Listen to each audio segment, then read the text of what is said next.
One ordinary evening, the city's residents were returning home after a hard day's work. Traffic jams formed on the city's roads, causing a large amount of traffic to accumulate. The hero rode his motorcycle at high speed because he wanted to get home as quickly as possible. The young man was lucky that he didn't have to sit in traffic jams, as the traffic lights were always green. The boy didn't understand why he couldn't use his superpowers in real life while riding a motorcycle. But despite these circumstances, the young man confidently continued moving towards his goal. The city's roads were becoming increasingly congested, but the traffic lights remained green, allowing drivers to move without stopping. On the same day, but already from the very morning, entrance exams to the school for people with superpowers were held, and before that, a written test was conducted. One of the organizers who conducted the school entrance exam explained that there were only 5 levels of superpowers, such as White Dust, Blue Spirit, Purple Soul, Royal Blood, and Holy Demon. The hero was determined and confident in his control because he knew what he was doing. His girlfriend was also present at the exam and wished him good luck, and also supported him in passing one of the points of the entrance exam.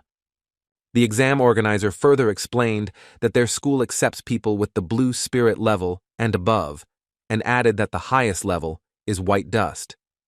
The young man stood next to the ball and realized that the white dust did not suit him, and this also surprised him. He didn't understand if the Blue Spirit level was suitable for him, but he didn't have that level either, and he was surprised by what he saw. During the exam, everyone noticed one of the participants and was surprised that he had a Purple Soul level. The participant who discovered that he had a Purple Soul level was very happy, and the spectators who stood and watched the selection were surprised at how happy he was with his level. Several young people standing in the crowd started talking about Ming-He, saying that he was the only one at the White Dust level, and they also thought that he didn't have any superpowers. The protagonist recalled being told to stop trying to become a superhuman. What are these superpowers for if they can't be used? And was also asked if he was lucky with his White Dust level, and if it wouldn't be better to go work in a factory. A group of boys ridiculed a young man for daring to confess his love to the most beautiful girl in school by taking a purple bath. The girl he proposed to was shocked by such ridicule, but tried not to show that she didn't like it. That same evening, while riding his motorcycle at high speed, the guy wished himself good luck, as he was on a road with a lot of vehicles. On the road, when the traffic light turned green, he decided to make a sharp right turn, but a truck was driving from that direction, and a collision almost occurred. As he continued to move, the young man did not understand why he could not use his power, and considered it unnecessary, and also that it was intended for people and needed to be improved. He also didn't understand how one could survive a fight with a monster capable of destroying an entire building without using his superpowers. The man confidently drove further and further, regardless of the speed, and also thought about his superpowers, what to do with them, when to use them, and why they are needed at all. The young man turned onto the road leading out of the city, where there were many high-rise buildings, and drove up to a beautiful bridge with a wonderful view.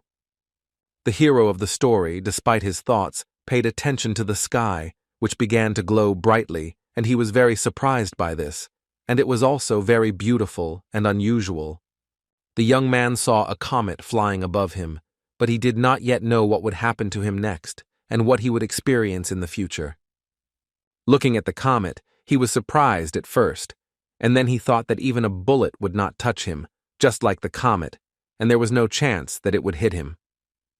However, his assumption and overconfidence did not work, as the comet was flying in such a way that there was a very high probability that it would hit him. It so happened that his self-confidence really failed him. The comet crashed right into the poor fellow, and now he lay unconscious in the middle of the road, weak and useless. When he got to the hospital, his vital signs were very bad, including negative luck and the presence of parasites in his body. Unexpectedly, the identification of the person was carried out, as well as the merger with the owner.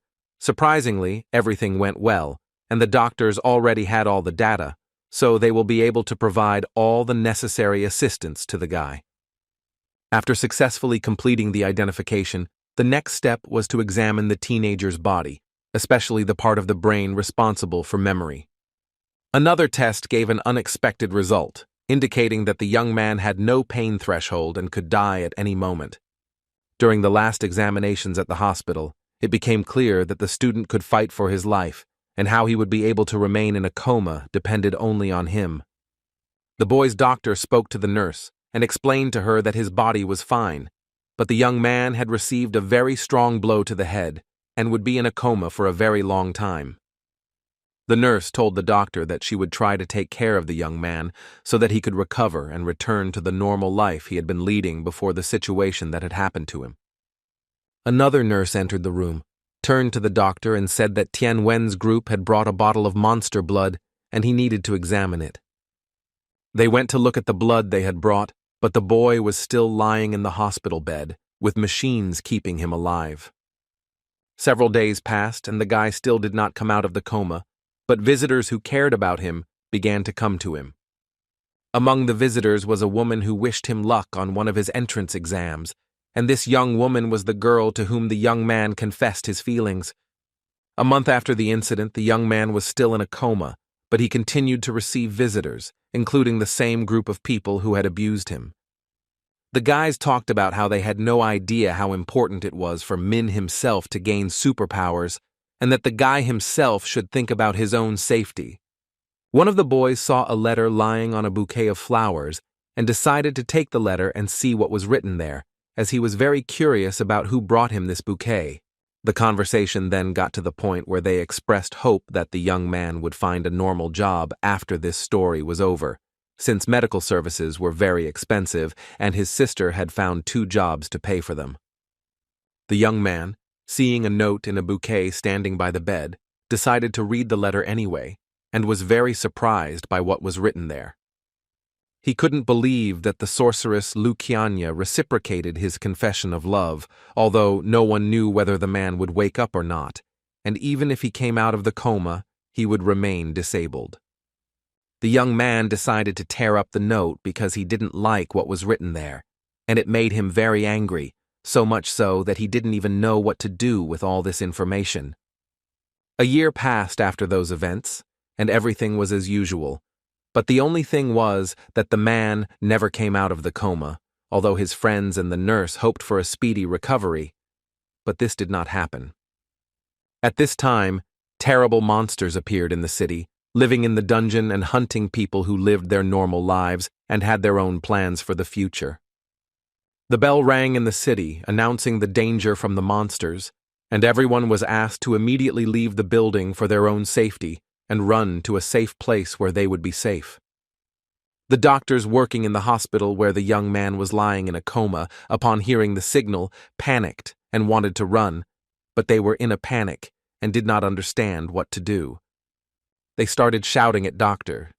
Zhao, who was treating the young man, to stop standing there like a pillar, pull himself together and run away, but the man still came to his senses and began to act. The nurse, who was caring for the student, ran to the doctor and was very embarrassed that the student from room 409 was left alone, and she could not allow this. The beauty could not leave him alone in the room and told her husband that she would not leave him alone, even if the young man did not wake up. After talking with the doctor, the woman confidently headed to the young man's room, but she did not yet know that she was being watched. The nurse opened the room and looked at the young man, but she did not understand how to save the young man, but this fragile girl did not leave the thought that she needed to help him and save him. The young man remained unconscious and had no idea what would happen next, but the woman did not leave him alone with the monsters and began to try to help the young man. She ran to the bed where the hero lay in a coma and tried to move him into a patient transport chair, but she didn't know how to do it. Then she looked at her reflection and froze in place, and the little girl also did not expect to see a monster behind her. The monster held her by the shoulders and tried to sniff and taste her, and the doll herself did not understand what to do next, but the only thing that she remained motionless was that she could not move. She held the patient's hand, not letting go, seeing her reflection in the mirror. The girl did not move, while the monster said that the nurse looked very appetizing. The young woman saw the guy's hand clench into a fist, and at that very second he felt a surge of strength and energy. His fist clenched tighter and tighter, and the energy in his body only increased, and the nurse did not understand what was happening and how she could save herself. The man woke up from a long coma and began to disconnect his life support system, his eyes glowing red as if he had gained superpowers. The young man was determined and wanted to get rid of the monster standing behind the girl and save his and her lives. Many monsters were climbing the walls of the hospital, and with every step, meter, there were more of them, and no one knew why they appeared. A very large object was thrown out of one of the hospital windows, but no one understood where it came from. But as it turned out, it happened thanks to a guy who came out of a coma. As it turned out, this object fell into the window where the nurse and the young man were. They remained unharmed, but the monster was injured. The monster was hit on the head and first fell to his knees and then collapsed to the floor, left without a head. The girl was very scared and did not understand what was happening, as events were developing very quickly for her, and she also did not understand what to expect next. The nurse was sitting on the floor, leaning on a chair, crying, and when it was all over, a guy came up to her and said that everything was fine and assured her that she had nothing to worry about because the monster was dead. She continued to cry and look at the young man, but it was important to the young man himself that she be able to get up and get to safety. The boy was very glad that the woman took care of him all the time and did not abandon him in difficult times. When it was all over and Madame stood up, they went to the bed and sat down, and she thanked him for saving her and asked how he managed to come to his senses and how he did it. After Milady calmed down a little, the young man asked where the mutant cockroaches in the hospital could have come from and why they were crawling on people. The nurse explained that management reported that radioactive liquid had leaked into the sewer system and the cockroaches there had turned into zombies. The young man also wondered what had happened to the other people living nearby, but she explained that they could have been evacuated to a safe place, but since he was unconscious, she was worried about him. The lady wanted to say that she was afraid, but the young man interrupted her and explained that the lady herself had not left him alone with her problem from the very beginning. The nurse assured her that it was her job, but she couldn't understand how he could kill a mutant with one blow. The guy started joking with the girl about how he had been practicing fighting techniques for a year already, but the young woman didn't get the joke and added that they needed to quickly leave the building and join those who had already been evacuated. They decided that they needed to start moving towards the exit of the building to escape the other mutated cockroaches. But despite the fact that one of the zombies was already dead, there were already other cockroaches in the building at that time, walking along the corridors of the hospital. The student realized that there were still mutant cockroaches in the hospital, so he asked the girl to stay put and wait for him, as it was for her safety. When he walked out into the hospital corridor, the cockroaches saw him and began to pounce on him, but the guy did not lose his composure. But the young man decided to go all the way and fight to the end to get out of the hospital and help other people. But the cockroaches had no intention of leaving the battlefield, and confidently headed towards the student, each of them stubbornly moving towards their goal. Each of them was striving for victory, but no one knew what the outcome of their battle would be, and each decided to rely only on his own strength. The mutant cockroaches stubbornly went to the last. They also did not know what awaited them next. But they had no choice, so there was only one way out for them, namely to go into battle with the young man. The young friend, gathering all his strength into a fist, quickly ran towards the zombies in order to surely defeat them and emerge victorious in this battle. First he hit one mutant, then those who came close to him. But there were so many cockroaches that the hero dealt blow after blow. Every zombie that the student hit would fall apart and fall to the floor, never to cause any more trouble or need anyone else. One of the remaining cockroaches, standing behind the guy, began to scream and call on the rest of the mutants to destroy the young man. The main character was not at a loss. He saw a table on small wheels, and on it lay a bottle of medicine and several test tubes. The student hit the table with medicines and test tubes with all his might. Everything that was on it flew in all directions, but this did not frighten him. On the contrary, it did him good. As the bottle of suspension flew through the air, the young man smashed it with his fist, but his hand remained intact, and the glass from the bottle fell to the floor. While the young nurse was waiting for the boy, Tarnan appeared and began to lean towards her. The little girl was very afraid of him. She did not even understand what to do. But, overcoming her fear, Sister Song opened her eyes, looked at the mutant, and was surprised to see green liquid flowing from his mouth. The young girl ran out of the room where she was waiting for the guy and saw that the student's hand, clenched into a fist, was glowing green. The student has mentally practiced this move 1,000,000 times, but is using it for the first time and is very nervous about whether it will work. Sister Song was very surprised by what she saw, but she never imagined that the young man she was taking care of had superhuman strength related to punching. The young man explained that he was still a student who had failed his exam last year, but he really wanted to have superpowers. The lady couldn't believe that the teachers didn't see potential in him, as she herself believed that superhumans of the pyro rank couldn't compare to the young man. The young man remembered how exams were held at the educational institution, and how he worried about whether he would pass not only the test part, but also the main part of the exam. The man wondered why the cockroaches had become so scary and what had affected them so, but since the mutants themselves lived in the city sewers, there were many other interesting creatures there, and the young man was also curious if there was any world acid on the hospital grounds that they might need. The story continues with people managing to escape from city buildings by riding a bus across a bridge, and under the bridge itself, there was sewer water. At some point, the middle of the bridge exploded, and a lot of debris flew out from all sides, falling wherever they could. The people sitting on the bus were in shock. They didn't know what to do. They didn't even understand what was happening. The bus stopped near the crater created by the explosion and was unable to move further, and the people sitting in it were in a panic from what they saw. Numerous cockroaches began to crawl out from under the rubble onto the bus, and the bus passengers began to fuss and call for help. One of the men on the bus turned out to be a doctor. He took out his phone and started calling and asking for help from people with superpowers, and said that they were on the Nanchang Bridge.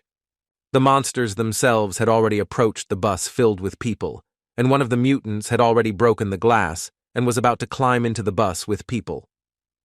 The mutant was not destined to carry out his plan, as a man appeared and shot him with a pistol.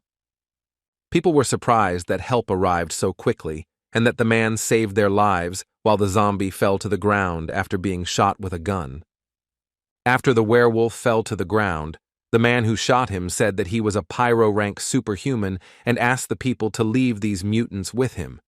For a person with superpowers, it doesn't matter how many zombie monsters there are around, because he has an infinite number of bullets, and each of them will get what they deserve. The man fought the monsters without rest, but when they were no longer visible on the horizon, the Superman decided to rest a little. But the man never got a chance to rest, because as soon as he lowered his weapon and fell to his knees, he immediately looked up and did not understand what was happening. A man with the rank of pyrotechnician saw an incomprehensible monster running towards him at high speed and immediately jumped into the bus where there were still people. The people on the bus panicked when they saw the monster. They understood that this time they might not be lucky and the mutant might act to the end. Meanwhile, Sister Song and the student had already run out of the building where the hospital was located, decided to rest, and the main thing for the girl was that the monsters did not chase them. When the nurse raised her head and looked towards the bridge, she was shocked by what she saw, as she thought her colleagues were in a safe place. She saw a destroyed bridge with red flames burning on it and immediately realized that there was a bus with hospital staff on the bridge itself. The young woman realized that the hospital workers were in danger, and while the girl was worried about whether everything was okay with her colleagues, the young man heard a message on the phone, walkie-talkie, about a large mouse. The guy decided to come up and pick up the radio, and they kept transmitting that a mutant had appeared on the Nanchang Bridge, as well as a superhuman in the rank of arsonist with a weapon with no signs of life, and no registered people with superpowers were found nearby. The student decided to talk to the person who was transmitting the information on the radio. The person himself was interested in information about the mouse, what abilities and weaknesses it had. In response, he received that the mouse had a weakness to fire, but the person talking to him did not understand who was talking to him. The young man himself explained that he, namely a high school student, failed the exams at the school for superhumans, but his interlocutor began to dissuade the boy from stupidity, since the mouse has the highest general rank. And the interlocutor also added that this whole theory about mice is unnecessary, and he should not try to do anything. Namely, the young man should find a safe place and hide.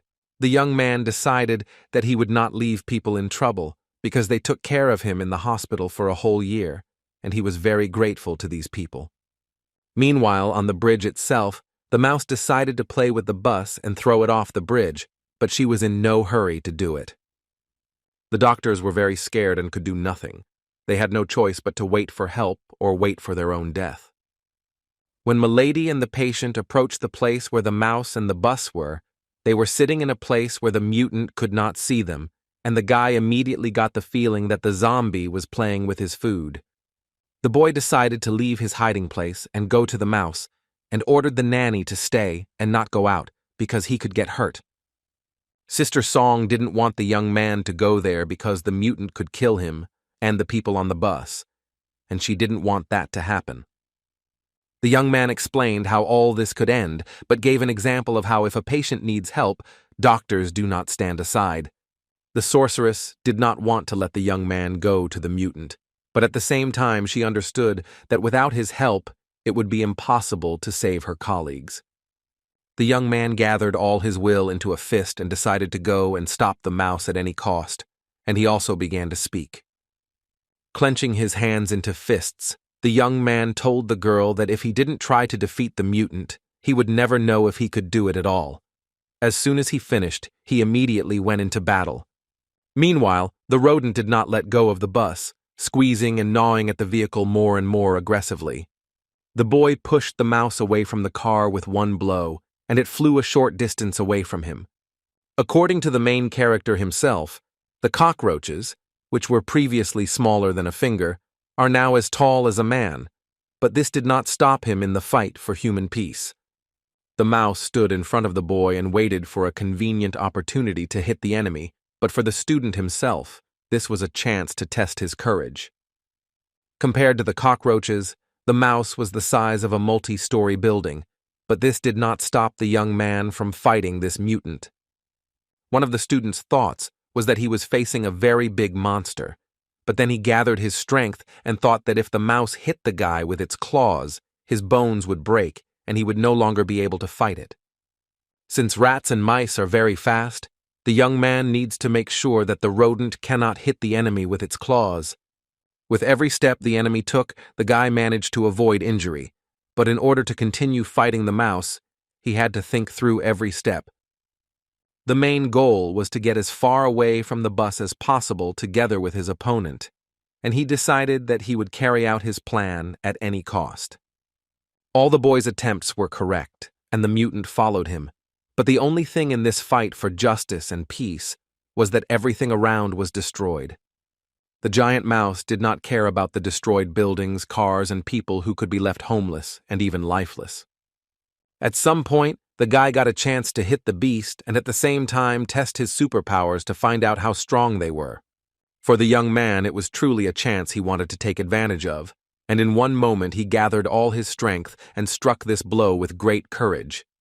From the powerful blow, the mutant fell to the ground and did not move anymore, and for the young man, this was not a great success in the fight.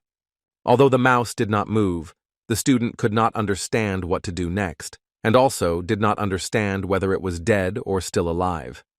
Wouldn't that he was able to neutralize the rodent, but he decided that it was necessary to deliver a control blow in order to neutralize the enemy for sure. But the young man did not take into account the fact that advanced animals, including rats, can pretend to be dead, and at that moment he realized that his opponent had outwitted the student himself. At that moment, the mutant, with greater strength and aggression, began to destroy everything around him, as well as throw everything onto the mountain, and ran headlong after the young man. While running away from the mouse, the student was upset that the force of his blows was not enough, and this was very bad, since he would not be able to kill a monster of general rank. When the monster started flipping cars again, gasoline and diesel started leaking out. When the young man saw this moment, he came up with a plan and ran to put it into action. At the moment when the monster crashed into the car again, the patient managed to escape from it and save himself, as well as realize his life plan. The mutant saw that the young man was holding a lighter in his hands and became even more angry at what he saw, but at the same time, he understood what the teenager was planning. A nurse at the hospital saw one of the doctors she worked with, so she immediately ran up to him and started asking if he was okay, as she was worried about the staff at the hospital where they worked together. Dr. Lin was pleasantly surprised that the girl managed to escape from the hospital premises, and also asked the nurse about the fact that the Superman who saved the hospital staff was in the form of a patient in their hospital, and also added whether this was true or just his imagination. While Sister Song was talking to other hospital workers, the boy put his plan into action. He set fire to the spilled fuel near the cars, and everything caught fire. The young man remembered that when he was communicating with the man on the radio, he was told that the monster had a weakness to fire, and he decided to take advantage of this, as he really wanted to save the hospital workers. When he lit the lighter, he realized that the fire was very dense, and at the same time its strength instantly increased, so at that moment the dude ran as fast as he could towards the mutant. As the man swung his arm with all his might to hit the monster, he asked him why the monster dared to come out of the ditch and attack innocent people, and now he would get what he deserved. Having finished his speech to the monster, he pulled himself together and, despite the fact that the mouse became even more angry, concentrated his efforts on carrying out his plan. The young man concentrated all the force of the blow on the spilled fuel and simultaneously set everything around on fire, as a result of which the mutant was neutralized. One of the doctors shouted that the young man had killed a giant mouse, and that thanks to him they were all saved, and were very grateful for such an act. After a storm of emotions among the hospital staff, they looked closely at the student and did not understand who he was, a high-ranking official or an ordinary person, but it was unclear why he was wearing the uniform of a patient of their hospital. Sister Song explained that the boy's name was Min Hai. He was a student who was not chosen to enter the school of superhumans, and added that the young man had been in a coma for a year in their hospital. The young man himself was pleased with his result, because he was able to destroy the monster without even being a student at the school of superhumans.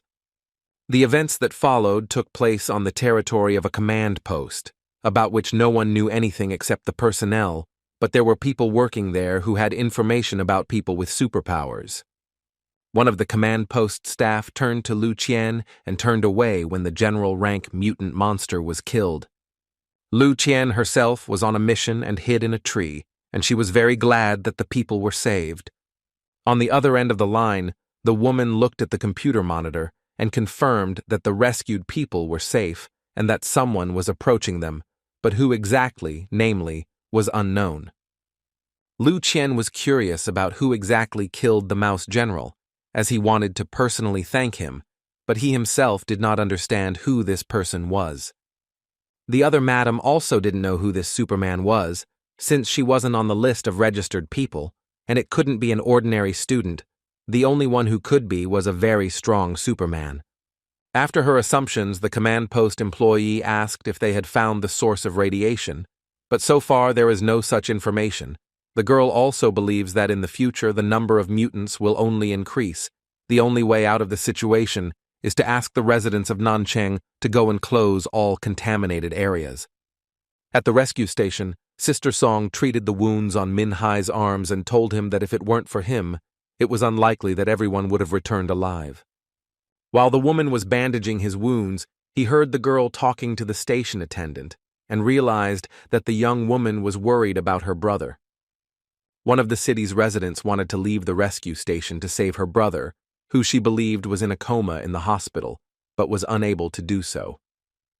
The security guard tried to stop the girl and began to explain that all people had been evacuated from the city, and that only transport and people with special needs were being allowed onto the city crossing. But the young lady didn't care about her life. The main thing for her was to save her brother. She began to beg the guard to go outside the station because her brother was in the hospital. The girl continued to talk about her brother. She still can't believe what happened to him, because he is a very kind person, and his name is Min-hee, in her opinion. Her brother did not even take the girl by the hand and continued to cry. Sister Min. He didn't understand how to help him, how to save him, and thought about how he was waiting for her, not even suspecting that the young man was very close to her. The girl didn't care that she might lose her life. The main thing for her was that she would save her brother, even if it cost her her own life. Min-hee was shocked by what he heard, because at that moment he realized that the woman did not know that her brother was alive and was next to her, and her sister did not even suspect it. Hearing what his sister was going to do, he decided to approach her to prevent her from going outside the station, as it was dangerous there. The girl, seeing her brother alive and well, could not believe what she was seeing with her own eyes, but tears continued to roll down her cheeks. The young woman jumped on the boy with joy and began to say that his older sister was very worried about him and was very glad that he came out of the coma and was able to save himself. For Min-hee, meeting his sister was also a pleasant surprise, as he understood that it was not safe to stay in their city, and many people might not be able to escape from the mutants. Last year, when the boy was unconscious in the hospital, his sister also came and told him a lot, but she could not come to the hospital to visit him regularly. The first thing the girl said was that she had found another job and was forced to work at night, so she could not come to him all the time. His sister asked him not to be afraid or worry that he would not be able to wake up for the rest of his life. She would come even when she was old and needed a cane. This time they met even under such circumstances, but what is important to them is that they were able to find each other and that Min-hee apologized to his sister for scaring her. The young man was glad that his sister worked hard for him and paid all his medical expenses for a year, and he is very grateful to his sister for this. The rescue station provided people with rooms where they could feel comfortable and rest, as well as somewhere to stay while their cities were unsafe. The next morning, the young man woke up in his room, which was unusual for him, considering he had been in the hospital for so long. Listening to his head, the young man began to look around his room as if he had not been home for a long time. Even sleeping in his room was strange. Looking around the room, he saw that his sister had left breakfast and a note saying that she had gone to work because the medical bills had not been paid, and that she was very sorry that she could not spend much time with him, and also asking him to stay home and gain strength. The boy was upset because his sister had to work to pay the medical bills, and he never imagined that the bill would be so big after a year of hospitalization. He felt very embarrassed that his older sister worked 3 jobs because of him. Madame worked as a waitress, courier, and cleaner to pay the hospital bill. Because of her job, the girl looks even paler than the hospital patients, but she does her job very diligently. At breakfast, the boy decided to find a way to earn money and improve his sister's life. At least, she wouldn't have to work so much. After the friend decided to find a part-time job, he found information that the authorities were offering a reward of 50 million yuan to anyone who could tell about the source of the radiation. Min-hee decided to sit down at the computer and watch the news about the radiation leak and the mutants that appeared after the spill of radioactive liquid. The man saw on the news that the current reward for a mutated cockroach was 3,000 yuan, and for a mutated giant mouse demon, it was 5 million. The woman was surprised that nothing was known, and the authorities were willing to pay such sums just for information about the source of radiation. The young man liked the information he saw. For the amount the authorities were offering, he would not only be able to pay all the bills, but also buy them a new house, and with the remaining funds buy his sister a lot of beautiful cosmetics and clothes. The only thing this guy didn't know was where the source was, what organisms were the source, and what Nanjiao Hospital and Nanjiao District were like. The young man decided to find and check the information. Even if he does not find any clues, he will be able to get money for killing monsters, as well as get rid of evil for the sake of people, and at the same time gain experience in battle. After much thought, the young man decided to go and see the Red Awards Hall, and when he entered the hall, he saw that everyone who wanted to receive money was there. After inspecting the awards hall, the guy was approached by an employee who greeted him and provided information about the awards and what he needed to do to receive them. At first, the employee asked whether the young man came to the award ceremony or whether he was Superman, but the young man came because he was Superman. The young girl then asked the young man what rank he was, as the reward hall selects a mission for each rank of superpowered person, but the man didn't know what rank he was, so he decided to ask what rank he needed to have to kill the mutated cockroaches. In order to find out what rank Min-Hai has, he needs to show what his superpower is, and then he will be told what to do to kill cockroaches. And she also added that the young man will receive a superhuman trainee badge. The awards hall employee also warned that if the young man really wanted to get the title and become a rating star, he would have to pass a much more difficult exam. The boy agreed to all the girl's conditions and asked to be taken to the training field so that he could demonstrate his superhuman strength. When the awards hall staff and Min-Hai arrived at the training ground, there were people who were also demonstrating their superpowers, and each superpower had its own training ground. In order to correctly determine the rank, the girl needed to know what superpower the guy had, and this was also necessary in order to know what place to put the young man in. He said that his superpower manifests itself through a blow, so the girl immediately understood where he needed to stand. Then they went to the robot, which was supposed to help test his strength, and she also added that the robot is very strong. The girl also explained that the robot can assess the strength of a person's blows, and thus learn about the rank of superpowers, and then suggested hitting the robot with all her strength.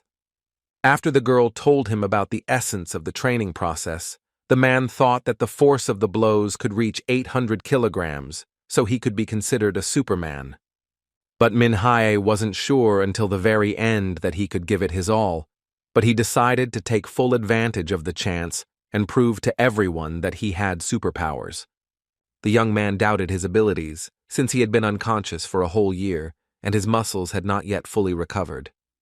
Focusing all his strength on the blow, the friend struck the robot, and everyone present was shocked by the end result.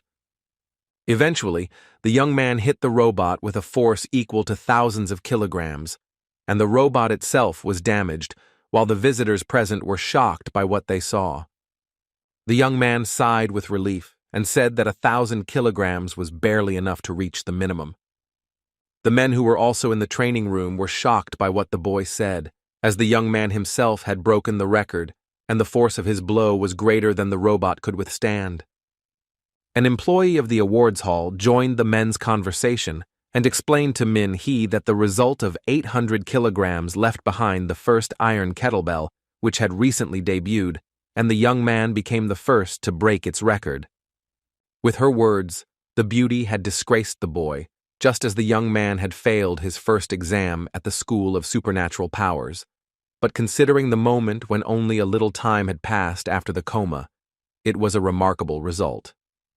After the young man completed the training task to determine his rank, they went to the reception hall. The hall employee gave the young man a small reward for the record, namely, a shopping card worth 1,000 yen, and also added that if the guy had a desire to set records during exams, he would be able to receive even more prizes. Min-Hai inquired about what ranks they could obtain, and the madam explained that they currently had the following ranks such as Starlight, Moonlight, Sunlight, and Skylight, and also warned that if he had a rank higher than the 4 she listed, he would have to go elsewhere. After listening carefully to the girl's story and looking closely at the card, the young man thought about her words. The woman also added that she heard that if you reach the level of heavenly brilliance, you can buy a house and an expensive car, but she doesn't know if what people say is true, but it is important for a man to become strong and impress everyone. A young guy came to another organization, saw a lot of people and wondered, because it was unclear why there were so many people, Were they really looking for new team members?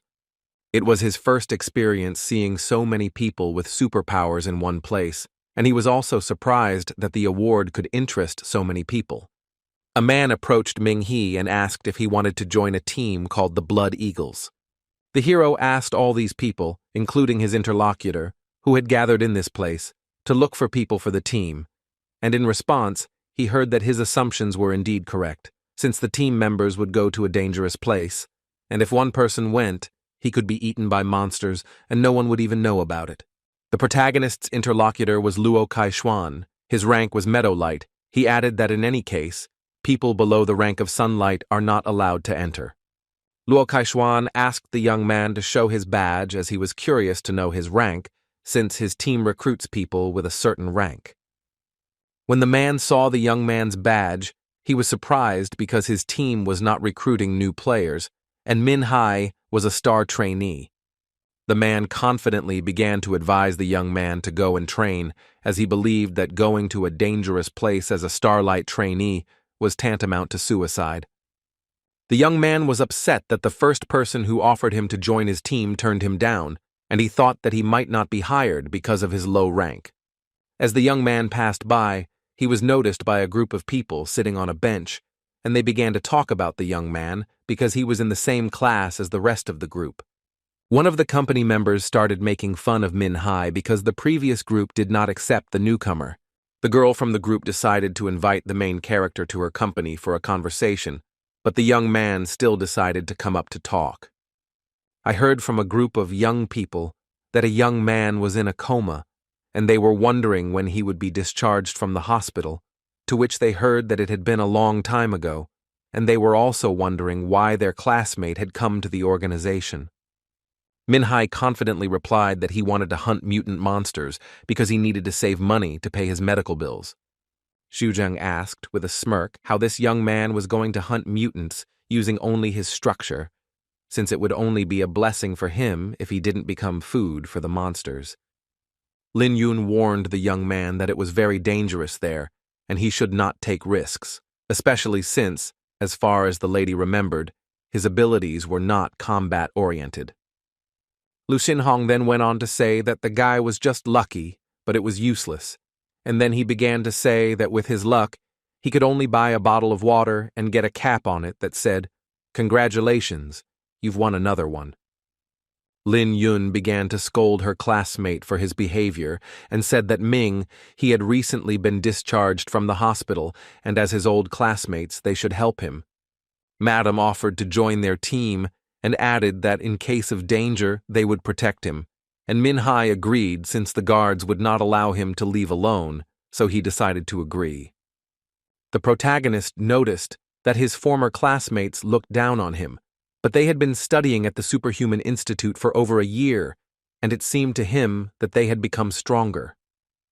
The boy continued to stand next to his classmates and thought that in their eyes he was a loser, rejected by society and having spent a whole year in a coma.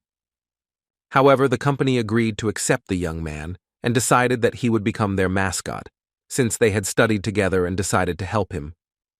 The group continued to communicate, and one little girl told them that they had been studying at a superhuman institute for over a year.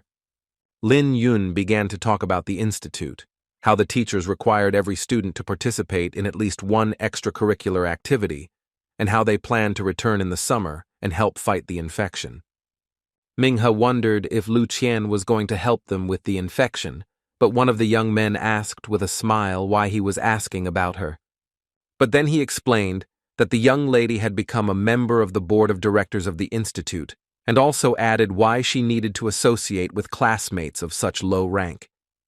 The lady also explained that no one from their company would be able to catch up with her, as she was too strong against them, and also said that Lu Qian had returned to Lanyang and started helping the authorities search for the source of the radiation. The girl remembered that the main character had the best grades in humanities subjects and asked what he thought about the radiation leak. Minhe's classmate explained that there was no point in good grades, that with zero combat abilities, the young man would not be able to enter college, and here we are talking about hunting mutants. Another friend of mine couldn't understand how students like them were able to find the source of the infection. The man continued his thoughts and explained that there are reportedly 3 types of monsters: mutant cockroaches, mutant larvae, and large mutant mice. In addition, if the reports are to be believed, all of these parasites live in the sewers, and most likely the source of the radiation is the liquid in the sewer system. The young man explained that the liquid from the sewer system can cause mutations that cause monsters to crawl out. Minghu walked and thought that the mutated cockroaches were easy to deal with. The big mutated mice looked more terrifying, and as for the mutated larvae, we need to think better about how to deal with them. The company moved on, and the protagonist logically decided that even if the larvae had mutated, they should not be as strong as cockroaches. They belong to the group that is easy to kill. Unexpectedly for everyone, a mutant larva appeared. The hero saw it for the first time, but did not fully understand how to destroy it, since he did not know either its weaknesses or its privileges. Minghe didn't expect to see how big the larva was, but no one knew how to deal with it. Lin Yun tripped and fell while running away from the mutant, but managed to tell the young man to run away from the larva. Running away from the mutant, the young man realized that he could handle one larva, but he did not remember that parasites live in large groups. The group of former classmates began to run away, and one of the boys began to say that they needed to run fast because mutants were all the same. At first, Shuzheng calmly told his friends that they didn't need to be afraid of anything because they came to fight mutants. But when the young man saw several mutant larvae very close to him, he became very scared and began to run away with the rest of his friends. The friends saw a building with armored glass and decided to hide and wait until the mutants left.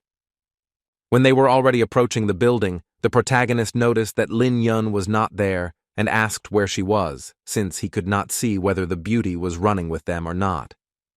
Their classmate replied that she had tripped and fallen, but the young man did not understand why no one had helped the girl. Unexpectedly for everyone, the young man decided to go back and help the girl, while the rest of the team stood and did not understand why he was doing this. At that moment, the young man came back to help her.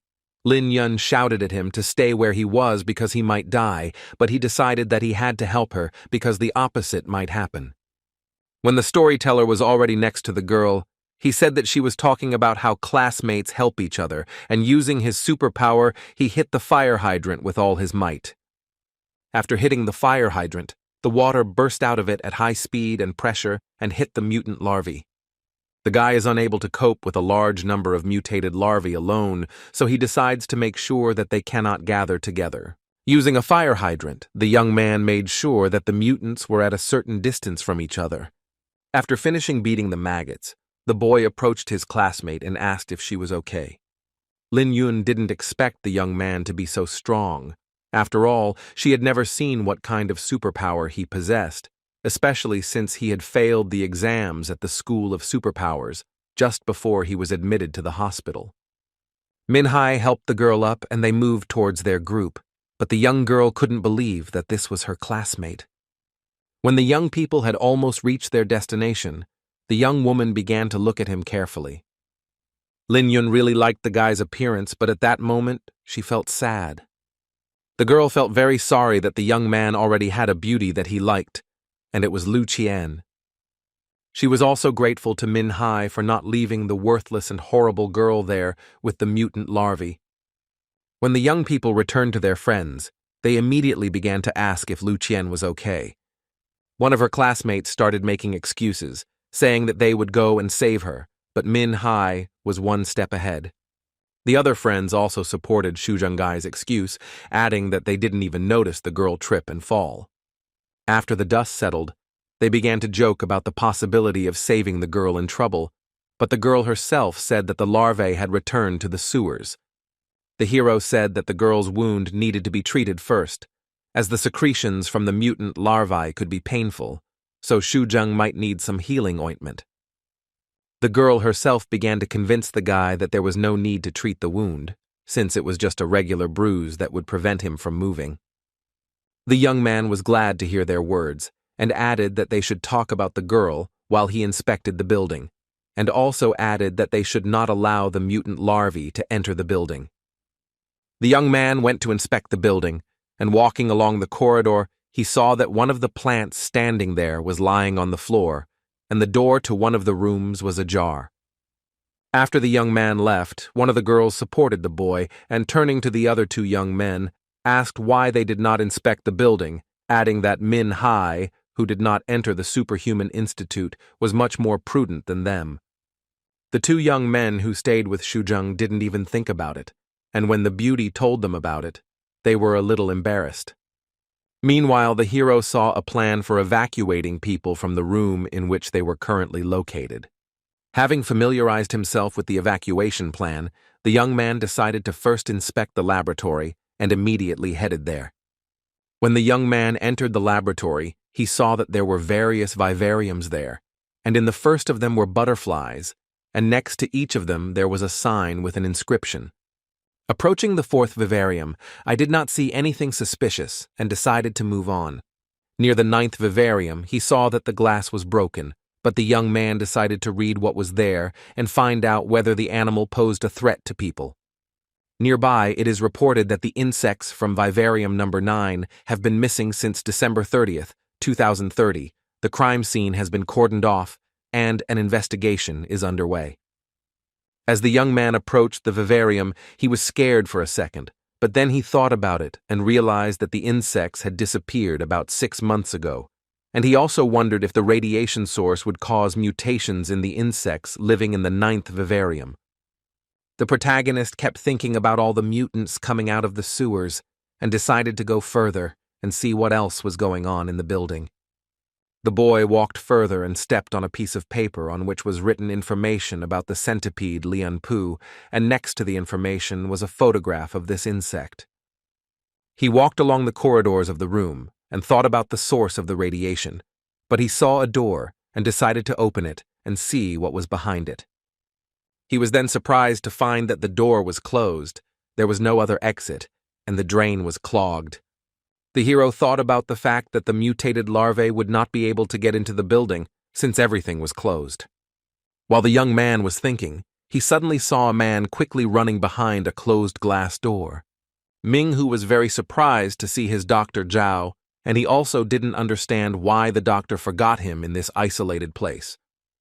The young man saw his doctor walking towards a dilapidated building and thought that this man lived somewhere nearby, and also knew that the doctor did not have any superpowers and that it was dangerous for him to be in this area.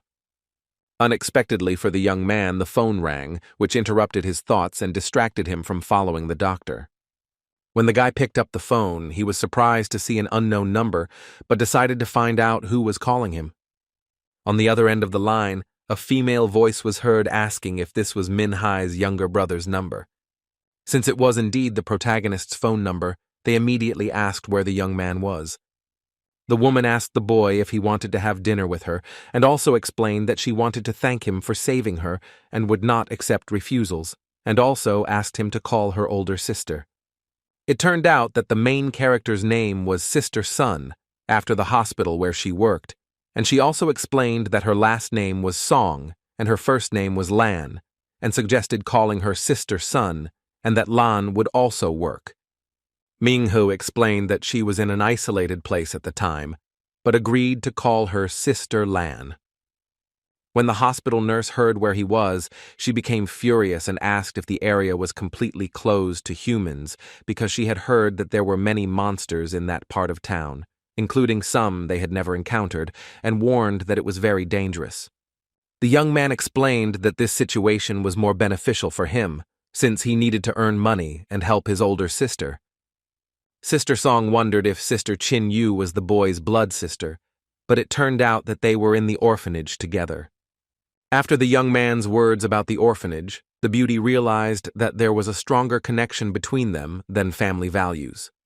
In response, the girl said that this was indeed the case, and that it was very sweet for the nurse herself, and told the guy that she would like to have a brother like him. Sister Song was upset that the young man could not go to dinner with her and said that they could meet next time. Finally, Milady told the guy that she was ready to go to dinner with him, and even chose her clothes for the occasion. It was also an important moment for the boy. He had to find out why exactly Dr. Zhao was in the isolated area, and he decided to tell the nurse that he was there too and was going there alone, which was very dangerous. Sister Song was surprised by this information from the young man. She asked him what exactly the doctor had forgotten in the closed room, and also whether he was sure that it was the doctor. The protagonist reported that he was not noticed, since the glass can only be transparent from the young man's side. Last year, a hospital nurse noticed a doctor behaving strangely, and the entire staff found it strange. The girl explained that the man was a diligent worker, but always left work early and sometimes made mistakes during operations. The nurse continued talking about the doctor, and she had the feeling that he had not slept at all. He was very lethargic, and she also remembered that when they were sent a blood sample from a disaster-level monster, the organization wanted Dr. Zhao to analyze it, but the sample disappeared. The young man was surprised by this information because when blood reacts with oxygen, it begins to mutate, and the blood of some plague pathogens can have an incubation period of up to a year. The boy excitedly asked Sister Song where the blood was and when the doctor lost it. The woman explained that the blood had disappeared around the time the man in the story arrived at their hospital, which was about a year ago.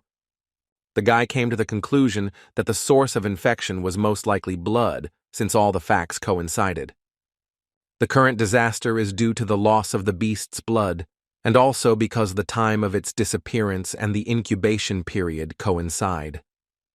The girl remembered the moment when the doctor said that he had lost the blood that was brought to him for analysis after the cleaning. The protagonist realized that the doctor was lying because he had good grades in the theory of superhumans, and he remembered what he was told in class.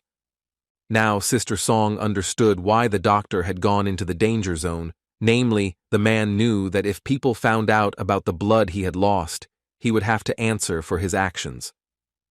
Minhai added to the girl's words that the man had definitely been found, and given the moment, the doctor wanted to correct his mistakes. According to Sister Lan, this is very dangerous for the man himself, because he has no superpowers, and there will be many strong monsters near the source of radiation, and he is also afraid of being held accountable for his actions. The situation of blood loss from the test tube is very serious, and Sister Song must report the incident to the authorities. The beauty herself was shocked by what she heard about the situation and promised to immediately report what happened, and also asked the young man to be more careful. The main character promised the girl that he would not go to the epicenter of events, but would only try to stop Dr. Zhao. The group of people saw that he had returned to them, and eagerly awaited the news that the boy had managed to find out. The young people said that it was safe to stay in the building they were in because all the doors were tightly closed and the larvae would not be able to enter the premises. The man told his classmates to stay and rest in this room. He had something to do and he would be back soon. The group of friends were shocked that he would go anywhere again, especially outside the building where it was dangerous to be alone with mutants. The young man did not listen to the evidence. The main thing for him was to stop Dr. Zhao. After the man left the building, he saw that nothing had changed from the moment they hid until he came out. The larvae continued to lie on the floor, but for Ming-He, this was a small victory, since this was the first time he encountered such monsters. The guy thought that if he couldn't kill them, then for some time they wouldn't be able to do anything or harm anyone. He confidently moves towards his goal, but at some moments doubts visit him, and each time it seems to him that he is definitely there. In one of the alleys, the young man decided to take a shortcut, but when he turned into the alley, he had an unpleasant feeling. His premonition did not fail him, as the mutant cockroaches were already waiting for him, but the young man already had experience in fighting them. The young man did not lose his composure, and, thanks to his superpower, easily defeated each of the cockroaches and confidently moved on. Having defeated the mutated cockroaches, the young man felt that he was moving towards his goal in the right direction. Having finished with the cockroaches, the young man moved on, hoping that he would soon reach the place where he would see Dr. Zhao. The mutated cockroaches were left lying dead and useless in the alley, but the hero emerged victorious from this battle. The young man finally found the place where Dr. Zhao was, and watched him and his every move. The man approached the door, which was closed to outsiders, and began to open it, but in such a way that no one could see it. Min-hai decided to follow the man to find out what he was hiding and how the disappearance of the blood tube was connected to him.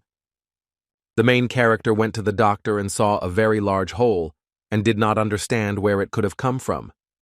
Approaching the pit, the young man saw a ladder, but what it was intended for was also unclear. According to the boy, the man fell into a hole, but why he did this is also unclear, as the young man could not find a connection between the doctor and the hole, which was located in one of the buildings in the area. Min-ha decided to follow the doctor as she didn't understand why he came into this room and went down into this hole.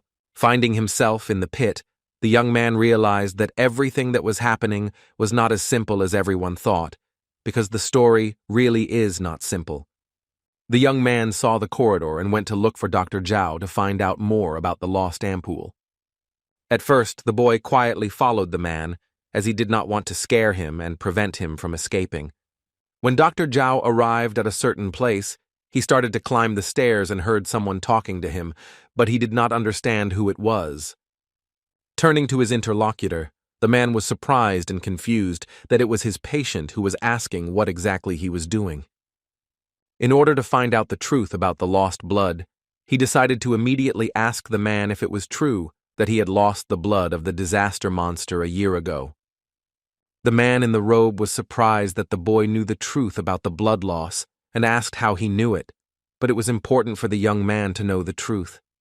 Dr. Zhao decided to tell the truth and say that he had made a serious mistake because he did not know everything at first. He started walking towards the guy and kept telling him that he didn't want to hide the truth from the beginning and added that he didn't do it on purpose. The doctor goes on to explain that he is a man who saves lives, but he did not know that his carelessness would lead to consequences, adding that he came to check if the pond had become polluted due to blood loss. The man confidently says that he wants to make amends, but the young man doesn't know whether to believe him or not. The boy did not understand how the man planned to correct his mistake, since there were no extra things, but, according to the man himself, if he had informed the authorities, they would have definitely found out all the circumstances. Dr. Zhao doesn't want to report this to the authorities, so he turns to Ming-he for help in the hopes of his help. The man begged for help and gave arguments such as the incident at the hospital when they were attacked. The young man saved everyone, and everyone would agree to confirm that he was strong. Zhao begged the protagonist for help, and also added that he had a wife and children, and if the authorities found out, he would not only lose his job, but he could also go to prison. No one would take care of his family, and begged them to figure it out together. The man even knelt down in front of the student and began to ask for help, but the young man did not immediately make a decision. The only thing the guy decided to do first was to calm the man down, because his capabilities also have a limit. The only other person, namely a simple doctor. The man tried to explain that they were spreading mutations, but there was a way out of every situation, and that way out was the source of the solution to the problem. After some time, the doctor agreed with the young man's opinion that every person's capabilities are limited, and the young man himself suggested leaving the place where they were and informing the authorities about the whole situation. The man considered the teenager's offer to report the situation to the authorities. Zhao began to write down whether he had told anyone about the loss of the blood tube, and his expression began to change. But the young man really didn't tell anyone about his guesses, since he considered it necessary to first check them, and then talk only about a specific situation. But in this situation, the young man decided that it would be better if the doctor himself told the truth. The hero learned that the place where he is a source of radiation, as is the blood spilled here. When the man told the truth about the location of the radiation, he warned the guy about a small detail, so he did not lose the test tube. Zhao approached Ming-hu and stated that as a student, he didn't understand a lot, but as a doctor, he also didn't know much about this guy. Taking a closer look at the man, the young man realized that something was wrong with him, but he could not figure out what exactly. The student did not understand what was happening to the doctor and could not leave until he found out what was happening, since he did not understand what the man was talking about. But the doctor began to talk about the cockroaches, mice, and larvae that the young man had seen and dealt with. He also explained that mutants live in the dark corners of the city and spread diseases through bacteria, and it is they who drive people crazy. The young man did not understand what the man was trying to say, because his words did not convey the most important thing, why he started this whole story. According to the man himself, people reproduce without measure, heartlessly rob, and constantly poison the world with their chemicals. People destroy the planet to such an extent that all the garbage flies beyond our planet into the cosmic galaxy. The young man still agreed with his words about the need to protect our planet, and there was no lie in his words about people being no better than mutants. The man continued to talk about how there should not have been any living beings on our planet from the very beginning. According to the doctor, such a peak should never have happened, because the universe without life is beautiful and wild. But after the appearance of life, bacteria appeared in the winter organism. For a person, the emergence of life on the planet is like the emergence of bacteria that destroy from the inside. He even gave the example of cancer cells that multiply and become harmless, while people also develop and multiply their generation. A man who works as a doctor believes that there is no difference between cancer cells and people, because he thinks that where there is life, there is no peace. As a student, the young man does not understand the meaning of the words spoken by the man, but the only thing he understands is that the doctor himself is against humanity. But for Zhao himself, there is no such thing as someone not understanding him, but he still gives the example that if a person gets sick because of bacteria, then he himself allowed it, and if the planet itself gets sick, then he considers people a virus. The man believes that the universe wants to get rid of superhumans, just as a person, when he gets sick, destroys bacteria from his body. The doctor approached the teenager and said that he, namely Superman, who had studied all sorts of nonsense since childhood and neutralized it. He believes that everything he has said about the young man's superpowers is the work of the universe's immunity and that all people are susceptible to it. The man believes that the planet is spending all its energy on destroying all viruses, but his whole speech sounds like someone is a little crazy. The young man decided to stop the doctor as his words were beyond the scope of their dialogue, as both the man himself and his words looked as if he had gone crazy. Then the protagonist asked that the conversation be exclusively about the source of radiation, due to which, through his fault, organisms began to mutate and many people died. But the man himself does not even try to justify himself and is even surprised that so many people died because of his fault. He looked like a madman and started telling me that he was a doctor who treated everyone when they were sick. The doctor believes that he is helping the universe destroy people who are like cancer cells to it, and also considers himself the doctor of the universe. For Zhao himself, the cockroaches, mice, and maggots that live in the sewers are not as scary as people. The young man did not understand what was happening to the doctor, was very surprised by his behavior, and did not understand how to proceed. The doctor admitted that he was the one who created the radiation source, as he originally planned to create it for the sake of an experiment, and then kill everyone in Lanyang, and then in other cities. In his opinion, the earth is sick, and people should be destroyed because they pollute the environment and do not want to change their attitude towards nature. The man then explained that in order to heal the universe, people like Min He needed to be destroyed. Zhao thanked the protagonist for his stupidity and naivety, and thanks to their conversation, he will be able to continue his plan to infect the city. The man said he would not be able to continue his plan to infect because the city they were in was isolated. The young man also added that the mutation would not spread beyond the isolated city, but the man himself laughed. The doctor explained that the authorities will have to shut down the entire surface and sewer system, but it is not a fact that they will be able to shut off the water supply. The man then added that all the water flows through pipes behind his back, and thanks to these pipes, it is possible to transmit a radio signal. Zhao showed Ming Hu a map of the water supply and added that it was through these pipes that radiation penetrated the entire city of Lanyang.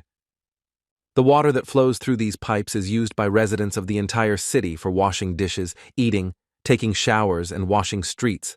That is, it is used everywhere, after which it ends up in the city sewer system. As soon as water enters the sewer, all mice, cockroaches, and larvae begin to mutate. The guy realized that the man was acting like a mental patient, so he decided that he needed to get out of there. He couldn't stop him because he didn't have superpowers, and he couldn't contain him. The protagonist decided to tell the doctor that he did not understand what he was talking about, and that it would be better if the young man minded his own business. Zhao was surprised by what the man said to him and decided to ask him if Min He was going to stop him. The young man turned and walked away, and the doctor asked him if he was simply saved by the people in the hospital, and asked if he wanted to be a hero who saved the entire city. But the young man still decided to do it his way, and added that he really values his life. The young man explained that he was just a piece of trash who had not been accepted into the Institute for Superpowers, and therefore was not fit to be a hero. The man took the young man's decision as a fact that he did not want to stand in his way, so he decided to pour the blood into the water, and the plan would be carried out. When the student left, the doctor was confident that the authorities would not be able to get to him so quickly. Zhao immediately decided to take out the ampule of blood from his pocket, but realized that it was not there and became very angry. He then recalled the moment when the teenager held him exactly where the blood was, and the boy said he didn't understand what was happening. The doctor became very angry and fell to his knees, and then began to transform into a mutant that the young man had never seen before. Having transformed, Zhao decided to catch up with the student and return the lost vial of blood, while the boy tried not to miss the chance to save the city from mutants. The protagonist of the story saw Dr. Zhao running after him and realized that the test tube was the most important thing for this man. When the young man saw what the man had turned into, he couldn't understand if it was his ability or if he was also a mutant. The boy realized that Zhao was using him as a mouse for an experimental mutation, but he still didn't understand why. The young man realized that the doctor looked no better than the mutants from the city sewers. When he almost reached the exit of the pit, the man ordered to tear the young man to pieces, but the student confidently ran to the exit. At the last moment, he managed to jump onto the rope, but it gave way, and he was left next to the monsters in the pit. The man also realized that the doctor had sacrificed himself for one of his experiments and had begun to carry a certain type of mutant within himself. And the man also realized that one of the mutants was aiming at the snake so that it could not get out of the hole, and the mutant succeeded. The man did everything he could to prevent the young man from getting out of the hole and to increase his chances of getting the test tube. When mutants began to approach the student, the young man decided to take advantage of this and get to the surface. Having climbed out of the hole, the young man saw concrete on the ground and decided to use it for his own purposes. Ming-he, using his superpower, sent concrete into the hole and commanded that everything there be solid. The mutants wanted to get to the surface to see the young man, but the concrete that the teenager sent prevented them from doing so. The young man finished his work, but Dr. Zhao could still smell the blood, as she believed it was in his body. The man decided to do everything to prevent the guy from escaping, but he didn't know what would happen to him next. As the young man ran back to his classmates, he thought about how the strength of the mutated monsters depended on what strength they originally had. For example, among mutants, the weakest are the larvae, as they have the rank of a novice. Then come the cockroaches. They have a normal rank, and the strongest are the mice, which have the rank of a general. The hero thought that the mice were so strong that it would be difficult for the young man to fight them, but for a person with superhuman abilities, it would not be difficult to do so. The young man did not understand what to do if the mutant turned out to be an adult man, how to resist such a mutant. The guy is very worried that he won't be able to fight Dr. Zhao, especially since he doesn't have any skills to fight this type of monster. When he was about to reach his destination, he remembered that he couldn't turn back to where Lin Yun and the others were. The boy knew that if Dr. Zhao caught up with him, he would be able to kill them all, so he had to stall for time until the authorities arrived to collect the blood sample. The young man hopes that Sister Song informed the authorities about the man and that they will come as soon as possible, because it is necessary to give the most valuable thing that the authorities need. A squad of people called Moonlight arrived in an isolated city and are clearing it of mutant monsters. The events that followed took place to the west of the abandoned building, where the company of people with the rank of Moonlight was located. Moonlight Xiaoren reported that the cleansing of this place from the mutated cockroaches has also been completed. Liao Xiaojiang also suggested that Moonlight return to a safe place, since he had already used up all of his magic power. The group member said he would tell the dolls that they had received a pretty good reward, and then began to laugh. One of the guys said that he was a healer and that mutants were none of his business, but asked if there were stronger monsters in the isolated city. Moonlight Rank didn't expect to see a mutant like Dr. Zhao. 2 more people joined the company and cleaned up a little more than the rest of the team. The mutant man managed to escape from the hatch, but he did not expect to see another group of people. Dr. Zhao slowly began to rise to the surface and studied each of the group of people, because he understood that they could be people with superpowers. One of the guys thought that the new guy on the team could cast a spell and immediately summon a stronger mutant from the sewers. Liao Xiaojiang laughed and said that no one would have thought that there could be a mutant hiding in the sewers, and also suggested that they quickly kill it and go to rest. Another guy said that it was a very big monster, and he was very glad that he could get rich on it, because they could give at least 100,000 for the monster, and since there were 5 people on the team, each received 20,000, and it was much easier and faster than just killing larvae. Liao Xiaojiang turned to the monster and called it terrifying, adding that he was unlucky enough to encounter a group of moon-ranked people. This monster was not going to give up, and said that the best way to recover was this, and decided to take a short break. Taking a small step, Dr. Zhao continued to say that the best way to restore was to destroy a group of people. To Liao Xiaojiang, the monster's attack was like a slow attack, and the young man also thought that the mutant would kill him very slowly, that other people with superpowers would be able to kill him. But the teenager did not expect that the man would be so strong and would be able to neutralize him with one blow. Dr. Zhao, as expected, could easily deal with one person and would continue to do so until he had destroyed everyone. The man repeated that the best way to come to his senses was to destroy everyone who stood in his way. The monster continued to mock the student, but no one wanted to help him anymore because the young man no longer had the strength to fight. The mutant tried to fight the student with great pleasure, but in this battle, victory went to Dr. Zhao, and the young man did not have enough strength to fight further. There was also a doll on the Moonrank team that was very afraid and worried about the guy, and also worried about the other people on the team. While helping one guy, Madame decided to go and fight the monster since her teammate could no longer fight the mutant alone. When the woman asked Dr. Zhao to let the boy go, she heard several unpleasant words addressed to her in response. Despite the man's words, the woman ran up to him with even greater anger and shouted at him to let go of the guy and not come near him. But the monster didn't care what the young lady said, because for Zhao himself, the most important thing was his own recovery, and he didn't care about anything else. Dr. Zhao had already won 2 battles and asked the others if they were happy about the death of their comrades. The other guys were very scared and couldn't even say anything, because they understood that they could also lose their lives. The monster smiled and told the young people that they could have much more than they had now. At this point, the mutants came to the surface to see Dr. Zhao, who was already trying to win the fight against Ming He. After the man's assistants appeared on the surface, he informed the young people that, unfortunately, he was in a hurry to go about his business. The monster enjoyed winning the battle, but while he can still pay attention to the young men, the man needs to find a vial of blood.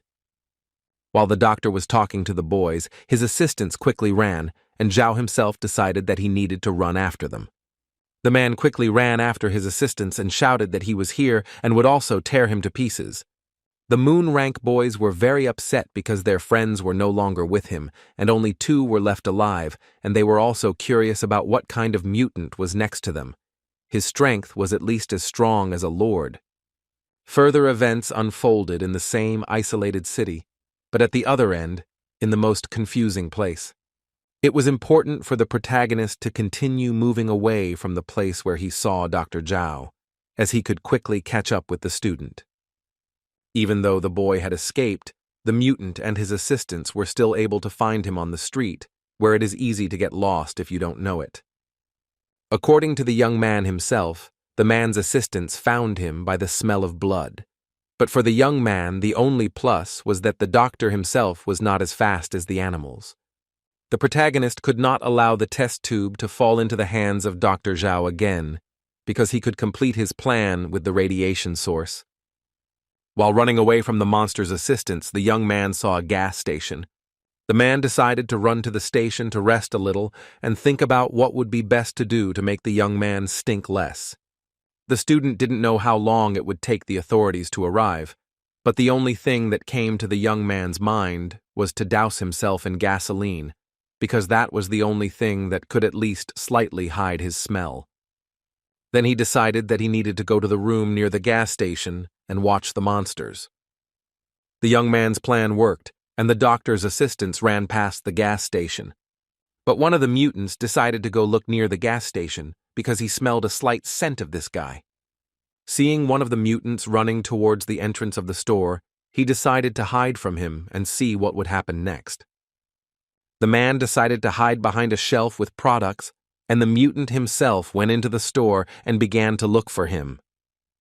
The young man heard the mutant's footsteps stop and decided that he needed to prepare to fight him.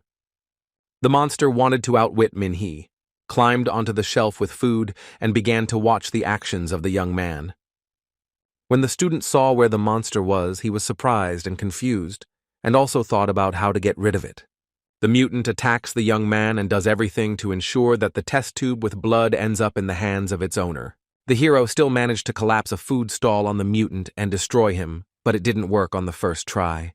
At the moment when the stand fell on the monster, the guy managed to run to the front door of the store. Approaching the door, the young man remembered the moment when the other two animals with lymph ran in the other direction, and the one with slightly better sensitivity found him, that is, moved away from the others. The boy realized that there was no point in continuing to run away, because if the beast with the lymph was not killed, then with its increased sensitivity, it would be able to find the young man wherever he went. The main character confidently decided to kill the mutant, as he needed to hide so that he would not be found. The young man believes that the fist must come into contact with something special in order to create a spiritual skill with the same property. Min-hee reminded that contact with acid causes acid shock, contact with fire causes fire shock, and contact with water causes a blast wave.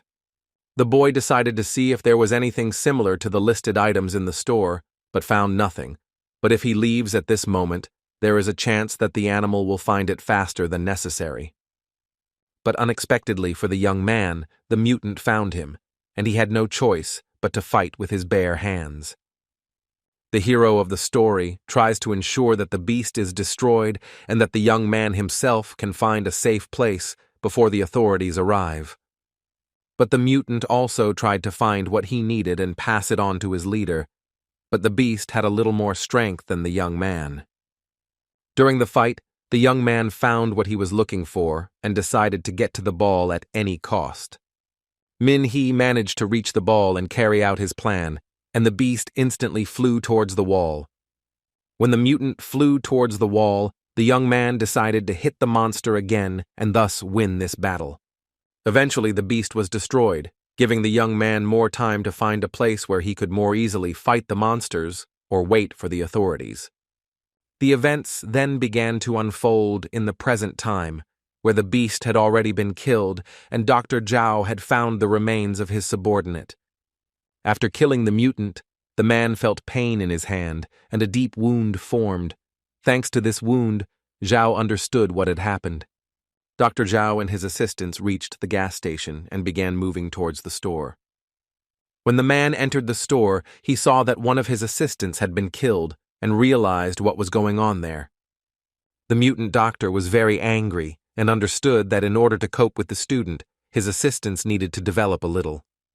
Zhao ordered his assistants to make sure the dead assistant was not in the store, which was located on the premises of the gas station. The man walked up to the front door of the store and asked if the animals had become better at distinguishing between different smells. After the man's assistants carried out the previous order, they immediately went in search of the young man to bring him to their leader. When the young man finished with the monster, he began to run away from the store so that Dr. Zhao's other monsters would not find him. The young man was surprised that the mutants found him so quickly. He did not understand how they could develop a sense of smell, because the boy lost an animal with a very sensitive sense of smell. As for the main character, I also didn't understand how all three animals could run up to the guy from the same side. Another surprise and oddity was that the barking of the monsters became even more terrifying than before he killed one of the four beasts. The boy found a place where he could stay for a while, and if he were found, he would be able to use many mechanisms. The place the boy found has very good mechanisms that will allow him to become strong. The hero of the story decided to think again about how to get rid of the smell, because thanks to gasoline, if he touched the fire, the young man himself would catch fire before he could deliver a burning blow. Since the animals would find him no matter which way he chose, it would be best if the young man continued walking. He plans to create distance between himself and the animals to delay them, but I don't know if he will succeed in his plan. The protagonist continues to move forward and thinks about how to destroy as many monsters as possible, but alone, he can do nothing about Dr. Zhao. At some point, the young man realized that someone was watching him, but when he looked back to see who was doing it, he was surprised. The boy did not understand how the monster became so big because there were three monsters and one big one appeared. Minghu was determined because he knew that he would still have to fight for justice and that the battle with the monster could not be avoided. The beast has become much stronger than before, but he does not understand how this could happen. Has he really evolved? The monster continued to attack the enemy, but with greater fury. The main character stubbornly tried to dodge every blow from the mutant and also tried to strike back himself. The young man noticed that the monster had become not only stronger, but also much slower. But for the young man, the fact that the beast had become slower slightly increased the chances of getting rid of the mutant. Minghe confidently asked the monster to attack him and really hoped that he would be able to get rid of it. But what was even more surprising was that there were even more monsters, and I fell into a slight stupor from what I saw. While the animals stood in their places, the young man thought about what to do and how to act. To begin with, the young man decided that he would leave the place where he was, and then decide what to do next. As the student was running away from the monsters, he saw a support and jumped over the fence, deciding to climb onto the support itself. But when the young man climbed onto the support, he realized that it was very narrow, and if he had to fight monsters on it, the student stopped for a moment. He then continued to think that thanks to this pillar, he would be able to kill one person first, and when he reached the top of the pillar, he would get rid of all the monsters. The young man touched one of the railings and realized that he could use fire to fight the monsters. When the hero of the story reached a certain peak of the support, he saw that the animals began to rise after him. The first of the monsters began to jump on the young man to hit him, but the young man was determined to win. The main character, thanks to the resistance, gained the power with which he can get rid of the monsters. Having received additional strength from the support, the young man immediately struck the mutant with all his strength. The blow caused the monster to struggle to its feet, and the teenager declared that the beast did not deserve to live on this earth. Having dealt the mutant another blow, he began to fall into the abyss, but it was important for the young man to destroy two more monsters. When the beast fell, the disciple turned to him and said that he became so strong after absorbing the steel, and then he went on to talk about how with this power, he could literally punch through monsters of the same level as himself. Having destroyed one monster, another one approached the young man and began to ask him to come closer to it. The friend believed that the monsters were actually lower in rank than the commander, meaning that the student had found a way to destroy the monsters in front of him. The mutant was getting closer and closer to the main character, and another monster was following him, who wanted to get close to the young man unnoticed. The young man did not understand what the beast wanted to do. One of his thoughts was that it wanted to deceive him. The young man was sure that the monster could not be fooled, but the guy himself did not fully understand what would happen next. When the mutant approached the student, he immediately began to scream and immediately wanted to get into a fight. The beast hit Ming-Hee's hand, but thanks to the guy having a steel hand, he managed to avoid damaging his hand. He managed to push the mutant away with his steel hand and he began to strike back. The young man dealt the decisive blow, but the mutant did not give up, and the young man thought about how to strike correctly to destroy the rest of the animals. When the student decided to hit the same spot as the previous mutant, he was very surprised. Ming-He didn't understand why his strike couldn't pierce the beast. Perhaps it had bone armor in its chest. During the fight between the young man and one of the mutants, another beast quietly approached him, but during one of the blows the guy noticed something unusual. The protagonist thought that the monsters had started evolving again, but it was unclear why they were doing it so quickly. While the young man was trying to destroy one of the beasts, another mutant quietly reached his leg. When the student saw another animal under his feet, he was shocked and did not know what to do. The guy wanted to kick the monster in the neck with all his might, but he saw that something began to appear on his neck. According to the young man, bone spikes began to form on the back of the beast's head, which is why he was unable to destroy the monster. And Ming-He also understood that their bodies were made of something unknown, but he still tried to destroy them. Despite the fact that at the end the hero finds himself surrounded on all sides, he has no desire to stop. The beasts from both sides attacked the young man, but he tried to understand in order to have privileges. The mutants dealt the young man blow after blow, but the student himself wanted to end the fight as quickly as possible. Ming-Hu tried to strike with both fists at the same time and in different places, but his blows were only enough to move him from his place. There were times when two mutants attacked at the same time, and the young one fought them off with his steel hands. It was another terrifying moment for the young man, as the monsters began to scream and immediately rushed into battle. When at one of these moments the beast ran up to him, the young man immediately hit it in the jaw, and the screams stopped. One of the mutants screamed and was hit in the jaw, flying to the side, and the other began to attack.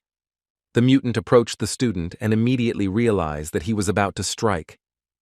And so it happened. The young man hit the beast with such force that the monster could barely stand on its feet. After the blow, the mutant began to cover his face with his hands and flew away from the young man some distance, barely stopping. Having stopped, the mutant decided to catch his breath a little and continue the fight, but continued to stare intently at the young man. The man also closely watched every step and movement of the beast and tried not to relax. The mutant wanted to continue the fight, but was unable to do so, and, without looking at his feet, fell into the abyss. But the young man also fell, but managed to grab the railing with his hands. Although he continued to hang, he realized that only one animal remained. While the hero of the story was holding on to the edge of the abyss, he remembered being at the checkpoint and finding himself there with Sister Song. Min-Hee checked the device, and it was great that the electricity was still working and that it would be able to destroy the remaining monsters. While the young man was hanging at a great height and holding on to the support with his hands, he realized that if he fell, he would break both his arms and legs and die. At some point, the hero saw a monster, which was also hanging at a great height. The young man realized that this was the last monster and confidently began to move towards the beast to destroy it. The beast also saw the boy and decided that he needed to get to him and also deal the final blow. The mutant, holding on to the support with his tail, hit the young man, but he himself decided that he would stop him with his own hands. Ming-He began to shout at the beast to come down, and also added that he was a parasite living off of Zhao, and if he died, the doctor would become weak. Whichever of them falls, both will remain corpses. But for the beast to die together with the young man is a great honor. The protagonist decided to get the monster to talk a little, saying that someone could soften the fall. The young man had an idea that if he stepped on the mutant, the outcome of the fall could change, and the boy would survive. The monster began to scream, But as a result of the fall, he remained alive, and the last monster was destroyed. The brave man stood and looked at the beast, and then added, "What will happen to him if he is very strong?" After the young man had destroyed the monsters, it was already evening, and he went in search of water to wash his hands. The boy found a sink and decided to wash his hands, and suddenly someone called him again. As it turned out, it was Sister Song who started to worry about why Min Hai wasn't picking up the phone and asked where he had been all this time. The young man explained that his phone had been hacked, so he didn't know anyone was calling him. The girl reported that government representatives are already in the isolation zone, have already cordoned off the city, and are patrolling the area. The authorities are driving the monsters out of the house, and the young woman also reported that no one has seen either the young man or Dr. Zhao. The boy explained that they were at an amusement park, and also revealed that Zhao planned to spread the mutants through the water supply, which would be injected with a mutagen, and thus contaminate the city's water supply. The girl could not believe that the doctor could do such a thing, because he always gave the impression of being a calm and balanced person. The student believes that the test tube containing the liquid he stole could have caused mutations throughout the city. The test tube itself can contain both the monster's blood and their antibodies, which will subsequently spread mutations. The daredevil explained that once scientists extract the antibodies, the city will be able to return to normal life, so the test tube is very important. Sister Song said she would notify the authorities, and they would send people to the amusement park and take him away. But this guy asked people to come to the South Tower because Dr. Zhao keeps chasing him, and it's dangerous for him to stay in one place for too long. The protagonist asked to report that Zhao is cheating, so the arrival of professionals is necessary, since he can kill everyone. The girl understood what he was talking about, and the young man himself ran to the Southern Tower in the hope that the man himself would not find him. He didn't know that Dr. Zhao was watching him, so he confidently walked towards the indicated place. But the man knew that the young man would come to the tower, so he was already waiting for him there. But it was no longer the same monster as before. Min Hai was surprised to see the man where he was supposed to be waiting for the people sent by the authorities. The young man decided to do everything possible to ensure that the ampule of blood did not fall into the hands of the doctor before the arrival of the people sent by the authorities. But at some point the man turned to the young man and asked him to look at the mountain, as he had prepared a surprise for him. At the top of the tower were people whom the doctor met along the way and wanted to destroy from the very beginning, but since they recognized the young man, he decided to read. As it turned out, the young man's former classmates were at the top of the tower and begging for help. The young men started talking about the doctor's target being Min Hai, and one of the boys said that it was too early for them to die. One of the girls, with tears in her eyes, told the young man to run away, since he would not be able to fight the man one-on-one, since he had the rank of general. Minghu didn't know what to do because he couldn't fight Dr. Zhao alone, since he had less strength. The protagonist understood that he could leave his 3 classmates, but he could never leave Lin Yun in danger. In this case, the guy can only wait, and everyone will only be able to survive with the help of the authorities. The man asked him to think about which of these 3 people was important to him, but it was already clear to him who it was. The doctor said that the important person to the young man was the one who advised him to escape, and that this person's name was Lin Yun. Zhao's words confused the girl, and she began to say that they were just classmates. But the man laughed and said that the young girl would not risk her life for the sake of a simple classmate. The doctor, who wanted to destroy all people like a virus, could not understand the sincerity and support of other people. The man was surprised by Minhee's words, as he had never experienced such an attitude from other people. The protagonist thought that this was similar to the nonsense that the man on the subway was talking. All his words were funny and reminded him that for Zhao himself, people were like cancer cells that infect the entire universe. But the universe gave life to the young man because he was lonely, and he also values his own life and the lives of people close to him. Zhao began to laugh at his words because they had different views on people's lives and what they were for. Minghe believes that the civilized world and thoughts will not stop being explored, including superhumans. They are also part of evolution. But for a man, his position towards virus people is unchanged because for him, people with superpowers are precisely ingrained viruses. The doctor went on to explain that some viruses are harder to get rid of than others because they can evolve. The young man thought about the need to stop their unnecessary argument and do everything to destroy this man.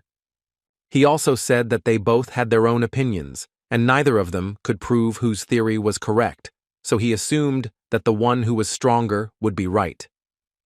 The daredevil added that there was one but, and continued to say that he was a representative of not just people, but people with superpowers, but who exactly this person represented was unclear. The doctor said that he was a representative of the universe and that he was the supreme purity that destroyed all life. The young man agreed but decided that the man should play by his own rules and wait for the authorities to arrive.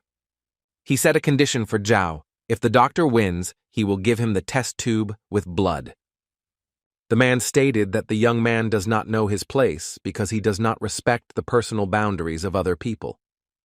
Min He set another condition.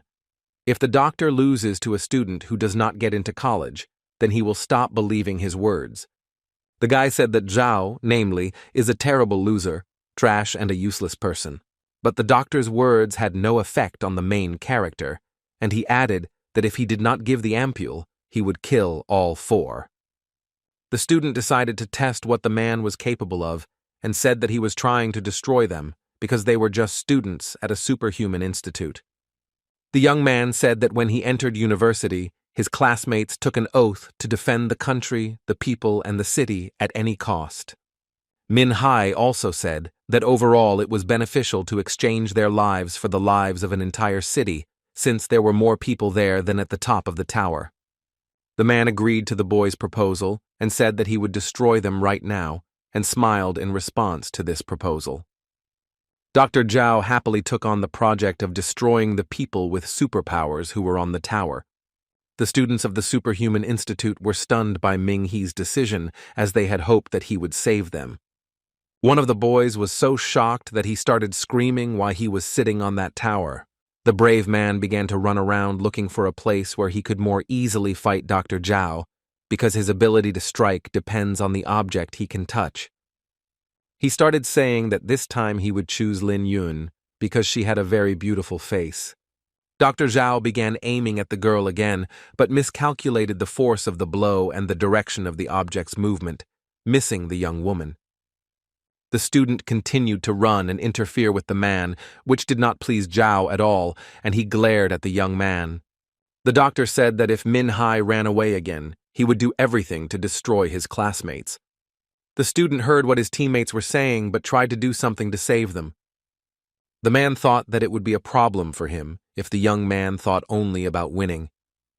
Even if Ming He thinks about winning, it's useless, and the doctor can just kill him, and that will only be better for Zhao. The young man ran on, but he did not know whether help would arrive in time and what to expect from this man. The doctor decided to carry out his insidious plan and shouted at the young man to come back, as he had agreed to his conditions. The man stopped, but he didn't know whether he should return to that man because he understood that he had more strength.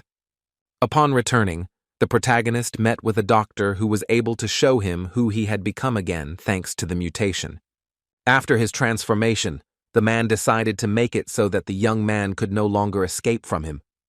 Dr. Zhao had a certain superpower that he could use after turning into a mutant. The man, using his superpower, made a multitude of spikes appear from under the asphalt so that the young man could not escape, and the young man himself stood and watched what was happening, covering his face with his hand so that dust would not get into his eyes. After finishing his strikes, Zhao turned to Min He and said that everything was fine, adding that if he resisted his strikes, the fight would be pointless. A group of people sitting on the tower believe that the place where they are is the place of their battle. He decided to set one condition. If the hero touched the circle drawn by Zhao, he would destroy one of the team members every time. The man agreed to the proposal, and then the doctor added that if the young man won, he would be able to save his team. The student can become a hero who can save the entire Lanyang city but the only thing is that he is weaker compared to Zhao. After the doctor changed, he gained another ability. He could get what he needed from his body. The man had information that the guy was hospitalized because he failed his exams, but he couldn't come to terms with it, fell into a coma, and ended up in the hospital.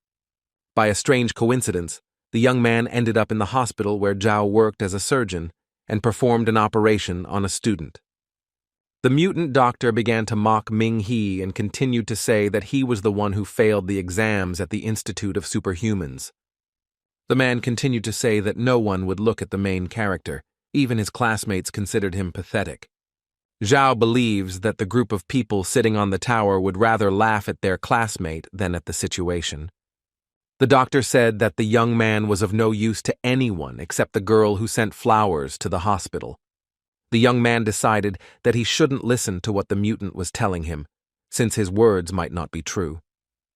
However, the man continues to claim that no one has visited Minhai for a whole year. At best, they sent her flowers. The student was not surprised by the words, "like your life is trash," because he understood that these were provocations to make him give up. Dr. Zhao felt that the boy, despite those life situations, behaved very arrogantly. Lin Yun was very worried about the boy, as she didn't want him to be destroyed by a monster like Zhao, so she insisted that the boy escape. The mutant decided that he needed to not just talk, but go on the offensive, because he wanted to win and take the ampule. The young man could barely stand after the first blow, but he was not going to give up because he did not want people like Zhao on the planet. But it so happened that the man managed to strike such a blow that an ordinary man was immediately destroyed. Watching this battle, Lin Yun cried and wanted the teenager to run away from the mutant as quickly as possible. Min Hai was not the type of person to give up in a fight that had just begun, and despite his injuries, he decided to continue fighting. Dr. Zhao turned to the boy and asked why he was fighting when he should have died in the operating room a year ago. The young man's actions did not convince the man, as he believed that even if he got to his feet after each blow, nothing would change. Another time, when the mutant was about to strike and the young man tried to dodge, he accidentally touched one of the spikes. For Dr. Zhao, this was a perfect opportunity to prove his point and remind them that there was a condition. If they touched the circle, one of them would die. The monster continued to say that the young man could not even adapt to this world. When the man wanted to hit the young man again, the latter had an idea, which he immediately took advantage of. Minghe decided that it was necessary to draw blood into the monster's eyes, and if this idea worked, the young man would have a better chance of destroying the mutant. It so happened that the plan worked. The man turned away, and a chance to strike appeared. Zhao himself did not understand what had happened, as the protagonist was wounded and looked exhausted. The student gained strength and hope that the blow he would deal to the monster would help destroy it faster. As it turned out, thanks to his own blood, the boy was able to deal a powerful blow to the demonic god.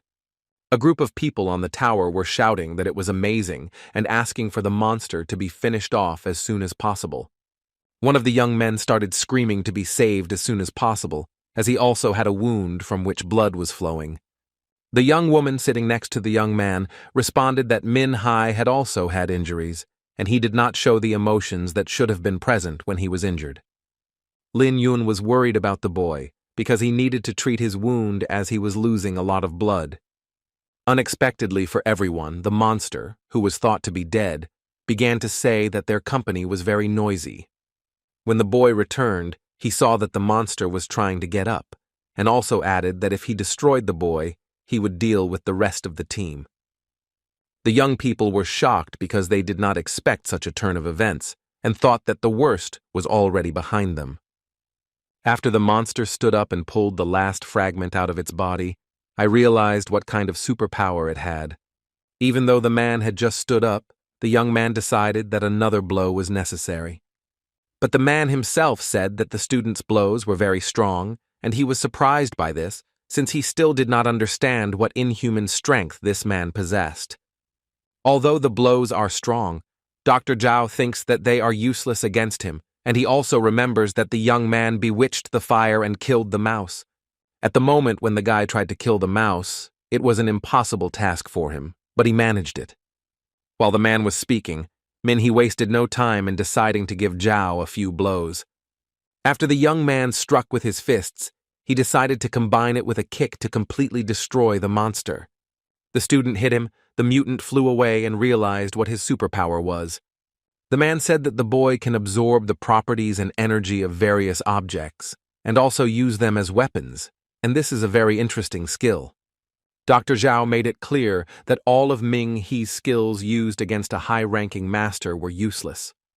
The students at the Superhuman Institute began to discuss Min-hee's abilities, as they had not previously known about this ability, and he was considered one of the strongest of the 5 people studying there. Lin Yun was even more concerned about the young man and tried to support him, while adding that he should put in a little more effort to destroy the monster. The man wants to use the power of the leader's title, not the rooster or worm that the young man has killed and knows what to expect in a fight. The monster doesn't believe that the teenager has enough power to destroy him, even if he uses the blue spirit rank. The man had a very high opinion of himself, as he believed that the boy would always remain weak, and even if he was unusual, there was a small chance that he could deal with the monster. Dr. Zhao also added that he also has good fist control and strong hands. The mutant decided to show Ming-hee how he could control the power of his hands and also test the strength of the young man. The man began to show everything he knew and also wanted to destroy the young man and his classmates. The blow knocked the guy off balance, but he did not want to give up and continued to fight. The doctor continues to attack the teenager and believes that he can defeat him and return what was lost. Their struggle continued, and each of them did not want to give up and continued to move towards their goal and victory. The young man realized that as soon as Zhao started fighting with his fists, the mutant's speed increased. The man continued to hit the boy faster and faster with each step, and he thought that this way he could win. When the doctor hit him again, the young man tried to hold on and stay in place, but he failed. The boy flew up from the strong blow, but tried to find support to stop and strike back. Zhao believes that this way he can get Ming-hee back on track and bring another person into the team. Sharp claws appeared on the monster's body, and the group of classmates were surprised by what they saw. The man pointed his claws at the boy and launched them, and the boy himself tried to cover himself from them and run away. The doctor was surprised at how dense the bone was, allowing it to escape the attack and not harm the person. Thanks to another unusual talent, by a lucky chance, the guy managed to escape, but he found himself on the brink of destruction. The monster believes that one hit will be enough for Min-hee, but even if he survives, he will remain wounded, and also added that his luck power is very useful. The man decided to go against the conditions that were set for each other before the start of the battle, and returned to the company of people who were at the top of the tower. Zhao began to talk about how each of Ming-hee's accomplices was as much of a loser as he was. For the young man himself, the mutants' actions were quite strange, since they had agreed on certain conditions for the fight. The doctor explained that he always kept his promises, but then turned to the student and asked him to assess his current condition. The protagonist was shocked to find himself standing outside the circle and was very angry at himself for it. Zhao said that due to the guy's incompetence, one of his accomplices had to be eliminated, and the group of friends themselves were very scared. When Lin Yun saw where the pin was flying, she knew what was about to happen, and that this moment could not be avoided. The monster targeted the girl who was most precious to Min-hee, and this time he hit where he planned. The young woman was as surprised as the rest of the people at the top of the tower, but she could do nothing. The girl lost consciousness from the herbs she received, and everyone thought she had died, and they also did not understand what was happening. The hero understands that because of his carelessness, an innocent person suffered, especially the one who cared about him. The young man became angry, and wanting to make sure that this man got what he deserved, said that the monster was capable of anything to destroy all people, like viruses. Min-hee was determined to get rid of the doctor and restore justice. Zhao began to calm the young man down and said that, in his opinion as a doctor, the girl would live as long as her arm was not amputated. There is one more piece of news for the protagonist. Lin Yun needs help within 5 minutes, and if it is not there, they will lose the girl. Hearing about the 5 minutes that could save the girl's life, Min-hai decided that he had to act decisively. The boy came up with a plan. While the man was not looking, the student would touch a bush lying on the road and use his superpower again. The guy did what he planned, and then thought about how to get rid of the doctor. The student's main task was to destroy the mutant and save his classmates in 5 minutes. The determined young man decided to destroy the mutant at any cost. Each of the men was determined to win, and each of them wanted to finish the battle. The daredevil turned to Ming-He, saying that his super talent was at the level of the blue spirit, and he would not be able to win this battle. After striking, the monster thought that the student was using all his strength, and added that if he used all his blood to the maximum, it would not be enough to win. The mutant believes that he does not need to resist the guy's blows, because he can die from blood loss. The man also thinks that the young man looks worthless, because he gives his all to his work. And the doctor no longer likes it when survivors commit suicide, and he hates it. Zhao continued to ask Min-He what the meaning of life was if one could not easily achieve success, such as by committing suicide. The man believes that the main character was the only one who wanted to die, but he was sent to the hospital and he forced the doctors to save him, wasting their time and energy. For a mutant, a stallion is a terrible worm that no one cares about, and he is alone all his life. The monster continues to consider the young man weak and pathetic enough to eventually decide to commit suicide. The guy didn't understand why this guy only gave him pleasure, because Min-Hai's sister sacrificed her dignity for her brother. For her brother's sake, the woman knelt before Dr. Zhao and begged him to stay at the hospital when medical bills turned into debt. Min-Hai and her sister always lived on the outskirts of the city, working with their hands for the rich and powerful people. Having convinced the boy of his worthlessness, he hit him again, but the young man remained steadfast. Another proof of a student's worthlessness is that he tries to deceive himself and pretends to be someone great. The villain decided to end the life of the main character with a fight, a senseless one, so that no one would get hurt because of him. Dr. Zhao's hands grew spikes, which he used to destroy the young man and end the fight.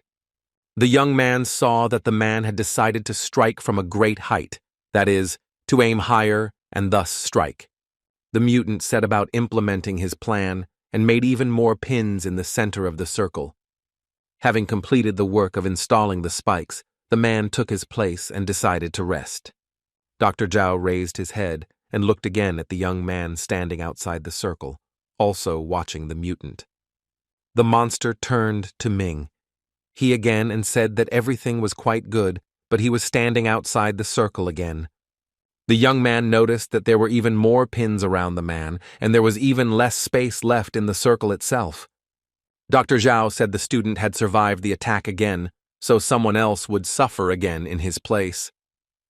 The guy was surprised that the man thought he was trying to commit suicide, since the young man values his own life more than someone else's. The monster believes that the student's words do not matter, since what remains important is that another death of his accomplice was allowed. Secondly, the hero of the story believes that he cares about his sister, as well as the universe in which people like Zhao live. The young man's sister plucked up the courage to seek help from a doctor because she was worried about her only relative. Min-Hai goes on to talk about how when the animals started mutating, everyone in the hospital started running away, and the only nurse, Song, decided to help a man who was in a coma. While everyone was fighting for their lives, the only one who wanted to help save those who couldn't move was Sister Lan. The boy explained that he would never abandon his classmates because Lin Yun was a leader and helped raise funds for him. The man said that the beauty who was collecting money for the student's treatment would soon die before his eyes. The last thing Min-Hai wanted to say was that he had super talent, and not just at the blue spirit level. The young man explained that the man had the ability to self-heal and regenerate his body, but every blow he dealt left a mark on the monster's body. Dr. Zhao estimated that the student hit him a total of 49 times, but the man himself hardly noticed. The protagonist decided that he needed to strike a blow that would allow him to destroy the mutant. The student decided to carry out his plan, gathered all his strength, and went to meet the next monster. The man was surprised that the young man decided to deal the final blow. After all, it was a purple SSS-Rank super talent. The doctor believes that he is part of a higher power in heaven that is losing to a person with a lower standard of living. Min Haye's classmates were shocked by what they saw, as they never thought he had such a superpower. The young man believes that his current strength is actually insignificant because you never know what title you can win. The current government is 1,000 times better than the man who believes that other people are viruses that need to be destroyed. After finishing his conversation with Dr. Zhao, the young man immediately ran to the door to help his classmates. One of the girls said that the boy used Mina's purple SSS-Rank talent and was able to win. Min Hee turned out to be very strong because he could use a secret art that not everyone could master. After the student ran to his classmates, the girl thanked them for saving him and added that the school they attended probably did not see the young man's potential. The rest of the friends also thanked him for saving them and added that it was unclear how much power the student had on the test machine, and if that was not the reason, then it was the person taking the test. A brave man approached Lin Yun to check if she was okay and give her first aid. The most important thing for the girl was to survive, because life was important to her, and it was also important that everything in their city became better. Min Hayi promised that the young girl would survive, and also said that officials would arrive soon. Lin Yun said that the young man was very strong and that none of them knew about his abilities. The group of friends saw that the officials had already arrived and were very happy that they would be taken away and the girl would be saved. The students of the Superhuman Institute began to shout about their location, and the young man asked Lin Yun not to speak first. One official said he would take care of the victims while another would handle the crisis. The young man began to ask them to hurry, since there was a wounded girl among them. The official asked them to step aside and make room for medical personnel. The medic examined the young woman and said that she was lucky that the spear did not come out the other side, and that if help had been provided in time, there would have been no danger. The witch who arrived from law enforcement agencies reported that the young man also needed medical assistance, as his wounds needed to be treated. The young man reported that upon arriving at the designated location, they found a mutated Master Rank monster, and added that they were lucky that no one died. He was still given medical attention and was also asked where the mutated Master Rank monster could have escaped to. Lin Kunyu, who had the rank of Sun, joined the company and reported that the critical situations had already been resolved. Captain Louis Lin said there was no need to rush the mission. The officials explained that a Master Rank monster could ambush and spy on them. The guy who arrived on behalf of the authorities reported that the Master Rank mutant had already been destroyed. Lin Kunyu also added that the dead monster was in the pit and showed where exactly it was. Officials speculated that the mutant likely used several dirty mutations to enhance itself. Captain Louis Lin was surprised because everyone thought the doctor would take care of everyone, but it turned out that he was dead. The girl immediately began asking when exactly the man died and who killed him, since the authorities arrived after the destruction. The group of friends confidently pointed to the MiG-21 and were glad that the authorities would learn about the feat. And Louis Lin herself was surprised that the young man killed the mutant, because she didn't think that anyone could kill such a mutant. The young man stated that he had indeed destroyed the mutant and reported it to the authorities, and also gave his name, namely Min Hae. The hero showed the officials an ampule of liquid and explained that he stole it from a mutant, and then said that he wanted to add it to the water supply. The captain carefully examined the ampule, then looked at Min Hee and did not understand what was happening. Lu Lin was even more surprised and began to ask how he managed to do this. The young man began to explain that he had robbed the doctor while he was busy talking, but the authorities were interested in how he had destroyed the mutant. The student said he used his fist because his evolutionary superpower is his fist. The captain stopped the teenager and asked him what level of super evolution hunter he was and what department he was in. The protagonist explained that he had the rank of Starlight trainee, but no one believed him. The official explained that Dr. Zhao had recently eliminated 2 Shining Moon rank hunters. The boy's classmates confirmed that he had indeed become an evolutionary hunter. The young man's girlfriend also added the fact that he failed his school exam on super evolution. Louis Lun was once again very surprised, because she did not understand how it happened that an ordinary student who failed the exam suddenly became a super evolutionary hunter. Lin Kunyu was also surprised by what was happening and asked what was happening to him. The captain remembered that Min Hai was that arrogant guy who didn't listen to her instructions on the radio. The doctor who was with the officials remembered the young man because he was on the bus when they were attacked by the mutant mouse, but he did not immediately recognize him because of the blood on his face. Lin said that from then on, the student became a hero who saved their city of Lanyang from danger. The official added that the young man made high-ranking heroes look like hopeless, low-ranking heroes. Min Hai did everything to buy time and save his classmates because they also helped him in difficult times. The commander was asked if the young man would be interested in joining the Super Evolutionary Organization, as it offered high pay, good treatment, and great colleagues. Lin did not like the girl's words, as they were very unkind, and he asked the young lady to be a little more modest. Louis was very offended by the guy, because she also believed that similar comments could have been made in another place and under different circumstances. The official decided to rectify the situation and said that the other girls in their company were not as nice as she was. The commander suggested that he consider that their organization was inviting him to join them straight from the evolutionary school. The main character thought about the girl's words and said that he would think about her proposal. After Min Hai said he would think about the proposal, he immediately felt sick and lost consciousness.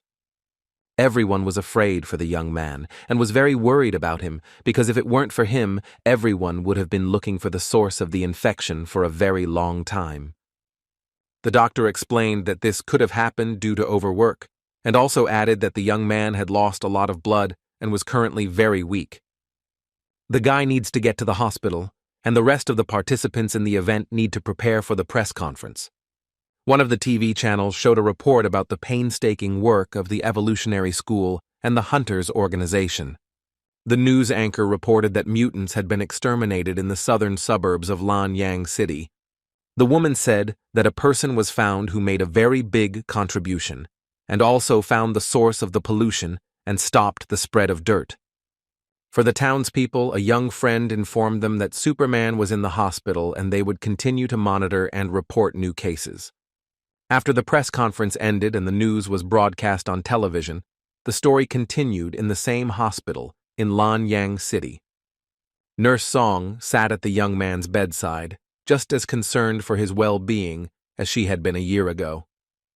Min-hee opened his eyes and realized that he was in a hospital and Sister Song was sitting next to him. The beauty was very glad that the young man had woken up, and explained that he had slept for 2 whole days, so much so that she even thought that he had fallen into a coma again. The friend was also surprised to see the girl, and asked why she was lying in the hospital next to him. Sister Lan explained that she was transferred to this particular hospital and assigned to look after him. The woman explained that her friend was now a hero in the city, and reporters were waiting to interview him. The young man was curious to know where his sister was now, as he was very worried about Lin Long Long. His sister was safe and learned this from the doctor, adding that she was with Issa. Sister Song explained that she needed to go to the hospital immediately, and for the boy himself, this was important information. Someone tried to enter the room where the teenager was and ask him some questions. As it turned out, Captain Louis Lin and General Lee from the official organization opened the door and inquired about the student's well-being. Min-he was already feeling better, having had a good rest and gained strength, and he was also curious as to why they had come to him in particular. Sister Song explained that his physical condition was good, as the young man recovered much faster than ordinary people. Louis Lin said that this guy is very good for their organization, and they also need superhumans like him. When the general stamped his foot and turned to face the young man, the woman standing behind the general became a little frightened. The man himself thanked Ming-hee for saving the city and for everything he had done to officially organize Lanyang City. The general explained that if it were not for the student, there would have been many victims both in the city and beyond. The young man was pleased to hear such words, but this is exactly what he had to do, because first and foremost he was saving his loved ones. The man looked at the protagonist, and the student realized that the general wanted to talk to him. Lu Lin invited Song Lan to have lunch and discuss some matters since she had some free time today. The nurse was delighted with this offer, as she had not been anywhere for a long time and wanted to visit many places in Lanyang. After the girls left, the general sat down next to the young man and waited for a suitable opportunity to talk. Min Hae was the first to start the conversation and added that if a man wants to talk, then what exactly does he want to talk about face to face? The man was surprised that the guy immediately understood that he wanted to talk to him and did not even understand how he got it. The young man explained that the woman had used this excuse to invite Sister Song to have lunch with her, and the general realized that the student had good analytical skills. He talked to the student's friends and the nurse about the battle with Chao Shuhua and realized from their stories that the doctor and the young man had different levels of ability. It was a surprise to the general that the young man was able to defeat the monster, because not all the best hunters understood how much higher the rank of the super being was than their own.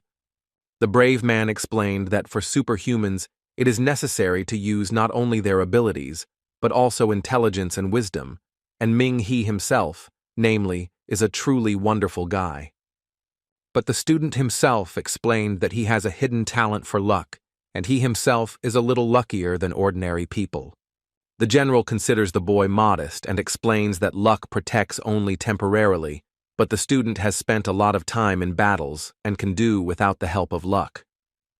The young man believes that the words spoken to him are a complete exaggeration, since he only has the rank of intern. The man was curious if Dr. Zhao had heard what Ming He had said, as the general himself was very interested in the information the mutant was telling him. The young man explained that Zhao was talking about cancer cells taking control of the immune system, which is the main organ in the universe responsible for the death of people. The head of the organization explained that not all of the mutant's words make sense, since in his words, one can find several more answers to the question about the source of the radiation. The boy was surprised by what the man said because everyone thought the monster was a madman who wanted to kill people. The organization has data and assumptions that the animals that invaded our planet appeared because of a comet containing a creature capable of harming humans. He explained that it was all instinct, and on our planet Earth, the most important instinct is embroidery, because every person or animal is capable of surviving. The general asked the young man if he knew what instincts the creatures that fell with the comet had, because this was very important. According to the young man, the instinct of these creatures is to kill all living things in their path. The man confirmed the boy's words, because it was important for the creatures to destroy every single human. But it was also important for the boy whether humans were really poisoning the universe. The general cannot answer this question because people have two instincts. The first is to survive, and the second is to explore the world, and people continue to explore the world. The only truth is that even the best super beings and professional scientists cannot answer this question. Min Hai began to think about whether it would be useful to give humans enhanced evolutionary abilities if the universe wanted to get rid of them, and since they were so adaptable, they might not be a problem for the monsters. The brave man said that the guy had good thoughts, and also added that people who have an innate attachment to evolution feel a direct aversion to such thoughts.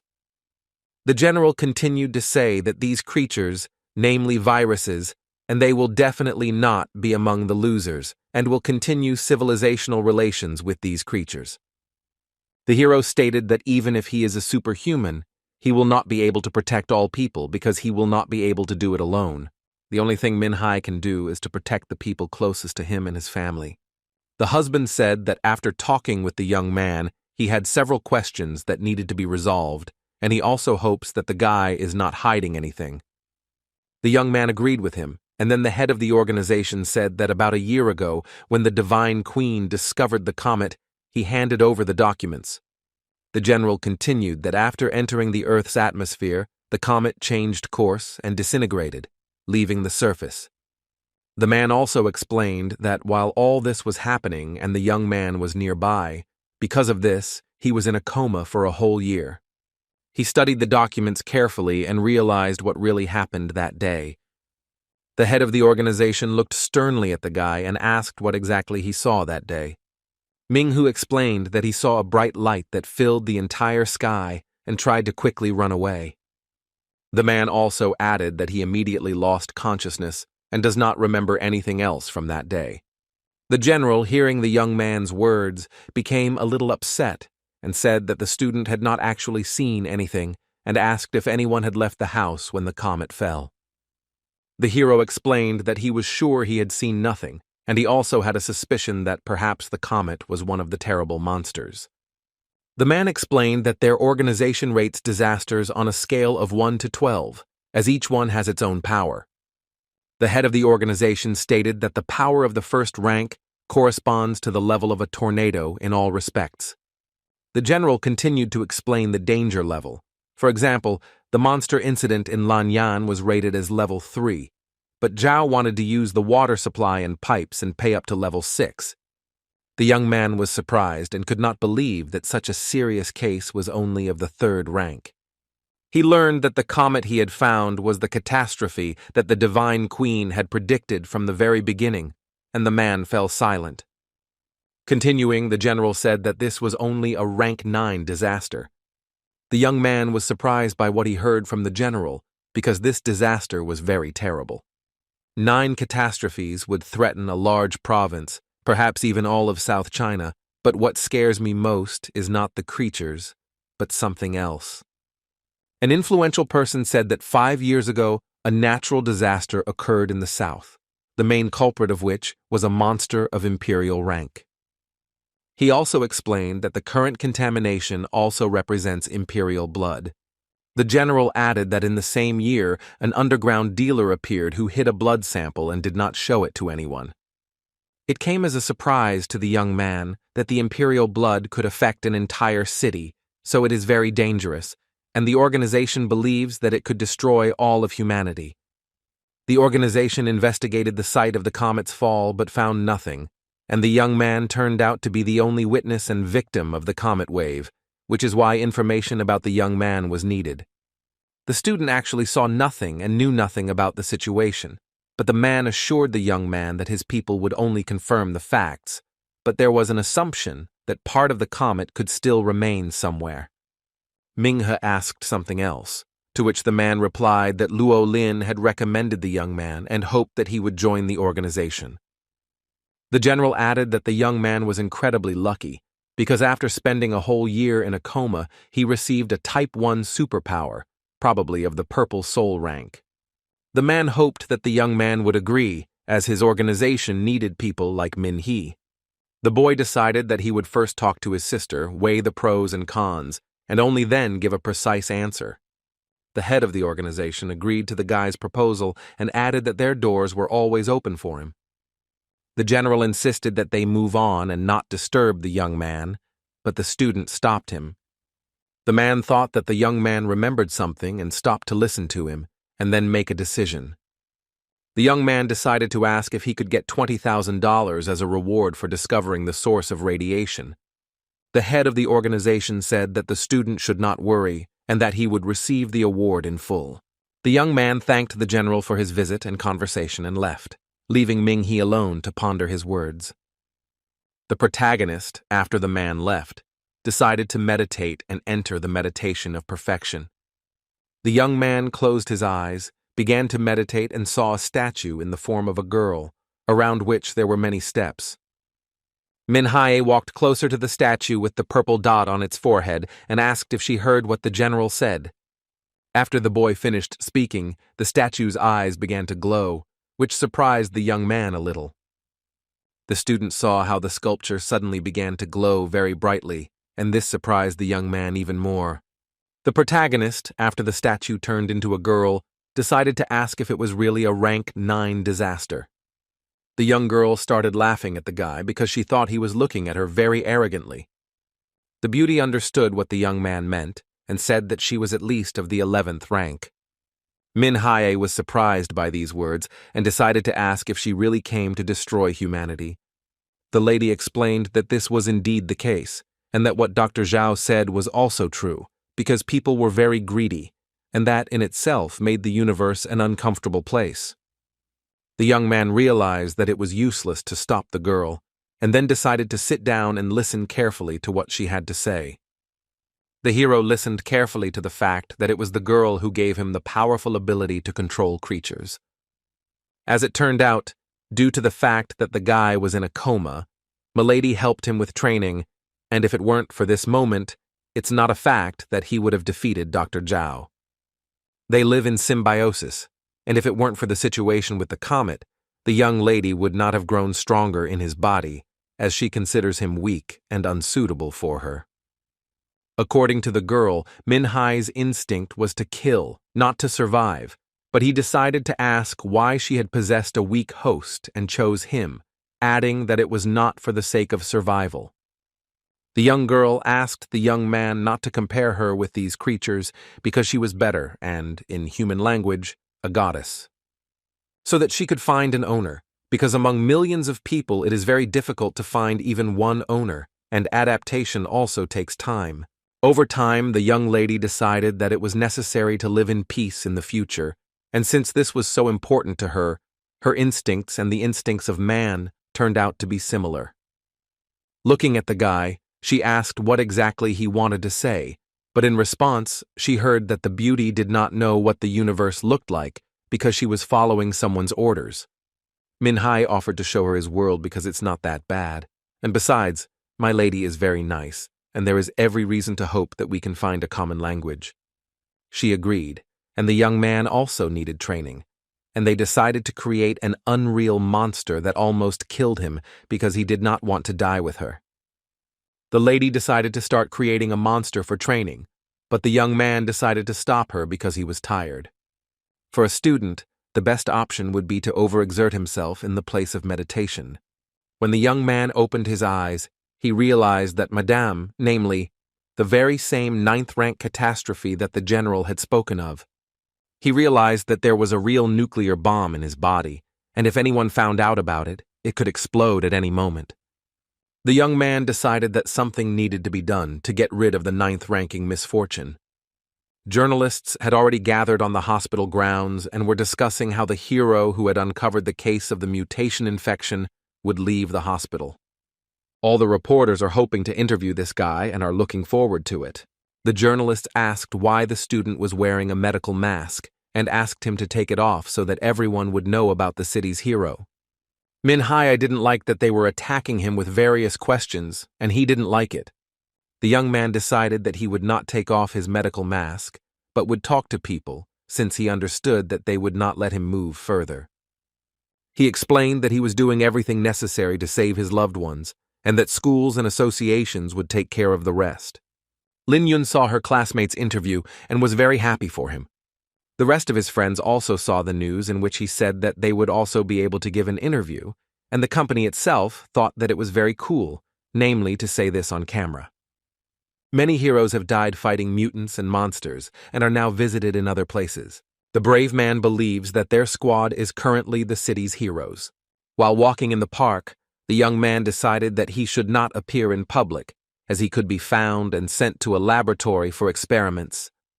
The young man held a piece of paper in his hands, which stated that he had a certain amount of money in his account, thanks to which his sister would be able to relax a little. Min-hae had made a deal with Sister Song that she wouldn't tell her sister about the hospital, and at some point, the young man decided to give her a surprise. The boy wanted the girl to rest more, because she had done so much for him, but the doll refused and said that she could not leave until she sold all the ice cream. The young man decided to help his sister and then go to the festival, but she suggested that he go and take the exam so as not to waste time. The girl explained that since the morning everyone has been discussing the hero who saved the city, and the young man himself wants to become a Superman and protect the city. The young man decided that he needed to tell his sister the truth about being the hero everyone was talking about, and then added that he needed to get some fresh air. Min-hai decided to help the girl and started shouting that they were selling ice cream, that it was fresh and had many flavors. A young woman who was with the general at the hospital saw that the young man was helping his sister instead of becoming famous throughout the city. At some point, when the young man was calling people to him, he heard someone calling him and decided that he needed to pick up the phone. The young man picked up the phone and asked who was calling him, and heard in response that it was Liu Lin, the military commander of the southern suburb. The woman calls to see if he has decided to join their organization, but his sister has been working hard for years so that he can study. The young lady dreamed of her brother getting into the evolution school, so he plans to enroll there after the special recruitment opens, and only after graduating from school will he be able to accept their offer. The commander explained that they also had a similar organization called Dragon's Fang. Its members were free to move around and were not usually required to defend the city. The only thing they will have to do is to help officials in emergency situations, and for their cooperation, they will also receive official powers and an annual fee. Liu Lin said that the evolution school is very expensive, and they must have a lot of funds, but they also will not put pressure on the choice, because the young man must help twice a year, and they will pay this amount. The young man warned them to call if they needed anything, because being a guard was every Superman's duty, and from that day on, they would work together. The boy became a part of the Dragon's Fang, and plans to combine his studies and work in the organization. He finished talking on the phone, and his sister, who had finished work, came up to him. The girl finally finished selling ice cream and asked who was calling her brother, because he had walked away while talking on the phone. Min-hai explained that he received a call from the official organization that hired him, and that the salary was very high, and that there was a chance that his sister would not have to work so much. My sister suggested going to the festival to celebrate the event because she had never been to a seafood fair. The young people were very pleased with what they saw and tried many interesting products. They also went to look at and try on new clothes because his sister deserved the best. Sometime later, they went to look at a house that could be bought or rented. At that moment, the house they were looking at was for rent, but the young man promised that they would soon be able to buy it. Suddenly, the girl remembered that her brother, namely Superman, and asked him to give her a special thank you when he meets the hero of the city. Min-hai was surprised by her words, and then added that the hero risked his life to save the entire city because he could have escaped, but he stood until the end. The sister continued to talk about how his body was covered in blood and that he almost died. For the girl, the most important thing was that the hero did all this for the sake of children who were calmly choosing ice cream in the park. The girl also added that thanks to him, everyone returned to their homes, and some of them can choose their own housing. An ordinary person can live in his city thanks to people with superpowers. Min-hai's sister hopes that her brother will have the opportunity to meet him and thank him for saving people. Returning home, the young man took a shower and thought that he should not thank himself for saving him because people deserve to risk their lives for him. While at home, the young friend began to train a lot, as this was necessary for entering the institute. The training included cardio, strength training, endurance, and striking techniques. The young man trained hard every day because he wanted to make his sister's dream come true. Fist-fighting training was essential for the student, as his superpower was in using his fists. The hero also went to the library to practice his knowledge and improve the assimilation of the knowledge he already had. Another component of the training was combat training, which was done through meditation. Preparation for admission was intense. As for the young man, it was an important moment of entering the institute. An acquaintance from the Comet said that she analyzed the statistics of the mutated doctor and can stimulate 90% of his strength. The lady suggested using his ghost for practice, but the young man still hasn't forgiven Zhao. At this stage, it is necessary to improve the student's physical capabilities and get more nutrients, since the fighting skills in the head are not weak, but the body itself does not keep up with the reaction. When the youth can reach the level of solar energy, he will be able to use the absolute theory because his fist, namely, this is the advanced talent of the Red Sorcerer. If Ming who uses absolute territory, the doctor will look weaker than an insect. The young man remembered that the teacher explained that this method allows a person to surpass physical capabilities. The strike of a strong man is equal to that of an ordinary person, and also the talent of the blue spirit, which gives the physical data of white dust, advanced skills of explosive evolution of the spirit. The blue spirit also has the ability to control fire, wind, and a mysterious explosive fist. The beauty then explained that the purple soul's talent included summoning blazing fire, summoning shining thunder, controlling tornadoes, and repeatedly striking star signs. According to the Superman theory, the purple soul talent gives the physical characteristics of white dust, advanced skills of explosive spirit evolution, and secret art. The young man became interested in the red sorcerer's talent and learned that he possessed the physical characteristics of white dust and developed skills of explosive spirit evolution. The sorceress said that the absolute theory enhances the abilities of the Superman, elevates the capabilities of the enemy, and also forces him to follow the rules. In absolute theory, he sets rules that are beneficial to the young man, and also asks if there is a trial version. There is no trial version at this stage because the guy needs to practice other skills, and if he does not master the secret art, he will not move on to the next level. Mingha must have a sufficient level of fist fighting, but the young man believes that he tried and failed to deliver 49 blows. But whether this move will be the strongest, the young man does not know. But the young lady explained that 49 strikes was the minimum for activation, since the strikes had to be fast. The young man also added that the strikes must be precise, and it is also necessary to use the environment and explosive strikes. According to the girl, the student will have to use secret arts, as it is necessary to increase the number of blows. A month passed. The young man was at the station and was going to take the entrance exams on the train, and his sister was very upset that the young man was leaving. For the first time in history, a very thick fog fell on a park area in the southern city of Binshan at night. 2 security guards worked at night, monitoring the park area, as it is private property that needs protection. One of the guards saw such thick fog for the first time in many years, especially at night. Lao Wang's colleague approached him and said that they were alone, and advised him not to check the area as the fog was very thick, and nothing could be seen. The men decided to return and started talking about how September would soon come and the cold season would begin. Due to the thick fog, the guards did not understand why they had not reached their destination and thought that they had taken a wrong turn. When they arrived, they were surprised again, as they thought they were going to the wrong place, but one of them had been working there for 10 years and knew the area very well. But it turned out that they still went the wrong way, and one of them disappeared along the way, and the other heard strange sounds. The surprised man does not understand what is happening because his colleague is not nearby, and a monster is standing in front of him. The monster attacked the guard, and he screamed for help because he didn't want to die, but there was no one there. The mutated spider dragged the man away, and his colleague ran as far as the eye could see because he wanted to escape too. Lao Wang ran to the control room in a panic, decided to catch his breath and call for help.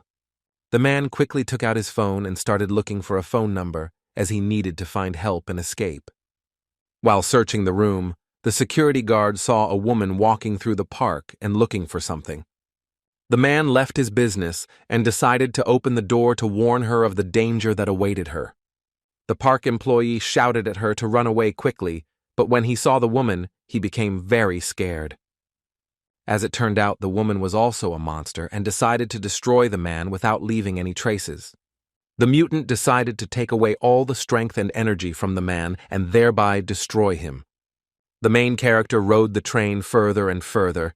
At some point, the train reached a place where there was thick fog. The student decided to call his sister and tell her that he had money and that his friends were looking for a house for him.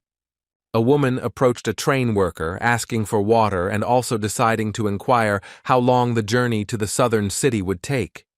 Tang Xin, a member of the train crew, replied that they had about an hour left to travel, adding that the school year would soon start. A passenger on the train confirmed that she was indeed traveling with her daughter, who had scored high in Lanyang and was accepted into the evolution school. All the passengers were shocked by what they heard, because Fan Naya Rong was beautiful and smart, and some of them couldn't even pass the exams because the rankings were too high. One of the young men approached the girl and asked her to write a blessing, as he also wanted to enter this school and save the people and the city. The young man was very touched by the fact that the girl had entered there herself and had scored high. It was really amazing, and the girl replied that she had to try very hard. The train went further and further and reached a city where there was a very thick fog at night, and monsters destroyed 2 park employees. Unexpectedly for everyone, the train began to stop abruptly, but it was not yet known why exactly this was happening. The passengers are scared and don't understand what's happening, because everything was fine the whole time. There was a young girl in the train carriage with a baby in her arms, who did not understand what was happening to the child. Fan Naya Rong was surprised and replied that such a quick reaction reassured her, since she did not understand what was happening. People don't understand where the fog came from, because the weather was clear just now, and there was no communication. No one understands anything. Everyone is in a panic. The protagonist looked at his phone and saw that the weather forecast said it was sunny. He decided to get up and check if there was a signal on his phone, and saw that there was still a connection. Another friend decided to look out the window to see what was going on, and saw the silhouette of an unknown person. The young man's mother did not believe him and said that it was all nonsense, but he stood his ground and continued to claim that it was a very great treasure. Min-hee sat and watched carefully as the staff member began to announce information. The announcement stated that the crew had encountered an unexpected situation and was working to resolve it. None of the passengers expected any unforeseen situations to arise, and all passengers were asked to remain in their seats. Min-hee stood up from his seat and decided to go ask what happened, because he had a bad feeling. The train worker asked permission to return to the carriage, as the crew should have already known about the situation, but they themselves did not yet know what had happened. The protagonist showed the girl his badge and added that he was a hunter of an advanced stage of evolution, and asked her to tell the truth, and the woman asked to follow her. Fan Naya Rong said that she was also considered a hunter, so she offered to help the young man. The train workers checked the passengers' data and found no advanced hunters, and they don't even know what to do.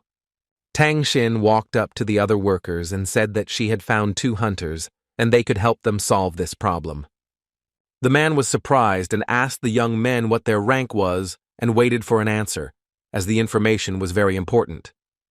The young man and his girlfriend show their ID cards. The guy shows a badge, and the girl shows a piece of paper. The guards were surprised, because the student of the School of Evolution and the intern Starlight turned out to be completely different from what they expected. Qiming added that they definitely wouldn't be able to cope since the crew didn't know what danger was waiting outside the train. Min Hae said that in this case it was better than nothing, because the longer they stayed on the train, the worse the situation became, and the more likely it was that rescuers would be called. The guide agreed with the young man and added that they were accompanied by Qiming, who made sure they were careful. The young people could not agree on who would go further and who would stay, but in the end, they decided to go together. The young man agreed, but warned that he had a bad feeling and asked the girl to follow him. He warned them to close the door and not open it under any circumstances, and if they returned, to let them know. Tang Xin closed the car door and waited for instructions from the young men, as each of the passengers was worried about the current situation. Minghe was with the train conductor and a student from the School of Evolution. They walked and looked around carefully. Qiming was surprised that the young man wanted to see a girl who had entered the School of Evolution, because he thought it was the other way around. The young man himself was cautious, and then asked what the crew did if there was fog outside, to which he heard in response that they were driving on, and in this situation, the system showed that there was something ahead. The group of people moves on, and the guard is not concerned about the situation, as he thinks that there are wild boars or mountain birds there. The passengers hoped that they would soon be able to continue their journey, as each of them was busy with their own affairs. The train crew member was very tense and anxious and also could not find his seat. The woman hopes that everything is going well and they will return soon with good news. Tang Xin saw a girl on the street and asked her why she got off the train, since it was dangerous. The conductor opened the door, but immediately remembered the instructions the young man had given him before leaving. The crew closed the door, swore they wouldn't do it again, and continued to wait. A train passenger also saw a young woman outside the door and asked why she was not allowed on the train. The woman replied that she could not see clearly because the fog made it difficult to see who was standing in front of the door. In the car, they heard the doll knocking, and one of the men who was next to the woman said that perhaps she was knocking because she was scared. Tang Xin sternly said that no one except the hunters could open the carriage, because when the train stopped, the doors would be locked and no one could get out. However, the man was persistent and said that perhaps they were local residents who had gotten lost and were now asking for help. The employee stood her ground because she wanted to save the lives of all passengers. A train passenger is also determined to let someone into the carriage because a girl's crying can be heard outside the door. The woman stood firmly in place and did not allow anyone to open the door, as it could be dangerous. The man pushed the employee away with all his might. She fell to the floor, and he walked back to the door. The elder brother said that the crew members should help the people and opened the door. He then turned to the girl standing behind the door and said that he would help her because he had a kind heart. Continuing the conversation, the man suggested getting into the car as he could not stand the tears. The train passenger never expected for a second to see a living person nearby. As it turned out, it was a monster that lured passengers out of the train in order to destroy them. When she saw what happened to her husband, she was shocked because she asked him not to open the door, but he did not listen to what she told him. The train worker tried to get to her feet as quickly as possible and close the door. Tang Xin stood up and wanted to run to the door as quickly as possible, but she couldn't. She remembered the girl who entered the School of Evolution and scored the highest marks. The woman herself was surprised that such a beauty could be a hunter and not be afraid to fight monsters. This prompted the employee to close the door so that no one else could enter. As she walked towards the door to close it, she felt someone grab her leg and not let go. The woman saw that it was the same monster that had kidnapped her husband, and she was very scared. Tang Xin didn't let go of the door and tried to make sure that there was no mutant in the car and that she had survived. But the woman herself did not expect that everything would turn out differently than she wanted, but the monster began to pull her towards itself. The train worker, who was being dragged by the monster, continued to hold the door to save other passengers. The woman managed to close the door, albeit at the cost of her own life, but she does not regret what happened.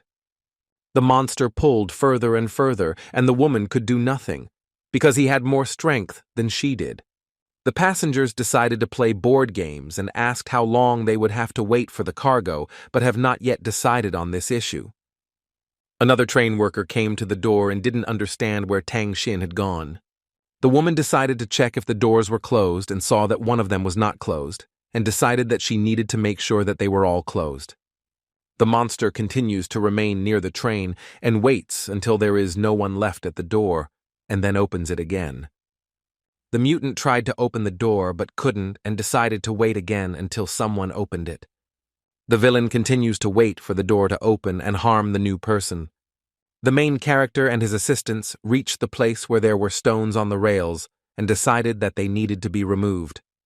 The young man decided to check the reason for the train's stop, but the beauty asked if the slippery ground was to blame. Minghe logically reasoned that it hadn't rained for quite some time, the tracks were being cleared of mud, and this was unlikely since the train hadn't stopped for that reason. The girl was surprised by what she heard from the security guard, because he said that the young man probably had a mental disorder, so it was necessary to clean the dirt off the tracks. The main character decided to climb a rock secured with a net and find out the reason for the train's stop. The young man realized that the train had stopped because a huge monster had climbed onto the rock, and it was a demon. Minghu carefully examined the trace of something large and tried to figure out what it could be and how it appeared. The guy managed to crumble the soil as the animal crawled along the rock and clods of earth fell onto the rails. While on the mountain, the main character again felt that someone was calling him, and this surprised him very much. As it turned out, he managed to contact the stone itself, and on the phone screen he saw that Luo Lin was calling him. The little girl was glad that the student picked up the phone, but immediately decided to report that the train had stopped because of an unknown monster. The commander explained that he was near Nandu Xiaopei, but the young man added that they had not yet arrived because there was heavy fog, there was no communication, and the personnel could not report this to headquarters. Luo Lin asked if the train would be able to reach its destination, and he replied that it would be possible if he cleared the train of all unnecessary things and could continue on its way. The girl said that after clearing the area, it is necessary to leave the place where there is fog, because there will be problems. The young man asked what happened to the fog, but the woman began to explain that he would be able to survive in the fog, but the train and people could get hurt. The hero understood everything that Luo Lin was telling him, decided to listen, and began to go down to the young man and woman to help them. When the young man returned to his friends, he immediately began to listen to the guard trying to humiliate him. The man could not understand how the young man could do this to them because, in his opinion, they were working themselves while he was standing there. The student explained that they needed to leave the area as quickly as possible because they had received a call from the center's commander. Fan Nairong was surprised that he was able to find a connection, and also found traces of the disaster monster that caused the stones to fall. Min Haye has no reason to lie, because he needs to make sure that the train and its passengers are safe. A group of people quickly ran towards the train, and when they arrived, they had to give the command to the main train to start moving. The guard started to fall and didn't understand what was happening because while they were just standing, everything was fine. The man realized that something had knocked out his tooth, but he didn't know exactly how it happened, and when he saw what had happened, he was surprised. The young people were very surprised to see the dead man and did not understand where he came from. The guard himself was very scared because he realized that the corpse had fallen on him and knocked out his tooth. The young man and the girl were also in a stupor, as they did not understand what was happening. They planned to grab the man and continue running towards the train as they needed to get out of the area. The boy realized that there was something behind them, took the girl by the hand and led her to the side, telling her to be careful.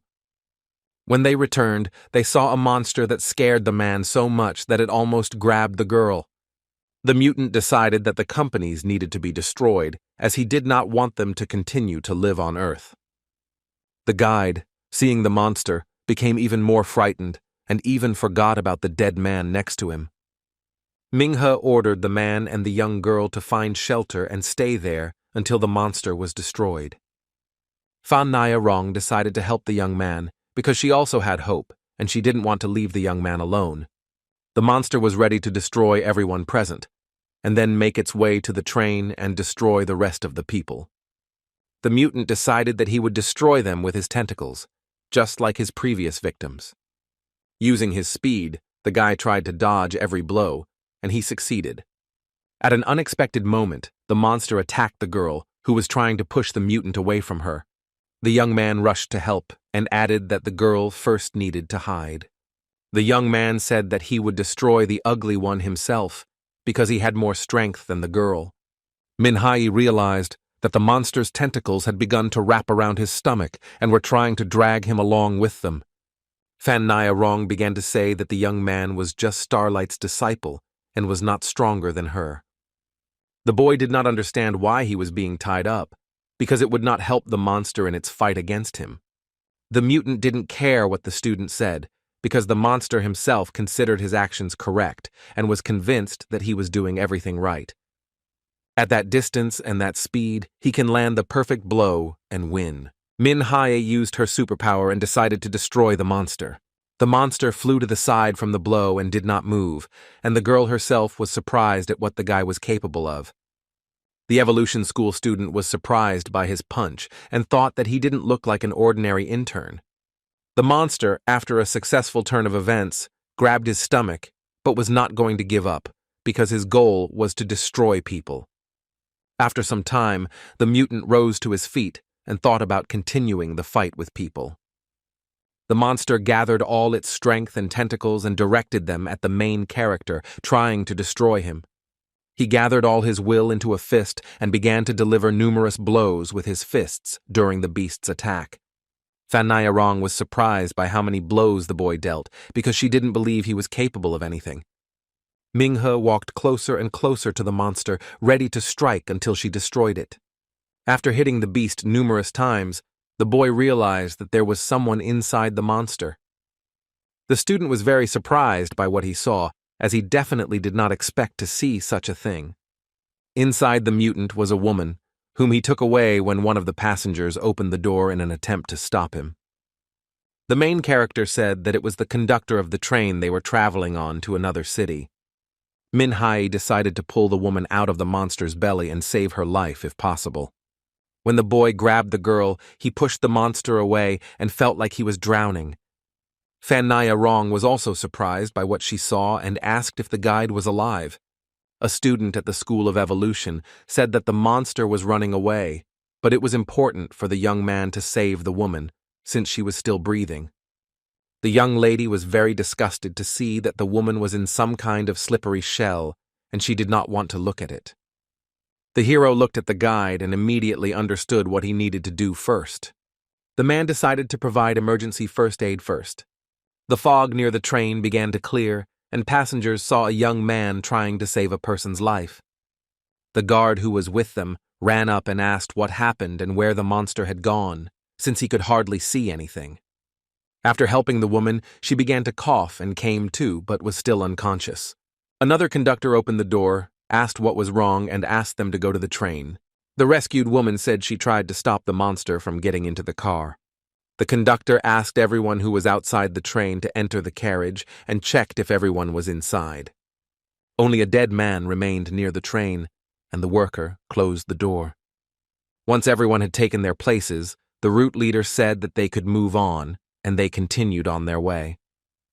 The train went further and further, but only passed through part of the fog, without stopping any more along the way. After some time, the passengers reached the city of Haoshi, but the fog had not yet completely cleared. In the city center, fireworks were fired at a man who was standing and talking on the phone, discussing important information. As it turned out, it was an employee of the organization who explained that a meteorite had been found a month ago, which, according to astronomers, did not cause any harm. Captain Louis Lin said there was nothing significant at the time other than a large volume near the crater, but scientists said it was something new to humans. The man said that the fog moves chaotically, but most of it is concentrated on the mountain, and in the jungle there are disaster animals, as well as in places where the fog clears and the animals disappear. He also added that there are eyewitness accounts that say that the man accidentally ended up in the fog and that very strong monsters live there, so the situation the young man found himself in was very unusual. According to the organization's employee, the animal was in the city and was very hungry, but on the way it was still alive. The organization believes that the residents of Haoshi were evacuated in time and the train left the scene of the accident on time. The man wondered if there were any survivors left in the industrial area of Hishan, but unfortunately there were none. To organize, it is necessary to get rid of the fog and its thickets, because there will be even more victims, and those who fall into the fog will seem to fall into another dimension. The investigation is complicated by the fact that as soon as the fog clears, the monsters disappear, and if not for one moment, it is not a fact that they would have been able to find the thread in the tangled ball. The man became interested in the recent incident and received a message on his phone. After opening the message, the organization's employee did not fully understand what was depicted in the photograph. As it turned out, this discovery was made by entomologists who lost a centipede with a chip and, with its help, found it in a cave near Kishchan. The insect was very large, so they couldn't pull it out and decided to leave it there, and the cave is located near the industrial zone of Kishchan. He realized that the insect was a fog dweller and the only organism that could survive in such fog, and that it also needed to be caught because it was the only witness. The organization has no information about what is happening inside the fog, but it does have information about the situation outside. Now the brave man believes that the insect may have changed during the time it was in the fog. When the organization's employee returned, he saw something terrible and was very surprised. The young man saw a centipede chasing an animal but did not immediately see the man. The little girl who was talking to him on the phone asked him what was wrong because she heard a noise coming from his direction. When the man saw the insect, he asked and was told that it was a small centipede. The train arrived at the designated location, and the victim was taken to the hospital by ambulance, and the ambulance thanked Min Hee for saving her. The train workers said that he had talent and that thanks to him they were safe, but the young man simply drove the beast away. They also thanked the train worker herself, because if the monster had ended up in the middle of the carriages, it is unknown what would have happened next. The tour guide promised that the woman would become a heroine because she was very brave and courageous. The hero of the story left the hospital thinking that he had some special connection with hospitals. Min Hai heard someone calling him and was surprised to find that it was an unknown number. When the young man picked up the phone, he heard a female voice and did not understand who was calling him. The lady asked if he recognized her voice, but the young man replied that it was probably Lu Qian. The young woman confirmed his guess and was very glad that she was able to find the phone number and call him. The lady was very beautiful and very busy because she worked and studied. The young man was surprised that Lu Qian had his phone number, and he was even more surprised that it was his sister Li Long Long who gave him the number. She added that his sister said he would be in the south, and she decided to call him. The man decided to say that something interesting happened on the way to the place, but the beauty already realized that they had entered the fog. Lu Qian asked where the young man was so that she could find him, meet him, and chat. Min Hai said that he was planning to go to the evolution school and that they could meet there. The young man got into the car and drove to the evolution school. On the way, he remembered how he and Lu Qian had walked together. They also studied together in the same school, went to the library and read books together. We always went to the park together, and the young man proposed to me, but it was very sweet and touching.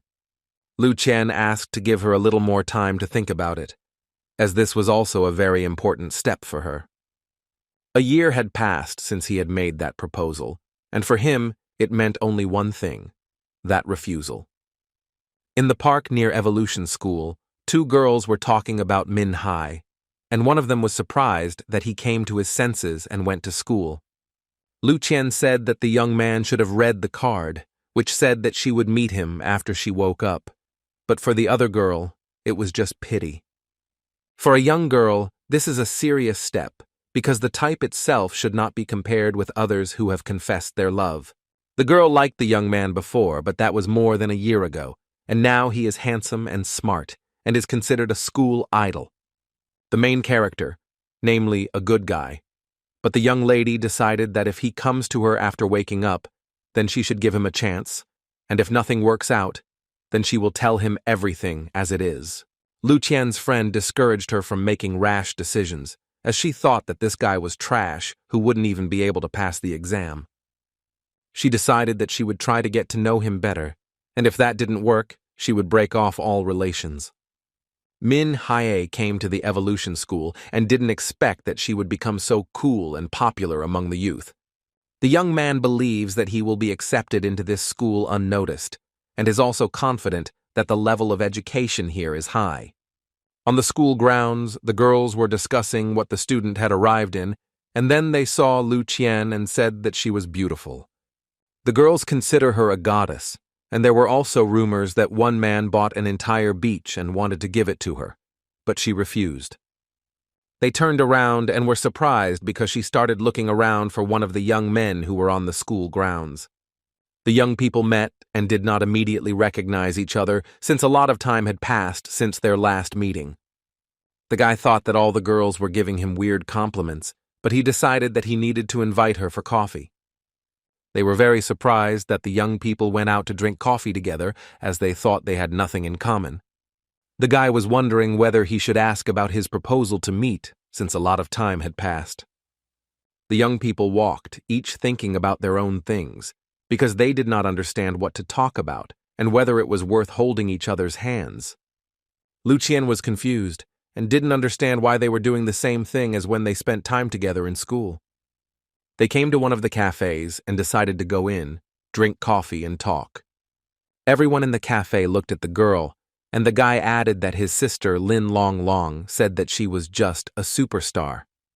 The young woman explained that they had met several times before and remembered her, and then asked why he had come to town, and in response heard that he was entering a school with a special program.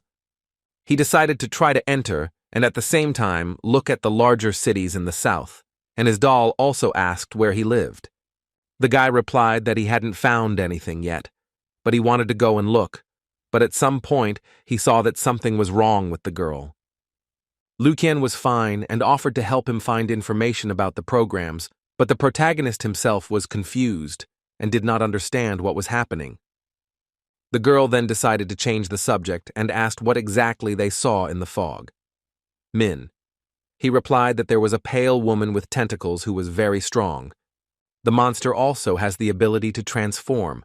For example, from the train window it looks like a woman, but from the outside it is a monster. The guy explained that they were able to get out thanks to his Evolution Hunter card, and he also has a Hunter card. He showed his badge and added that he had trained a lot since coming out of the coma and therefore hoped to pass the entrance exams successfully. The girl understood why he didn't come to school right away to enroll, because he worked very hard on himself.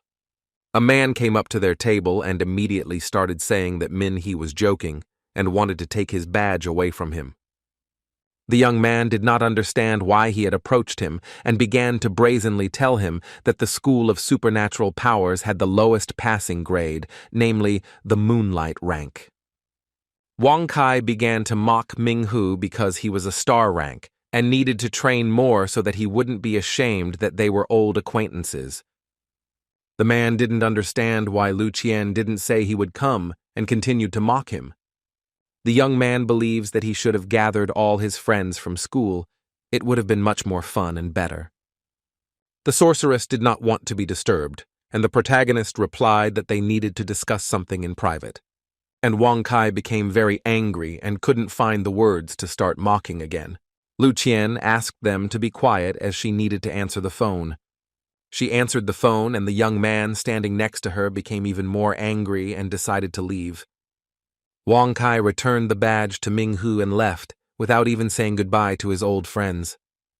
He found it strange how the young people treated him, because he thought that he was communicating with them within the norm and even politely.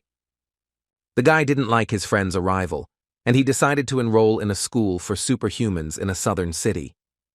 The woman ended the phone call and said that she needed to be picked up from the cafe. After finishing the conversation, Lucien turned to the young man and said that she had urgent business and needed to go. The girl promised that she would come to cheer for him during the exam, and they could meet another time. Her brother approached the young girl and asked what had happened, as she did not understand what was happening. Her brother explained that she needed information from the girl, and he would tell her all the details on the way, since she needed to get to her destination quickly. Min-hee saw a young girl with a guy and thought that they were dating, and decided not to bother her anymore. No one at the training camp understood why so many people wanted to go, since the entrance exams had ended several months ago. The guys saw Min-hee and started talking about a special recruitment that included the rich and people with very high status.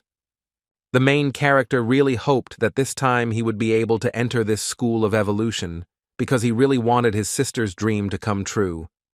The young man met another applicant, and they decided to take the entrance exams together. Peng Linghui said that his friend was dressed very modestly, and he probably bought the clothes from a store for 300 yuan each. The young people talked about how much money each of their families had donated, because they were from a special group, because there were no regular exams here, thanks to connections. The main character was surprised that it was possible to pay money and not take exams, like some applicants. The young man decided to try to pass the exam, but for some of them, simply demonstrating their superpowers does not work, since the school gives the opportunity to rich children to study here. Min-hee was very surprised that this could happen, because he thought that in such a cool school, everything should be fair, and everyone would pass the exams. The young man understood that he had no chance of getting into the school, but he decided to think it over carefully. A man approached the candidates and said that he would be the leader during the special recruitment, Yang Jin and his assistants Nie and Shu. The examiner began calling out names and said that if everyone was in their places, he would announce the rules of today's exam. Each of the applicants began to answer that they had attended the exam, and the man said that he would continue to explain the conditions. But one of the guys said that not all of them were named because they missed a few more candidates, and added that one of them was named Min Hee. After carefully looking through all his papers, Yang Jin realized that he still had one piece of paper with names left. On the piece of paper was written the name of the main character, as well as the fact that this was an official recommendation and what kind of superpower it was. Finally, the man called the boy by name and heard in response that he was present at the exam. The assistant started talking about the entry requirements, and the first thing they told me was that there would be 5 rounds, including 4 physical fitness tests and 1 combat fitness test. They then discussed a model that would suit each talent and each level. The assistant said that he would be the first because his talent was explosive, so he needed to gain 50,000 kilograms, and if he lost, he would immediately go home. He realized that it was the same test as in the company of hunters, and there was nothing difficult for him. The last time he took this same test, the load weighed 1,000 kilograms, but this time it weighed more. This time the young man was determined to pass all his exams with flying colors and enter the School of Evolution. The main character hit the dummy with such force that parts of the dummy itself even began to fly apart. Everyone present was shocked by what they saw, as they did not expect such a strong blow. The exam supervisor and his assistants were also shocked because no one expected such a result. The dummy eventually broke, but demonstrated the effect of an impact weighing 2,200 kilograms. Yang Jin was surprised and said that his strength result was normal and the first stage had been passed. The man continued speaking and said that since the dummy had broken, the rest of the participants had passed the test, so they all moved to another line. The main character was also very surprised because he himself did not understand what had happened. Thanks to he breaking the dummy, the other applicants were glad that they didn't have to take the first exam. The exam director noticed that the boy was talented, but every year they selected only those who scored the highest on the exams, but they could not accept everyone. The assistants also discussed the guy because having such power, but not having knowledge, he would definitely die. Almost all applicants paid to enter the School of Evolution, but the main character had official recommendations. Yang Jin decided that his assistants would get rid of the student, since he was the only one who had not paid for a place in the school. The next stage took place on the field, and he tested his speed. Fortunately, there was plenty of space. The point of the exam is that you have to escape from a red leopard within a certain time, otherwise your normal rating will be lowered. The exam director ordered his assistants to start counting down the time to find out who passed the exam and who did not. Yang Jin then walked up to the man standing next to the beast and said that they needed to destroy He first and then see what would happen next. According to the school principal, if the beast destroys everyone, then no one will have a chance to pass the exam. The countdown began, and all the contenders began to run away from the beast, as there was no time to stand still for long. One of those guys who just didn't understand what was going on because he thought he had a chance to get into this school of superpowers. The daredevil who paid for his place at the school did not understand why the beast was chasing him, because everything was not going according to plan. Assistant Shu closely monitored each of the participants because it was necessary to select the best and those who paid for their training. The man saw how much the young man's parents had paid and realized that some of the participants would not be able to heat the beast. The owner of the beast decided to give him a sign so that the animal would understand where to run and who to catch up with. The leopard heard the man's whistle and began to stop to figure out where to run next. The complainant continued to run away even though the animal began to stop, but the boy was still a little scared. The animal fell, but the applicants still do not understand what to do next and who it will run to next. Minghe looked at the leopard and realized that it was of ordinary rank and did not seem to be very strong. The boy was confident that he would easily achieve his goal and pass this exam. The leopard had a secret that no one knew about, and when he saw the main character, he already knew what he had to do. Minghe had a bad feeling, and he realized that his feelings would never let him down. It so happened that the young man's premonitions were not mistaken, and he saw that the beast was running towards him to test the type's speed. The student was not prepared for the exam, and began to make sure that the animal could not catch up with him. The main character did not understand why the leopard was so angry, because at the beginning of the exam, everything was fine. The beast tried to catch up with the student at high speed, but without success. The friend thought that this was not an exam, but an emergency dash of 100 meters and braking, and the beast ran after him further and further. The boy decided that it was necessary to direct the animal into the crowd so that it would change its target. As he passed by the guy, Min, he saw that he took the time to take a photo, and the protagonist was surprised by this. The beast ran further after the main character, not even looking at the other contenders, because he was ordered to run after this young man. The boy did not understand why the leopard was looking at him so intently, because there were quite a lot of people around. Minhe decided to use the speed indicators because he thought the beast was trying to play with him. The young man decided to show what he was capable of after several months of hard training. The leopard diligently followed his master's instructions, but no one yet knew what the student was capable of. The applicants present there were very surprised, as they did not understand what was happening and thought that the student was too fast for a human. The examiner and assistant are very surprised because his speed surpasses most moonlight rank hunters, but they think that it is not a fact that he has endurance. After 10 minutes, the leopard no longer had enough stamina, and there were still 5 minutes left until the end of the exam. The main character was surprised that the beast no longer had the strength to run after him, and decided to slow down a little. The boy decided that at that moment he had the opportunity to run after him and show all his will. The beast was very surprised, as he did not expect that he would have to run away from the young man himself. Everyone present was shocked, as they believed that this school only recruited those who gave money for special recruitment. Yang Jin was even more surprised because he thought that the young man would be so easy to destroy and would fail the exam. After 15 minutes, the leopard became even more tired, and his owner asked the student to give him time to rest. The examiner and assistants decided that everyone had passed the exam, as if the beast had not caught anyone. Ming, who knew that he would pass the exam because his hard training had not been in vain. The assistant began to persuade Yang Jin to take Minghe, since he was very talented, and to allocate at least one place for him. Another assistant believes that the examiner hates the young man, but does not understand why, but the curator himself believes that no one needs strength, and only money decides everything. According to the man, even if the paid places run out, the main character will still not be accepted to study at the school, even for quota places. Yang Jin paid money to a man to make Minghe fail his exams and also donated 6 million to the school's charity.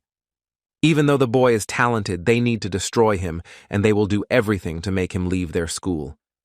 The next step was the reaction. The assistants explained that they had encountered a demonic tree that was contaminated with a large dose of radiation. They then showed by their own example how and to what extent such a tree should be destroyed. Assistant Shai explained that embroidery was possible, but the blow could be very strong and one had to be careful. Another important point was that when blood hits a tree, it starts attacking everything it sees. The man walked up to the plant and cut his finger with a knife to activate it and begin the test. After the assistant started bleeding, he touched the tree and activated it. Yang Jin explained that each of the summoned applicants must report to the yellow zone. Shizai was called first. He immediately began to examine, but the gentleman was very frightened. When the boy concentrated on keeping the plant itself from growing too fast, it turned out to be very slow. 5 minutes later, the boy was already celebrating his victory and believed that the power of money would solve everything, and the assistant called the next one. All subsequent applicants passed the selection stage and went on to further education, but for the main character, this situation is very strange. The young man immediately understood what was going on, because it was quite obvious that everyone who paid for tuition at the School of Supernatural Powers passed all stages of the exam without any problems. The assistant turned to Ming-He and said that he was next, and the examiner looked at him sternly. From the man's stern look, the guy realized that he was very skeptical about him. The guy took a knife and cut his hand to activate the tree and pass the exam. The main character remembered that the more blood, the stronger the power of the plant, and decided to take advantage of this. The tree activated, and the gentleman said he would like to fail and take the test again. The plant began to hit the young man with its branches, and he tried to avoid them. The guy knew that one of the branches was where he was standing, and he moved away in time and also planned how to destroy it. Min-Hu is determined to see what happens next, and he also doesn't understand why he should take the exams when everything is so obvious. The tree struck the young man with its branches again, but again it missed, and no one knew what would happen next. The tree hopes that it will be able to hit the young tree at least once, but it misses every time, and in the student's opinion, it has no chance. Everyone present was shocked again, because the tree could not have hit the young man every time, and the examiner asked how it was that the teenager had passed the exam again. Assistant Shi said that he would have to become more serious, and decided that he needed to make an effort to make the tree even stronger. The man cut his palm and vowed that he would sacrifice himself to ensure that the gentleman failed the exam. The Evolution School employee put his hand on the tree and felt even greater power. Thanks to the additional blood, the plant was able not only to gain strength, but also to grow several new branches. The main character was not scared, but on the contrary, this situation should have improved his skills. The young man decided to close his eyes and train his hearing, but the plant tried harder and harder to reach the young man. The crowd of applicants and employees of the School of Evolution were even more surprised when it turned out that the tree could not hit the student again. Someone present said that the plant could not have failed to get inside, but the expert suggested trying to do this first. The victim was frightened by the man's response and said that he was joking because he was much weaker than Min-He.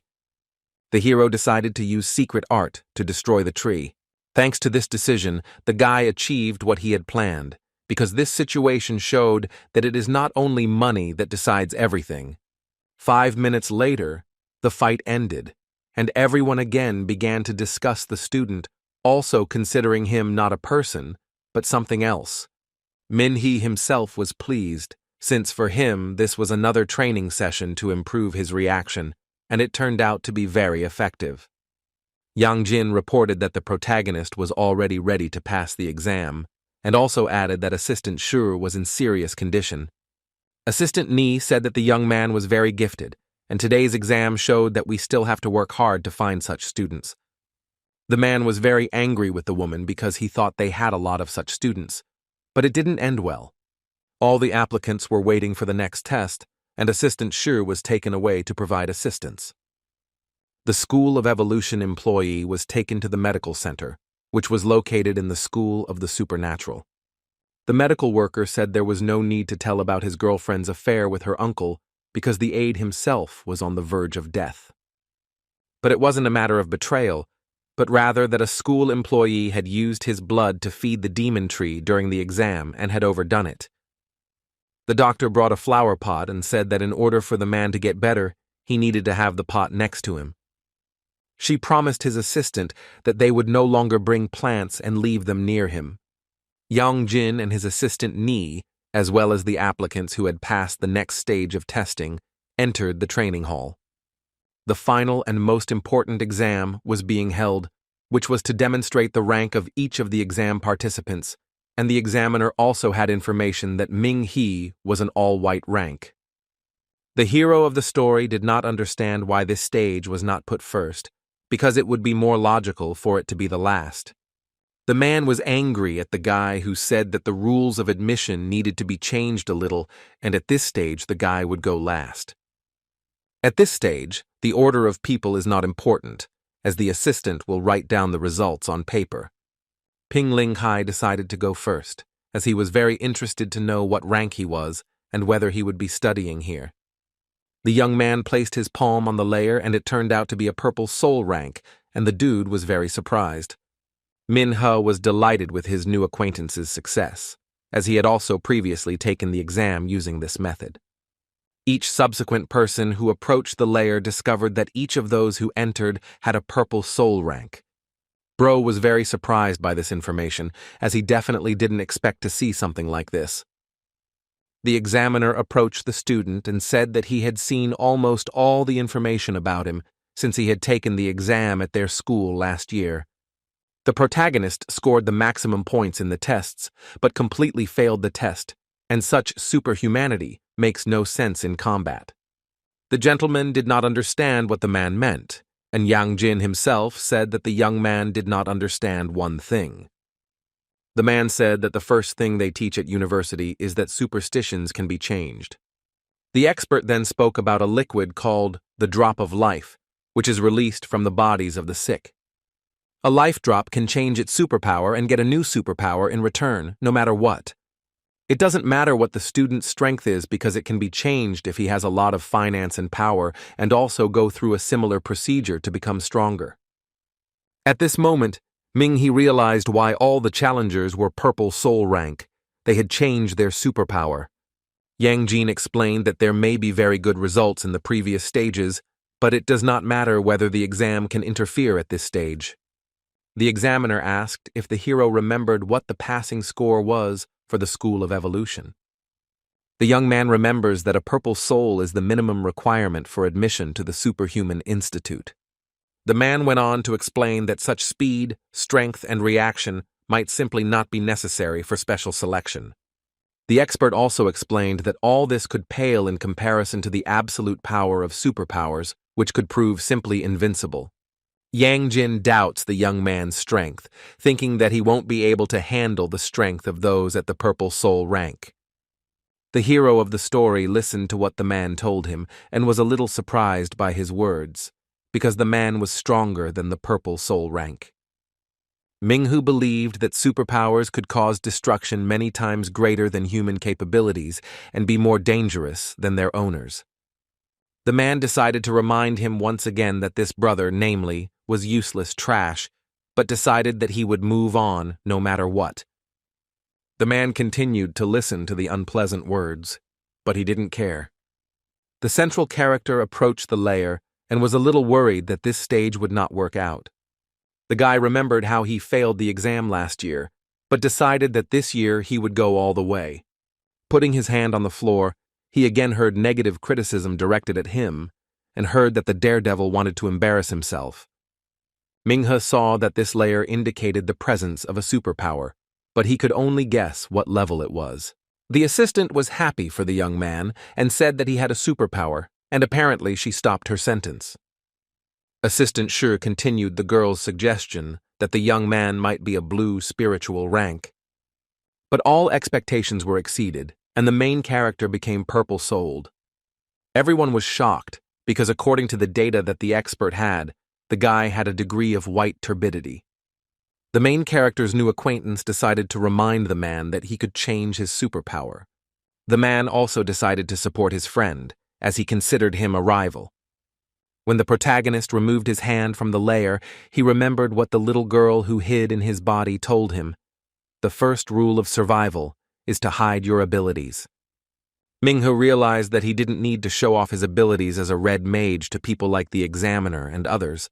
It was important for the young man whether he would pass this stage of the exam because he really wanted to enter the School of Evolution. The man decided that in order to be admitted, he needed to score the maximum number of points in the selection ranking. Yang Jin became angry again and told the student not to be arrogant as there was still one test left. The assistant was amazed at his talent, and the men heading to the office ordered everyone to go to the break room. An announcement was posted near the office doors that a special recruitment was underway and that experienced students were needed to participate in combat operations. Yang Jin believed that the hero had come to a special place to destroy everything, and his subordinate Sha decided to support his leader. There was a knock at the door, and one of the students from the School of Evolution came in and said that he had heard about a special recruitment for the school. The man decided to offer his help because he was convinced that he could help the teachers. The assistant confirms that the students are needed for the exam, and Fan Kai himself enters their school from third place in the ranking. But the woman's colleague said that this was a special set where you had to be strict. The guy is currently in 10th place among second-year students and wants to take part in the selection for special recruitment. Hearing Youngjin's words, the boy smiled because he realized that with the help of the young man, they would be able to get rid of Ming He. The man immediately agreed to take Fan Kai to the candidate selection and was very happy with this news. After resting, everyone went to the battle arena to wait for the final stage of the exam and the announcement of the results. Everyone who wanted to came, and the two new acquaintances were very surprised that so many people came to watch the fight. The examiner and assistants were also ready to begin work, and the woman announced that anyone who wished could come and observe the selection process at their school. Assistants began to announce the lists of fighters, so the protagonist was paired with Fan Kai, Kai Pengling Hui against Jiang Xing He Hu, Dong Hu against Wang Bing Long. The girls who came to the arena to watch the fight were surprised that Fan Chia took part in the fight, because he is one of the best in their class and very strong. Everyone wished the young man good luck, because everyone considered him capable and very handsome, and everyone also wanted him to win the battle. Old acquaintances met again, and it was not just like that, because each of them had their own motives regarding this couple. Fan Kai said that the school ordered it and he had no choice, adding that even though they were former classmates, he would not give up. Their battle had begun, and the boy had long wanted to get rid of Ming He, because he had come all the way from Lanyang like an annoying fly. Fan Kai explained that he believed his friend still didn't know that he was a berserker who grabbed the wind by the throat. The young man decided to show what he was capable of, but he did not yet know what the main character was capable of. Ming He was not embarrassed, because he had the rank of a red mage, which no one knew about and did not want to talk about. The boy saw that his opponent was ready to strike, so he began to strike back. Fan Kai gathered his strength and rushed to strike, but he didn't know what awaited him after the strike. The daredevil did not expect that he would not be able to strike first, and flew a little to the side from the force of the opponent's blow. Min He explained that thanks to the previous 4 tests, he was able to practice a little, and would be able to play with him, because he had hated this two-faced person since school. The protagonist's opponent did not expect to hear such words addressed to him, as he considered his opponent to be trash. The conflict between the young people began after Ming He became close to Lu Qian, and also stated that all his classmates were against him. But Fan Kai thought that this was not true, and said that he was unemployed, carried bricks at a construction site, and thought that this gave him enough strength. During the fight, they argued a lot, and each expressed his opinion, and the schoolboy himself stated that he was the one chosen to fight the main character. The assistant decided to tell the truth that Fan Chia himself proposed his candidacy and also very much asked to be put in a fight with him. The young man's opponent was very angry and did not understand why everything was happening this way, because he wanted to do what he considered fair. The boy was very angry with the words of his assistant and believed that his word would be decisive in this battle. He also reminded Min He of the situation that happened a few days ago and added that he had made a mistake again. The hero said that Fan Chia had ruined his mood, and that was all the guy could do. The young man's opponent became even more angry and stated that he hated the young man and considered him trash, who had no place in such a school. Ming He understood who his opponent really was and considered his opinion to be useless to anyone under any circumstances. During the conversation, the boy decided that it was time to show who was who, and this battle would decide everything. The hero had long wanted to defeat his opponent, but there was no opportunity, and at that moment he took off his jacket and gave it to his friend. Peng Ling Hui understood from his friend's gesture that it was time for battle and began to support him. Min Hai said that since it was an exam, he didn't have to pay the bills, so he had an excuse. Fan Kai considered himself the best in his class and much stronger than his former classmate. While the guy was talking, the main character decided to hit the young man and show who was stronger. How the opponent tried to avoid his blow but was unable to do so, and how he was not prepared for such a turn of events. The blow sent Min, his former classmate, flying to the side as he concentrated on his argument. Fan Kai decided to use the second stage acceleration, but the hero did not lose his head and decided to act in the same way. The boy decided to fight for justice and for his place in the school of supernatural powers that he dreamed of. The friend tried to avoid the enemy's blows because for him the most important thing was a fair fight. Fan Kai believed that the disciple would not be able to reach him and did not understand how he was going to continue the fight. According to the man, Ming, he has strong punches, but compared to his superpowers, his punches are worthless. The protagonist's opponent stubbornly walked towards his goal, but did not know what awaited him next. Fan Kai decided to use one of his techniques to destroy the young man and show who was boss. Ming Hu immediately realized that his opponent could use spiritual practice and was very surprised. The hero did not lose his composure and decided to use his superpower and strike. The boy used what was at hand to hit his opponent.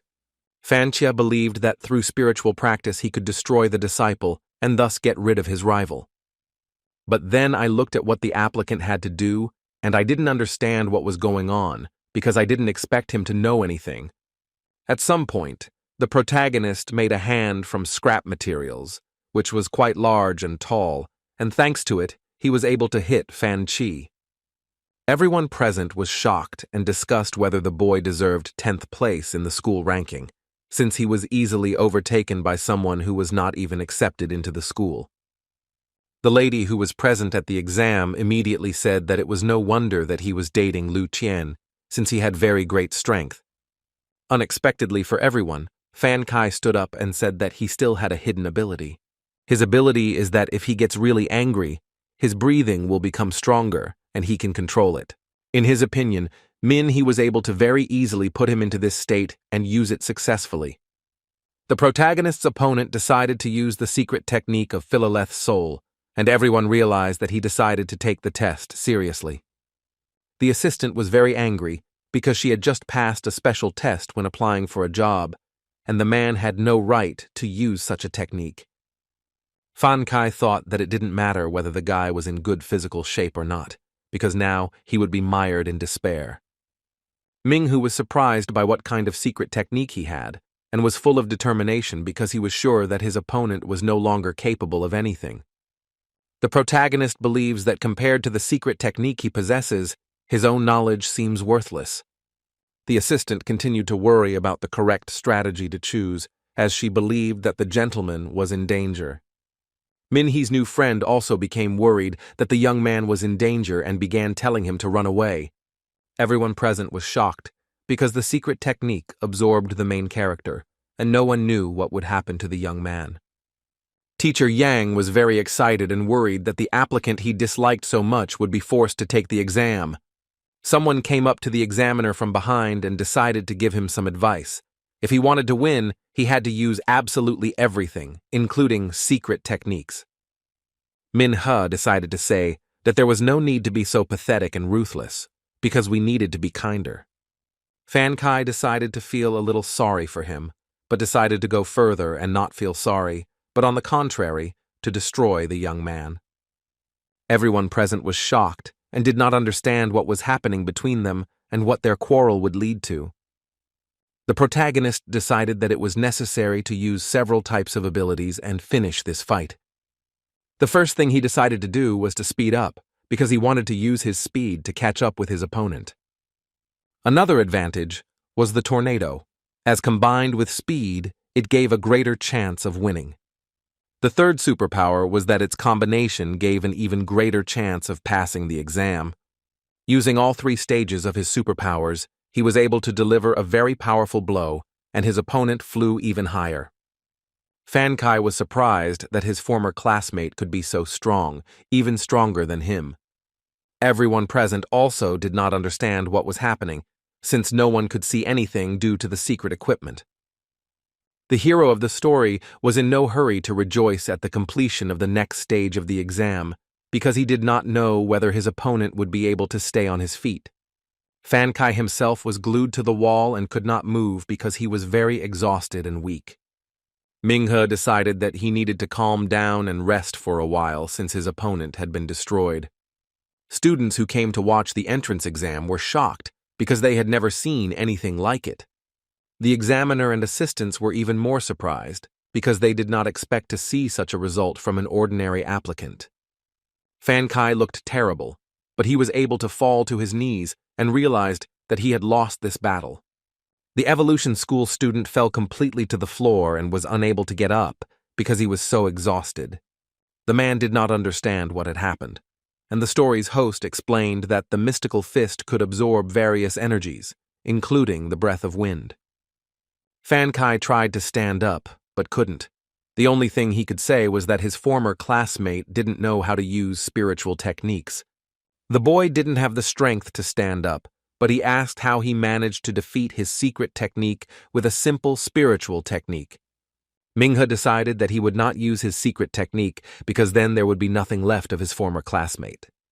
The main character's new acquaintance explained that he had passed the test for the purple soul rank and did not need a secret technique to destroy him. Medical workers approached Fan Kai and told him to shut up and lie down on a stretcher, and the protagonist added that the guy's injuries were serious and he would be in the hospital. The young people walked and talked about how one of the top 10 was such a useless person that they could quickly reach the top of the southern city. Assistant teacher Yang said that if they don't accept her into their school, there will be a lot of criticism. The gentleman also asked the examiner whether he would now become a full pupil of their school. However, the man himself replied that they had never had a shortage of geniuses with fighting abilities, and asked that his name not be mentioned. The protagonist asked the teacher to think carefully about what people might think about Fan Kai being among the top 10. The man became very angry and decided that he would study at the Northern School of Supernatural Powers. The examiner continued to shout at the young man to respect the teachers, not to be arrogant, to be persistent and diligent. The next thing everyone was thinking about was who would pay Fan Kai's medical bills since he had violated the rules of the student fight. Peng Linghui said that he had seen such arrogant people, but for them to demand payment for their medical services for the sake of their pride was the first time. After the end of the last duel and the announcement of the exam results, all those present dispersed. The main character's new acquaintance said that his father had prepared a holiday party for him, so he would go first. A witch approached the young man and asked if he had recently arrived in the southern city and probably did not know anything. The boy asked where the hostel was, and the young girl said she could be his guide and help him get to know the area. The girl agreed to show me where the hostel was since she was going to go there herself. Lu Qian stood behind the young people and recalled that Ming Hu, the elder sister, and she had studied together in high school. The young woman was surprised by the girl's words and agreed to become the young man's guide, not expecting such a reaction from her. Regarding the phone number, Lu Qian replied that his phone was broken and was still being repaired. She also added that the SIM card was also broken, and she still had no way to get a new one, which upset their friend. The boy was surprised that the woman somehow found out about his desire to change his phone, and she found it strange that her friend was so active. Ming Hu explained that he only received a high rating because he showed what he was capable of and did not expect that his opponent would be Fan Kai. The girl was surprised, but remembered that her brother bullied the student at every opportunity. But the host of the story explained that although he looks so dry on the outside, he is actually a cinnamon bun on the inside. The beauty congratulated the young man on his admission to the School of Evolution, and they became classmates again, like in the good old days. Despite all the obstacles, he finally got the school life he dreamed of. The school also had a grass-covered training arena where all the students of the School of Evolution trained. The school also had a student street where many students interacted with each other. For additional learning, the School of Superstitions had an old-school library where one could study. Students were given classes on the basics of using combat superpowers, and every student was required to attend them. In class, the teacher told us that each of the superhumans has their own talent, which has a diverse basis, and there are also 5 ranks of talents. Teacher Zong asked the students if they knew what the basis of white smoke was, and asked one girl to answer. Fan Nianrong replied that compared to ordinary people, white-ranked people had higher characteristics, and if they trained, they would be able to surpass themselves. The man said that all this was true, and also added that from the past they knew about strength, speed, and accuracy, and that everything has its limits. At this stage, almost all superhumans have surpassed them, and since this is the basis of the white rank, it can be called the physical rank. Teacher Zong continues to talk about rank specialization. Each representative can be fast, someone strong, and their school checks 4 characteristics. A student had a question about one of his classmates who had a white rank and could not enter the School of Evolution. The man said that they had just reached this point, and they needed to know about the blue spirit rank since they were all from the school in the southern city. The teacher decided to stop and talk in more detail because people with this rank have better characteristics and have special, unique abilities. The student decided to try to show everything that the man described because she has the rank of blue spirit, because she has a talent for bright light, and the basis is this lighting. The man agreed, and they decided to slightly reduce the quality of the light in the auditorium so that the girl could demonstrate her strength and talent. Zong dimmed the lights in the classroom to the minimum, and the girl demonstrated her talent with light, claiming that she could control the brightness. The young woman was able to use her hand to turn the light she controlled into a bright beam, for which she had to close her eyes. A very bright light demonstrated by one of the students made everyone close their eyes and turn away. The girl asked everyone in the class not to worry and just close their eyes. The young woman also explained that in a few minutes, everything would return to normal, adding that she had demonstrated incredible spiritual abilities. Then the man began to explain and said that blue spirits have not only physical abilities, but also unique and different ones. Master Zong explained that this type is called spiritual because it requires frequent use and produces unexpected effects. The blue spirit rank is stronger than the previous rank, as the explosive abilities require a lot of stamina and mental health. The student's next question was about the rank of the purple soul, as they not only have strong physical abilities and characteristics. The student said that there weren't many purple soul rank people in the entire school because it was a very strong rank. Teacher Zong explained that the secret technique could not be described in 2 words, since each technique had its own activation characteristics. The man decided to show a video recording of a special entrance exam that uses a secret art. To watch the video, the lights were turned off and the windows were covered with blinds, as the man turns them on not to demonstrate the full power of art, but to be attentive. The hero of the story was present in the recording, but his face was covered because the teachers do not have permission to show people's faces or turn on the sound. Minghe saw himself and breathed a sigh of relief because he didn't want to expose himself prematurely. All the other students sat in amazement, as some of them had other ranks or did not possess such arts. One of the students thought that she had seen this young man somewhere, but she could not remember where exactly, since his face was very familiar to her. Teacher Zong pointed out that this disciple's talent was martial wind, and before that, he had used wind dust and wind kite. The man added that this type has a wind type that synchronizes with the user's environment.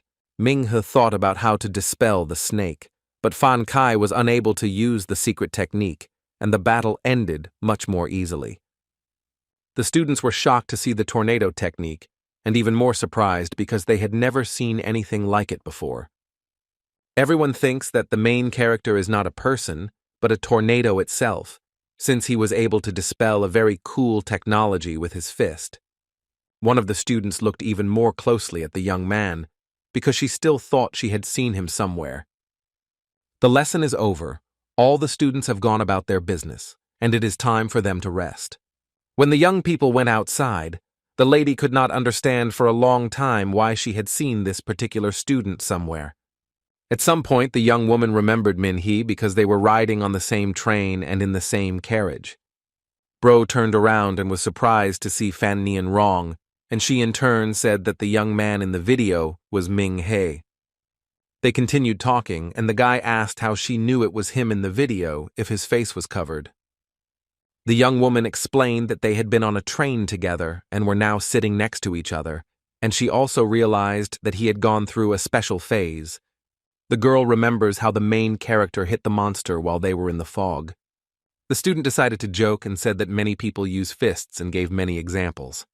A school employee began speaking over the loudspeaker and announced that astronomers had discovered a small meteorite in the atmosphere. The approximate location of the plane crash was also announced. Residents of the Shar Ridge were asked to leave the area immediately, and commanders were instructed to prepare for battle. Milady immediately realized that it was necessary to assess the territory and prepare reinforced troops. The young men were called at the same time, and each of them immediately responded to his call. The girl was told that after entering school she was assigned to the heating service and was asked if she had heard anything about the meteorite. The main character received a call from Louis Lin and was very surprised that she was calling him. The commander explained that the disaster in the mountain range would involve more than 1,000 alien beings, and the young man needed to be prepared to act in an emergency. Min-hee asked what he should do, but the woman said that he should not leave the city and should not accept any offers except those from the organization. The boy was talking on the phone, but for safety reasons he moved away from the girl so that she could not hear anything. After talking on the phone, the hero of the story returned to the dormitory, since classes were over. When he entered the room, the neighbors immediately began to say that the young man was behaving very strangely. Zhang Yuan thought that the protagonist, namely a simple worker of the reinforced rear brigade, and then he saw that his brother had returned. Another friend replied that there was no need to worry about such thoughts, since officially those in the rear had some privileges. Minhe decided to ask what the rear service was and what he needed to do there, since he was a little late and didn't understand what they were talking about. Wangjia explained that whenever an astronomer predicts a disaster, authorities, leaders, schools, and hunting associations take action. The man went on to explain that he was in a small town where there were no particular problems, while all the southern cities were competing with each other. The School of Evolution is the leader of the school forces, and if someone becomes a member of the rear service, it will be a great honor.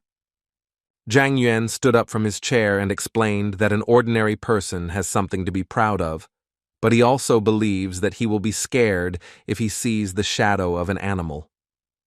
The young man's brother, Zhang too, is fighting on the front lines, and he also added that it was his brother who saw the meteor crater and is fighting the animals face to face. Wangjia was surprised to hear that soldiers on the front lines live in one-room apartments and have assistants to help with cleaning and laundry. The guy pointed to certain buildings and said that frontline soldiers lived there, and the other guys were surprised by this information. Zhang Yuan, while taking a walk after lunch, saw a local goddess heading towards this building, and he also thought that it was a soldier on the front lines. Min-he decided to ask which goddess they kept talking about, and one of the neighbors explained that people outside the school knew about the three beauties, but this brave man didn't know about them. Wangjia decided to talk about the girls and was very happy to have the opportunity to talk about them. So the first girl was Ice Princess Tannen. She was considered not only beautiful but also strong. The next girl who was considered beautiful was the warrior Feng Lin, who was also very strong. The last beauty is considered to be Ming He's former classmate, the lightning princess Lu Qian. The protagonist was curious why all three of them had such pretentious titles, because they could be very modest. A dorm mate explained that the titles were given to them by the students themselves according to their talent, and their abilities were proof of this. Ming-he said that he was Lu Qian's classmate in high school, but he was not believed and was ridiculed. Zhang Yuan explained that they called it waifu, but the female lead still tried to prove that they studied together. Young people think that the young man is making it all up in order to get a room opposite the women's dormitory. The hero, a little upset, decided to go to his room and rest a little. The guy decided that he needed to take up meditation and exercise to release his negative energy. Ming-hu closed his eyes and began to meditate because it was better for him to hold on with the help of the mutated people. The bro came to the place where he was training and saw a girl who was helping him. The man was eagerly awaiting information about who his opponent would be today, as he needed to improve his skills. At the moment when the hero came to training, the young girl was resting and had just opened her eyes. The girl replied that the mutated Dr. Zal was no longer suitable as an enemy for him. Minha decided to go to the training ground, find his opponent, and start training. The boy approached the place alone, took off his jacket, and left it near the sign stating that the use of spiritualistic techniques was prohibited here. The leader of history found his opponent, who warned him to be careful with his fists, as his feet had no eyes. The young man, despite the strength of his opponent, began to strike, but thought that blows would follow in response. The boy dealt blow after blow, but his opponent was very weak against virtual opponents. Minha decided that this would be a warm-up before a real fight with a strong opponent. At the same time, only in zone number 3, a fight is also taking place, which even passers-by are watching. The fight took place between the girl and the beast, which is slightly stronger than the young lady, but the training continues. A young girl tries to strike with varying force in order to destroy her opponent. The girl manages to destroy her opponent and win, as she has very good skills. The beauty of the School of Evolution deals the final blow to the enemy and wins this battle, no matter what. The beauty thinks it's just sparring, and her opponent asks if she could have held back a little. The battle was won by the warrior Saint Feng Ling, who changed her clothes and decided to ask who would fight her next. But after what they saw, no one wanted to fight her, because they knew that she was a very strong opponent. Everyone who approached the girl began to run away, because they understood that they would not be able to defeat her. As soon as Feng Ling approached each of those present, they would immediately start running away and did not want to engage in battle with her. The young girl was very upset because she had to struggle to improve her skills. The girl saw a man sitting there and decided to go up and talk to him, since there was no one else there. The young lady said that she didn't even break a sweat today because she was hardly born in battle. The man thinks that with her skills, it is similar to beating children, and also asks if she knows why she is called a saint fighter. Feng Ling didn't care about any nicknames. The most important thing to her was having a good opponent, which she didn't find. The stranger supported her and said that he saw a young man in the first zone, and he also looked very strong. The young lady no longer wanted to quarrel with anyone because she was not interested in it, and decided to mind her own business. A young woman walked past Zone 1 and saw the young man the man was talking about and became curious. The main character's fight with another young man was in full swing, and the girl saw how he grabbed his opponent by the arm and wanted to hit him. The hero decided that with one blow he could end the fight and find another, stronger opponent. Everything happened exactly as the boy had planned. He threw the enemy over his shoulder and flew back. The doll and the man passing by were surprised, as the young girl did not expect to see such a strong opponent. Feng Ling decided to change her mind and try to fight the main characters. The girl thinks that he has very strong legs and he can probably last 2 or 3 minutes in a fight, and starts to take off his sweater. The man said it was hard to believe, but if the vessels had been logical, he would have been able to hold out longer. The young friend does not believe the words of her mentor, but decides to try to make a bet. If the young man holds out for less than 3 minutes, then she wins, and if more, then he wins. Feng Ling approached Ming Hu and suggested that they fight together because she wanted to win not only the fight, but also the argument. The young man agreed to the fight because he wanted to fight a strong opponent and also improve his skills. The young girl decided to strike her opponent first and also demonstrate her skills. The girl wanted to kick him, but the guy managed to dodge the blow. The holy warrior continues to strike, but is a little surprised by his own good reaction. The fight between the two students was observed by the man who was with the girl and several students from the School of Evolution. Feng Ling praised the guy's reaction, but the girl was also not bad because she also had superpowers. Young people continue to fight because it has a special meaning for each of them. The young beauty tries to apply new strength every time and tries to deliver a stronger blow. The martial arts festival didn't expect that the young man could have such strength and endurance because she hadn't seen such strong people among the new students. Feng Ling thought that the main character wouldn't last long, but she was wrong. The friend did not expect such endurance and began to use one of her superpowers, namely, the falling moon.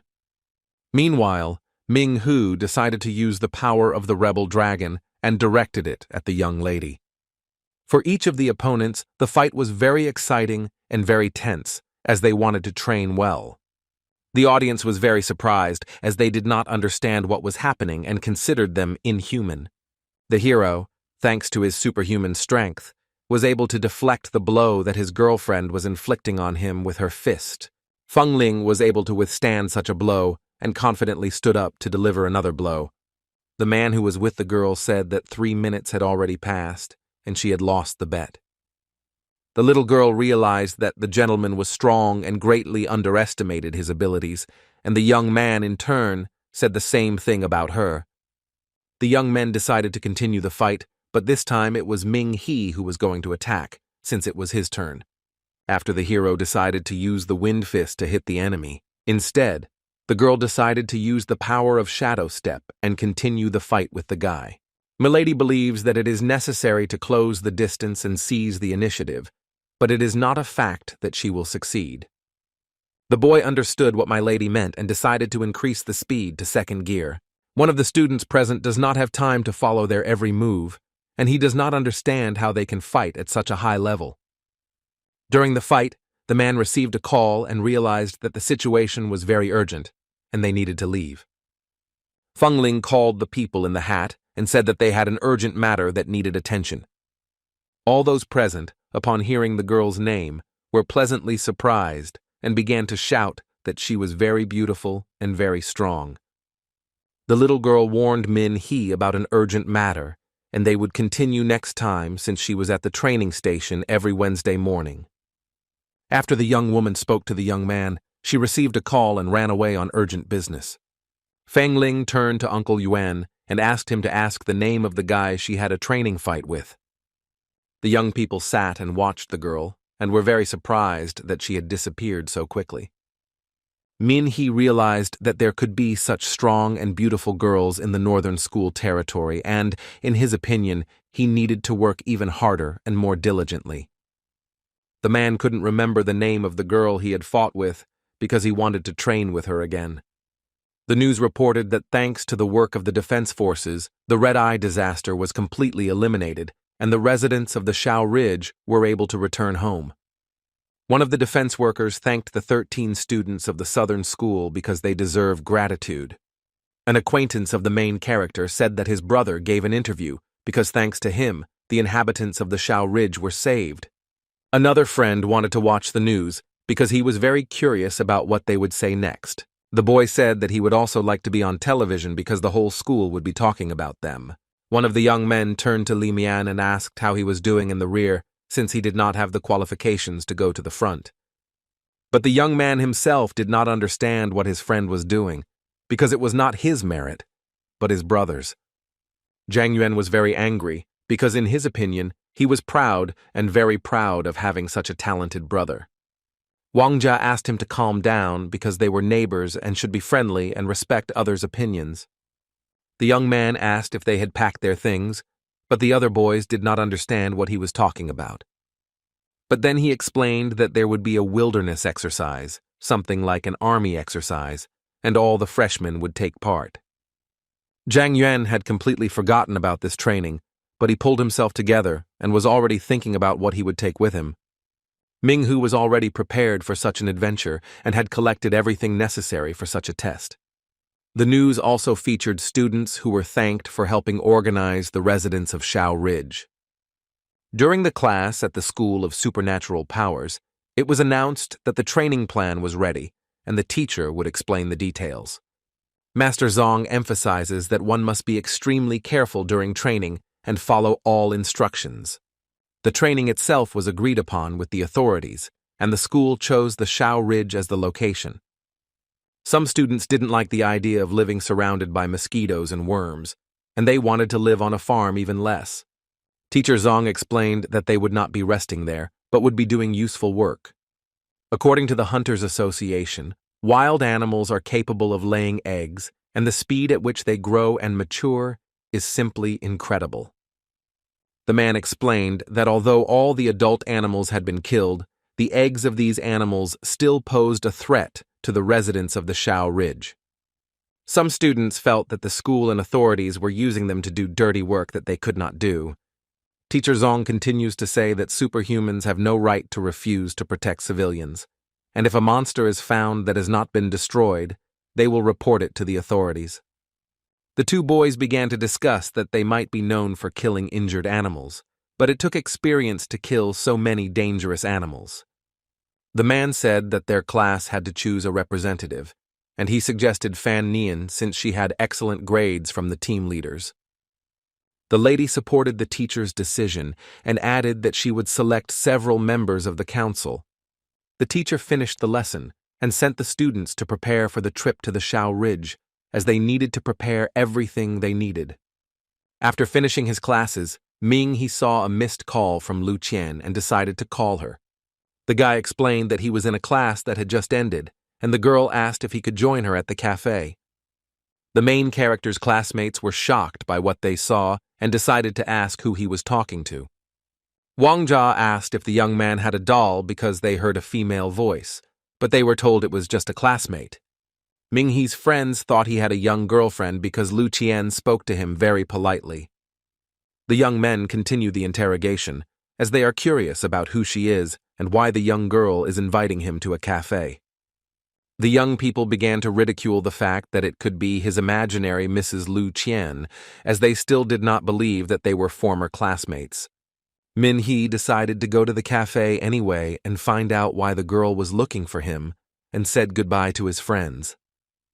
The main character also asked to bring a book to his room and thanked him for the help provided earlier. The young people decided to follow the teenager because they had nothing else to do and were curious about what kind of emotions Minghe would experience when he met Lu Qian. The teepees turned to Li Mian and asked if he would go with them, but he was unwilling to follow the young man. The guy decided to go read and didn't want to be their neighbor anymore. Zhang Yuan was very angry with the young man, but Wang Jia decided to take him and follow the protagonist. Li Mian had greatly offended the young people because they considered him a friend and neighbor, but fate decreed otherwise. The hero went to a cafe, went in, and was very happy to see the girl he liked. Lu Qian explained that she only came there because there was one empty seat, but the boy saw her being praised. The main character was very worried about the girl and also asked if she was hurt during the fight. It was great news for the young man when the beauty replied that she was fine and that she had no bruises or scratches. Minhe decided to ask why she was looking for him. Maybe it was something urgent or something happened. Lu Qian was very embarrassed because she really liked the hero of the story, but she was afraid to admit it. She thought she would never ask him out on a date again because he was so easy to talk to. The doll remembered that first-year students were going on an internship and agreed to help her teacher. The young people saw that Minghe and Lu Qian were indeed former classmates. For the main character, it was great news that the young beauty would go to training with them, and they would be able to see each other more often. The little girl decided to ask the young man if he wanted to go to the cinema, since after 10 days at the front, he needed a rest. The young man's neighbors were shocked that the school beauty was the first to take the initiative and invite him to the cinema. Minhe decided to offer a fun show that has very high viewership ratings. The woman was upset by the guy's answer because she expected something different, but she didn't know that he considered her brother his boyfriend. Lu Qian asked if he had any plans, but the only thing he had planned was his own training. The lady said sadly that she thought he could have gone, but he couldn't keep her company. At some point, the boy agreed to go to the cinema with her. The young men were surprised that the young woman spoke to them so calmly because they expected something different. The protagonist explained that some of his friends call him crazy during training, so he needs to relax a little. Two former classmates went to the cinema to choose a film because the woman hoped that at least there the situation would change. The boys sat at the table and were stunned, as they could not believe what they saw with their own eyes. The young people could not believe that this could happen, because the lady herself called and invited them to a cafe. The students at the School of Evolution had a feeling that the young lady might have possessed the teenager and somehow bewitched him. Further events unfolded on the territory of the Shao Ridge, where a meteorite had recently fallen and many mutants lived. The locals thanked the students for their help in destroying the monsters and offered them fresh fruits, but the students were unable to accept them. Min Hee's classmate said that the teacher was looking for him, so he should go and find him. The brother listened to the girl and confidently went to look for the teacher to find out what exactly he wanted. In front stood the KSU principal, wrestling class teacher Dean Meng, and Vice Dean Rong Yuan. The young man approached the teacher and said hello, but they explained to him that some teachers were looking for him, so he needed to go to them. The main character went to the instructors to find out who was looking for him and why there was such a secret that could not be told right away. Unexpectedly for Ming He, Lui Ling called him, and the young man was very happy to see her. The hero really didn't expect to see the commander, as he didn't know that their organization could cooperate with the School of Evolution. The woman explained that every year she comes to the Southern School to teach new students something new, but it tires her out. The young man asked if there were any tasks, but the commander explained that they had come to teach them how to fight in the wild and something interesting. Ming-he wanted to thank Lu Lin, but she replied that there was no need since she was the only one who knew about his superpowers and could be his mentor. The girl understands that he is enjoying his student life, but before the guy leaves, she wants to tell him about the whole situation.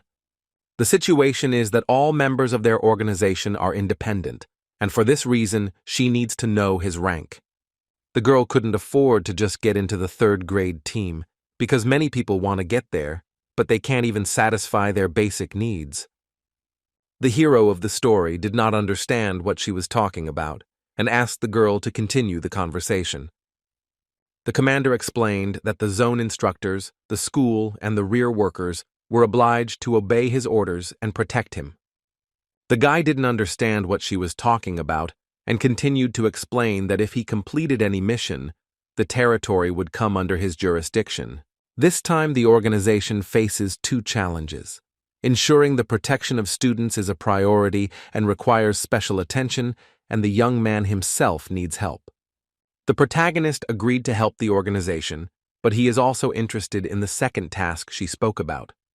Lui Lin explained that she would tell him about her when the time came, but for now he didn't need to know anything about her. The girl promised to keep his involvement in the organization a secret, since the young man did not want to attract attention to himself. The students of the School of Evolution arrived at the designated location and began to set up tents and settle into the new place. The students were shocked at the thought of staying there, as they imagined they would sleep in more comfortable conditions. Master Zong explained that hiking was a basic survival skill, and every student should take his instructions seriously. Some students did not understand why they needed this, because such cases would not occur in their lives. Min Hee's former classmate showed the new students how to pitch a tent properly. The hero quickly took care of the tent and decided to sprinkle his sleeping place with insect powder. Instructor Ju Chi talks about what to do to protect yourself from wild animals, as their senses are very heightened and they are also afraid of fire. The girl said that they were all people with superpowers and there was nothing to be afraid of, but the man explained that if an animal ate the meat of a killed animal, it could mutate. The instructor said that one day they met a 10th bear, which turned out to be a mongrel. The brave man continued to sprinkle the powder and said that now they were a large group and they did not need to be afraid of anyone. The man continued to say that if they had been alone or not in a large group, they should have followed all the instructions exactly, and then they could have saved their lives. In the evening, the students of the School of Evolution, together with their teachers and instructors, had already begun to eat dinner and make a fire to warm up. The student asked the teacher if he had any scary stories from his life or interesting assignments that he had completed. Lu Lin thought about it and decided to tell about the Beast Emperor's attack. The lady was also there. The organization's commander said that she was several kilometers away from the beast, and it immediately became clear that it was the size of a stone. The girl also remembered that the whole town saw him approaching their houses, and people began to run away. At the moment, the city is in ruins. Animals are building nests, and the city's residents managed to evacuate in time. The girls asked what rank the Beast Emperor had and were told that he had a royal rank, but the students did not know if a human could destroy him. Lu Lin was very upset, but he replied that at that moment their team had lost several strong people, and one of them was the dean of their school. Teacher Zong said that it was already late and it was time for them to go to bed, and that they would clean up the Shao Ridge area tomorrow.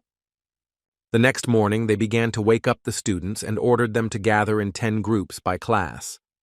To begin with, the squads will warm up a bit in the morning and then return for breakfast. The teacher asked her students to take these instructions very seriously, as they were very important. Miolan was a teacher, and she kept saying that everyone would have to follow her, and those who fell behind and couldn't catch up would have to eat only boiled beans. This was not difficult for the students, since they were all superhumans, which meant that their physical characteristics were not that weak. The teachers and their assistants will go at the end, and those who cannot come will follow the teachers to successfully complete the warm-up. The girl said that their warm-up had already begun and went first to wait for her team. The training started and all the students of the school ran after their teacher and tried to stay close.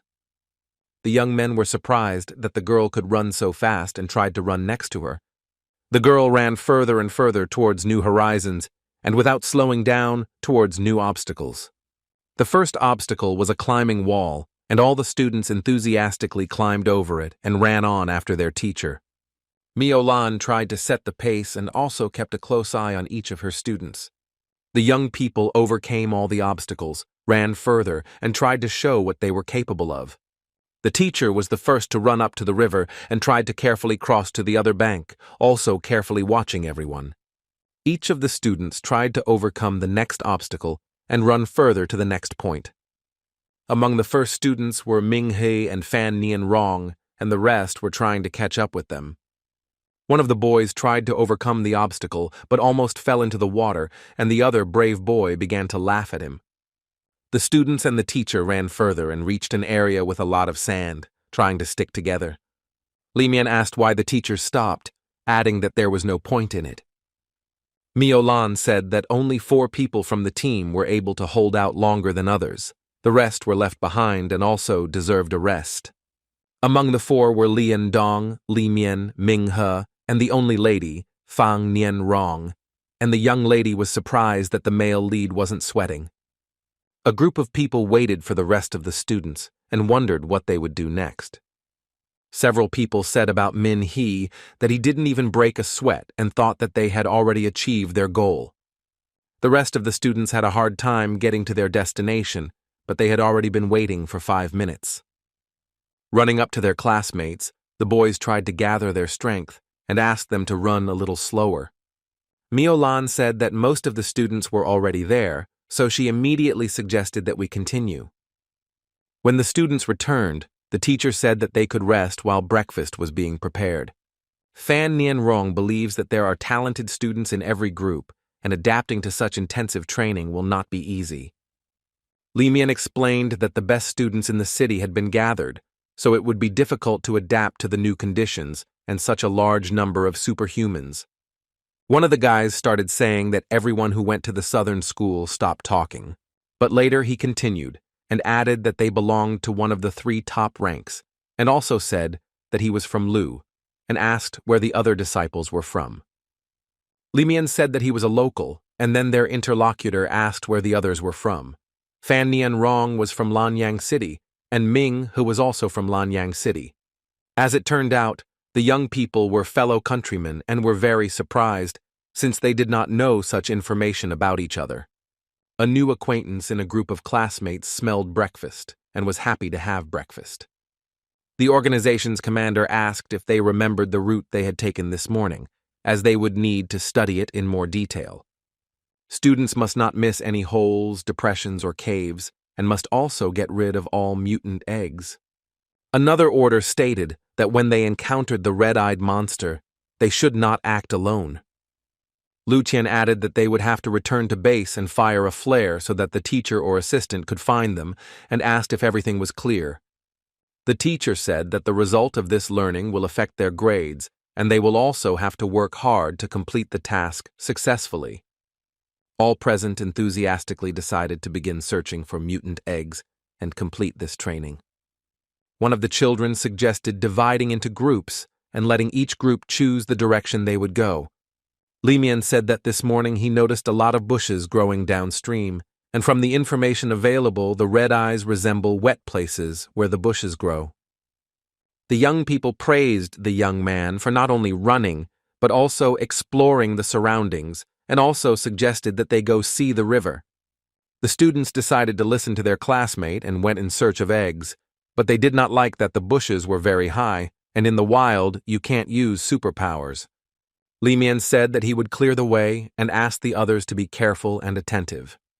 The young man's classmates were surprised by his work and said that it was much better to walk this way. Fan Nianrong wanted to ask what Ming he wanted to talk about, but the boy warned him that mutants loved snakes, and if they heard them, they might run away. The young people saw that part of the trail was not cleared and were very surprised, as they had to clear the area before they were allowed in. The young girl asked him why he thought so, but the boy explained that he did not consider this area unexplored. The main character also added that the teacher has excellent navigation skills, and she did not get lost during the training. The boy also said that the teacher chose one route out of the camp and another on the way back, and while everyone was sleeping, they cleared the route again. The girl was surprised that the instructors gave her such a task, but the student explained that the eggs are small, and not everyone can find them even with the help of special equipment. Minghe said that the beast's eggs resembled those of snakes, which could not be detected even with special equipment. The main character did not notice that yesterday evening the teachers were inspecting the place where he is now. Fan Nianrong was surprised by what she heard, as she had thought otherwise, and thought that they should search in the area where they were in the morning. The lady began to look around and suddenly froze in place at what she saw. The young woman saw the red-eyed beast and was very scared because she had never encountered such situations in her life. The main character also saw a monster that was on a tree branch, but the young man did not lose his head and decided that he needed to act. The mutant began to crawl down the tree and decided to hide for now and not take any hasty actions. Min He turned to the girl and said that she wasn't thinking about running away because it could be dangerous. Fan Nianrong didn't understand what was going on and what this guy was planning, because according to the instructions, they were supposed to return to the camp. The main character decided to run up to the rest of his classmates and see what was going on around him, and the girl asked what it was. The young people saw many mutant eggs and were shocked by what they saw, as they did not think that there could be so many of them. The boy and girl ran to the rest of their classmates, and the girl decided that they too needed to be told about the monster. Limin wondered where exactly the mutant was hiding, because if it were found, it would be a great achievement. Minghu explained that the beast could not have hidden far, but if it was hiding in the bushes, it would be difficult to find, so they had to call the instructors for help. Some of the guys wanted to get a lot of points, but the main character explained that the beast was cunning, and if they did not invite him on the road, they would only make the situation worse. Li Mian thinks that the boy is afraid of death, but the beauty says that he is right, and they need to call the teachers. The hero of the story, namely one of the fastest, needs to find the teacher's assistant and tell him everything. The boy quickly ran for help, as he needed to make a decision regarding the red-eyed beast. The boy found a high place and launched a flare so that teachers or instructors could find him. One of the teacher's assistants found the student and told him that there was a monster hiding in the bushes. The men heard a cry for help and decided to immediately run to help the remaining students. The instructor said that reinforcements were needed and ordered the student to go back and find reinforcements. The teacher reported that help was needed because the animal was found in the red zone and there was a victim among the students. The hero of the story ran towards the scream of one of his classmates and did not notice that a red-eyed monster was watching him. Seeing the mutant, the boy stopped, decided to hit him, and ran to help. Minghe hit the beast and it flew away, but the young man didn't know that there was another monster there. Another monster decided to suddenly attack the young man and destroy him, but this did not happen. While the brave man was beating one beast with one hand, he grabbed another mutant by the neck with his other hand. The main character realized that he needed to be careful because there were a lot of them in this area. When the teenager finished destroying the mutants, he again heard a cry for help and tried to finish off the animals. The student realized that somewhere nearby there was a hidden cave that the advance party had not been able to find, and then he heard the cry for help again. Minghe decided that he would go to help and then find that cave and find out what was there. When the brave man ran to help, he immediately saw many animals crawling towards him. The boy heard the voice again, and at that moment, an adult mutant crawled out of the cave, imitating a human voice. The main character decided that it was necessary to get rid of the mutants, and also thought that his classmates could also fall for the beast's insidious plan. The boy saw that there were more and more animals, and decided that the situation was very bad, and something had to be done. The student tried to destroy all the mutants, and he succeeded. At some point, when there was nothing under the boy's feet, he realized that there might be something underground. The protagonist found himself in a large nest underground, where he destroyed several animals and also realized that they were hiding there while the squad was checking the surface. It started to rain on the Shao Ridge, and the fog typical for this area descended. The rain did not stop, but did not intensify either, and all the commanders examined the ridge area from different sides. The assistant commander reported that there was information about students who had discovered a nest of mutants. One of the girls confirmed that the weather in this area is characterized by rain and morning fog. Lulin remembered that this fog was not as simple as it seemed, because a similar situation with this kind of weather had happened before. The organization's commander's interlocutor did not understand what the girl wanted to say, because for her it was just ordinary fog and rain. Lulin immediately declared the need for the immediate evacuation of students from Shao Ridge. The assistant captain immediately understood what needed to be done and began to act, because this primarily concerned the lives of the students. The teachers ran to the rocket launch site, but did not understand where one of the assistants had gone. The young man said that the students were in the red zone and suggested that they stay put so as not to lose each other. They called one of the teachers, but the daredevil continued to say that the students needed to be taken to a safe place. Miolan listened carefully to what they were telling her because they needed to evacuate Shao Ridge, and they needed to do it immediately. Teacher Zong said that the students needed to be rescued, but the commander said that danger was approaching the Shao Ridge and ordered a retreat. Lu Lin reported that the danger level was level 6 and that it was necessary to leave the area, otherwise something irreparable would happen. Min He's former classmate decided that she would save the students and they would gather the rest of the groups for evacuation. In the nest underground, the young man heard the girl's voice, but did not understand what was happening, because he again thought it was an animal. The protagonist wondered whether it was worth risking his life for his own interests, but decided that he would have to take the risk. The boy didn't expect to hear Lu Qian's voice because he thought it was another beast imitating a human voice. When the woman spoke to the young man, she immediately explained that there was a very thick fog on the surface, and she could not see him, and she was also worried about whether he was okay. Ming Hu immediately warned Lu Qian that the animals had chewed through the vine and it might fall into the hole, so he asked the girl to stay put. The girl warned that the Shao Ridge was covered in fog, and Commander Lu Lin ordered the teachers to evacuate all the students because everyone could die. The hero of the story decided to help his classmates because they could get into the beast's lair and then get out of there together. Lu Qian reluctantly decided to go and help evacuate the rest of the students, while his brother stayed behind to save his friends. The young man told the girl to be careful, and he himself met the red-eyed beast again and was ready for battle.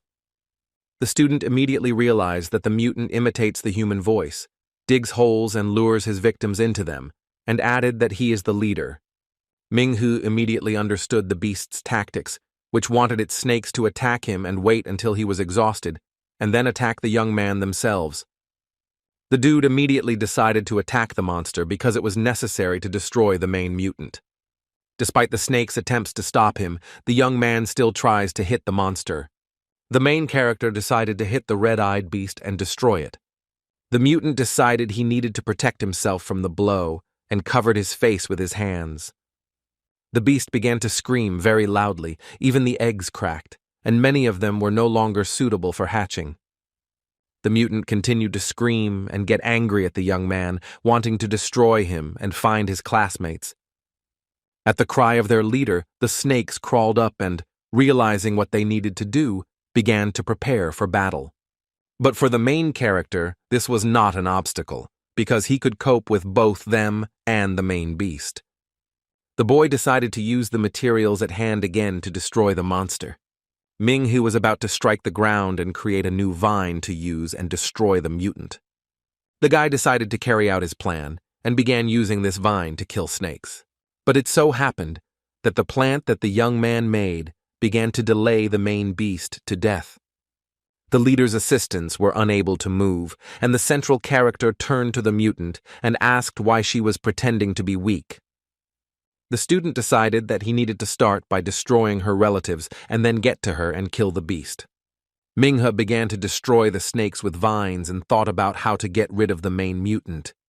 The red-eyed beast laughed and became very angry at the protagonist, and also swore to take revenge on him.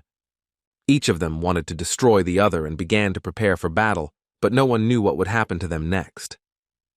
The young man decided to strike and, considering the monster to be very impudent, decided to go all the way. After receiving the blow, the mutant flew back and began to scream because he could not do anything. The cavalryman dealt more and more blows, but decided to use another method to destroy the monster. It was still raining on the surface of the nest, and there was a fog that did not clear, and Ming-He decided to take advantage of this. The red-eyed beast was very furious that the young man was able to destroy his assistants, and began a battle with the monster itself. The protagonist decided to use the slime from the grapevine and continue the fight for justice. The boy saw fog and rain, which also penetrated the nest, and began to guess that the animal was not hatching eggs for offspring. The student realized that the eggs contained alien creatures that fed on moisture and also created clouds of smoke that destroyed all living things. Ming-Hu also realized that mutants, namely, they are just ordinary rabble. Their purpose is to lay eggs, and when it rains, it creates an abnormal fog. After the young man climbed out of the nest, he realized that if the fog covered the entire Shao Ridge, no one would be able to get out alive. The school children began to flee from the Shao Ridge area and had already reached the fence needed for protection. The young people do not understand why they cannot run to the fence, which is only 200 meters away from them. The students are lost, but they have hope to find the right way and stay alive. Zhang Yuan remembered his brother telling him about the white fog, and the story was terrifying. One of the students realized that when you find yourself in the fog, it is as if you are entering a fantasy world. The instructor who was standing at the fence saw the students, and they suddenly disappeared, and he is also worried that no one came out of the fog. The school staff were very worried about their students, as the distance between them was small, and they did not understand how they could get lost. One of the men began shouting, urging the young people to react and quickly run to the protected fence. The teacher asked if it was necessary to go outside the fence and check where the students were. The sorceress suggested that he tie a rope around his waist with which he could return back, and this was a great idea. The young man was warned that if he encountered anyone dangerous, he should shout or pull the rope. The instructor left, but was still warned to report danger if necessary. The rest of the assistants remained outside the fog, and one of them wondered how far he had gone from them, but, as it turned out, only 200 meters. The man decided to shout and ask where he was and if Xiao Hu could hear his colleagues. There was silence in response, and they did not understand how screams could not be heard at a distance of 200 meters. One of the guys thought that something had happened to their colleague and ordered him to be taken away quickly. The girl began to pull the rope towards herself, but they were surprised because the boy had disappeared. Only the rope remained. The young people were very surprised, as they did not understand what was happening and where their colleague had gone. Min-hee was able to escape from the nest alive and well, and is now confidently looking for his friends. The young man's classmate became curious about where this terrible fog came from, and when they saw the young man, he immediately asked why they did not follow him. Fan Nian-rong replied that she heard a woman screaming and thought someone needed help. The hero explained that the main mutant could memorize or improvise human voices, and asked if any of them had called for help. As it turned out, Min-hee's classmate was screaming for help because her foot got caught on a random tree. The boy realized what kind of voice the monster was imitating, and he would have to act with special caution if he heard a cry for help again.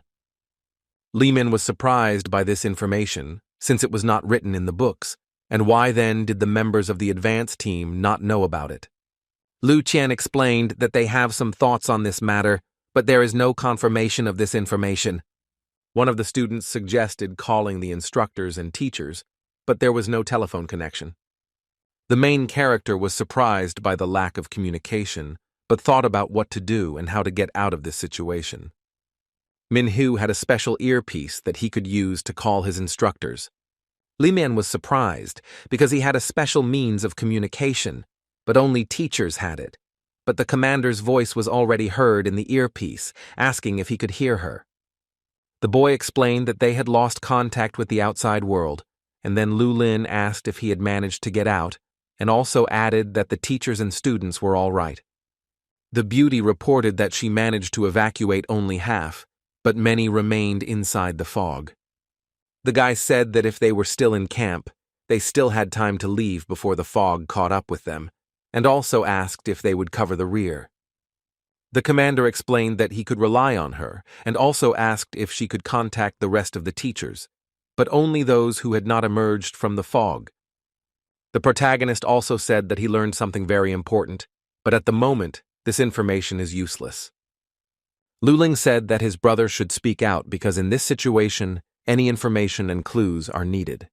Ming-he said that this abnormal fog is created from mutant eggs, and when they come into contact with water, they release something similar to gas. He also added that the gas rises upward, and when it comes into contact with moist air in the atmosphere, thick clouds of fog appear. The organization's commander was very surprised by the information she received, but at the same time she was happy about it.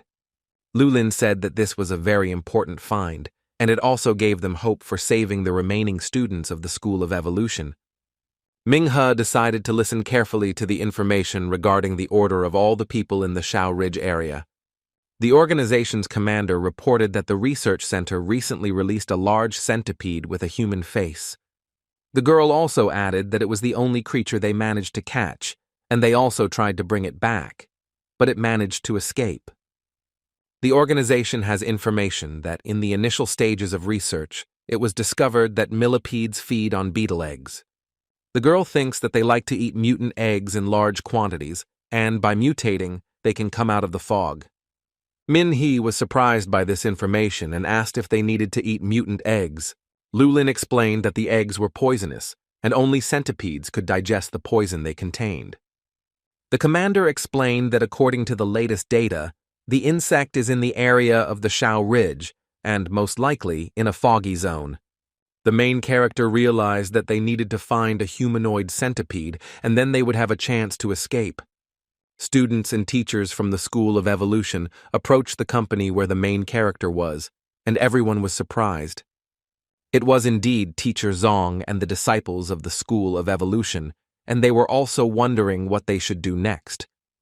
The man himself did not know what to do, because it was impossible to get out through the anomalous fog, and the ability to isolate remains a mystery even for astronomers. One of the young men asked if they would stay in the fog forever, because he had heard a lot about this fog. The teacher explained that people outside the fog did not know what was happening inside, but they should not expect reinforcements. Ming-he told everyone what Luo Lin had come up with, but for it to happen, they needed to work together. The girls confirmed that the boy had spoken to the commander, and the young man had told them that they needed to leave before the monster returned and find as many eggs as possible. Li Mian didn't want to do anything stupid because he needed to find a way to get out of the fog and save himself. But the main character explained that this is their only chance to get out of there, because they can use the eggs to lure the beast, because this is their only chance. The main character told everything that the organization's commander told him and what he himself learned. Teacher Zong listened carefully to the teenager's words, thought about them carefully, and replied that it could work. The student said they had no other choice as the fog was terrible, but they should not give up so easily. The man decided to support his student as there was no time to give up and they needed to split up and find the eggs. Lu Qian and Teacher Zong are faced with the task of rescuing the remaining students, as well as not getting lost in the fog and gathering everyone back at the camp. Le Mian knows well where to find nests with eggs, and Fan Nian Rong will help collect as many eggs as possible. The boy explained that the more eggs they had, the faster they could catch the centipede and get out of the fog. Teacher Zong was curious about what Ming Hu himself would do, while everyone else was busy searching for eggs and rescuing other students. The protagonist explained that there was something left in the fog, and it needed to be dealt with while they were still there. A classmate asked him to scare him so much that his hair would stand on end. The woman began to explain that there was much more danger there than what they were going to do. When Fan Nian Rong and Ming He were on their way to school, the train stopped at the edge of the fog, and then a monster appeared out of nowhere and destroyed everything in its path. The dude explained that because of this, they would have to be very careful, and if they encountered a mutant, they would not let him catch them. Lu Qian and Teacher Zong began to search for the students who could not find their way to the camp. The rest of the students looked for nests with eggs and tried to collect as many as possible because their salvation depended on it. The main character goes in search of a beast that destroys all living things in its path. The boy had a device to communicate with Commander Lu Lin, and when the teenager ran to look for the monster, his friend called out to him. The young woman explained that she had switched the communication channel and was trying to talk to all the instructors and teachers. Lu Lin ordered all battle groups to contact each other to provide everyone with the necessary information. All instructors called by the commander have contacted and are ready to receive all necessary information. Among those present was the protagonist Ming He, the Dragon's Fang, who was meanwhile searching for the beast. Among those present was teacher Miao Lan, who was also looking for everything necessary to find the beast. The girl was very surprised to learn that the guy was a member of the Dragon's Fang organization and a student of the School of Evolution. The young woman then asked if He was the student who was absent from training that morning. A device that everyone present had and was ready to detect monsters.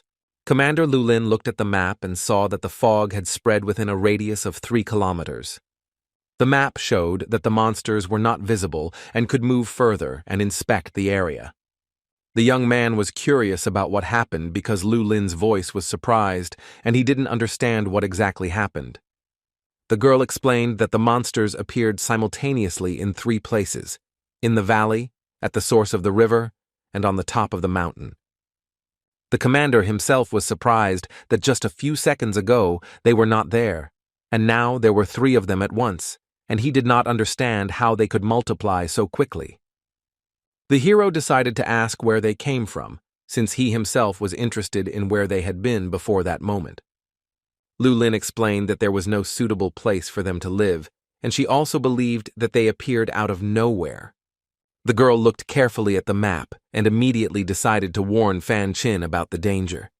The commander explained that right now there was a huge mutant standing behind her, and she needed to immediately escape from the beast. The beauty was surprised by the commander's words, because from the very beginning there were 3 monsters, but it was unclear where another monster came from.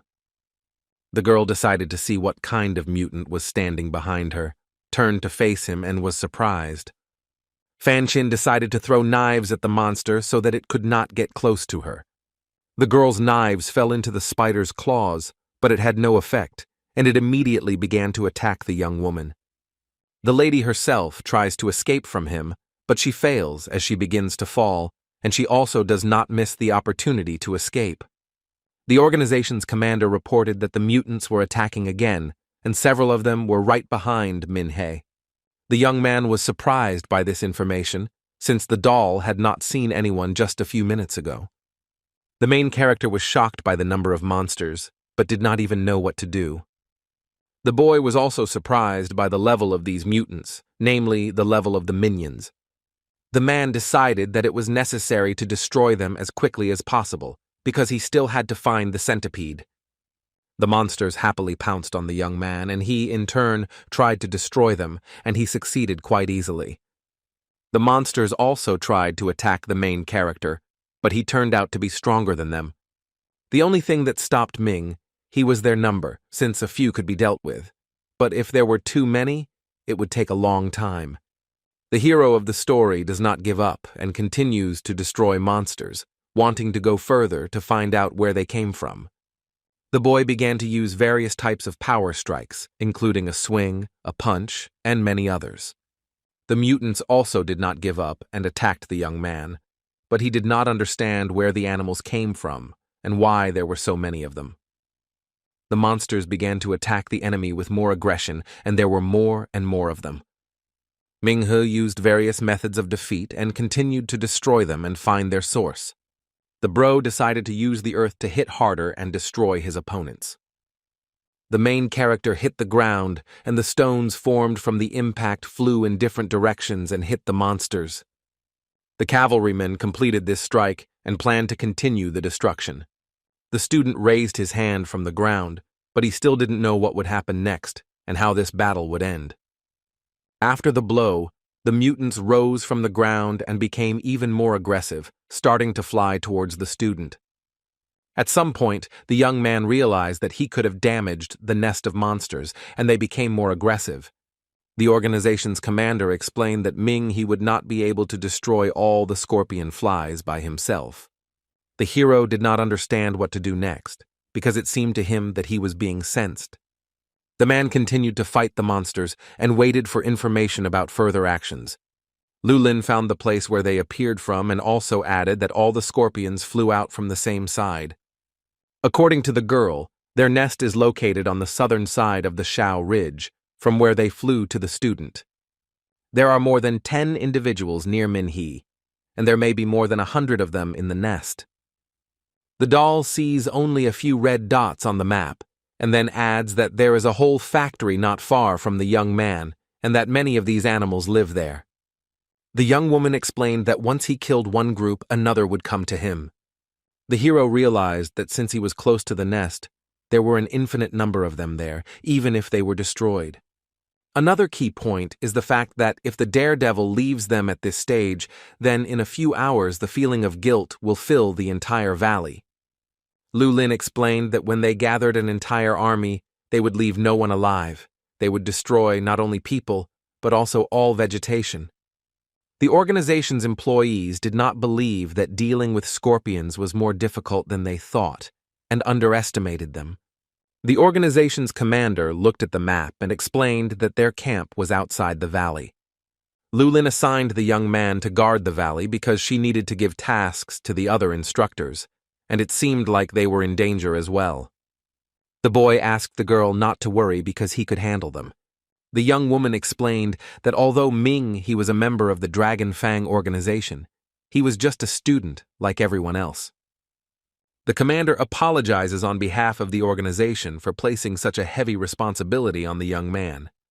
The beauty considers the guy to be very capable, because he has shown more than once what he is capable of.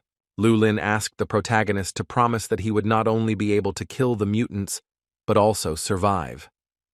Minhu is very grateful to the commander and other instructors, and also thanks them for not abandoning them in a difficult situation. With every step and blow, the young man destroyed all the creatures in his path and also tried to find the nest of mutants. With each blow of the young man, the monsters died, new beasts appeared and died, and each time new ones appeared. The protagonist reached the location of the nest manufacturing factory that Commander Lu Lin had spoken of. Approaching the nest, the teenager immediately saw new mutants flying out of it. With each flight from the monster's lair, there are more and more of them, but this does not bother the cub. Seeing the new beasts, Ming-He immediately decided to use Fan Kai's technique. The brother was determined to completely destroy these animals and go to the end. The boy decided to immediately use this technique and also decided to thank Fan Kai for it. The main character decided that it was necessary to destroy all flying insects with one blow. Some of the animals flew away, hit the earthen wall, and died instantly, while the rest flew towards the mountain. After the student finished the reception and several insects flew towards the mountain, he immediately had an idea. Minhee decided that it was necessary to go to the mutants' lair and find out all the information about them. As the student approached the nest, the insects began to fall to the ground. The guy decided to take a closer look at the mutant nest and find out how they fly out of there. At first glance, it looked like a normal portal used by insects, but the student decided to take a closer look. Another version of the main character was that it was a portal to another dimension or another world. Minhee had an idea, but he decided to implement it and test it right away. The boy decided that he needed to enter this portal, see what was there, and find out where the animals came from. After the friend entered the portal, he returned almost immediately, but from the other side.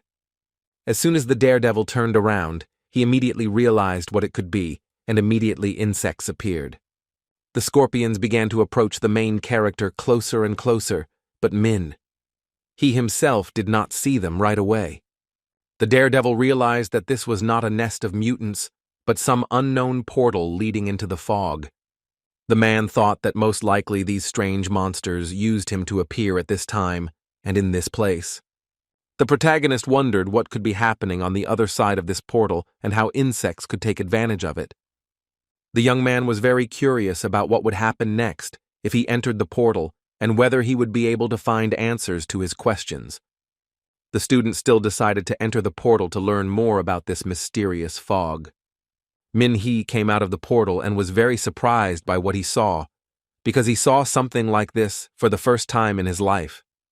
The daredevil felt as if he was in a cave, opposite the entrance of which a bright light was burning. The guy decided to go see what was there and learn more about where the mutants came from. As it turned out, the hero of the story found himself in a place full of cobwebs, spiders, and stones with skulls. At some point, something strange and incomprehensible began to happen from the other end of the portal. Unexpectedly for the young man, something resembling a mutated dragon appeared and began to fly around the area. The monster was flying around the area and looking for something, but it was unclear what exactly was happening and where exactly this guy was. The protagonist looked up and saw the mutant but didn't know what to do next. Several more scorpions appeared on the horizon, saw the young man, and decided to fly up to him. The mutants were aggressive and planned to destroy Minhee in the hopes that no one would find out about the place. The man standing near the portal also saw the insects and was determined to fight. The student suddenly heard the voice of the girl who had been with him during his coma and throughout his studies, and she told him how he had ended up there and that he needed to return immediately. Minhee was even more surprised than the young lady because he didn't understand why she was here or what was going on. His training instructor ordered him to leave the area immediately or he could die. The guy saw the insects and was even more surprised, and he had the thought that he needed to leave this place immediately. The friend listened to the girl and decided to run to the portal and return back to report the situation to the commander. The main character tried to run to the portal as quickly as possible to return to his classmates. The doll told him to run as quickly as possible to where he was, and she would decide everything herself. The young girl decided that she would use her superpower and resolve this situation. Meanwhile, Minhee was able to return to the same place where he entered the portal and obtain some information. After the dude ran out of the portal, he started to close himself with the help of that girl. As it turned out, one of the instructors was killed by the same monster that was near the train on the day when Minhee was traveling to the evolution school. The mutant approached the dead girl and decided that it was necessary to unite with her and use her to further reduce the size of people. The monster carried out its plan and used the young woman's body to further advance along the Shao Ridge. The beast's plan worked, and at the moment he had the appearance of an instructor of the School of Evolution, but inside he was the same monster. The students of the Superhuman Institute could not see where to go next due to the fog and did not understand what to do to save themselves. One of the boys saw a silhouette of a man and told the other students about it. and they decided that they needed to call for help. As it turned out, it was teacher Fan Chin, and the students were happy to meet her, but they didn't know what would happen next. The young man asked why she was silent, since they had to run away from many monsters that they encountered along the way. Unexpectedly, for all the students present, the teacher turned into a terrible monster and began to attack people. The first victim was a boy standing next to the monster. The beast itself attacked the teenager and bit him on the neck. Eventually, the mutant let go of his victim and began to look at the rest of the students, while the young man himself fell to the ground. After the students of the School of Evolution saw what the mutant did to their classmate, they immediately began to run away. The young people tried to run away, but the monster used its tentacles and grabbed all the students. The two girls managed to escape from the mutant's clutches and tried to run further to find help. It so happened that one of the girls caught her foot on a branch lying on the ground, fell, and injured her leg. Another young girl saw her classmate fall and immediately decided to go back and help her save herself. The girl turned to Jing Jing and begged her to get up and run on, but her leg hurt so much that they didn't know what to do. The girls moved on anyway, and one of them didn't know if she could get any further away from the monster. The students were unable to get far as the monster grabbed them with its tentacles and began to pull them towards itself.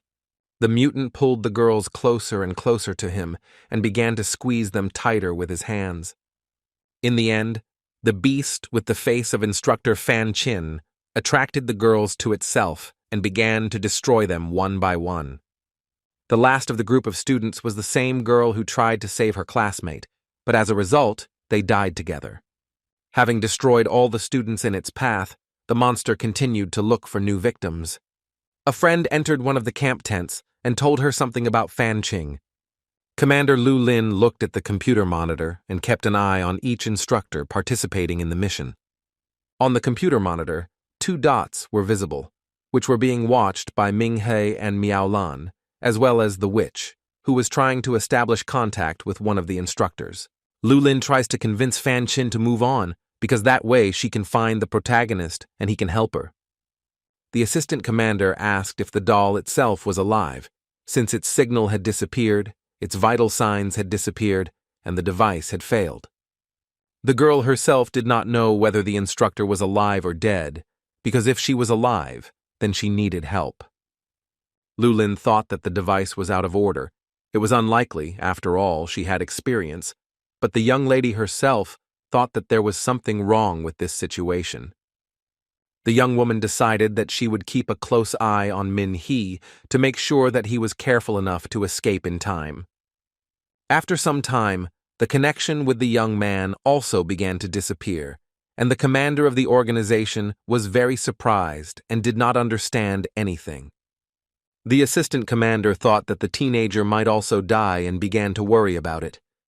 Lu Lin saw that the connection had been restored, but she didn't understand what was going on and decided that she needed to call the guy. The woman tries to contact the main character, but she fails, as the device shows that the connection is blocked. According to the commander himself, something could have disrupted the communication channels, and the failures occurred simultaneously. One of the students ran into the camp, very excited, and immediately ran to Lu Ling to report about Fan Qing.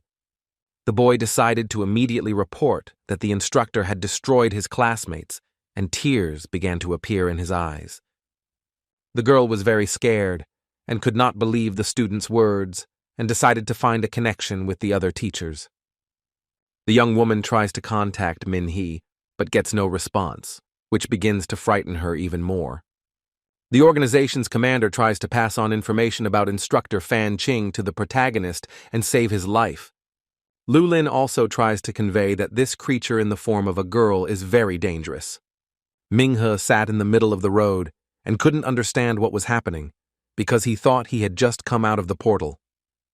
The young man continued to sit on the ground and tried to come to his senses, and then the woman who had been his trainer during meditation approached him again.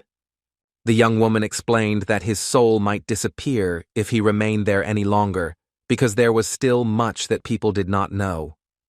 The hero explained that he had accidentally ended up in the depths of hell, but the young man found it very difficult to accept this information. The doll tried to support the boy, because when he becomes even stronger, he will be able to do even the smallest thing. The student decided to listen to his assistant's advice because he needed to move on. Ming-hu was determined and decided to admit that he was stunned by what he saw, because he didn't expect such a situation. The boy decided that he would not give in to fear and also decided to check his earpiece, which transmits a signal to the organization's commander. The guy realized that due to his carelessness, the device transmitting information about his location was damaged. Unexpectedly for the young man, Instructor Fan Chin approached him and looked at him rather strangely. The girl started talking about how he was alive and that it was very good, and also said that she was wounded. A young woman also asked for help because she needed help getting to the camp due to her injuries. The main character did not understand what was happening to her eyes because they seemed to stand out. The instructor started telling her that she was okay, that she could have just hit herself and gotten a bruise. The brother looked at the girl's feet and was surprised that her shoes were completely dry, which confused him even more. The boy remembered that in order to get to this area, she had to cross the river, and in this state, she would not be able to jump from one stone to another. The hero of the story, lost in his thoughts, did not expect to see what would happen next, as he believed that it was his mentor. The student was surprised that in an instant, the girl turned into a guy with glowing eyes and began to attack her student. The monster began to attack Ming-He, wanting to destroy its opponent and continue searching for new victims. After the guy was shot, he realized that it was not his instructor at all, but a mutant with a different face. The monster decided to show his true face, destroy his rival, and enjoy the killing. The young man remembered that this very mutant was at the station, and that because of him the train stopped, and also that because of him the driver almost died. The main character understood what was going on, namely that after eating the conductor he had to digest her as well. Having digested a woman, he could take on her image, easily enter the train and destroy all the people in the carriages. The boy realized that Instructor Fan Chin was already dead, and the monster must have eaten her and turned into a person with her face. Ming-Hu realized that this animal was very cunning and cruel, and if the young man had not paid attention to the red eyes, he too might have fallen into the trap. The monster began to talk about his instructor, namely this tasty morsel, which he really likes and which he wants more of. The boy was surprised that the beast could also copy the voice of the person it had destroyed, and the young man decided that the monster would not get rid of him so easily. The student decided that he would destroy it at any cost and everything would end, and the beast would regret that it had not escaped earlier. The mutant himself considers the young man a pathetic person and deals him the first blow, from which he flies away. According to the monster himself, Ming-He had a perfect plan, and now he will regret it and will not leave a single piece behind. The hero decided to dodge the tentacle attacks as quickly as possible, and also remembered that the fighting style was similar to the attacks of that tree during the trial exams. Luckily, the daredevil has improved his skills, and he needs to catch the moment when the monster appears and fight back. The boy tried to dodge each blow and waited for the moment when he could fight back. The main character had a plan, and he decided that he needed to implement it immediately and find a convenient moment to strike the monster. The student began to look for a place where he could use his spiritual fist, since ordinary techniques did not help here. The monster also did not lose hope of destroying her rival, because she needed new victims to improve her abilities. The beast was glad that thanks to his mentor, Fan Chin became even stronger and more resilient, and also more confident that he could destroy anyone. The evolutionary student barely held onto a tree branch as the mutant tried to knock him out of his hiding place.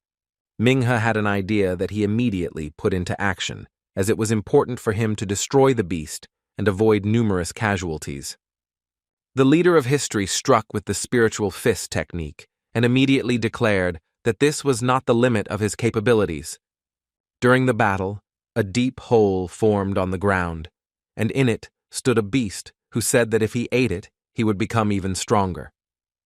The brave man decided that it was necessary to use the sand to improve his abilities and destroy the monster as quickly as possible. The guy confidently prepared for a new blow and waited for a new blow from the mutant, who was already ready for battle. The beast drew level with the young man, so he immediately struck with his sand fist. After this blow, the monster flew much further than it was originally standing, and the student said that his mystical fist was not strong enough. The daredevil also added that the blow was not strong enough to kill a mutant like him. The beast began to mock the boy, who was able to easily rise after the blow, and asked if this was all he could do. The monster came closer and closer to his interlocutor and added that their instructor was very disappointed. The protagonist decided to use the earth to restore his strength, strike, and get rid of the monster. Minghu dropped his hands to the ground, and they turned into stone, which was good because he could deliver a stronger blow than the previous one. The monster was already at the student's feet and still believes that people do not know how to fight for justice and stand up for themselves in battle. The boy tried to hit the beast, but the beast itself thinks that people hit very predictably. The mutant began to think about giving many examples and telling about how people do not know how to show all their strength. One example of a monster is that superhumans can only run away from the blows inflicted on them.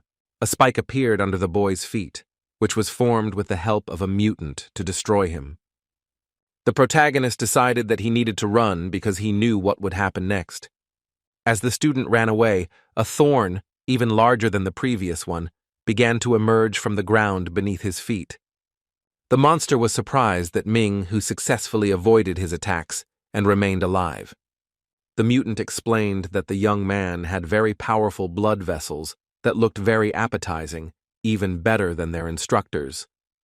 The man found the monster unpleasant and added that it only hit once, while it took 49 hits to use the secret move. The protagonist realized that the beast had come to the conclusion that it was more profitable for him to dodge the blows, and that it was dangerous for the student to start a fight. Minha doesn't believe that luck will save him, because it only saved his life by not piercing his stomach and spleen. The young man decided that he needed to find a powerful amplifier to kill the demon with the mysterious fist, and simple sand would not do. The monster launched its tentacles at the young man again, but he again managed to avoid the blow and dodge. The mutant became angry at the main character for this, and began to think up a new plan for revenge and complete destruction. The beast again caused spikes to emerge from the ground, but the student managed to avoid their attack. The mutant decided to surround the student with spikes and make them very high so that he could not escape. When Minghu saw what material the spikes were made of, he realized it was obsidian, which was 10 times stronger than ordinary stone.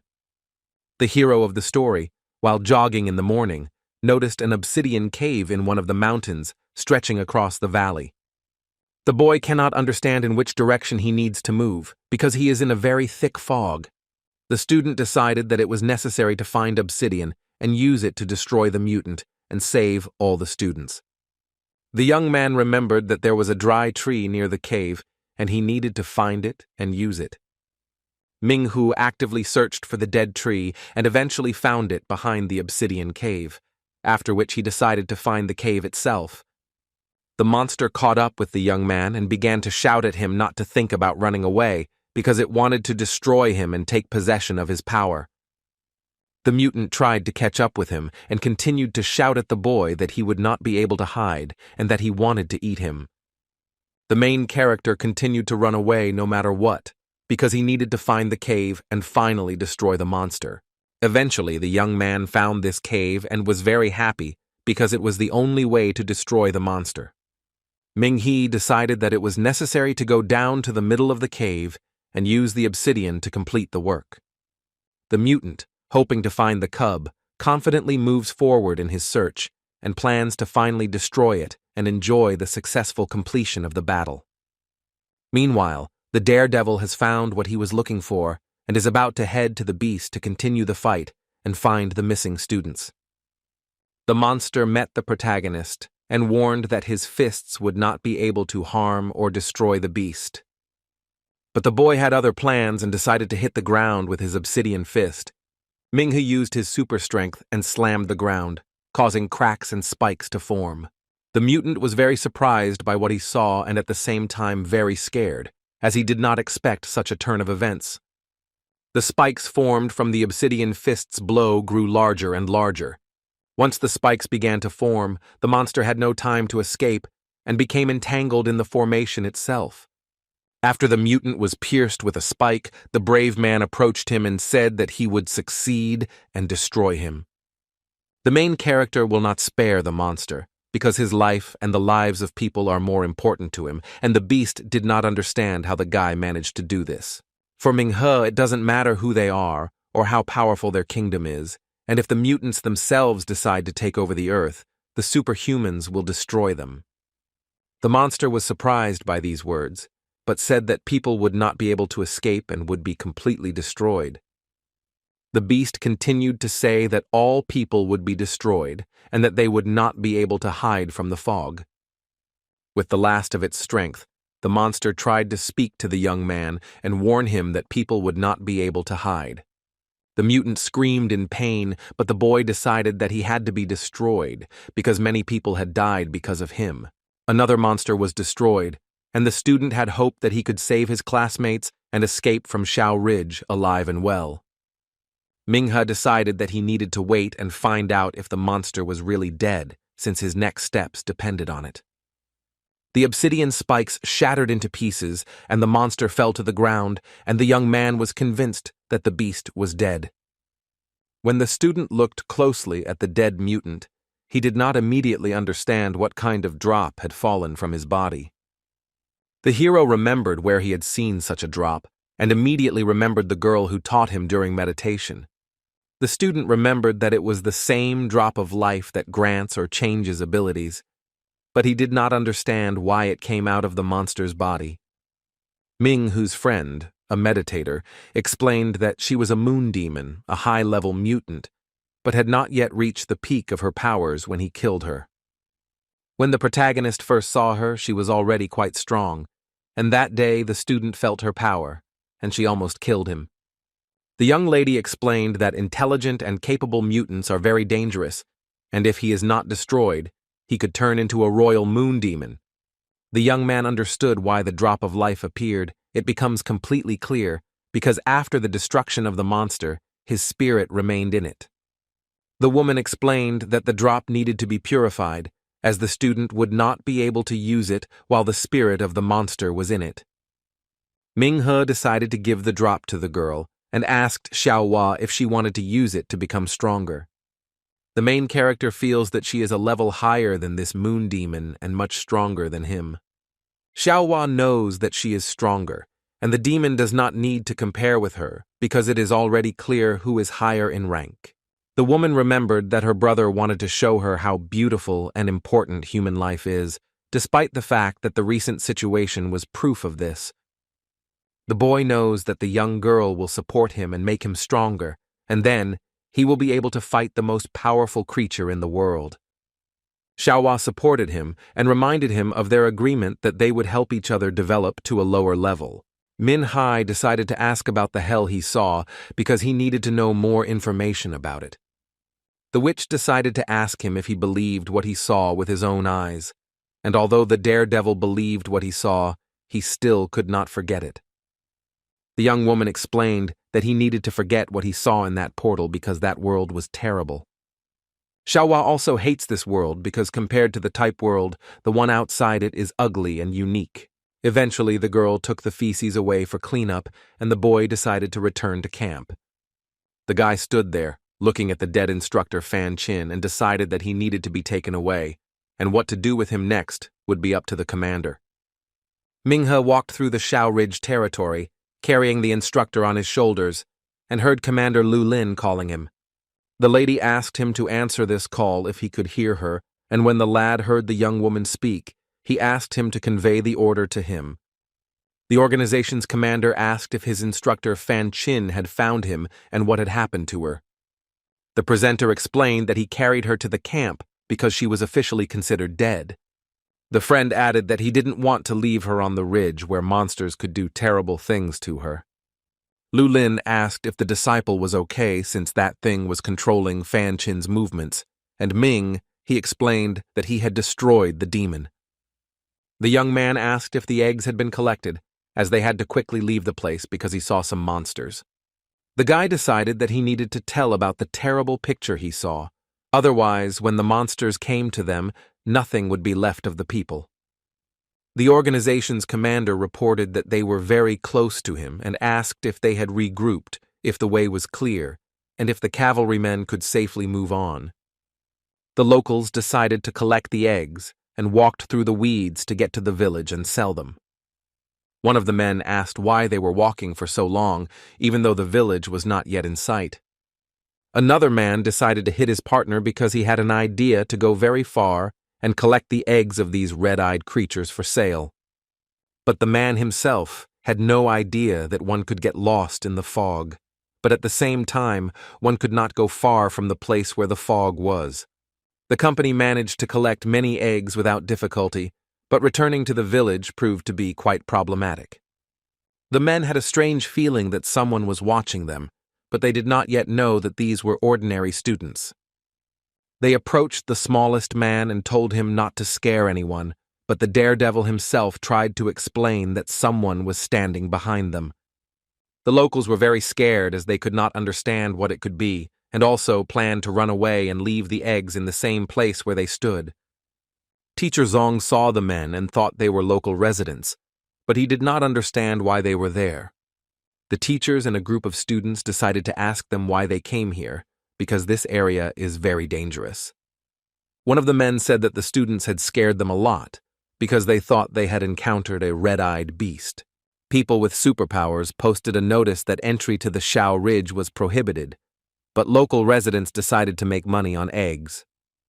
The man explained that they had heard that the beast's eggs were 100 times more expensive than chicken eggs, and since entry there was prohibited, they decided to take advantage of this. The locals showed that they had managed to collect 3 whole bags, and for the superhumans this was more than enough, but they had to be taken to the camp. The teacher explained to the master that Lu Qian had gone to look for the last group of students, and had also left a message that she would be waiting at the foot of the mountain in an hour. Zong said that they needed time to get to the mountain, and then go to the camp with all the students and teachers. All the students, teachers, and locals went to the foot of the mountain, and one of the men asked if the students were from the hunting society, and if they could provide them with shelter. Teacher Zong asked why they were doing this, but they told him that someone was watching them, and it was terrible. The instructor said she checked the area but didn't find anything suspicious because she didn't come back quickly enough, but she needed to check again. Lu Qian was looking for the missing students, and came across a house that was located at the side and decided to check if there was anyone or anything there. The girl walked up to the door, opened it, and was very surprised, and at the same time glad to see the lost students of the School of Evolution.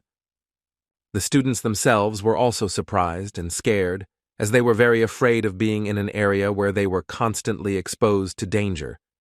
The Evolution School students explained that they were fine, but they were very scared because someone was running after them, but they hid. Lu Qian took the young men and said that they would go to the camp for a while, and then they would be able to leave the fog forever. The students thanked the girl for saving them and went to the camp, gathering everyone who happened to be along the way. Having left the house, which was located in the thicket, the young people went further and tried to be the first to get out of the mountain cave. Having escaped from the cave, the disciples reached a river, which they had to cross by crawling. Finally, the disciples reached a bamboo forest, on the trees of which were painted arrows indicating the way to Master Zong.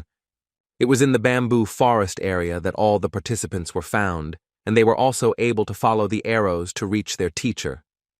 The young people decided that they needed to stick together and go to the end in order to save themselves and get out of the fog. Lu Qian began to listen carefully as she felt that someone was watching them and she needed to prepare for a fight. The young woman decided that it was necessary to explore the area as she needed to return to camp alive. Unexpectedly for the students, someone attacked them and began to beat them, but the students themselves did not understand what to do. The beauty asked them to be very careful as they were being attacked from above. The young people saw that they were being attacked by mutant spiders, but they did not know what to do and decided to listen carefully to the instructor. The mutants themselves are very aggressively determined to win, because there are many people in front of them whom they can destroy. Lu Qian decided that it was necessary to destroy the mutants and continue moving forward to find a way out of the fog. The girl used her superpower and destroyed all the mutant spiders and also greatly surprised the students.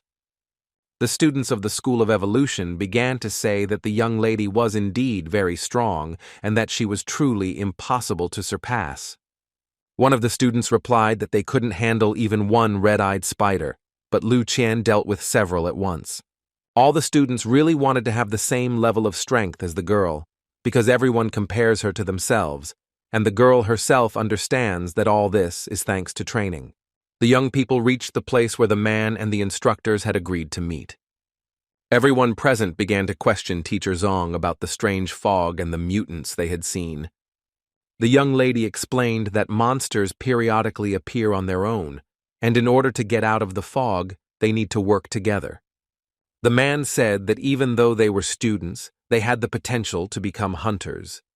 Teacher Zong added that young people already know what awaits them on the front lines, and they also need to pull themselves together. The young people decided that they needed to move on, because they just needed to climb the mountain path and they would reach their goal. One of the young men raised his head and was very scared, because he had never seen anything like it in his life. There were many dead mutants lying in front of the students, and they also believed that if they themselves had encountered these monsters, they would have been dead.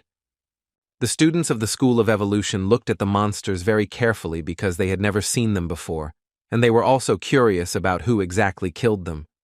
The young people saw something strange on their way and began to shout for the others to look at the girl. Lu Qian was very surprised and, like everyone else, did not understand what had happened to Instructor Niao Lang. The instructor asked them to hurry up and return to the camp as she was already waiting for them, and Min, his former classmate, asked if she was okay. Nolan said that she was fine, she was just a little tired, she needed to rest a little and she would be as good as new. But this did not happen, because unexpectedly for everyone, a thorn pierced her stomach, and this scared everyone very much. Everyone present was very scared when a huge mutant spider appeared from the thicket of plants and killed the girl. After the monster entered the young woman's stomach, it attempted to eat her to gain additional strength. Teacher Zong decided not to let the students get close to the mutant, as it was very dangerous for them. The young people were very frightened, as they had never seen anything like this in their lives, and it was a very difficult sight. The instructors and Teacher Zong saw that the students were trying to escape and save themselves, but they still didn't know what would happen to them next. The mutant spider saw that his victims were running away, so he decided to stop them with his web and also destroy them. The students became even more frightened. It seemed to the school that their bodies were entangled in a web, and the monster began to pull them towards itself. The young people were entangled in the web and could not move, and the locals did not understand what to do. The students of the School of Evolution realized that they would not be able to escape because they were trapped, and they panicked even more. A local resident said that someone was following them and began pointing at the monster, saying that it was watching them. The instructor was also scared, but decided to ask why the beast hadn't attacked earlier, as soon as it started chasing them. Teacher Zong explained that the monster waited for everyone to gather together and attacked everyone at once, and also looked like an anteater. The man continued to talk about the anteater because when he finds a group of ants, he does not eat them right away, even if he is very hungry. The beast has a tactic. Instead of eating, it hides, pursuing ants that will lead it to its nest. Only after the anteater sees the nest does it destroy it along with the insects, including those that brought it into the house. The teacher also explained that ants have a special way of communicating. When one of them is attacked, it immediately warns the others to run away. Lu Qian understood what this man was talking about because the monster treated people like insects and played with them, and also waited for enough people to gather. The young woman realized that the anteater had decided not to wait for them to reach the camp and had stopped halfway, since the animal knew that the camp was guarded by stronger people. Minhee's former classmate realized that the beast was scared, so they had a chance to destroy it and reach their destination. One of the students saw Professor Zhang and teaching assistant Li Liu going to help free their classmates. Lu Qian decided to first destroy the mutant spider and then get to the anteater, but the teacher warned that the girl was strong, but she needed to be careful. The monster realized what was about to happen, so he was ready to fight the young lady. The mutant decided that he should attack the assistant first, as he would have a better chance of winning. The doll also had no intention of giving up, because by destroying the spider, she could save the students of the School of Evolution. The monster began to shoot its web at Lu Qian and wanted to destroy her with it, but the girl managed to dodge the blows. A young girl tries to escape from his clutches because she has a goal to achieve. The mutant doesn't like that Madame dodged every blow because he needs extra strength. The student believes that Lu Qian is worthy of taking second place in the battle, because she is the pride of the Nando Institute of Superhumans. He also added that any other student who did not react immediately would have been petrified, and they also hoped that the girl would buy enough time. The young men do not understand what the young woman is trying to do, because the spider was much larger than her. The mutant is trying to finish the job because he wanted to destroy people as quickly as possible. The mutant spider shot more and more webs at Lu Qian, and she dodged them more and more often. The girl stopped and decided to catch her breath, and then decided to watch the monster to find out what he would do next. At some point, the young woman lost sight of the animal and did not understand what was happening because he had just been next to the girl. Teacher Zong and the instructor didn't understand what had happened because they knew she wouldn't be able to do it. At some point, they saw Lu Qian and realized that she was okay and decided to go to the camp. Teacher Zong explained that it was necessary to pack up and flee as quickly as possible, as it was dangerous to stay there. The man said that she should believe in Lu Qian, and the little girl continued to fight the mutant spider. The young lady decided that it was necessary to strike, and after that she flew up the mountain and had an idea which she immediately put into effect. Ming Hu's former classmate decided to use the power of the Thunderhawk and strike immediately. After the blow, the beauty landed on the ground and began to wait for the results of her work, but it turned out that the monster remained alive. Lu Qian decided to use Lightning Finger, and that was how she planned to end the fight. When the stick was in the girl's hands, she immediately ran to hit again, but she still did not know how this whole story would end. The young woman struck the spider with lightning with all her might. I had a stick, but the battle was not over.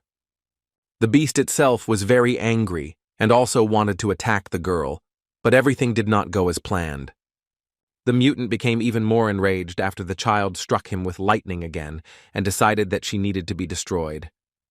After the lightning finished its combat phase, Lu Qian immediately launched another surprise attack. The spider became even more angry and decided to use another way to destroy people.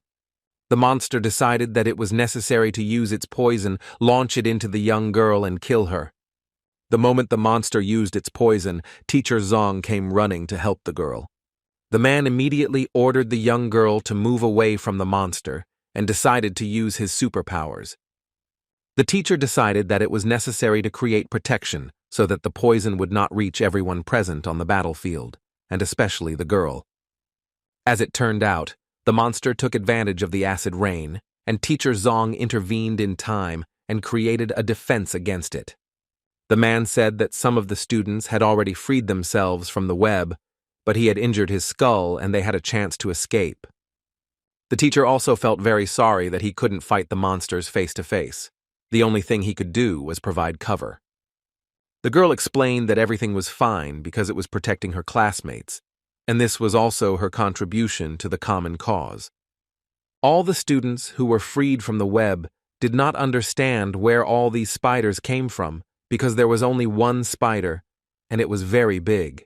The arachnids began to approach the dead mutants and frightened the students of the School of Evolution even more. The student was very scared and did not want to look at what they were doing because it was disgusting. The instructor understood that the spiders were destroying their fellows, but she did not understand why they were doing it. The mutants ate the killed monsters and went to their main beast, surprising the people even more.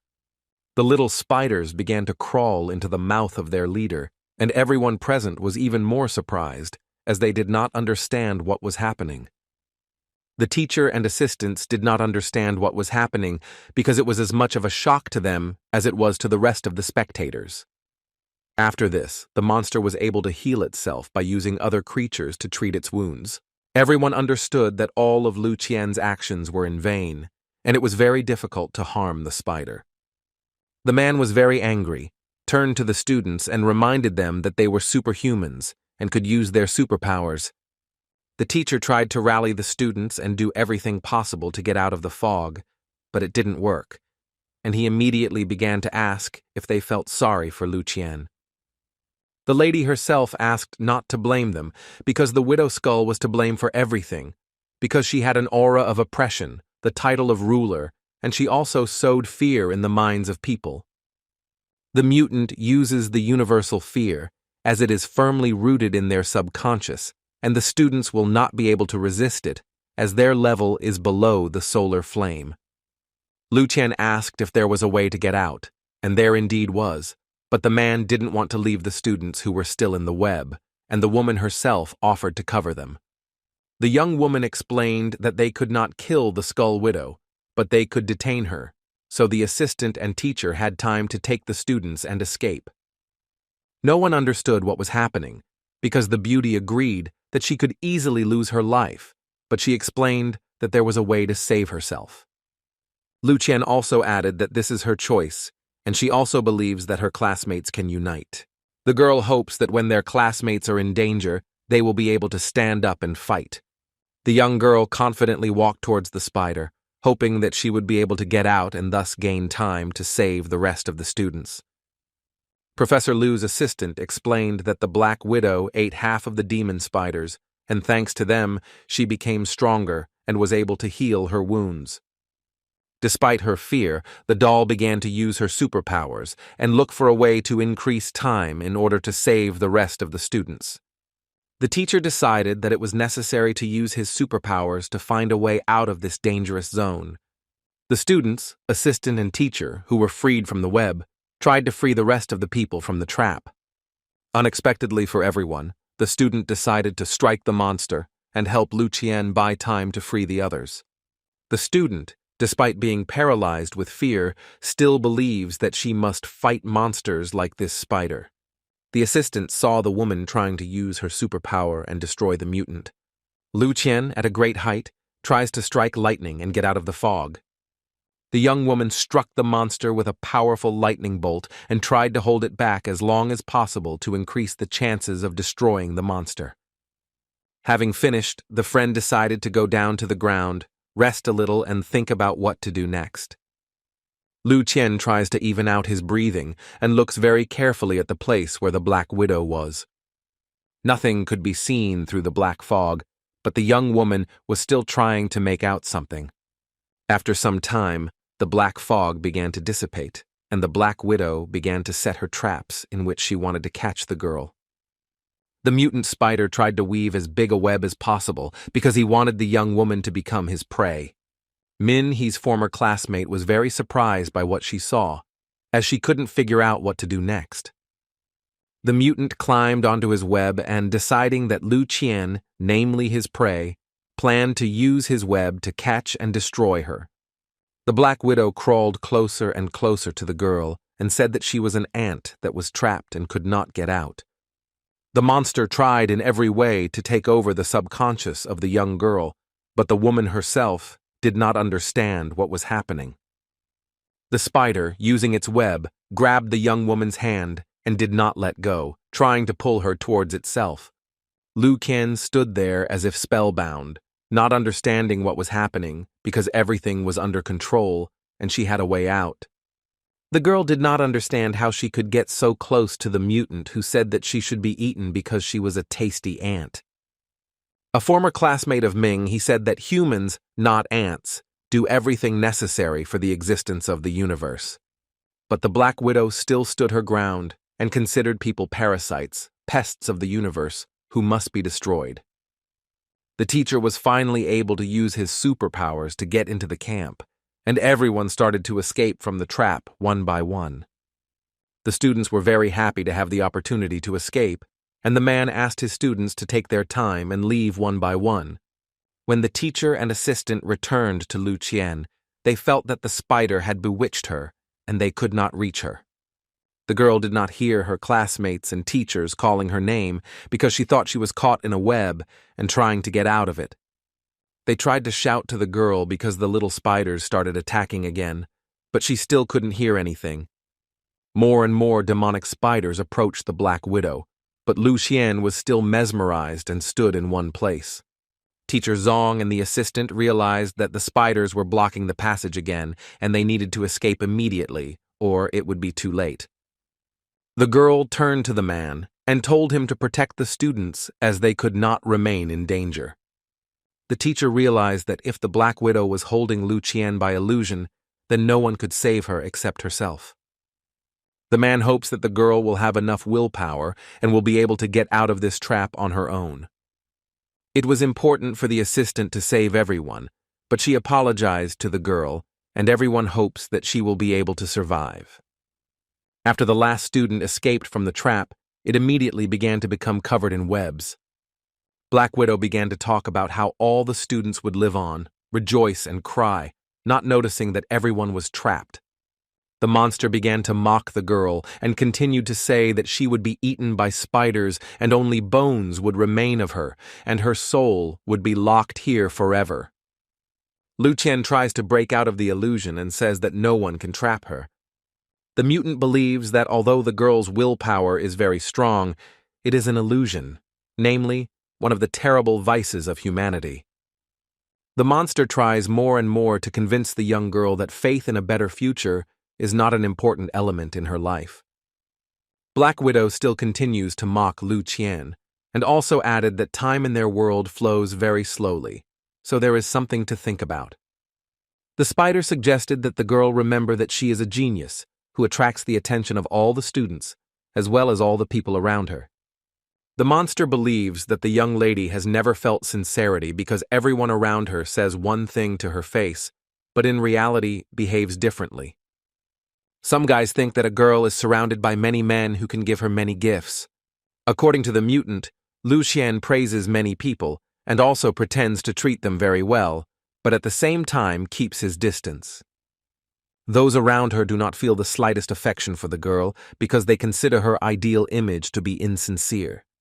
The mutant spider reminded her that time moves very slowly here because she is in another dimension. The young lady will have enough time to think and remember the pleasant moments of her life. Lu Qian continued to stand next to the Black Widow, but she still seemed mesmerized and didn't understand what was going on. After all the students and teachers ran out of the dangerous place, the main character ran towards them. Minhee decided to ask if everyone had gotten out, and also added who was still in danger and who still needed to be saved. Lu Qian started shouting again that humans are not parasites, and also added that it was not funny at all that the Black Widow was a disgusting animal that ate its own kind. The girl continued to talk about the spider because it ate its own kind to heal its wounds, and continued to mock people. The young lady explained that humans are 100,000 times more generous than mutants, because humans risk themselves for others, while monsters are capable of using each other. Black Widow just laughed at the girl because her friends left her alone, but the girl doesn't care that the monster talks the way he does because it's her choice. Manga decided to make sure that everyone could get out of the dangerous place, but Teacher Zong explained that they got out thanks to Lu Qian. The instructor also joined the man and explained that her victim did not have to be the tree, because thanks to her, everyone was able to get out. The teacher asked the boy what he was doing there, and added that he should not go there, because the spider, namely the master, uses the power of illusion to lure its victim. Teacher Zong began to dissuade the young man from going to Lu Qian, as he would be overcome with fear and would only become a burden to the young lady. These words made Minhee very angry, and he said that compared to the pain of loss, fear was nothing. The protagonist of the story was very angry that Lu Qian was left alone with the monster and decided to go to her aid. The boy decided to break the web that blocked the entire passage and entered the dangerous place. Everyone present was very surprised, as they did not understand why this boy was acting in such a way, putting himself in danger. Assistant Liu heard someone calling her on the intercom, and the doll immediately began to take it out of its pocket. The organization's commander asked them to answer as she heard them, and also to find out what situation they were in. The man answered the call and said he could hear the commander, and also reported that the Black Widow had killed Instructor Miao and that Liu's assistant had taken her device. Lu Lin knows about the lost connection, and as soon as it happened, she immediately sent members of the Dragon Fang organization to them, and he is almost there. Teacher Zong explained that it wouldn't hurt to help the members of the organization, but they didn't see anyone except Ming He. The man began to guess that the commander was talking about a young man, but everyone considered him an ordinary first-year student. The teacher couldn't believe that the new student could be a member of such a large organization, and Lu Lin herself asked him to accompany the students to the camp. The protagonist was already in a dangerous place and started calling for Lu Qian, trying to save her as quickly as possible. The gentleman decided that he had to destroy the little spiders first, and then destroy the monster. The girl remained enchanted, and he destroyed all the small monsters to get to the biggest one. Black Widow was very angry and was preparing to destroy the young man, while the young man himself was already directing his blow at the monster. The protagonist turned to the monster and said that if he dared to touch the girl, he would kill him immediately. Ming He immediately attacked the Black Widow and planned to completely destroy it and save Lu Qian. Having received a very powerful wave, the spider froze and did not move, but the animal itself did not know what awaited it next. The main character immediately after the first blow decided that he needed to hit the monster again.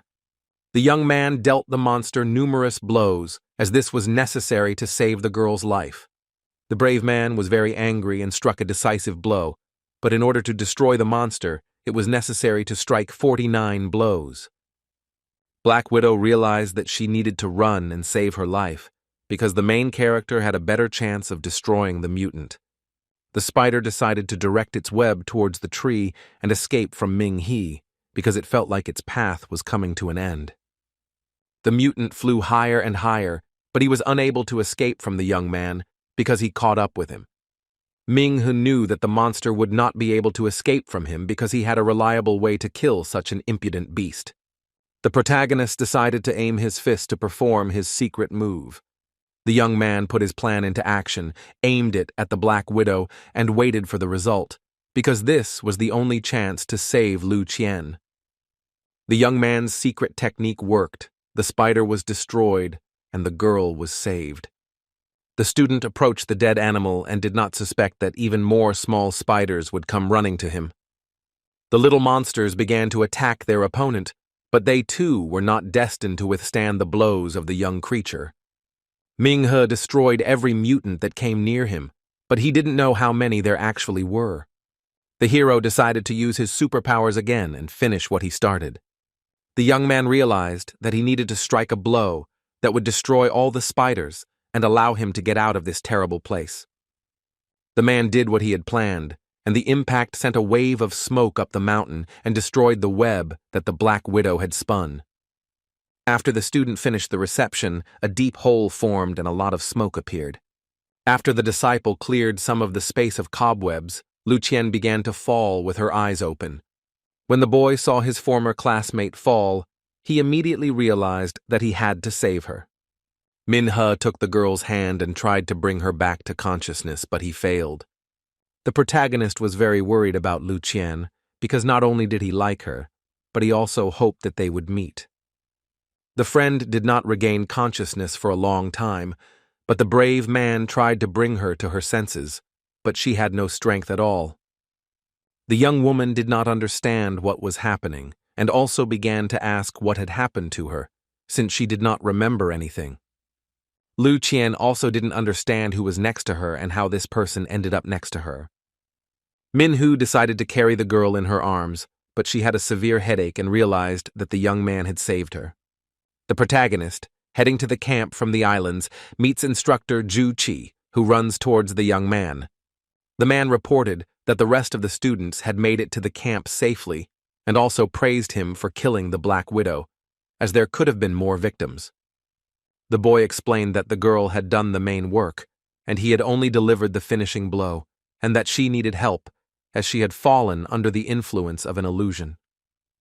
The instructor looked closely at the girl and explained that the spider did not have time to catch her soul.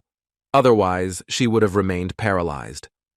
Min-hee believes that she is not in any danger because she said something before losing consciousness, and her husband added that everything is fine and they need to return to the base.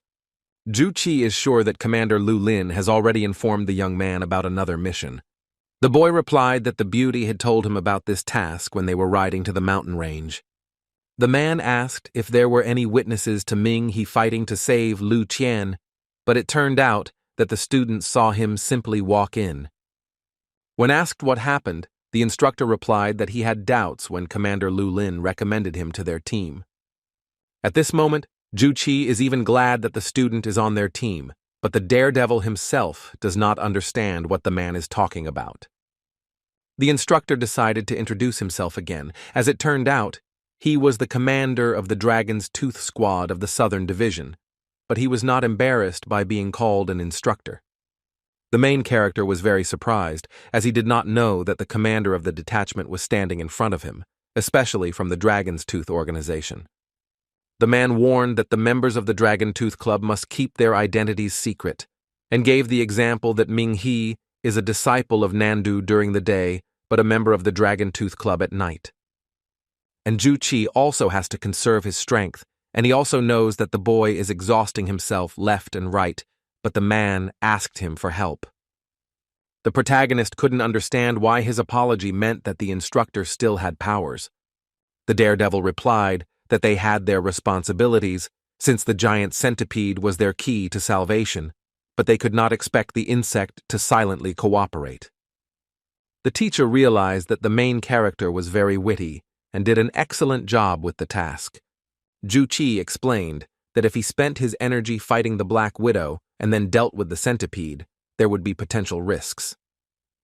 The man explained that the insect had already gone through 2 stages of mutation, the first of which occurred in the Lanyang sewers. The second stage of mutation occurred in Shishan Mist, and its level also reached Lord Rank. It is considered a disaster monster in every sense of the word. The cavalrymen knew they couldn't take any risks, knowing that their search and rescue efforts would be in vain if there were any problems with the plan. The boy explained that he believed in the decision of Commander Luo Lin and Ju-chi, and the man himself was grateful to him for his help. Min-hee decided to ask what exactly he needed to do, and the instructor explained that the young man needed to continue to hide his activities in the organization. The man started by saying that they had received information that one of the steps belonged to the Will of Heaven organization, and the boy was very surprised by this information.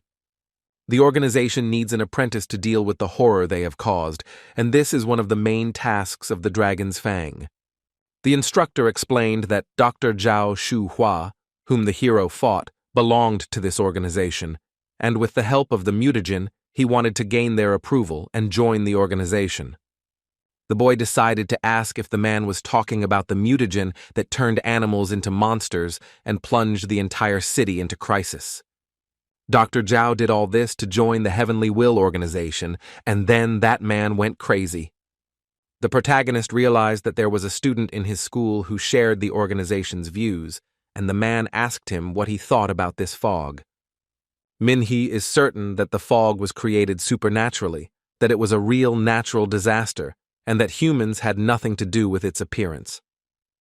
The young man also believes that this could have been planned and someone decided to get rid of the new generation of hunters.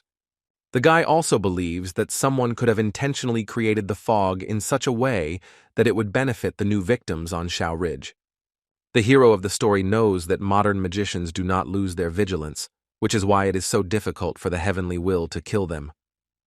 If every disciple does not finish singing, it will be difficult to restore order to the universe in 10 years. For example, Ming-hee and Lu Qian are destined to become the pillars of humanity. Ju-chi explained that if the young man and woman died in the fog, victory would go to the enemy. But the young man himself did not think about this. According to the man, The war between the organizations will be long, because while they are fighting for survival, their enemies are fighting for their destruction. The Will of Heaven organization uses all possible options, and it turns out that man, namely, is not the only intelligent being on the planet. Ming-He would definitely find out who created the fog if it was really created intentionally, because the enemy could be anyone. The man said that in the southern city, everyone should be treated with suspicion, since the enemy could be a teacher, a student, or even an instructor. The instructor warned him again that he should not tell anyone about the Dragon's Fang organization, not even his girlfriend, and the boy promised. The hero of the story explained that no one had seen him fight the monster, and Zhu Qi asked him to tell him that this man had saved Lu Qian. The student was very surprised that he would be given a reward for killing the Black Widow, and not only financial support, but something else as well. The young people returned to the camp, and everyone saw that the girl had been saved, but they did not understand how this could have been done. The first one who decided to ask this question was Teacher Zong, because he was interested in who saved Lu Qian. Ming-Hu decided to say that it was he who saved the girl, and that the Black Widow was destroyed by instructor Zhu Qi. The boy explained that he had acted recklessly because the doll was his former classmate. The protagonist decided to carry out the order, adding that he would never be able to destroy such a strong monster. Ming-Hu's classmate said that everyone thought the young man belonged to the Dragon Fang organization, but they only accept the best representatives, and he had just entered this school. Li Mian said that they were roommates and the young man had no dealings with the Dragon Fang organization. The main character was interested in whether the students managed to collect eggs that were not wet from the rain. The roommate explained that they had put it in a certain place and were now waiting for the centipede. When the students said that they were already waiting for the beast, they immediately saw that the water in the puddle began to move. The hero realized that the centipede was approaching, and he needed to prepare for the fact that he had a chance to escape and get out of the fog. Min-He remembered that it was the same monster that stopped the train and almost killed the driver. Everyone present was shocked because the centipede was so huge that it caused a whole earthquake. Instructor Zhu Qi stood at the edge of the abyss and waited for the insect to appear, but he was not afraid that something would go wrong. The man realized that the centipede was already next to them, but he did not move anywhere and continued to stand near the abyss. No one present understood what was happening because there had been a very strong earthquake, and the insect had still not disappeared.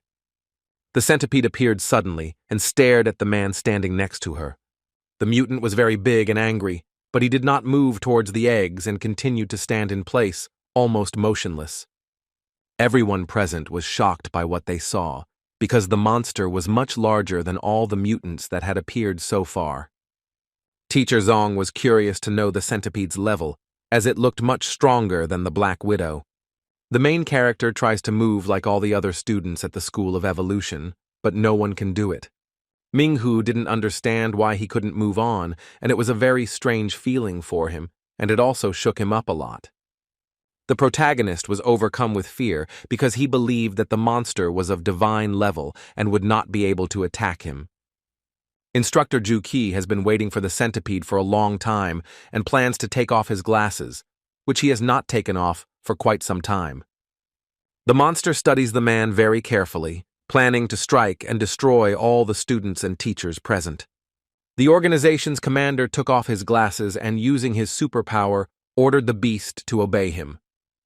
The monster didn't care what this man did because he had his own plans for the area where the students were.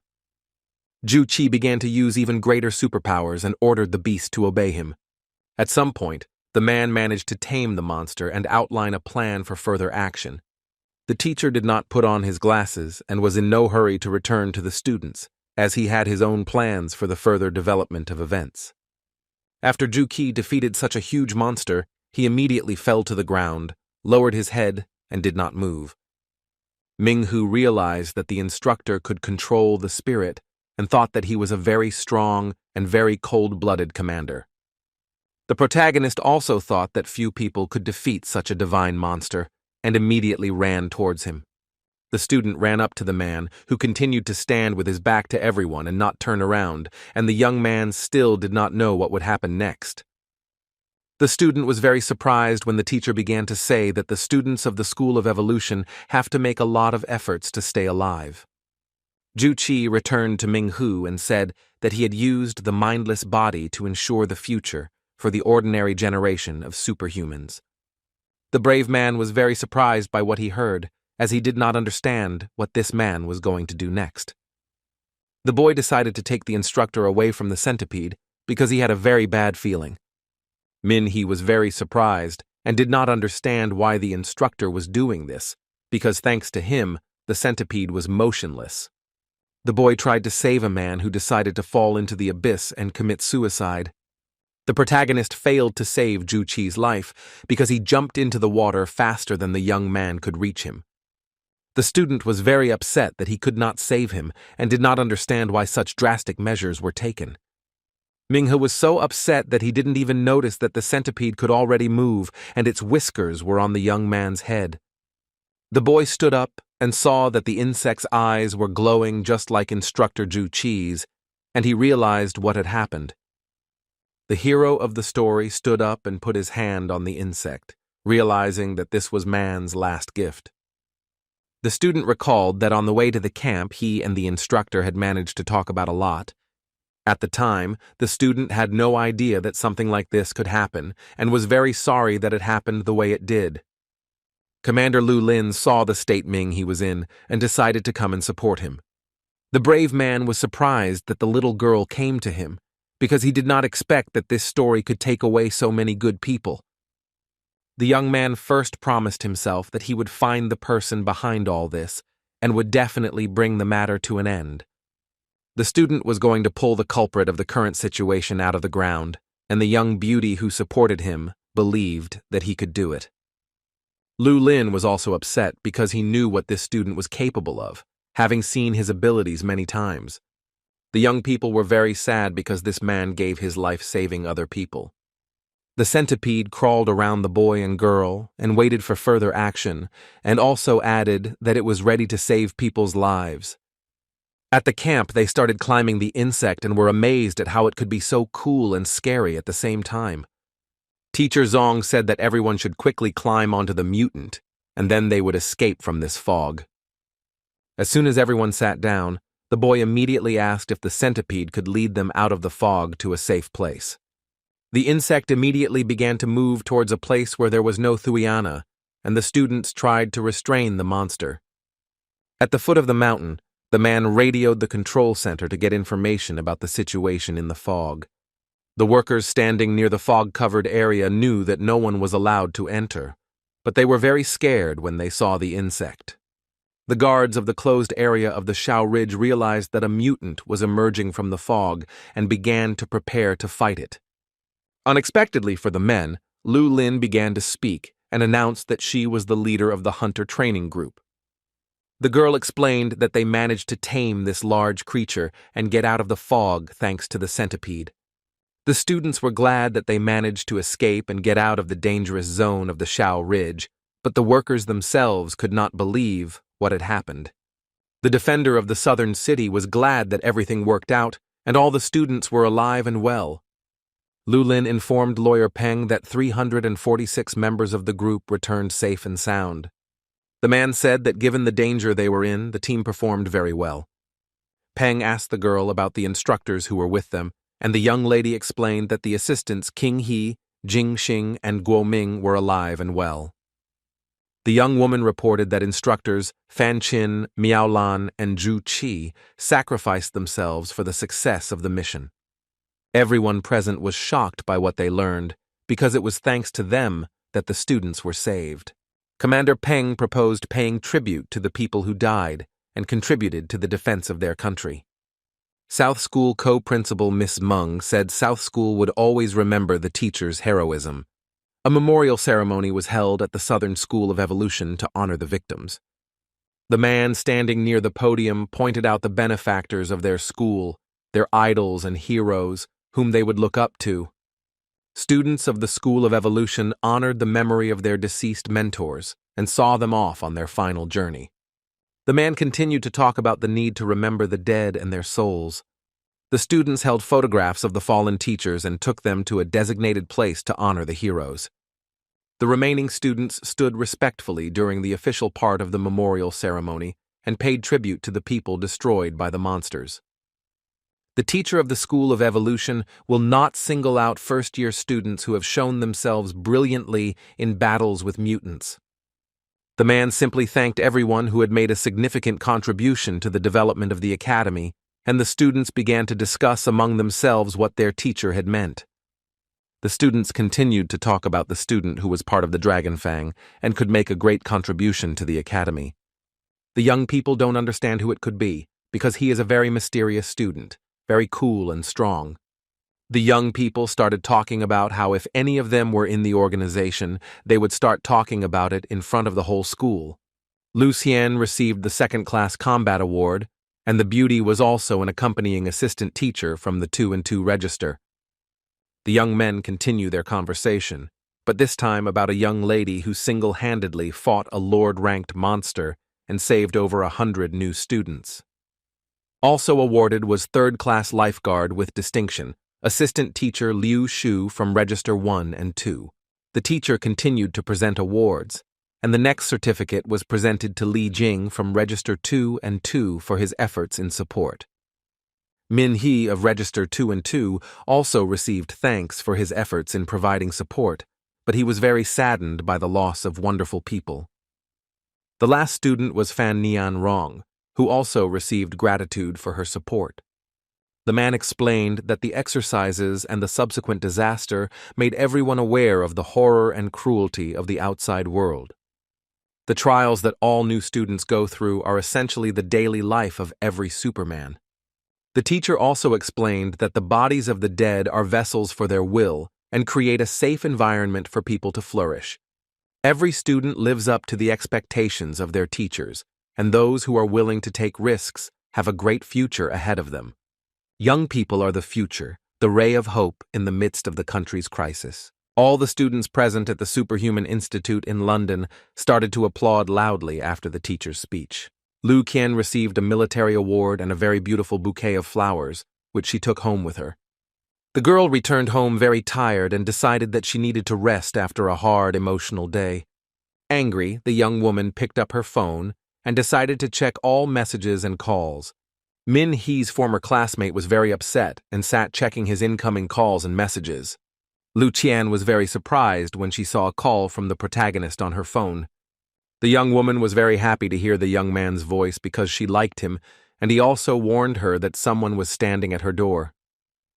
The protagonist asked if he could visit her since he was alone near her house, and the girl happily agreed. The student walked up the stairs and knocked on the door, then opened it because his former classmate had warned him that it was open. Lu Qian was very happy that Ming He came to visit her, and she also thought that they could have a normal conversation about their relationship. The girl beamed with happiness and approached the young man to close the door behind him. The guy explained that he came to visit her to see how she was feeling, but the girl was already feeling better. Min He's former classmate invited him into her room and asked him to sit on the sofa. Lu Qian walked to the refrigerator and opened the door to pour water into a glass. The lady gave the young man a glass of water and decided to ask him about something, as she was very interested in knowing the truth. The young woman decided to ask about this anonymous student as she thought it was him. The teaching assistant explained that many people saw the student enter the spider's nest, but the student himself was in a daze because the monster almost knocked him out. Ming Hu explained that Instructor Ju Qi came to their aid in time, and it was he who saved them. The girl herself remembers who exactly saved her from the deep hole. The student continued to talk about how the Black Widow took over his mind, and maybe it was just a dream, because he was an ordinary student who was barely accepted into the Nando Institute. The lady decided to thank the young man, since what he said did not matter to her. The young woman was embarrassed by her actions because she just wanted to thank the guy for saving her. At the training field, the main character was met by an acquaintance with whom he trained last time. The young woman was unhappy that Min He had missed training this time and last Wednesday, as they had agreed, but he had not shown up. Uncle said he had never seen anyone upset her, But the worst thing for the girl was when people did not keep their promises. Fengling was surprised by her uncle's words because he told her that the freshman's award ceremony would be held today. The man added that training had taken place last week, and if the brave man was a newbie, that would explain why he had been absent for 2 weeks.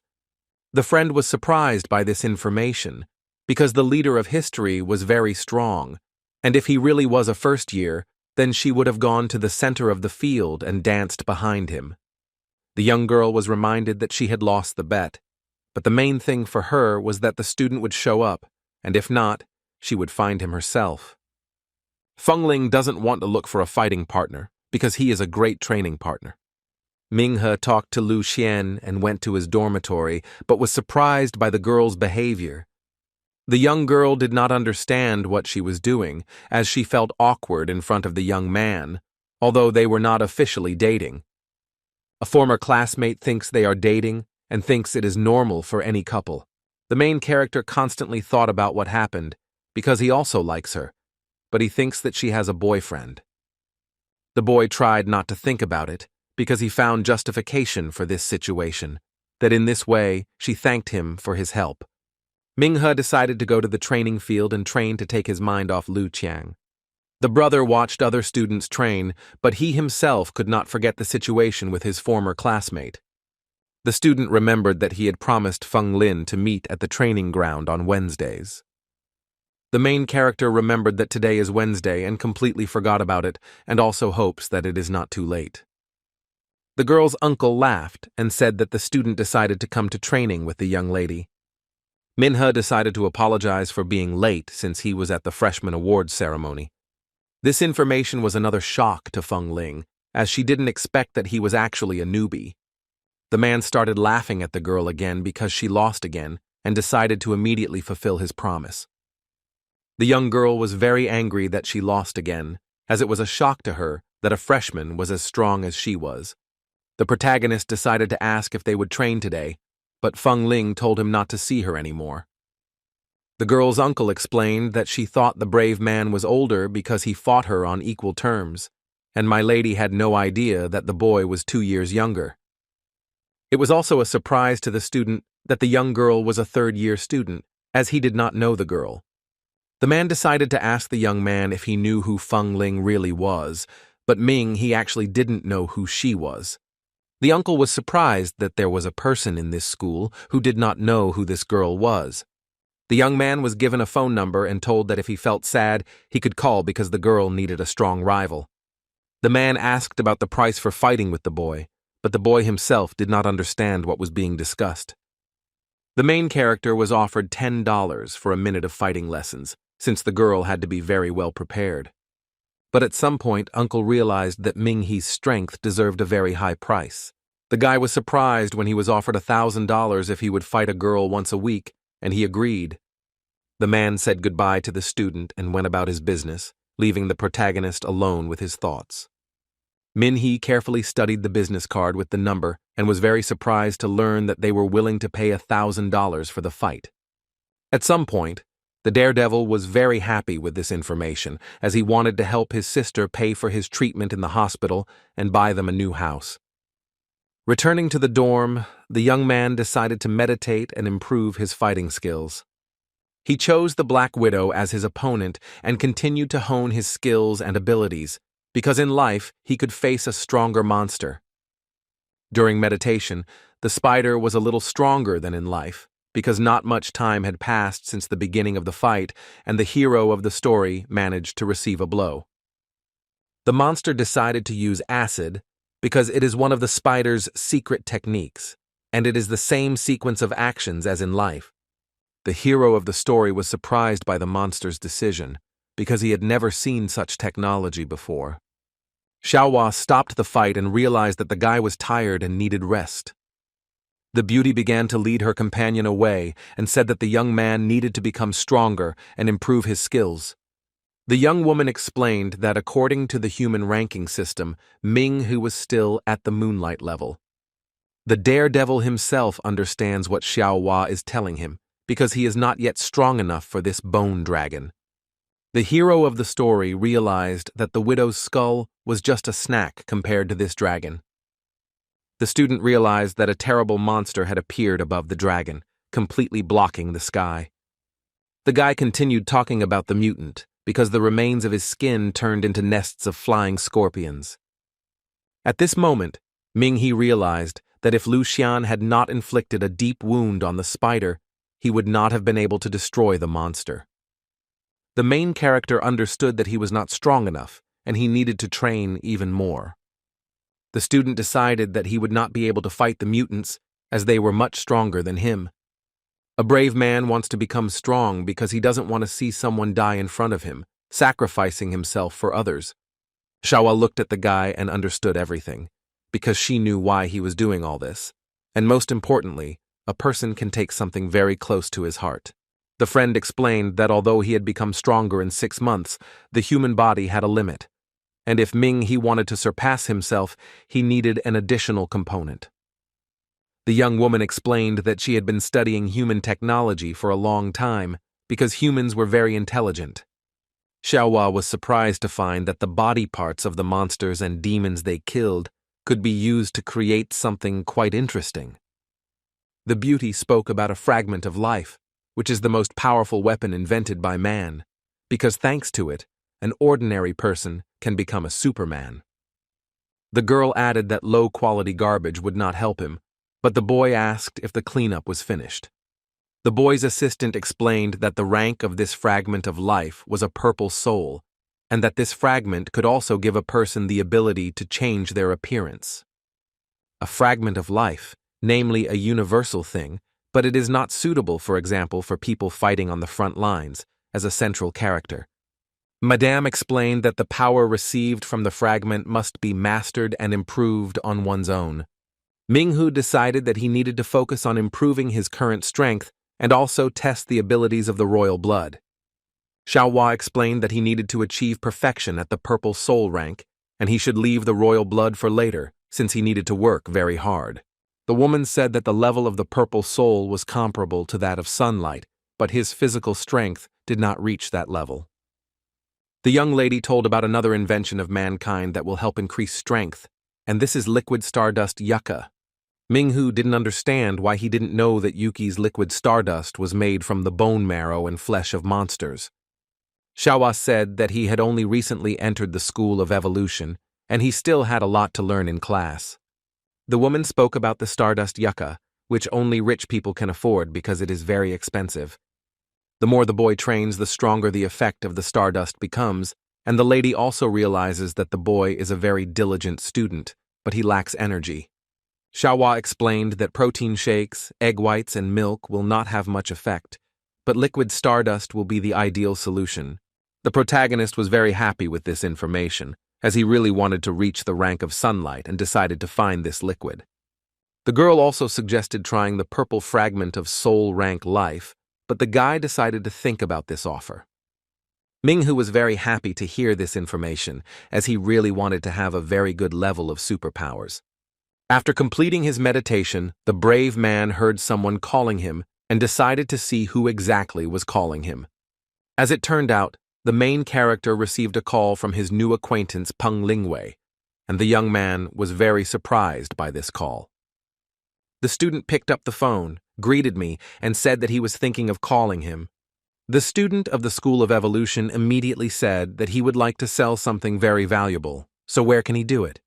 A new acquaintance said that the easiest way would be to go to the hunter's house. You just need to give this thing to the assistant, and he will help sell it. It turns out that in order to sell something or buy something valuable for yourself, you need to go to the hunter's hall. A student from the special recruitment explained that they needed to find a hunter's assistant who would help and also name the price for what needed to be sold. The hero realized that the hunter's hall was a very useful place, because there you could find what every seller or buyer needed. Peng Lingwei suggested going on vacation with all this special equipment, but Ming-He refused because he had things to do. The new acquaintance added that if any problems arose, he should call immediately, as he had connections in the city of Handu. The protagonist decided to go to the hunting hall, where the employees were discussing the fact that they had not had clients with big requests for a long time. 2 women said that they had only small orders, but even these funds were not enough to rent the premises, but they saw a new client. The young lady noticed Min, his badge of a student preparing to become a hunter, and decided to take him into her service.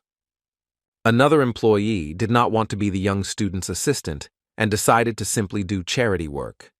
There was another employee in the room, and she immediately noticed the young man and decided that she needed to approach him. The woman greeted him and asked if there was anything she could do to help the young man, and said that she was the assistant of the Jiang hunters. The employee also asked if she could find out the hunter's code to make it easier to advise the guy. The assistant glanced at the badge, which read LY 5209, and immediately understood who she was dealing with. Jiang realized that she was facing a Moonlight rank disciple, but after the last mission was completed, they could give out the rank that the disciple was training for. The protagonist agreed to the employee's offer to increase his rank, since the next rank allows him to take on more difficult missions. Minghe told the assistant that he didn't come for his title, but to sell a part of the Purple Soul's life. Milady was very surprised by what she saw, because their hunting hall had not had such clients for a very long time. The workers were very surprised because they were not sure that the life fragment was of the Purple Soul rank. But Jiang realized that this was indeed the case, and was even more surprised because she didn't know what to do next. When the other employees heard what exactly the guy wanted to sell, one of the girls immediately decided to come up and talk to him. The young woman began to explain that Jiang had recently started working with them and was a newcomer. The lady said that she was a gold-ranked hunter's assistant, so only she could sell such an expensive item, and immediately asked how she could help him. Minghe decided that one assistant would be enough for him and gave part of his life to Jiang. The gold-ranked assistant was very offended by the young man, so she decided to leave and return to her place. The student realized that from the very beginning when he arrived, 2 employees ignored him, and it was this girl who immediately approached him. The assistant explained that you first need to contact an appraiser who will give you the perfect analysis, and only then put it up for auction. This option suited the protagonist, and he also added that he wanted to buy the stardust liquid, but his friend clarified what kind of purification he needed. Minhee didn't immediately understand what the young lady was talking about, but she suggested that they go to the VIP room where she would explain everything in more detail. The young people went into the room, where she was immediately informed that the appraiser had conducted an analysis of a fragment of life. The girl explained that the price for this product would soon be set, and if it turned out to be unsuitable, it would be possible to appeal. But the young man was satisfied with everything. Jiang reported that a shipment of liquid stardust had recently arrived and could be purchased for $900,000. The main character was very surprised because for him it was a very large sum, since he did not understand why he was betting such a sum. The assistant explained that the liquid has a very high degree of purification, so the price corresponds to the level, and also added that it depends on how long it took to neutralize the poison. Stardust liquid is extracted from monsters and dangerous creatures, and with modern technology, no matter how much the poison is neutralized, some amount will still remain. The employee explained that the drug should not be abused, as an overdose could occur and cause irreparable harm to the body. It is very expensive for the protagonist, and even if he wanted to take a larger dose, he still would not get it. Jiang goes on to explain that the better the cleansing, the fewer toxins the body can quickly neutralize on its own. Even with a high degree of purification using stardust, it will take about 6 months to completely remove the poison from the body. The young woman explained it more simply and said that the liquid should not be used more than once every 6 months. The only thing the young lady hasn't told you yet is that if a young man fights and trains a lot, the poison will leave his system faster and the interval between fights will be shorter. Minghe decided to ask about the low-purity stardust liquid, and the assistant began to explain that if the poison was eliminated from the body within 4 years, it could be sold for $40,000. The girl explained that despite the fact that the price fluctuates between $100,000 and $200,000, complete neutralization will take more than 10 years. The main reason why you should not buy it is that it can cause great harm to your body. Minhee realizes that his body lacks the necessary elements even for training, and the only way out is to buy highly purified Yuki Stardust. The guy also realizes that every time he takes the liquid, his strength will increase. The guy asked to keep him informed if a liquid with high cleaning quality appeared. Zhang agreed, and also gave her contact information and added that she would become her personal assistant. A man entered the room where the young people were waiting for the test results and said that this was a fragment of the life of a purple soul that grants a change in appearance. The employee offered to sell the fragment of life at auction for $2 million or even more.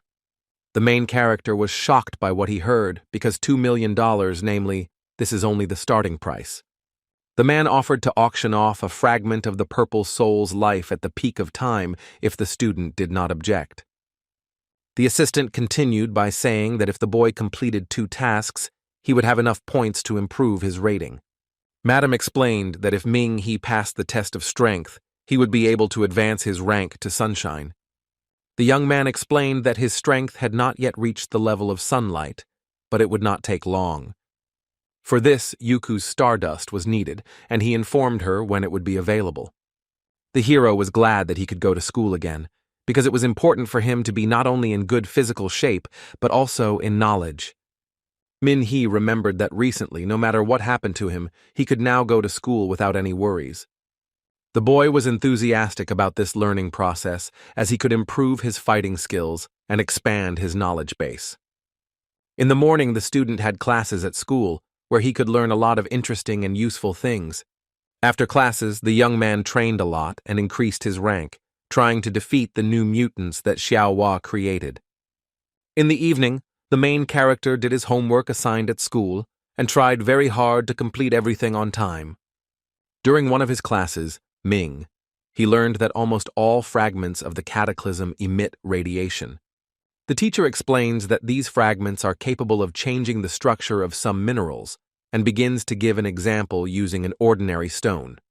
Professor Feng said that if the stone had been exposed to radiation from the cataclysm, it would have turned into a stream of liquid crystals within minutes. The man showed the students the stone and explained that even steel could not compare with it in density. The teacher explained that he had a crystallized stream in his hands, and then the hero did not hear what the man was talking about because he was distracted by his phone. Minhee received a message from Hunter assistant Jiang that the soul fragment was successfully sold for $3 million and 5% commission. The guy was surprised because he became rich in one day and had $2,850,000 in his account. Professor Feng asked the class leader if someone could come up and demonstrate something to everyone. Fan Nianrong said that she could go to teacher Minhee, who was a first-class superhuman.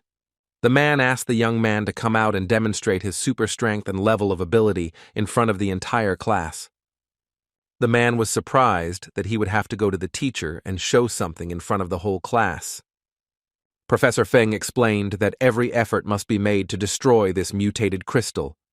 The student was surprised by this task and decided to show what he was capable of and break the crystal. The hero was about to destroy the crystal, but the man warned him not to underestimate the small stone. Minhee decided to use his power, and the teacher said that 99% of those present would not be able to leave even a scratch on the crystal. The boy used his superpower and destroyed the crystal, and everyone present was shocked by what they saw. Professor Feng ignored the stone and continued to explain that the mineral was charged with radiation from a fragment of the cataclysm, which changed its structure. After the crystal has absorbed all the elements around it, it will transform into a mutating crystal-like material. The man finished talking about the stone, thanked her for the demonstration, and immediately returned to the crystal. Professor Feng was surprised as he didn't expect that a newbie would be able to destroy the crystal. The man asked what the boy had done, but the teacher himself asked him to try his best, but then added that the boy could not have been a high school student who had been secretly attending classes. Fan Nianrong explained that the hero of the story was in the same class with them and had good superpowers. The young man's classmate said he was very cool, but his roommate thought the crystal was defective. Professor Feng explained that his mistake was that he needed to bring a stone of a higher grade. The man collected the remains of the stone in a box and continued to talk about how these crystals were considered high-quality minerals. The teacher also added that if the students of the School of Evolution can find such crystals, they will be able to keep them for themselves. The stone could be useful to the students, and Ming He himself saw that parts of the stone remained on his hand. The boy didn't understand what was happening because the mutating stone reacted strangely to his mystical fist. Classes at the School of Supernatural Powers ended, and all the students went about their business, and some of them went to rest. The boy's classmates were discussing where they would go after school, and one of them said that the boy was really talented.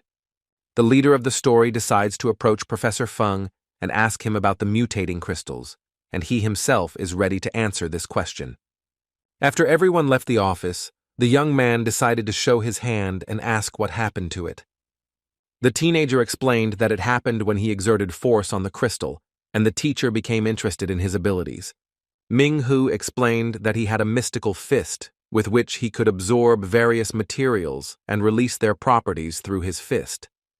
The man realized what had happened, and it was not surprising that something like this had happened, but such a small mineral could not have caused such a strong reaction. The teacher explains that the boy was not listening carefully and asks if he heard what was being said in class. A mineral exposed to radiation absorbs everything around it, turning into a crystal with a density greater than that of ordinary stone. The boy realized that his fist was reacting not to the size of the material, but to the density of the material itself. To understand what was happening to the hand, the boy needed an experiment, and the professor asked him to follow him. The man said that his laboratory had better samples than this one and invited me to follow him. Min He decided to ask if he was distracting the teacher, but the teacher explained that what they said outside of class didn't change anything. Professor Feng also said that this gentleman could ask him this question at any time, since it was his duty to answer students' questions. The protagonist thanked him for his help and followed the teacher, who explained the situation in more detail with his hand. The men entered the laboratory, and the hero of the story began to examine everything there. On one of the tables, there are samples of various stones and other exhibits for study. On another table, the hero saw many test tubes with samples of various substances.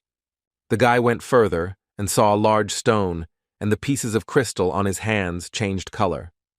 Ming He saw his hands and was very surprised, as it was the first time he saw something like this, and he didn't understand whether the crystal pieces would disappear from his hands.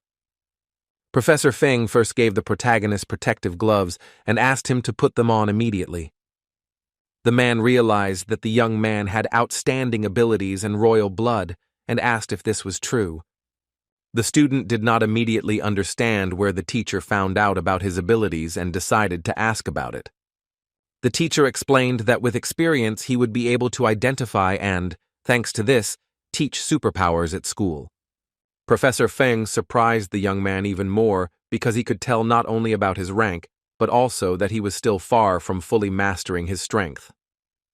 The man told how, when the boy entered them, his hand accidentally came under the influence of mutating crystals. The main character said that he recently received a superpower and asked the teacher to teach him how to use it. The teacher wondered how he could help the student use it. To begin with, Professor Feng decided to recall Ming He's ability to select certain substances and release their properties using the magic fist.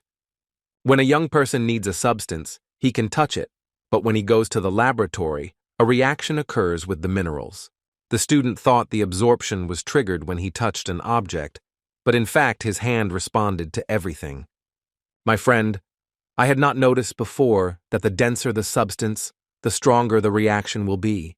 Professor Feng realized that the more a student absorbs the material, the purer it becomes, and the more energy it requires from him. The man explained that if the boy wanted to increase his strength, he needed to learn to control the absorption of objects. The hero of the story was surprised by the teacher's words, but then asked Min He to take off his gloves for one check. The teacher told the student to swallow the ice crystal, but not to touch it with his hands. The boy decided to give it a try and began to remove the gloves from his hands while simultaneously lifting the lid of the flask. The young man brought his hand to the crystal and concentrated on the task.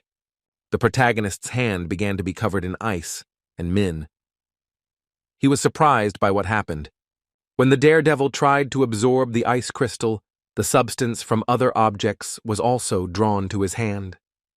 The boy's hand was again covered in the substance, and the student himself was again surprised and did not understand what was happening. Professor Feng explained that Ming he had not yet proven his abilities to perfection, and in that case, his fist was useless. The man also explained that in combat conditions this method is a losing one, because if, for example, fire is being fired at a distance of 100 meters and the enemy knows about it, he will intervene. This was a problem for Ming He, since most of the time there were no materials nearby. The teacher asked the young man to touch the crystal with his hand and notice how much the reaction to his touch changed. The student took off another glove and touched the crystal, and his hand became even more covered in ice. The man stopped the experiment, and everything became clear to him, and then an idea arose that he immediately decided to implement. Before putting his plan into action, Professor Feng carefully examined the boy's hands once more. The teacher suggested going to the training field and throwing a punch, and then testing its strength with an ice crystal. The man and the student confidently descended onto the training field and reached their goal. The teacher explained that there would be chaos after the final tests, but this did not become an obstacle for them. The man ordered the young man to hit him several times, using all his strength.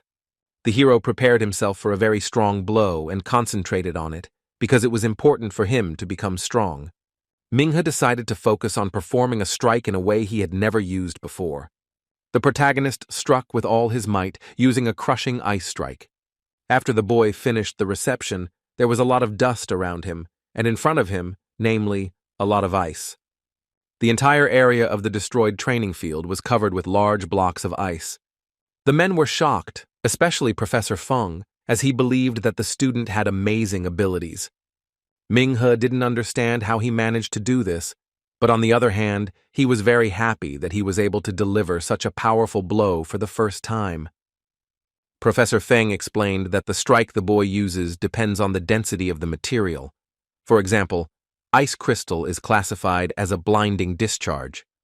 The hero realized that with the help of the ice crystal, he could become invincible, because the stone was so small compared to the entire mine. The student thought about finding such a crystal, because thanks to it he could become stronger. The man warned the young man that it was possible to find low-quality crystals, but there were very few of them, and if they were of good quality, they could not be found for sale at all. The teacher said that most crystal owners use them as relics, and the ice crystal was donated to the school by a public organization. Minghe decided to ask if he could buy these crystals in advance and absorb them during the fight, making his magic fist many times stronger. Professor Feng explained that with the extra blocks, his strength becomes insane. But there is one problem. The main character did not immediately understand what his teacher was talking about and decided to ask what problem he was talking about. As it turned out, it was very expensive, and the man was very upset because the other way to become stronger did not work. The man realized that these crystals were precious and decided to ask if the student had enough money to buy them. Professor Feng explained that dazzlingly clear ice crystals are usually priceless. Minghe realized that brilliant quality diamonds were more expensive than ordinary ones, and this information confused the teenager even more. The main character needs to improve his abilities, but in case of danger, he can buy some crystals. The teacher explained that there was no need to buy various unnecessary things, because the young man's superpowers were unsurpassed. Minhee just needs to learn how to use it properly, and everything around him can make him stronger. Professor Feng explained that you can use all your senses to allow the entire world around you to pass through you. At present, the hero uses only his sight, but he sees as much as he can afford. The man said that a person may not notice some things, for example, how the skin reacts to temperature. Another sense organ, such as the nose, can sense dust in the air, as well as many other things. With another sense, such as hearing, you can hear various noises, screams, and you can also hear the sound of running water.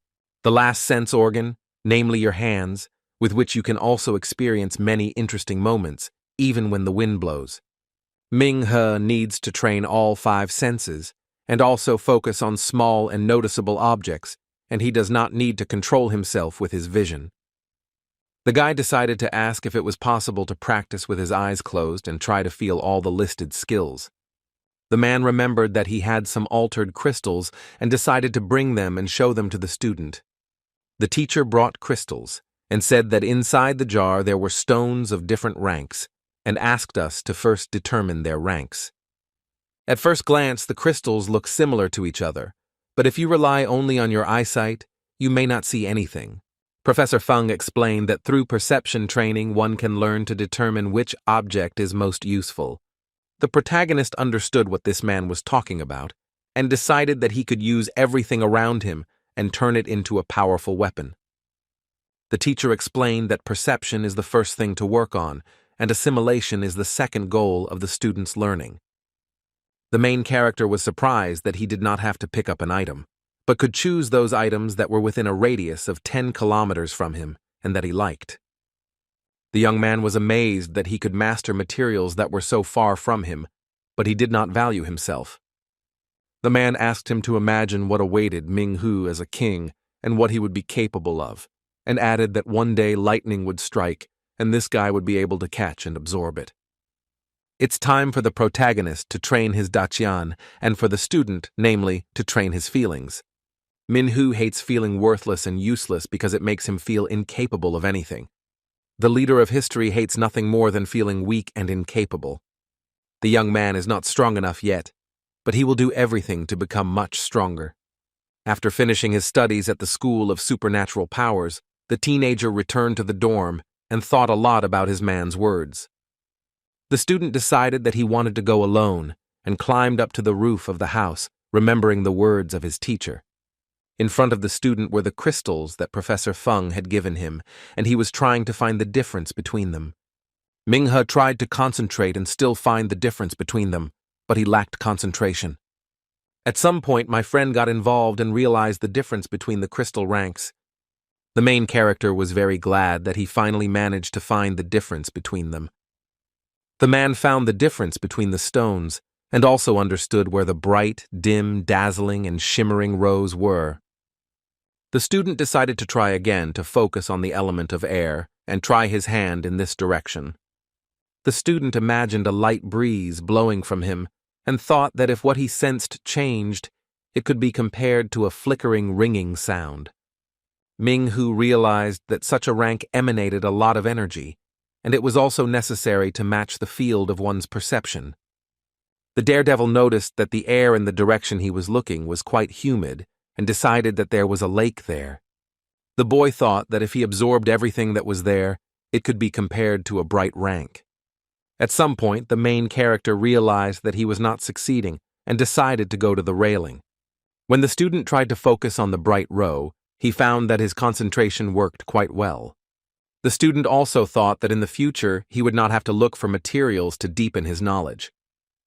An assistant from the hunter's house suddenly came to Min-he and decided to personally share some information. The brave man was surprised to see the girl and asked what she was doing near the student dormitory. The young woman reported that she understood what she and her boyfriend had been talking about openly. The story's host was delighted with this information and decided to go down to her and discuss it in more detail. Ming-he's neighbors thought that he was like a magnet that attracted beautiful girls, and they also thought that this gentleman, despite having Lu Qian, was socializing with others. The students began to envy their classmate because they thought he was lucky to be surrounded by beautiful women. Zhang explained that the protagonist was lucky because the seller urgently needed money, and especially high-quality Yugia stardust, and the man himself did not put it up for auction. A friend explained that the stardust yucca was sold for 850,000 yuan, and she decided to give it to the student as a gift. The protagonist was grateful for the help, but the young lady herself did not think that he would become a student at the School of Superhumans and thought that she had read the address incorrectly. Min-hee asked that no one know about his deal and added that this information should remain confidential, and the young woman agreed with her client. The assistant in the hunting room asked if they needed to find anything else for the protagonist. The boy asked the girl to check if there were any crystals with other properties in the warehouse at the moment, as he wanted to buy several pieces. The boy asked if there was any information about the mission that the mission could tell him, and the young girl herself agreed to help. The leader of history, with the help of dust, will be able to increase his physical strength to the royal rank, and will be able to gain incredible strength.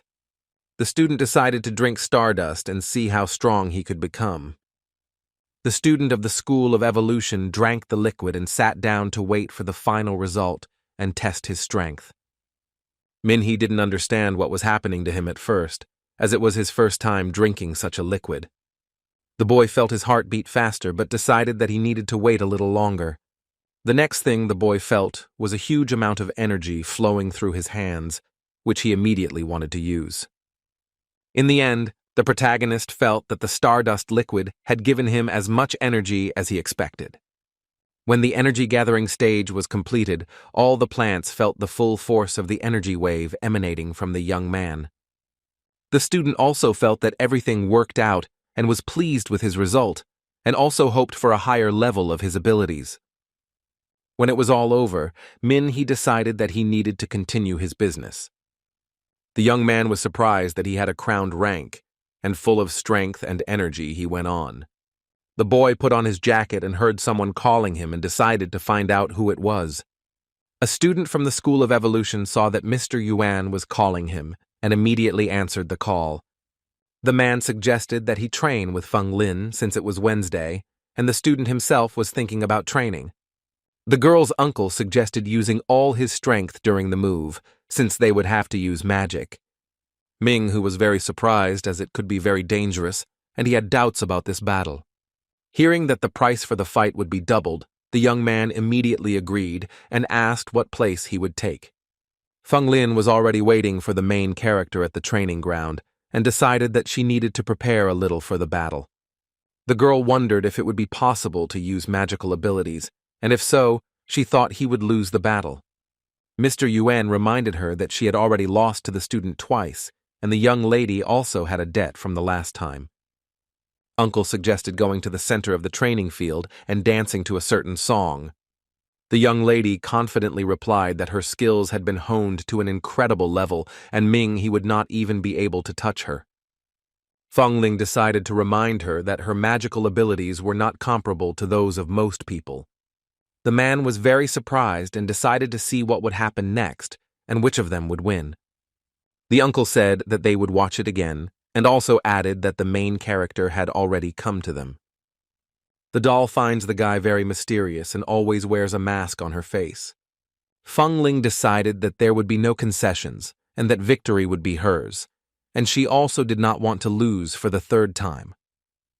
The hero of the story ordered the girl to attack first, and he was not going to lose either. The boys decided it was time to begin their training, and decided that the young girl would attack first. The girl decided to use all her powers to the maximum and win this battle. The main character's rival decided to use powerful explosive force and destroy her opponent. Minhe decided to ask the girl not to hold back her power and use it to the fullest. Feng Ling warned from the very beginning that there would be no mercy and decided to run and strike. The brother was very surprised by such a powerful blow, and the wave threw the guy to the other side of the field. The student could not understand what was happening, sat on the ground and tried to get up to strike back. The evolutionary student realized that this was a frightening explosive force, but decided that he needed to test his own strength in the action of the resulting force. Minhe decided that it was necessary to intervene and defend against her attacks, and Feng Ling herself asked what he was looking at, since there was no need to let down his guard. After finishing speaking, the woman hit him again, forcing the guy to cover himself with his hands. The young girl decided to use her explosive power again, but she was not sure if she could withstand the enemy's blows. After Feng Ling finished her attack, she began to descend to the ground and look at her result. The girl was surprised when she saw the result of her struggle, and also decided to start bullying the main character. The young man's opponent immediately began to say that he wouldn't be able to stand on his feet for even a couple of minutes.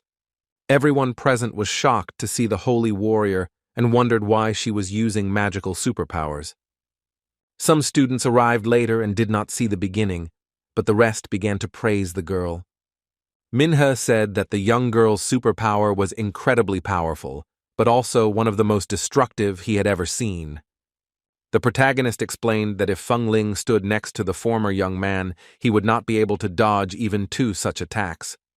But since he had just reached the Sun rank, his body was overflowing with energy.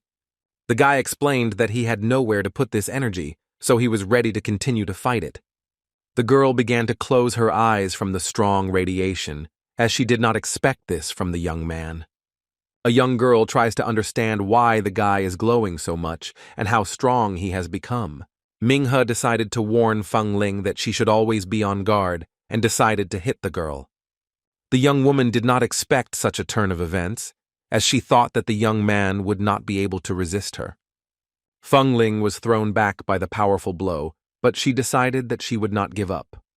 The struggle between the young people continues, and each of them does not want to give up because victory is at stake. The main character's opponent decided to use a fire attack and end the fight with her victory.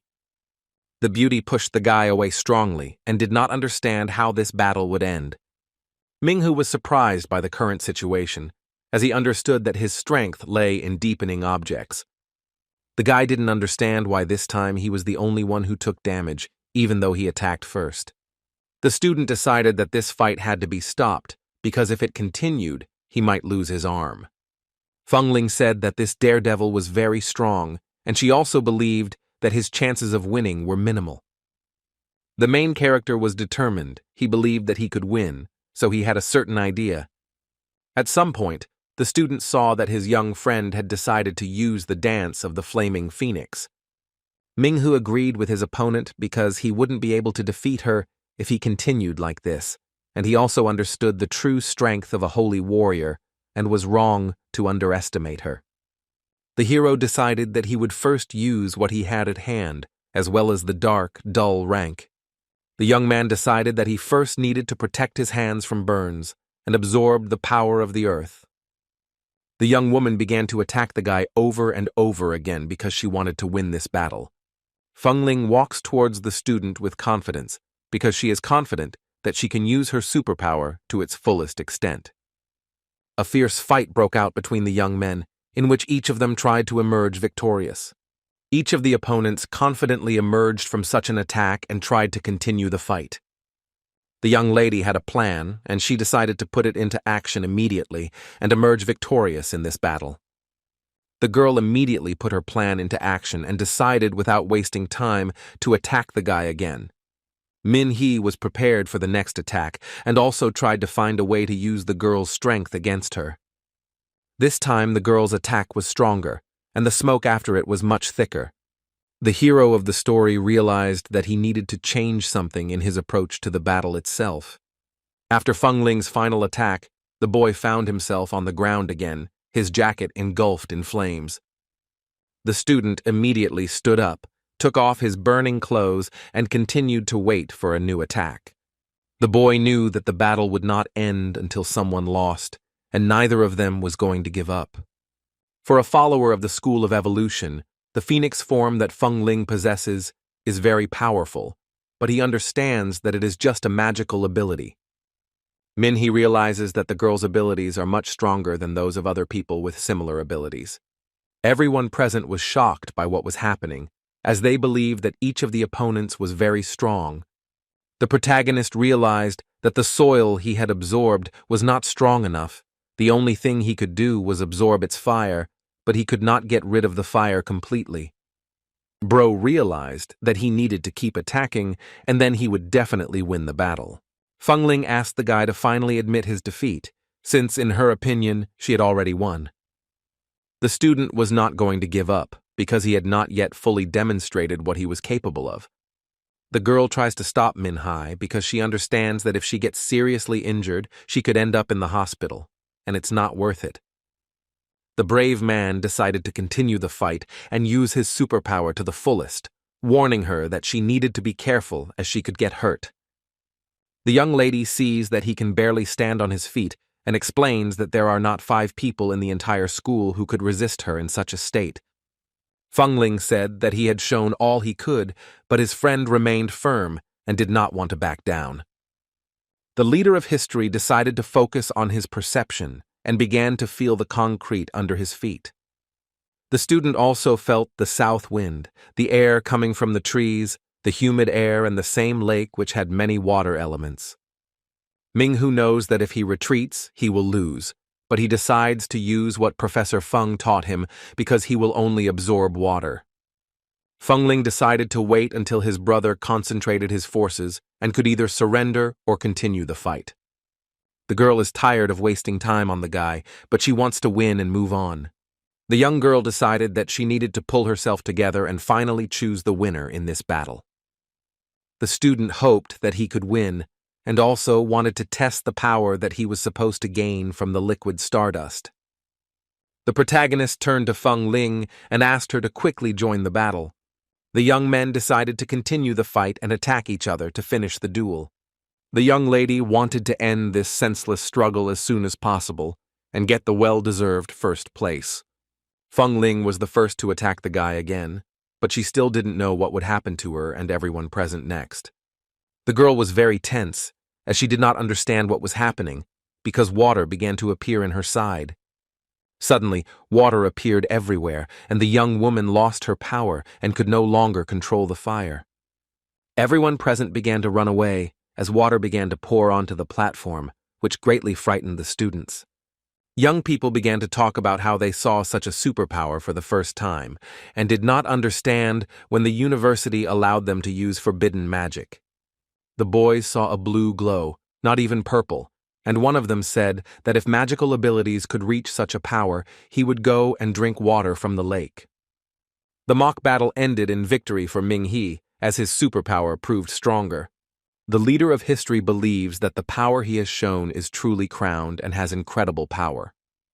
All the water that was on the training field, as well as rainwater, went into the sewer manhole. At some point, the boy saw Feng Ling lying unconscious on the ground and decided to go and find out what happened. The girl continued to lie unconscious in the water. Some time passed, but she never regained consciousness. The boy ran up to the girl and realized that this was very bad because she did not regain consciousness for a long time. The hero decided to help his rival come to her senses and also asked if everything was okay with her. The student realized that Feng Ling had swallowed water and decided that artificial respiration was necessary.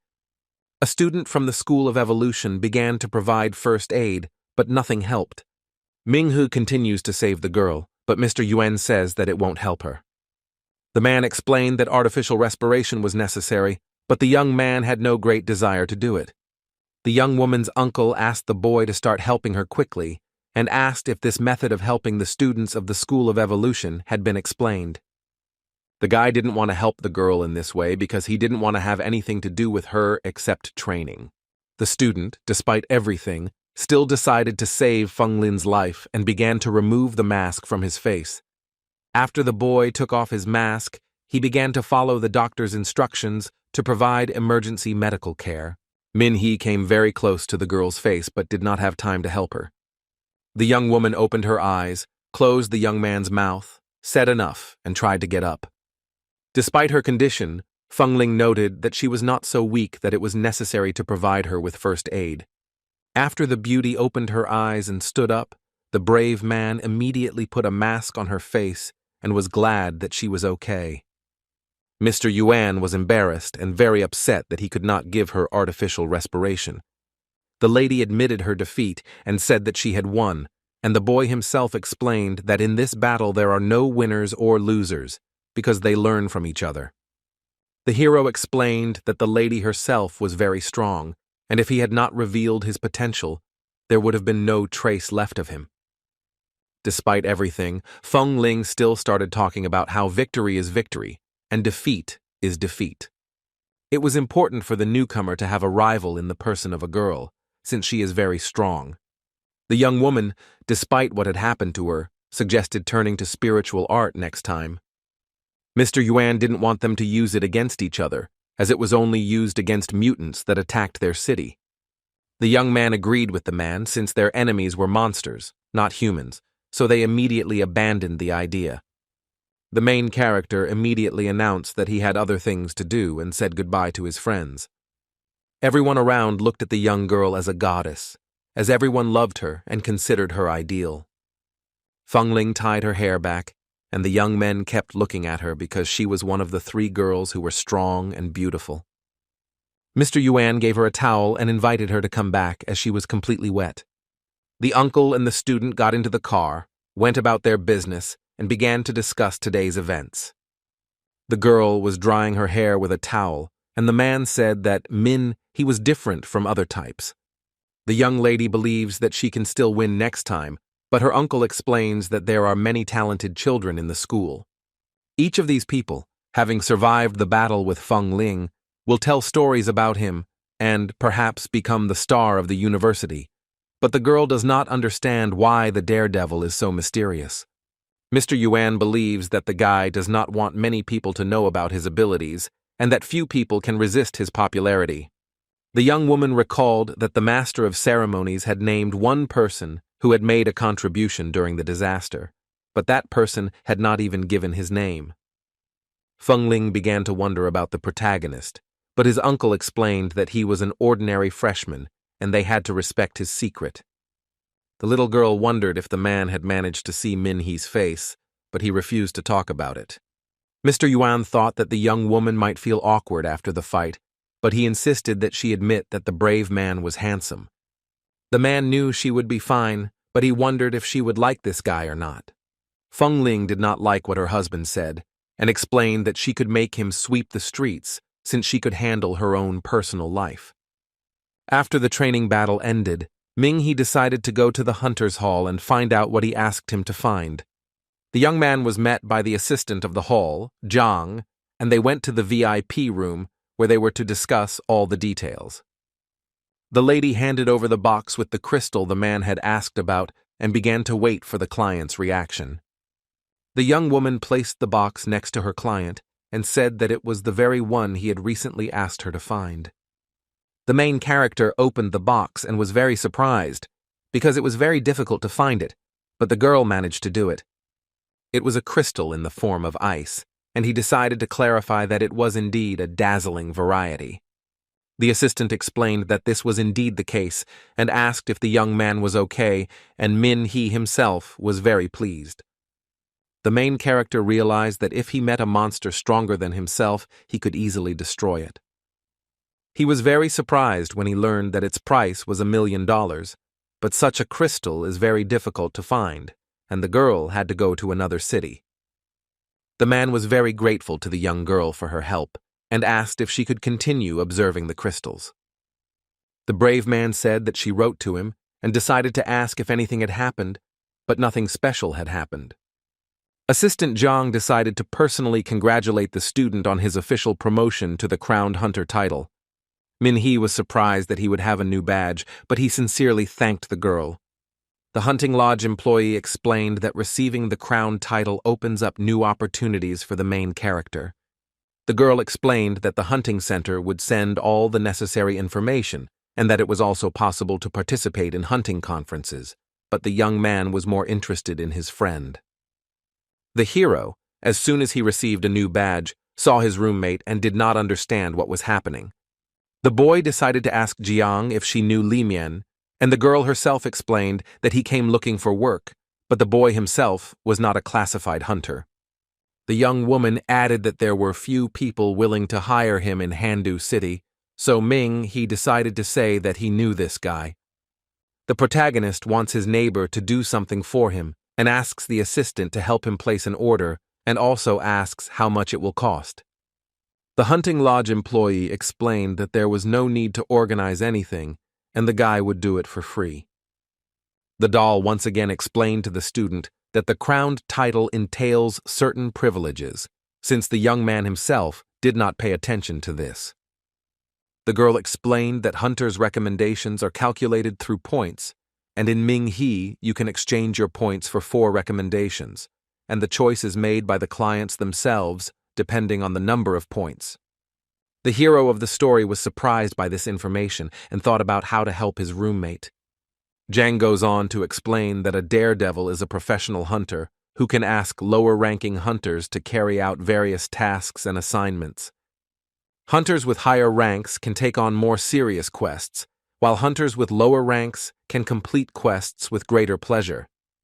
The lady explained that few people know about people like Li Mian, so it is difficult for them to find high-paying orders, and the student himself asked not to give his name. The main character doesn't want his neighbor to find out what he's doing with his classmate. The doll agreed to the offer and asked what exactly she wanted to entrust, since it was necessary to prepare an application and indicate that the reward would be a recommendation. Li Min left the hunter's hall very upset because there was no task for him again.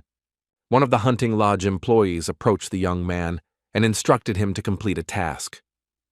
The student was very happy and thought that he had finally been noticed and that he had become a crowned hunter. The protagonist's neighbor returned and thanked him from the bottom of his heart for the opportunity to receive recommendations.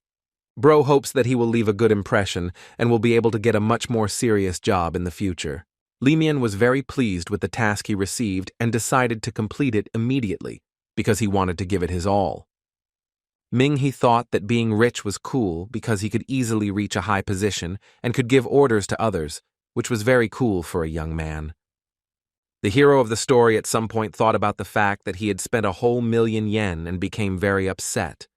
The student was upset because for $1 million he could buy a house in Lanyang, but now he needed to save even more money to buy a house in a bigger city. According to the guy himself, this amount was not in vain, because hunting monsters will become much easier, because his strength increases with reaching a new rank. The teenager's thoughts were interrupted by a phone call, which turned out to be quite unexpected for the young man himself. Min Hee received a call from his sister, who was very worried about him since they lived in different cities. The hero of the story was very surprised by the call, because she called very early and this surprised him. The beauty was very happy and decided to let the young man guess where she found him, but this surprised the young man even more. According to the student, Chin Yu was in the park working as an ice cream vendor, but he was not aware of it. The young beauty was upset that her brother was not interested in her sister's life, and the girl herself studied independently at home, but the daredevil believed that she was constantly studying like this. Chin Yu put her personal life on hold for a year, and now doesn't want to work part-time for the rest of her life.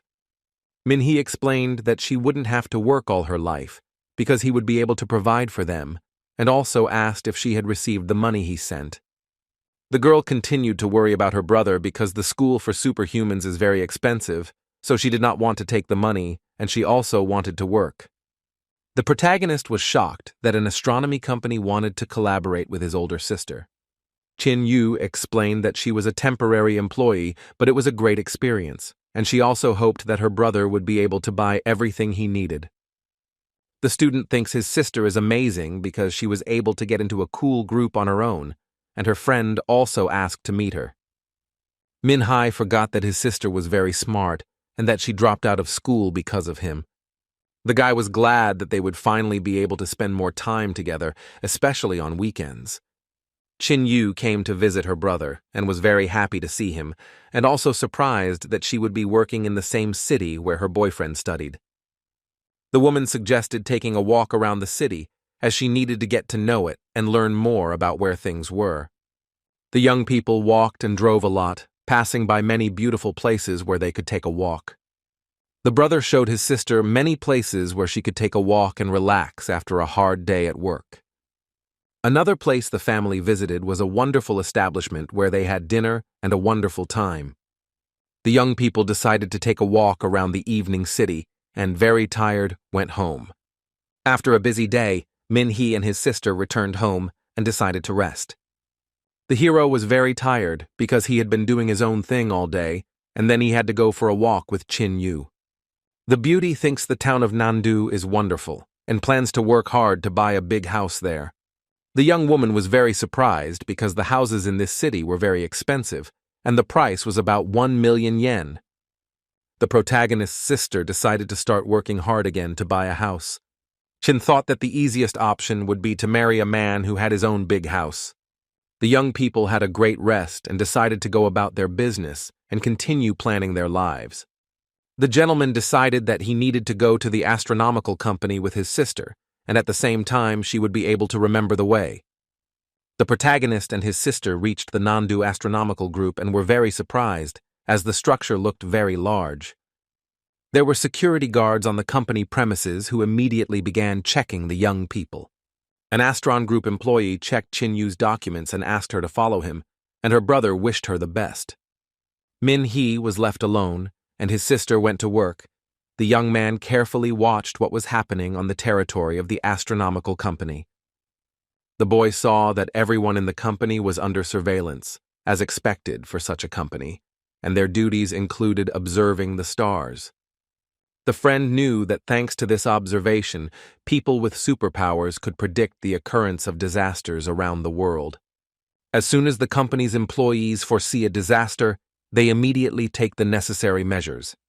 The protagonist believed that the people working in the astronomical group were the eyes of humanity, constantly observing outer space. The student couldn't believe that his sister had actually been hired by the company, as it was a small but absolutely amazing job. Min Hee continued to think about the company, but at some point, a man began to descend the stairs. The respected man made it clear with one gesture that the company employee should not make noise, and he himself decided to go and sit on the sofa. The hero did not immediately pay attention to the man and continued to think, and the man himself was glad that everything worked out for him. The venerable man sat down in his chair and thought that his head would explode before he had time to understand the complex algorithms. The student could not remember who was sitting in front of him because the man looked like Dr. Wu, whom he had read about.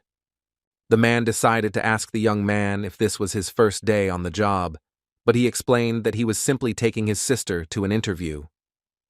Dr. Wu couldn't understand what such a boy was doing in an astronomy company, but everything became clear when Min Hee told him about his sister. The host decided to ask the man if he was really Dr. Wu Long, and it turned out to be true. The boy explained that he had read about him in his book, but the man was curious about how he was described there. Bro decided to tell me that the book describes how a man discovered a rainbow using energy observations. Dr. Wu Long, after listening to the student, realized that his words sounded like praise and was a little surprised. Min Hee said the book said the man was an outstanding scientist, and if it weren't for his research, their organization would not have been able to respond effectively. The doctor asked the guy if he wanted to take a photo with him, and the daredevil happily agreed to take a photo with his husband. The man agreed to have his photo taken, and they got a wonderful photo together, but the doctor himself wanted to be alone. Wulong asked the boy not to do his business and not to disturb him anymore because he wanted to rest. The man continued to explain that he had come here for peace and quiet, and also to read a modeling magazine. The doctor thought that magazines, which is exactly the same as books, and asked not to bring them to him during the short break. The guy understood what the doctor meant because he and his roommates sometimes watch similar shows. The employee approached the man and asked him not to run away and suffer so stupidly, because they were already halfway to achieving their goal. Dr. Wu Long explained that he simply wanted to clear his mind and rest for a while. The man didn't like it when a member of the astronomy group asked him to finish his work first before spending time on his hobby. The doctor explained that there was no rainbow fragment at the crash site in Lanyang City, and there was also no way that the distress signal had been missed.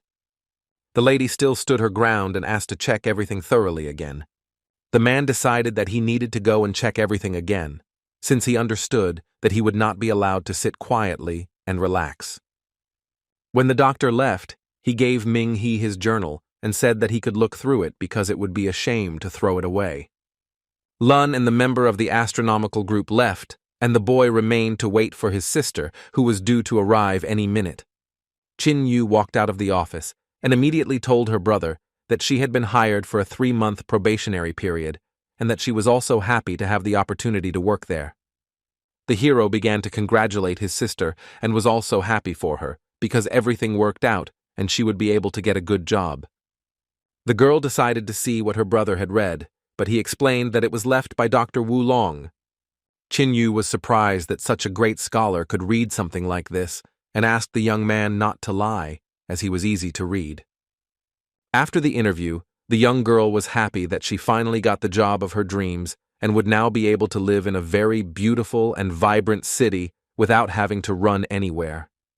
The young woman sat down on the chair with ease and realized that everything was going as it should, and also realized that she would be able to buy the house she dreamed of. He remembers that his sister loves growing flowers because now she can grow as many flowers as she wants. Qin Yu remembered that as soon as they arrived in the city, she immediately noticed a flower shop and asked her brother if he wanted to go there. The young people decided to go to the store, choose flowers that the girl would like, and plant them at home. Unexpectedly for the young man, the phone rang, and he decided to answer the incoming call. The man called the guy and decided to ask if there was anyone nearby, as he did not want anyone to hear this phone conversation. The hero asked if his sister could go to the store to buy flowers alone, since he might be given a task now. Qin Yu agreed to go pick up flowers alone while her brother continued talking on the phone. The guy was asked if he was really a member of the Dragon's Tooth team, and the brave man himself confirmed that he was indeed so. The unknown person revealed that Zhu Qi was his subordinate, and Luo Lin asked him to contact the student and said that he could call him Instructor Luo. Minhe asked to continue the conversation as he could not understand why the instructor was calling him. The man explained that Luo Lin had told him about the young man and had strongly recommended that he put him in Zhu Qi's place. The young man was surprised because the Dragon Tooth team, and at that moment, they informed him that he had become the team's traveler. Instructor, Lo reported that the number of enemy infiltrations was much more alarming than they had expected, and it was possible that information about the team members had been compromised. The organization decided to create a new department and called it Traveler, and they had to become sharks in this terrible sea. The man also explained that it was necessary to track down the subordinates of the ruler of world independence. The hero decided to ask if there was any information about the person behind all this. Instructor Luo explained that they had recently found a clue. When he was young, Dr. Zhao bought a lot of medical supplies on the black market. The guy realized that the doctor needed equipment to take blood from animals, and he was also connected with someone from another organization. The man warned that he would send him the address, since the organization would not be able to catch the newcomer, and also expressed hope that the daredevil would be able to find the person who had communicated with the doctor. The protagonist agreed to this case because he is also interested in learning more about this man. The instructor asked him to be careful, and if he discovered any organization hideout, he should immediately report it to Luo Lin. Minghu was surprised that the black market at that time was so big, and he also didn't think that the market could be hidden in a castle-like structure. When the gentleman saw the four, he immediately realized that they were not ordinary people, which was clear from their appearance. The young man decided that he needed to go into the room and find what he needed. Unexpectedly for the student, at the door of the building, he was stopped by the same people who were standing at the entrance to the building. One of the men decided to ask what the purpose of the visit to the black market was and what he needed. The guy had an idea to say that his sorceress had become unattractive and to recommend that she come to them, but he didn't know what the price was and came to ask. The woman, who was also standing with the men, said that the young man needed to go up to the 3rd floor and that everything else, namely the operating rooms, he did not need to go there. Minhe went up to the indicated floor and exited the elevator, but he still didn't understand what exactly he needed to find there. The main character saw many people who had their own specific questions and assistants who helped with the choice. A man approached the young man and asked how he could help him, since he was a sales manager. Tan asked if the student would like to enroll in one of their treatment courses, and also if he would like to learn more about their biochemical treatment. The friend was surprised, but the sales manager said that as soon as he saw it, he knew he wanted to buy the services for his parents. The hero thought about the man's words and decided to go further and learn more about this black market.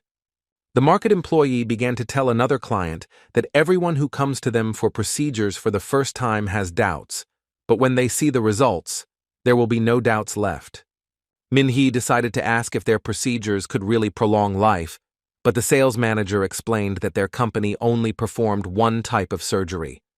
Jentan said the surgeries were done solely for the purpose of gender reassignment, but the student wanted to see the results and then sign up for the procedure. The man decided to take the guy to the studio, where the potential client could see everything with his own eyes. The sales manager told them that they would have to take the elevator up the mountain. Jentan was about to press the elevator call button, but he remembered that he needed to ask something. The man decided to find out who exactly recommended their services to the young man, since it was not possible to simply call them on the phone. The protagonist realized that everything was very suspicious, but decided to say that he had simply heard about their good services.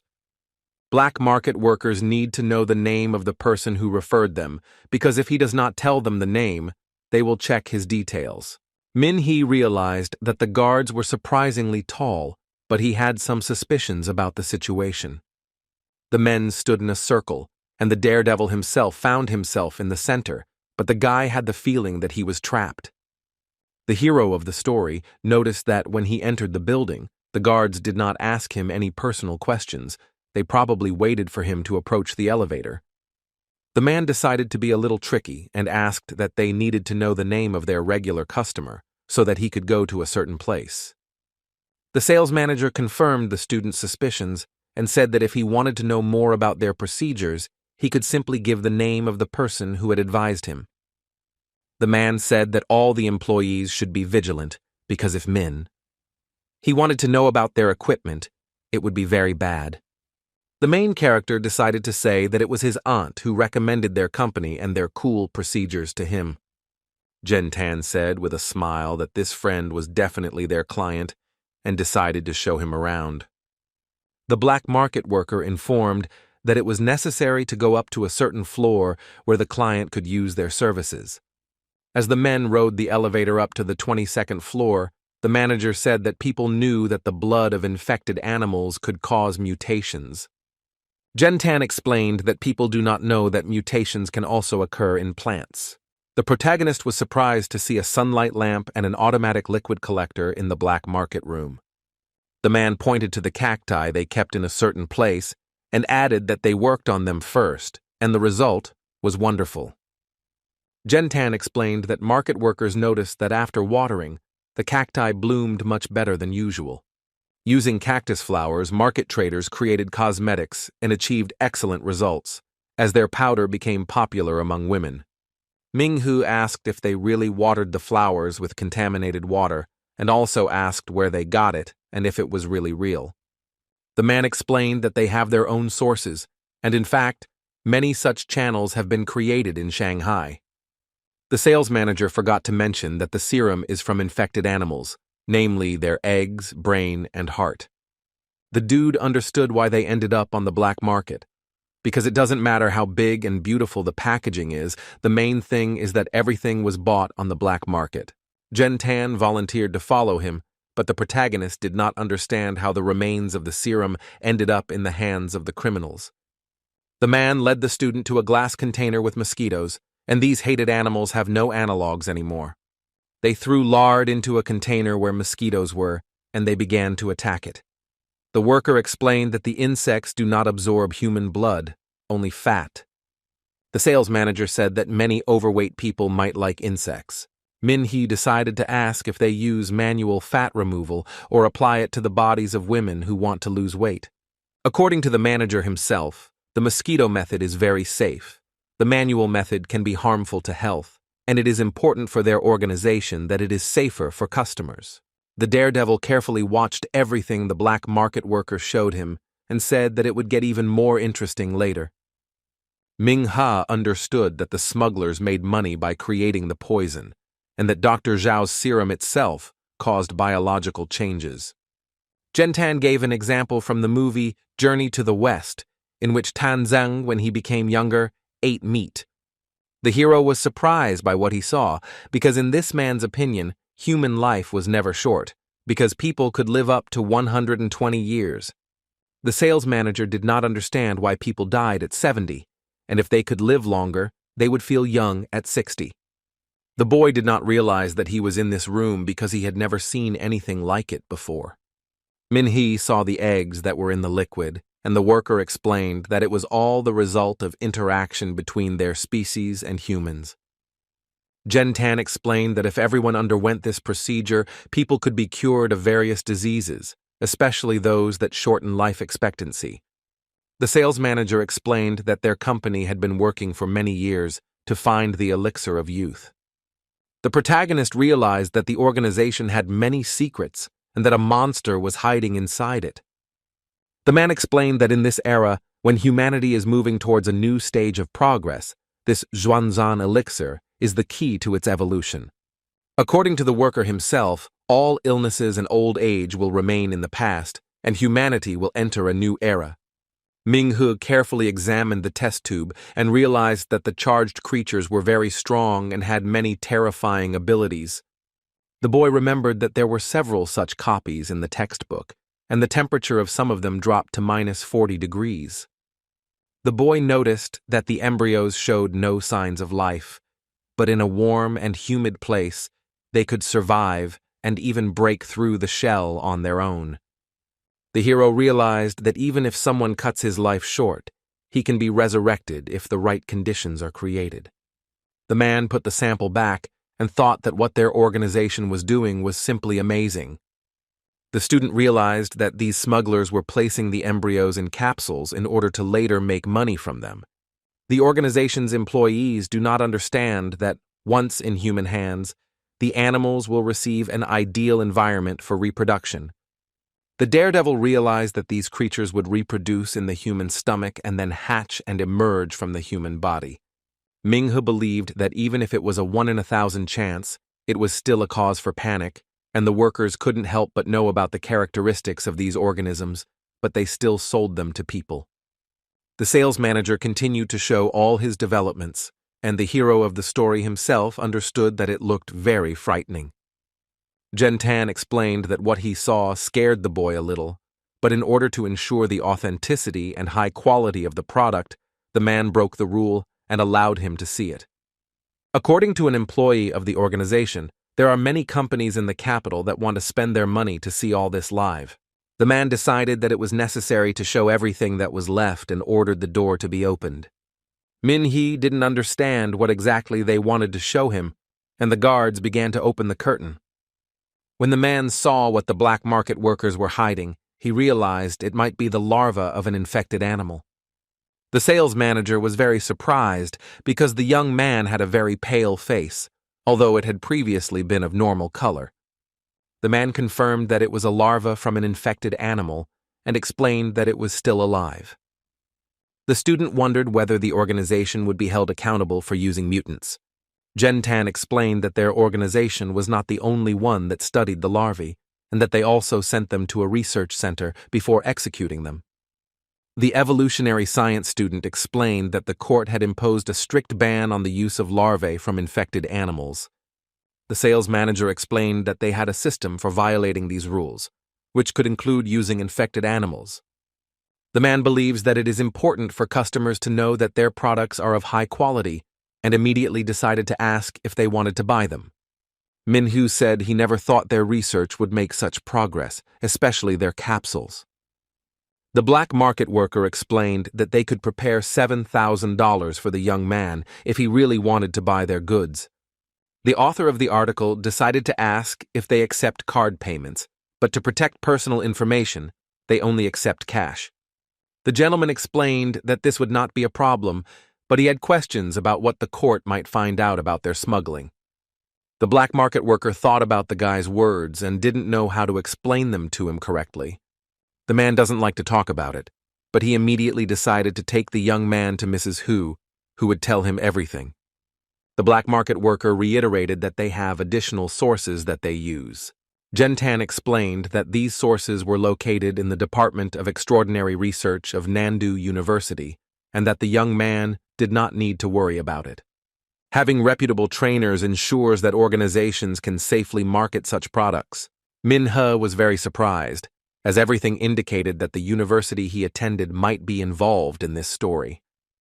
The protagonist decided that he needed to continue his investigation and asked when he needed to make the payment, to which the man himself replied that he needed to return to the third floor. The organization's employees and the guy entered the elevator and began to descend to the desired floor. The guy thought about how he hadn't realized that the elevator took longer to reach 9 of the 10 floors. The student noticed that the elevator's downward speed had not changed, but it was unclear why it took 2 minutes for it to go down from the 10th to the 9th floor. When the evolution school student entered the elevator, he had the feeling that there was something else between the 9th and 10th floors. Ming-he thought that if what was on the surface was forbidden, there might be something hidden on the floor that could cause horror, but he didn't know where that button was. The main character did not understand what exactly they could be hiding there, because something forbidden could be on the surface. But what is there? The elevator stopped on the 3rd floor, and everyone started to get out and go to the place to pay for the goods chosen by the young man. A very beautiful girl was walking towards them from the elevator, and she also had a lot to choose from. The guard led the young girl further, and the main character noticed her, but decided to pass by. Everyone present went about their business, but the guy didn't know what would happen next. The student noticed that something strange was happening to the black market workers, but he didn't understand what exactly. The sales manager turned to Min-he and asked if he noticed the girl passing by, but the guy decided to ask him what he was talking about. The man asked again if the student noticed the girl passing by, because it was very difficult not to notice her. The student explained that he had seen it, but did not understand what the question was, because he had to go and pay for the item he had chosen. Gentan saw that the boy recognized the woman because he thought that she was the one who recommended this company to them. The main character realized that he had been exposed and did not understand how to act correctly in this situation. The man insisted that he explain why he had come to them and what he wanted. The sales manager explained that they disliked spies the most, and they surrounded the young man from all sides. Gentan said that they do not leave any spinner who comes to them unpunished and do everything to ensure justice.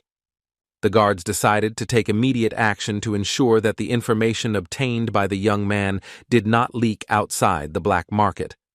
The boy realized what was about to happen and decided to immediately take out his crystal, which he had recently bought. Everyone present was on guard because they knew that at any moment one of them could strike. Everyone present was surprised when a girl approached Xiaoming and called out to him, but the student himself did not understand what was happening. The young woman turned to Director Jen and asked why they had detained the boy when he had come to meet her after work. The entire staff was shocked when a hospital nurse called the young man her boyfriend. The sales manager explained that Ms. Hu had passed by recently and her fiancé had not recognized her, but before they went up the mountain, he said that she had introduced him to them. Sister Song explained that she asked her aunt about their product range and asked the student for help. The girl also added that she turned to her boyfriend for help in solving this problem, and everyone was even more surprised. Gentan said that he should have explained right away that Song Lan, namely his mistress, and they immediately told and showed it to him, and Ming. He explained that he did not want to tell everyone about their relationship. The sorceress did not ask anyone present to say that her boyfriend was younger than her. The sales manager began to joke that the next day everyone would find out that this young girl liked men shorter than her. The man said he was joking and added that he would give his colleague a very good discount, especially since he was entitled to it. The young men left and said goodbye to the black market workers, as they had to go about their business. The director was very surprised, but watched them warily, as if he had suspicions about the young man. Min-he and Sister Song walked out of the black market building and decided to go somewhere to sit and chat. The people standing at the entrance to the room began to say that the girl was very beautiful, because women are ready to do anything to be beautiful. The protagonist didn't understand how Song could work in such a place, but the young lady understood that this job was quite risky. Sister Song said that as soon as she came to study at Mr. Zhao's university, he immediately bought some equipment there and then often came to the school. The hero realized that this place was somehow connected with the Tangchuan organization, and the madam wanted to know more about the black market and tell the student about it. Minghu decided to thank her for her help, because the young lady came to his aid in time, because his strength would not have been enough to fight the guards. The guy almost used hydrocrystalline freezing, which can be used 3 times and then breaks. The young woman decided to ask him if he had noticed anything suspicious, since she had something interesting, and the brave man himself was not sure of his guesses. The protagonist explained that there were a lot of people in the cafe who didn't need to know anything about him, and she worked with very dangerous people. Sister Song said that her friend also died because of the serum situation, and she can't calm down. The young woman had worked with Dr. Zhao for many years, and if she had known what was happening, she could have saved his life. The girl is having a hard time dealing with the loss and wants to at least find out what happened to him, and the daredevil tries to calm her down. A hospital nurse recalled that the company often conducted research in collaboration with the university, with the annual profits going to Nandu's research department. One day, Song asked Dr. Zhao about this situation, and he advised her to go to the university and ask the professor. Minhe heard about the teacher from school again, and the nurse had a very good relationship with Mrs. Hu, and she also learned from that woman that the company was undercover. The black market woman also said that the doctor has a connection with Department Chief Fu, but there is no information about him. The young people decided to find a connection between Dr. Zhao, the company, and the organization, but a problem arose with the sponsor. The woman explained that there was a secret place within the organization, but she did not know its exact location. The guy asked Song Lan to quit her job because the director's influence was very great, and after what happened, he could expose her. The student decided that he would go to the university and find out about the sponsor, and the young lady asked that no one know of her presence, especially Lorraine. The hero agreed to help her, and also asked her not to appear in this place again and not to take risks.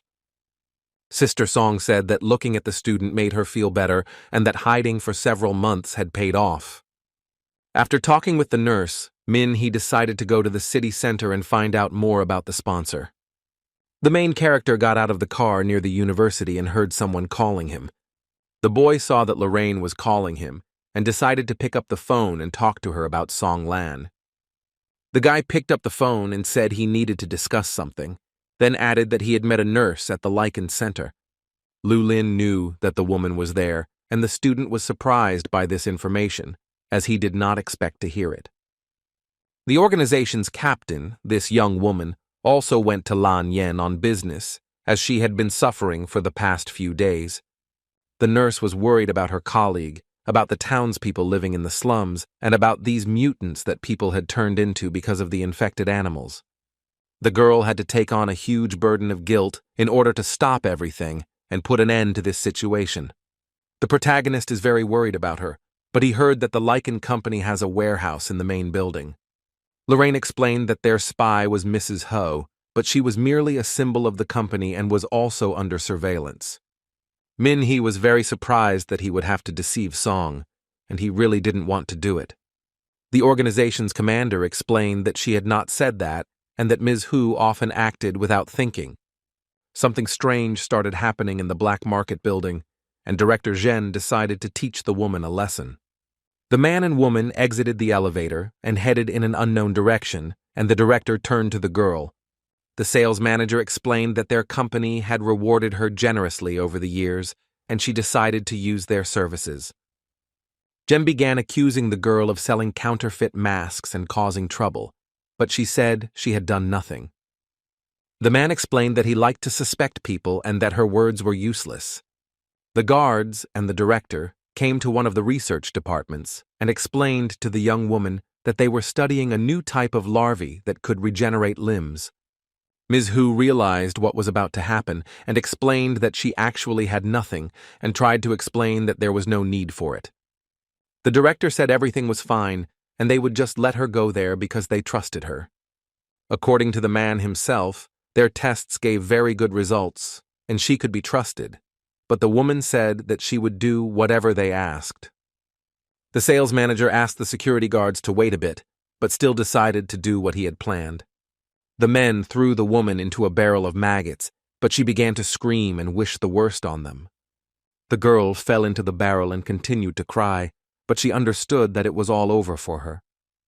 After the girl was thrown into the barrel, Zhen Tan began to smile because he thought it was a fair punishment. The director saw that the laboratory staff had arrived and decided that all the blame should be placed on them. The man started screaming that because of them, the woman had fallen completely into the barrel because he wanted to restore her legs, and their larvae do not restore limbs. Min-hee continued talking to Lorraine on the phone, and she said that their organization could protect every person, including him. The hero of the story was located near Nandu University and decided to find out about the sponsor who was helping the black market. The gentleman approached the main entrance to the educational institution and wondered who this secret sponsor was. The man confidently sets out to find a person who may be involved in the terrible events that took place in their city. A student was walking down the university corridor and noticed a stand with portraits of the institution's teachers on one of the walls. The student considered it necessary to carefully examine the stand on which the list of scientific staff was written. Min-hee was upset because he realized that one of his teachers might be the sponsor he was told about. The boy decided that he needed to move on and look for some clues, but so far he had not found anything suspicious. The daredevil reached the laboratory where he was with Professor Feng and saw that the light was on there. The student decided to go in and see who was there and also talk to this person. Professor Feng was sitting in the lab and noticed that his student had stepped away from his work and decided to talk to him. The man was surprised that the brave man was at school at such a late hour and decided to ask why he was still there. Ming-hu explained that he wanted to see him and decided to announce that he had managed to master the method of perception that his teacher had taught him. The man was delighted with this news and also said that the boy came to him just in time, as after their last conversation, he thought that the student's abilities could be developed further. Professor Feng explained that he found the skin of a disaster demon that could absorb the elements and created this glove. The hero of the story began to worry that it was already so late, and the man had not yet rested because he was making a mitten for him. The teacher explained this by saying that he had been having insomnia lately and needed to do something, especially since he liked the boy as a person and decided to give him a gift. The man said that the operation was not finished yet and that it would take a few more days, and the young man asked why he was so kind to him and recalled the events with the mutation in Lanyang. Professor Feng was a little surprised by the student's words, as he pretended not to understand anything. The teacher explained that taking care of the students was his job, but the young man didn't like that he was that kind of person. Ming-he said that he could come another day with the Dragon Fang organization, but he knew that this person would still not say anything. The teacher didn't understand what the boy was trying to say because he just wanted to finish the mittens. Professor Feng said that when he was young, he was just like this boy, who was very kind and thirsty for knowledge. The protagonist of the story asks a man to tell the truth about how someone can force him to do something he doesn't want to do. The teacher still continued to say that he did not understand what this gentleman was talking about, because when he met him, he immediately remembered himself in his youth. The teacher began his story by saying that he always focused his attention on what was interesting. At that time, he, like the student, was not lucky enough to have his own mentor, but there were many problems along the way, as well as successes. The man had no money, no materials, no research laboratory, so he remained depressed until his middle years. After some time, Professor Feng met a man whom he later came to call his teacher. He was very generous.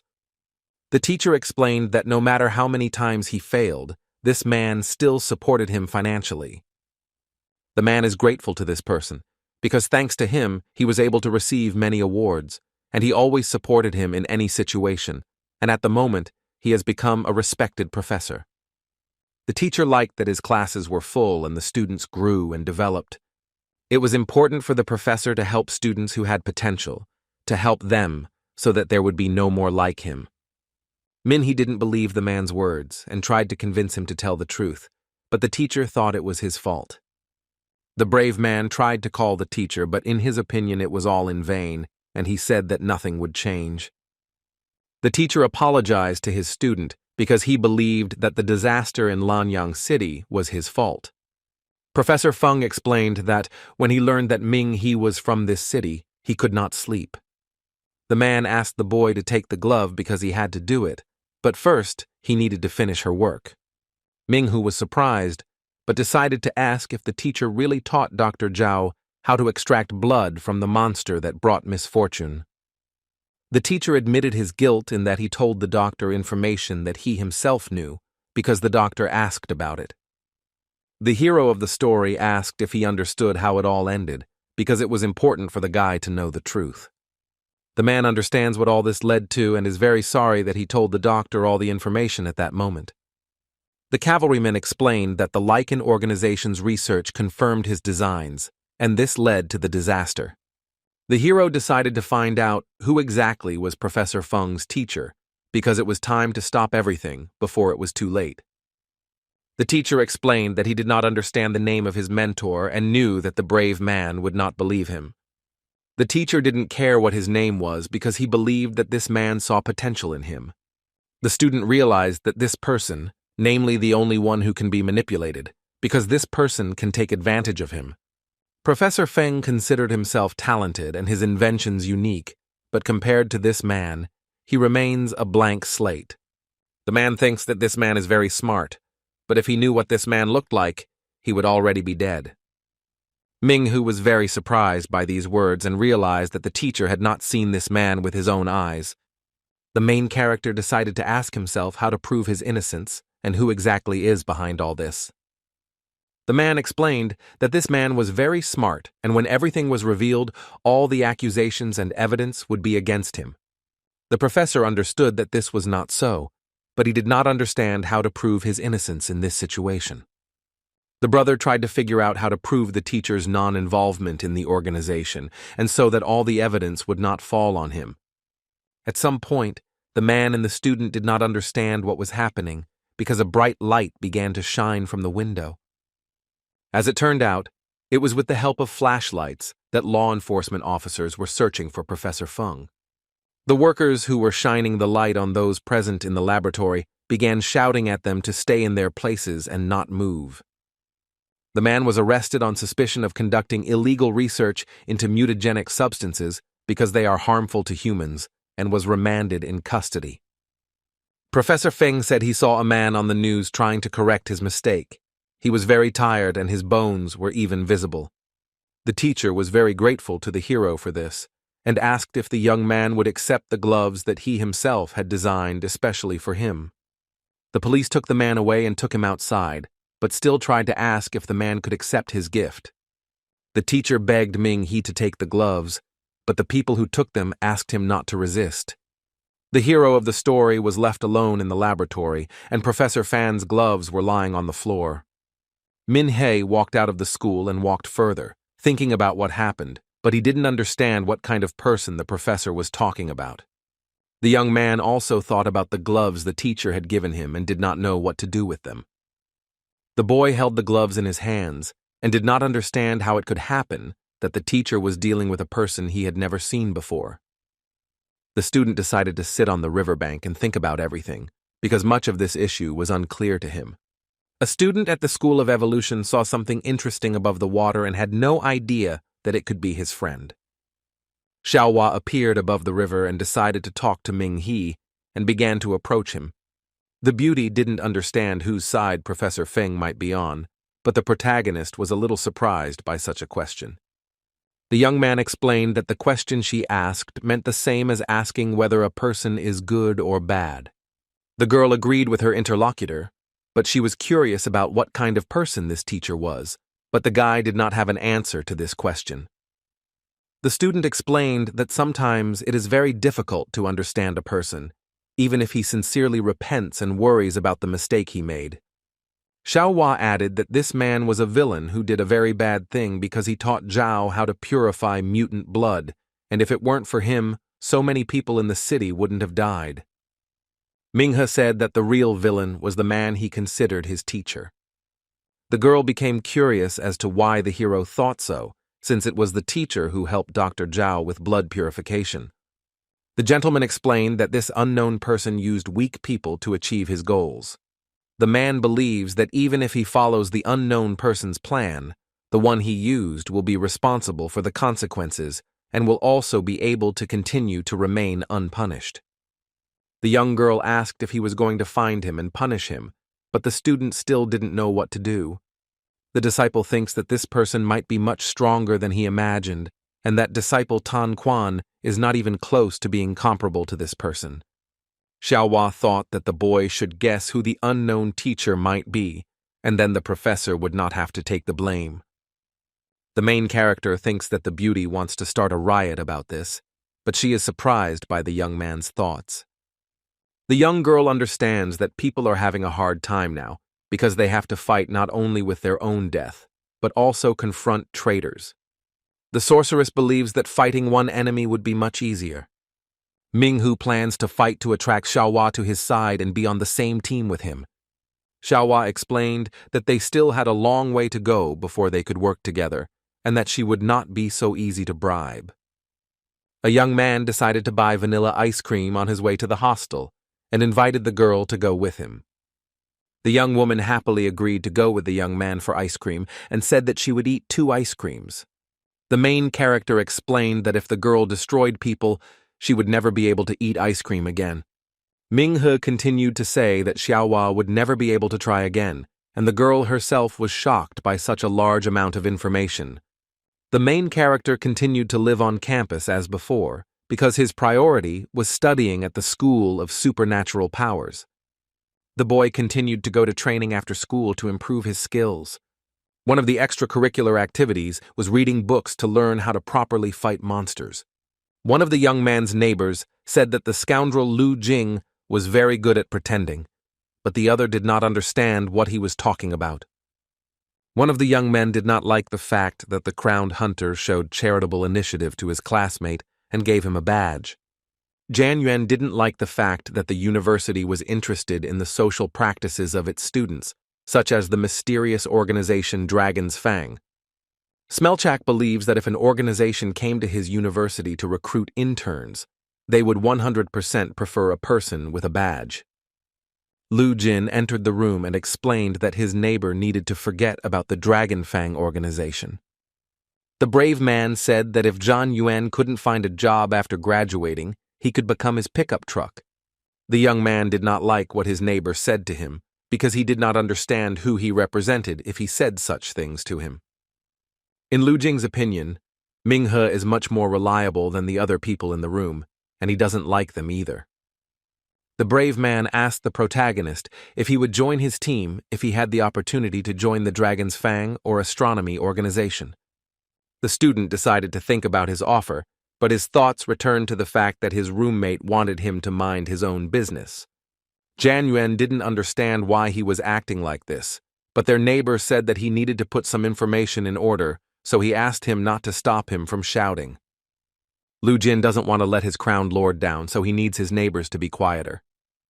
Minhe decided to ask if his neighbor had finished his work, but it turned out that he still had 2 more reports to do. His friend Pink Lin Hui enters the protagonist's room, who doesn't even know that he lives in a dormitory. The young man's new acquaintance began to talk about how he promised that they would go somewhere together and spend time together, and this time there would be no excuses. Minhe also remembered that this was indeed the case. His new friend took this as consent and suggested that they go for a walk together today. The young man explained that the hero sits within his 4 walls all day and has no opportunity to rest anywhere. The young people decided to go for a walk in the company of mutual friends and take a little break from studying. Jian Yuan asked if there would be girls present, and Pink Ling Hui explained that there would be a mystery guest of honor. The protagonist's neighbors decided to go with them, since there was nothing else to do anyway. The young people quickly got ready and went for a walk, as they had never gone anywhere together before. Jian Yuan said that Ming, who was a very good friend, and because of him, he had to force them to go out and have fun together. A group of students spoke about Professor Feng and how his case was blocked, and his classes were replaced by other teachers who said he was going abroad. The students from the School of Evolution came to a nightclub they had never been to before, and also thought it was a really cool place. Pink Ling Hai explained that he didn't organize it. He was just invited because Feng Ling was celebrating her birthday. Jian Yuan and Wang Zhao were very surprised, because they knew that this girl was the star of the school, and everyone was delighted with her. The young people were shocked when Peng Shao said that he and the girl were not just acquaintances, since their families often marry each other. Another shock to the young people was that this brave man and Feng Lin were related, and no one knew about it. Pink Ling Hai said that it was necessary to go in that direction and see what was happening there. The young people saw that besides Feng Ling, there was another beauty from Nandu University, namely Ice Princess Tang Nig. The guys saw the dancing girls and thought it was really cool because each of them was very beautiful and danced wonderfully, and that was worth coming for. Everyone present understood that there was very little space in this place, because on this day all three beauties of the school would gather, and no one could even imagine this. The young people had no idea that Feng Ling and Tang Ning could have a very good relationship with each other. The girls continued to stand and dance in the very center of the dance floor, attracting attention to themselves. The school beauties finished dancing on the podium and thought about what to do next, and they came up with an idea, which they immediately began to implement. The young girls decided to approach the crowd and dance with them, and then leave and rest a little. Pink Ling Huai began inviting everyone to the table and have a drink in honor of the university beauty's birthday. Everyone present began to congratulate Feng Lin on her birthday and praise her beautiful dance, but Ming he had no intention of sitting next to the person he had quarreled with. The birthday girl turned to her relative and informed him that he was late, but he explained that this time he had come with a new guest. The young man introduced his comrade Min He, and the protagonist thought that Milady might not recognize him due to the poor lighting. It was nice to see Tang Ning as a mutual friend, and I also didn't expect to see her in this nightclub. Feng Lin realized that every year the same thing happened. A bunch of noisy people who liked to drink gathered because she was so tired of it. Pink Ling Hui explained that there are always a lot of such people at parties and they don't like it because no one is interested in them. The university beauties could not understand which of them was right, because each had her own opinion about the young man's words. A mutual friend of all those present asked if the young girl had invited her training partner. Tang Ning said that it was good that her friend didn't invite him because it was interesting to see the person who won the fight with Feng Ling. Pink Lin Hui was surprised by this information, as he never thought that his relative could lose, and he was also curious about who the person who won the fight was. The birthday girl asked them to forget about him, since the guy was very modest and would not have shown up at the club for such a trifle. Tang Ning asked her friend to call the guy as she should have his phone number.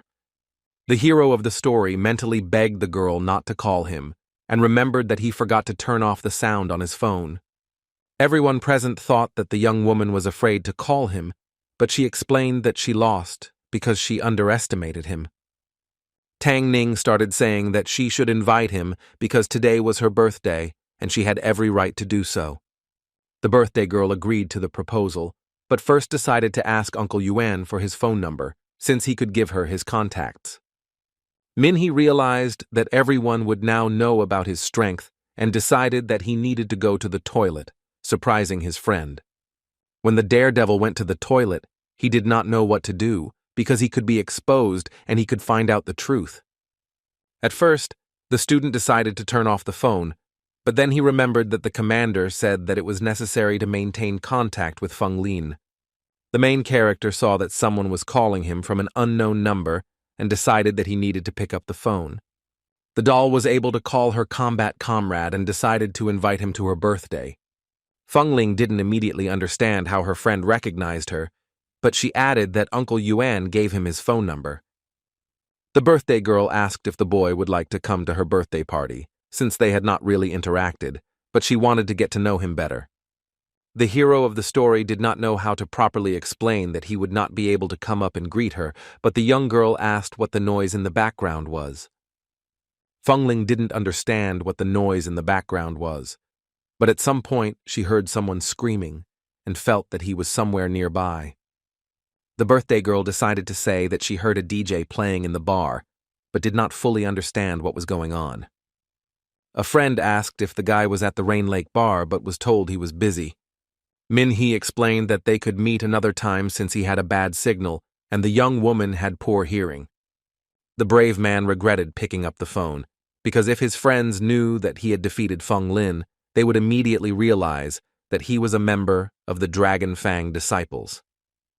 The main character was very surprised that someone was calling again, because he thought it was the young girl calling again. The boy was happy when Zhang Yu called him and felt that he could talk on the phone without any worries. The lady explained that Li Jing had completed the task that Ming-hee had given him, and now he was wondering if he had found anything. The young lady explained that her roommate had studied the first students who had emerged from the fog, and there were 133 of them, as well as 9 people from the student council. The hero understands that the chances that he will be able to hide everything perfectly are not so great, so it is necessary to find evidence.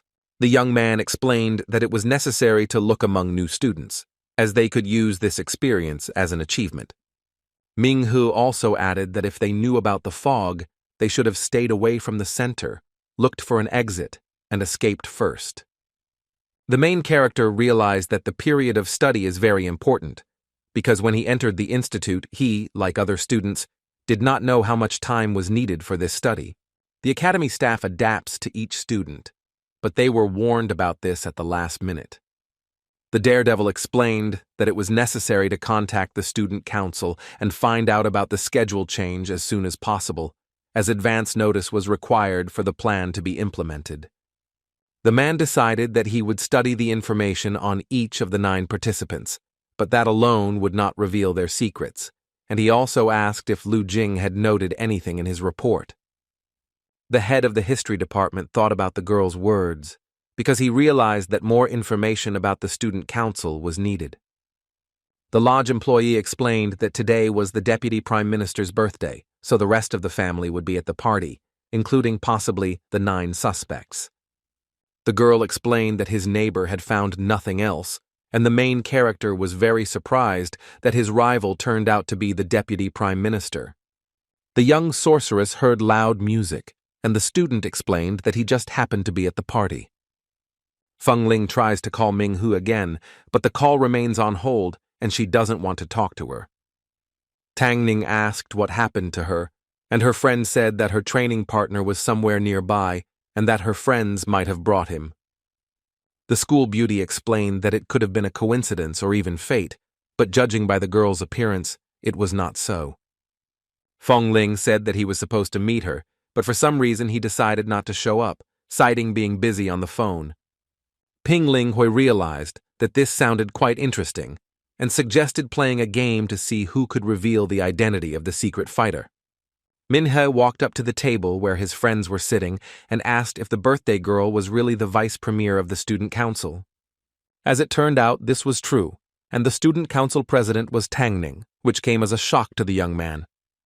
Ping Ling Hai explained that Feng Ling was the vice premier and all the student council members were present. The protagonist decided to explain his questions by saying that he didn't know about it, and it looked really cool. A mutual friend suggested playing a game to help them determine who would win the Battle of Feng Ling. Peng Lingwei explained to the young man his guess that the man was in a bar and had been brought there by his friends, but since there were a lot of people here, it would be very difficult. The hero decided to play along with his friends and said that he was very interested to know what kind of person this was. Min-hee wants to see who will reveal themselves first in this game because he didn't want to tell the truth about himself. A member of the Dragon Fang organization was waiting in a deserted place for a person who had some information about Professor Feng. The man came to meet with a representative of the organization to hand over some documents and talk about the teacher. After providing the necessary documents, we immediately moved on to discussing the information received. The interlocutor said that Professor Feng, namely the person who is accused of this crime, and they want to put him in prison. The organization needed to learn as much as possible about this man and the other lichen organization. Instructor Luo listened to the information from Ming He and cleared the 9th floor of the Lichen Medical and Cosmetology Clinic building. The man said that after the search, some of his information was confirmed, and his interlocutor asked what exactly was confirmed. The instructor had information about the alcohol, and the information about its presence was confirmed immediately after the search. An employee of the organization reported that traces of alcohol were noticed in the fog, and most likely it is located somewhere on the territory of the institute. Another confirmation was that the leader of the organization, Tang Keyun, was young, tough, and a fearsome mentor. This man is very good at covering his tracks and also knows how to adapt his crimes to everyday affairs. Lin Kunyu knew that no one knew about the fog, but this person could understand how it worked and when it would happen, so he infiltrated the institute and was able to arrange the incident. Instructor Lo agreed with these words and explained that his plan relied heavily on luck, which is why he managed to combine two completely unrelated events. Men understand that this person is very smart because he was able to combine what an ordinary person cannot do. If the organization's employees had not discovered suspicious traces, they would not have even realized that the real criminals were the Tansayuns. Instructor Lo understood that many people did not know about the disaster, because this man could have used all his knowledge and planned everything perfectly. While the men were talking, they noticed that debris began to appear under their feet, and they did not immediately understand where it came from. The organization's employees noticed a pond where garbage was flying very quickly, and thought that with such speed they could help people. Instructor Luo explained that since they had caught a fake mentor, the other organization would be careful. Men understand that if an alcoholic is not stopped in time and not allowed to spread his influence, he can, in principle, create a monster similar to his mentor. Just the thought of the organization's staff mentor makes the dragon's fangs sweat, because they will never forget the day the monsters of disaster appeared. Men say that alcoholism may end, but the day will come when more people will die. The men continued to discuss the whole situation, as it was necessary to stop the man who had caused so much suffering to so many people. At Rain Lake Bar, young people continue to celebrate Vice Premier Feng Ling's birthday. One of the students present said that the police had caught an innocent man and the biolab had been closed and advised them to flee. The boy explained that it was very dangerous to do anything now, as they could be caught at any moment. The student said that the hunt had begun, and if he panicked, he would take off like a duck, spread his wings and fly out of hiding, but would immediately fall into the hunter's field of vision. The young man is warned that he is quite loud and should be careful as someone might hear their conversation. The mysterious man pretended to be at a bar while his peers were enjoying their youth, and then asked if anyone knew anything about the dragon's fang. The boy knows that the mentor will be happy if someone destroys the dragon's fang with his penis, but it is unclear why he hates him. The boy learned that there was a secret member of the organization hiding among the students, and since he was in charge of the flower operation, the case fell to him. The guy explained that he would do anything to destroy the organization member because he would do anything to make the mentor very happy. Ping Ling Hai explained that this would be an unusual dispute, since the referee in this case was Kai Han. According to the young man, everyone knows how strong his girlfriend is, and it's not for nothing that she's nicknamed a walking lie detector. The friend was glad that no one could lie, because the young lady would see the whole truth, and they would find the secret winner in the battle with Feng Lin. One of those present said that he did not like such games because they offended his feelings, but to his interlocutor, it seemed like an ordinary game. Ping Ling Hui explained that their prices were very high today, and if they didn't like them, they could go and pay at the cafe next to the bar. The brother danced very actively and had fun, as he loved to visit such establishments, and also added that today was the day of all women and men. The student standing apart from everyone else realized that he didn't need to play with the other students because there was a person among them who could read minds. The young man was tasked with playing the role of a diligent student and finding a way to leave the bar unnoticed. The guy explained that he would do everything to leave no trace of his presence in the bar and would leave unnoticed. The secret student was walking down the stairs and wanted to leave unnoticed, while everyone was actively dancing, but he didn't know that he could be followed. Ping Ling Hai decided that he would explain the rules after the weaklings left. But he knew that things were going badly.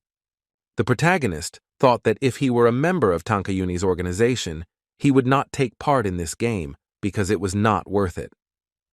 Min He stopped his friend, who was dancing very actively, because he needed to share some of his guesses. The boy decided that he needed to take action and asked the student who was standing apart from everyone else and decided to stop his friend first. The guy explained that if the person they were looking for left now, there was no point in this game, but the other student didn't know what to do. Min He pointed at the person who had to leave the club to prevent the truth from being revealed about her, but she still asked her questions. The story's host asked the man a question and told his friend that he just needed to say whether he had won the fight with Feng Ling. Peng Lingwei asked everyone to stop, as he had a question for a certain person first. The young men the boy approached began to get nervous, but before they left, they had to answer a question that turned out to be simple.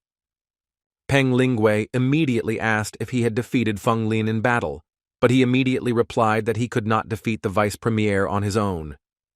No one understood what was going on, but there was one guess that the one they were looking for was a member of the Dragon's Fang organization. The man who had been hiding the truth about himself realized that a member of the Dragon's Fang organization had been found. The secret student realized that the game was becoming more interesting and wanted to know more about the member of the organization.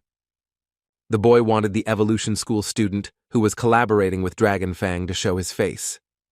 Peng Lingwei explained that the rules are quite simple. Each person present can ask one question and must answer it. The next rule is that those who answered yes must go out onto the dance floor, but so that everyone can see them and they cannot lie, because today everyone will know the truth. The boy decided to ask the first question, but before asking it, he thought for a long time. After a while, he had an idea. He asked whether the students were bored at the party or not, but it depended on whether there was a person they liked in the nightclub. Another question was whether there was someone at the party that the students had a crush on and started hitting on. Those who answered yes began to climb up to the podium so that everyone could see them and began to dance. Some students remained at their desks and watched the events unfold. Young people continue to celebrate the Deputy Prime Minister's birthday and have fun. The girls from the student council chatted and discussed their problems among themselves while Min He watched each of the members. Kai Han decided to check if the young men's heartbeats were abnormal. If so, they were lying because they could not hide the truth from her. The girl turned on the TV and started checking her pulse because it was important to her whether people were lying or not. The young woman was upset because no one lied, and she finds it very sad and doesn't even know what to do. Peng Lingwei announced that the first round was over, and it was time to honor the memory of those who were on the dance floor.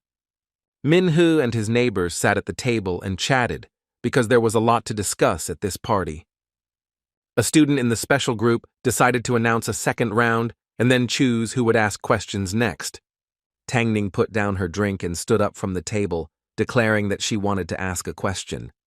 The beauty explained that since today was Feng Ling's birthday, she wanted to ask a question related to her. The young lady decided to say that those who are secretly in love with their birthday girl should dare to go out on the dance floor. Almost all the kids raised their hands because they really like Madame, and she will learn a lot of interesting things that day. Feng Ling was very angry with her friend because she didn't expect such questions, especially about herself. The youth continue to celebrate and have fun at the party, but no one knows how it will all end. Kai Han decided to check the heartbeat vibration again and find out whether someone was lying or everything was okay again. The beauty thought that Wang Jia was lying and decided to ask if he was sure that he did not want to go out on the dance floor. The young man was surprised that the young lady could actually sense who was lying and who was not, and no one expected that the young man really liked the vice premier. No one present expected the boy to even come out onto the dance floor, and Ming He couldn't believe that so many guys had secret crushes on Feng Ling. There were a lot of people standing in the center of the bar because everyone liked her, and some of them were secretly in love with her. Feng Ling decided that she needed to ask a question and stood up so that everyone could see her, and she also knew what she would say. The girl turned to those who liked President Tannen and asked them to come forward. The young lady waited for everyone to make their choice, because many people also like the student council president. Some of the boys were hesitant about whether they liked Tannen or not, but in the end, they made their choice. There were a lot of people on the dance floor who liked the president again, and her friend was standing there too. Ping Ling Hai explained that those who have never danced on the dance floor will have to drink a bottle of wine. The hero of the story has never been on a dance floor, and he has to fulfill this condition of the competition.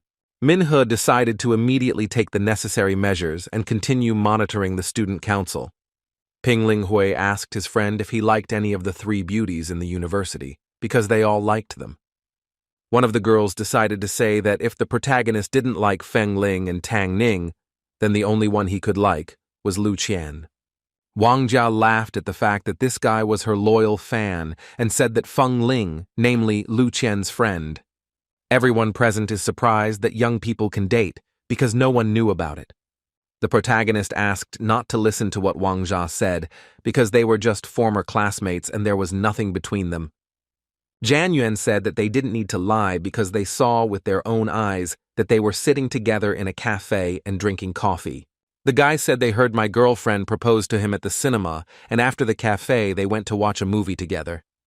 Another important piece of evidence that they are dating is that after the award ceremony, the young people headed to Lu Qian's room. One of the girls came up with a plan to expose the main character and decided to carry it out immediately. Tang Ning walked up to Ming He and asked if he was really dating another beauty from the university.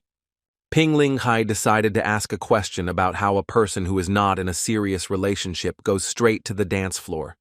Everyone present was shocked, because the first one to come out onto the dance floor was the main character himself. Young people do not understand how it happened that a young man had so many beautiful girls, but he did not have a serious relationship. Several more young people joined Ming He, and Zhan Yuan began to mock them, but he still didn't know what the next question would be. The next question was also asked by Peng Lingwei, and it was about who wears underwear. The boy who had been teasing the previous kids was quite surprised by this question. The students were shocked by what they learned, as no one expected such confessions from their friends. 2 students answered this question, but they had excuses, one of which was that the wind blew it away when it was needed. The 2 young men sat and talked about how Ming He had never asked questions before, but his brother still thought about it because he wanted to ask the question in a way that would reveal a certain person. The hero wants to ask the question indirectly because it might cause panic, and if the question is vague, there will be a lot of people on the dance floor. Tang Ning remembered that they had to find a secret guest, and her friend was upset because they would have to wait, and now they would have to wait. Peng Lingwei explained that there was no need to worry because he would find someone to ask for them. The young man went in search of those willing to ask questions, as the young people needed to find the secret guest. Ming He recalled the rules of the game and realized that the question had to be precise because it could be refused, and there was also a high probability that he would go and ask the question now. The next question was about the man who won the battle, and the deputy prime minister also added a question about whether that man had ever stepped onto the dance floor. Everyone present began to discuss this matter, as everyone believed that Feng Ling was the strongest among the disciples. Peng Lingwei said that 3 more questions had passed, and Ming He had never stepped onto the dance floor again, so he needed to drink another bottle. Zhang Yuan didn't understand why his roommate stood up, because everything was fine and they were playing the game beautifully. The hero of the story was full of determination, and he had one idea that he didn't want to tell anyone about right away. Everyone present did not understand what was going on, because all the questions were about the secret guest who defeated Feng Lin in battle. The student council vice premier had a premonition that the suitor who had won her hand was Min He. The young people realized that the main character was the same boy who defeated Feng Lin. 2 college students recalled that when they called him, the guy said he had to leave and that he had been right under their noses the whole time. Everyone was shocked and didn't understand how it was possible that they didn't know anything about Min-hee, since he was always right under everyone's noses. From the moment he met the protagonist, Peng Lingwei knew that he was very cool and believed in his strength. The guy explained that he was taking a special exam with a guy, and no one would believe that he actually had a cool superpower. Wang Jia was surprised that Ming-hee was taking this exam, since they lived in the same room and didn't know anything about it. Feng Ling remembered what the boy looked like when he was wearing a protective mask, and she immediately understood everything. The little girl could not believe that everyone knew about the main character, because the young man himself never talked about himself. Tang Ning was very sorry that Ming-hee liked Lu Qian, and the vice premier's birthday party was a failure, but this guy really is handsome. One of those present did not understand why the protagonist hid his superpower and the fact that he was a member of the Dragon's Fang. The mysterious man finally found the boy and decided to show himself and talk to the young man. Min-hee saw an unfamiliar man next to him and did not understand what was happening, but decided to find out more about this man. Everyone present was also surprised, since no one knew who this man was and did not understand why he came. The people who were also standing on the dance floor believed that there was someone stronger than Feng Ling. A guy in the crowd said that one of the guys on the dance floor was lying. The only girl in the stands said they were from a video game club, but it came as a shock to everyone. Feng Ling was angry because the question was about something else, so she decided to say that losing a video game could not be considered an answer to the question. One of the guys explained that the person asking the question did not specify which fight he lost. For Ming-hee, this situation was very advantageous since it was his turn to ask questions, but it was necessary to make sure that such situations did not happen again. This came as a surprise to the Deputy Prime Minister's friends, as they only knew that she had been defeated by the young man in a battle at the training ground. Tang Ning wondered if everyone on the dance floor was from the club, since the main character didn't look like someone who played computer games. Feng Ling didn't know these people except for her training rival, and there might be many of them in the computer clubs. The birthday girl asked everyone to forget about this situation and finish the game as soon as possible. Peng Lingwei asked about Ming-hee and suggested that they ask him a question and end the game there. The main character had an idea and immediately decided to address everyone present and explain something to them. The guy started saying that before asking the question, he wanted to explain something to them, and also added that he was not from the video game club. The young man explained that he had discussed the use of spiritual practices with Feng Ling, and she had become much better at using them than before.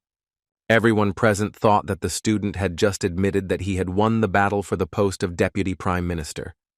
The students listened attentively to what the hero was saying and could not understand what exactly he wanted to say. Peng Lingwei knew that the secret guest was Ming-hee, but if he didn't want to talk about it, why did he start talking now? Tang Ning thought about it and said that it might be related to the question he wanted to ask. The main character continued speaking and approached his question very responsibly. Bro asked those who underestimate him, hate him, and even wish him death to come out to the dance floor, and added that this applies to everyone present. The young man finished his speech and expressed hope that his plan would work and he would be able to expose the student who was speaking on the second floor of the club.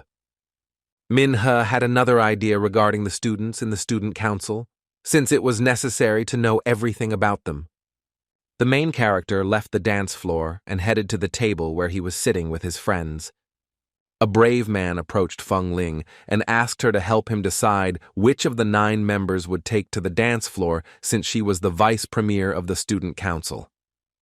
The girl explained that she did not know all the members of the council by sight, especially the new students, but for the young woman, this was very important information.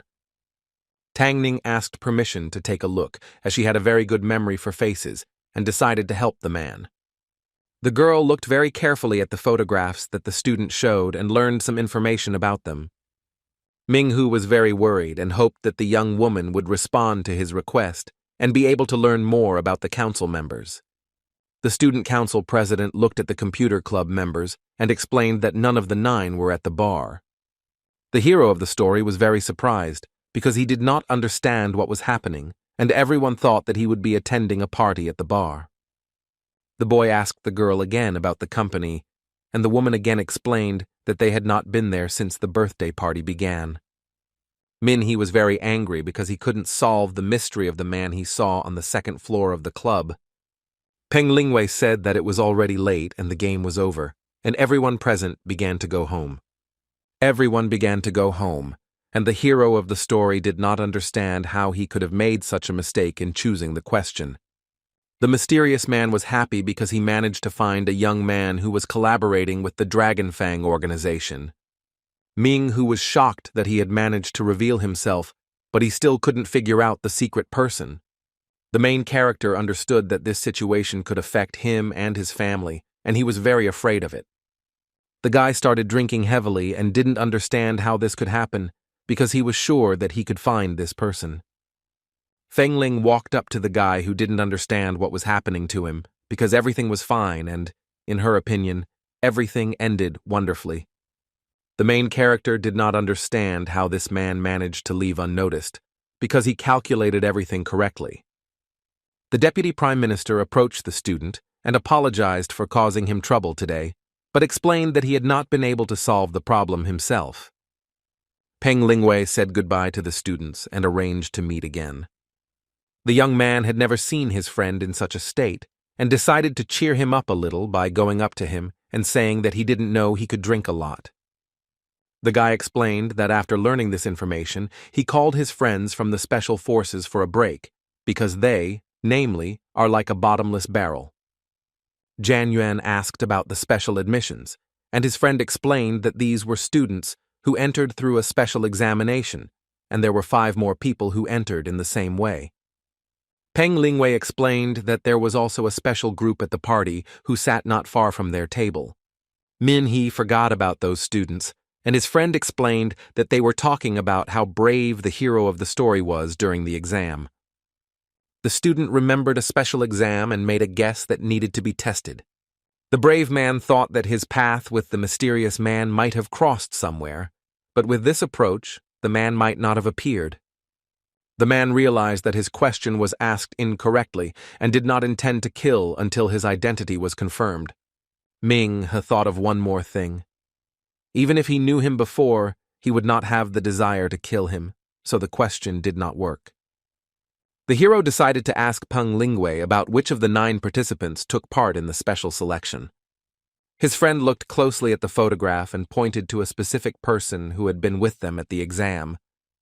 The young man pointed to the name of the person who was in the special selection for the university. His name was Zhu Yue. Tang Ning explained that the teenager was the last one to join the student council, but it was important for the young man to know accurate information. Min-hee inquired about the time allotted for studying, which was determined by the student council, but the girl explained that the final result was determined by the university's senior management. The young man realized that the student council knew all the dates of the training and began to think about the need to catch the secret person. The boy decided to ask his friend where exactly this man had gone, but it turned out that Peng Lingwei had just said goodbye to him. The guy also added that Zhu Yue should have been in the parking lot at that moment and indicated what kind of car he drove there in. The main character quickly ran out into the street and started looking for his boyfriend, as he needed to be stopped. After Zhe Yue learned about Ming-hee, he had hundreds of ways to destroy him, because if it weren't for him, the entire world would be shocked by his deeds. The man was hatching a plan for revenge, but he didn't yet know what would happen to him next, and calmly planned to return home. The main character found the young man in time and learned what a person who wants to destroy the whole world looks like. Jie Yue didn't expect to see Ming-hee in front of his car and didn't know what to do next. The Special Forces soldier suddenly decided that he needed to run and do everything so that no one would prevent him from carrying out everything he had planned. The guy stepped on the gas and drove at high speed, and the hero of the story realized that he needed to catch up with him. Ming-hee thought about how to stop him and take back the world from the abnormal student who caused so many deaths. The daredevil used his superpower and began to run quickly, as well as think about how to stop the enemy. Jae confidently rode further and further, but he didn't think that they would be able to catch up with him so quickly. The daredevil saw that the student had almost caught up with him and immediately realized that he needed to increase his speed. Peng Lingwei rode his motorcycle up to Ming He and asked him if he wanted to catch up with the sports car on foot. The brother suggested getting on his motorcycle and catching up with the rival. The hero thanked for the help and confidently followed the car, and his friend was left alone. The young man was riding his moped and thinking about the fog that had appeared 2 days before he arrived at the university to take the entrance exams. The student realized that Jae knew when the fog would appear and decided to use the inexperienced newcomers to wreak havoc.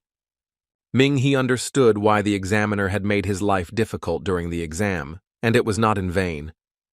A friend remembered that almost all of the applicants from the special selection paid for admission, and Jae himself paid 6 million won for the institute, but he also bribed the examiner. It was important for the prime suspect to infiltrate the university, find the person he needed, and destroy him. When Ming He took the exam, he almost took his place, and his enemy was connected to the examiner from the very beginning. Jae almost escaped from under his nose, and many people died because of the young man. The hero has almost caught up with his enemy and will do everything to prevent him from escaping. A special education student saw in his car mirror that his rival was catching up with him on a motorcycle. Jae thinks that Ming He wants to die and decides to use his superpower to destroy him. The man believed he had used his strength to break the trees that had fallen onto the roadway. The protagonist saw falling trees in front of him and hoped that he would have time to pass by before they fell.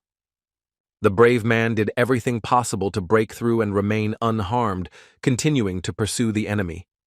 The guy drove over the first fallen tree and then drove over the second plant without any complications. Jae was very angry because he did not expect that the disciple would be able to continue despite the obstacles. A member of the university student council had an idea that he immediately decided to implement. The guy unbuckled his seatbelt and stood up, deciding to use the same force again. The dude decided that he needed to break even more trees and block the road with them so that the main character could not get to it. Ming He was not afraid and tried to drive through this section of the road as quickly as possible and stop his opponent. The hero of the story decided to say that he can't hide from his boyfriend because there is a chance to put an end to all this. A member of the Dragon Fang organization decided to use his power to increase his speed and catch up with the car. These two tried to speed things up in any way they could, and no one knew how it would all end. Jae realized that he couldn't move any faster and was very angry at himself for this, but he hoped that he could run as far as possible. The presenter of the story was already near the car and said that his friend would not be able to escape from him. The young men rode further and further, and the student council member thought that his enemy was going to hell. The boys were very close to each other, but he had one idea that he immediately wanted to implement. Jae was very angry because he could not do anything and escape from the student, as he did not want everyone to know about his plan to destroy humanity. The main character decided to jump into the car and stop his opponent, and also do everything to stop him. The guy decided that it was necessary to stop the enemy immediately, since it was necessary to stop the destruction of people. Min Hee managed to get into the car and tried to hold it first, and then stop it altogether. Wushiyu decided that it was necessary to increase the car's speed to the maximum. A student council member saw a fence near the road and decided to use his power and drive his car there. The boy managed to jump out of the car immediately and save his life, while the hero of the story flew into the abyss along with the car. Jae saw that the car had caught fire and was starting to burn, and the young man himself was very surprised that he had managed to escape. The special education student stood and watched his car burn, glad that no one would stop him from carrying out his plan. The evolution school student thought his opponent wanted to fight him, but a small accident happened, and he fell off a cliff. The daredevil decided to call and report that the hero had died, and asked Jae to provide information about his identity. The guy didn't care who he killed, and he also said that he couldn't stay there any longer, The student council member said they would need help finding a new place, but he didn't have time to finish because he saw the silhouette of a man. As it turned out, Ming-he was alive and said that he would free his enemy and send him to another world so that he could apologize to all the dead. Jae-yue was surprised that the boy was still alive and continued to pursue him. In the young man's opinion, his opponent is definitely not immortal, and his superhuman strength is not an obstacle for him. A student with special needs decided to go on strike because he believed that the student did not have the strength to fight him. Jae-yue hit the young man so hard that he flew back, but tried to stay on his feet and continue the fight. The main character tries to find a way to destroy his enemy, because such people cannot be pitied. Ming-he decided that he would use all his strength and skills in the battle so that justice would prevail. The student council member was determined to strike again and completely destroy the boy. Jae-yue explained that he knew how his abilities worked and thought this was his chance to win.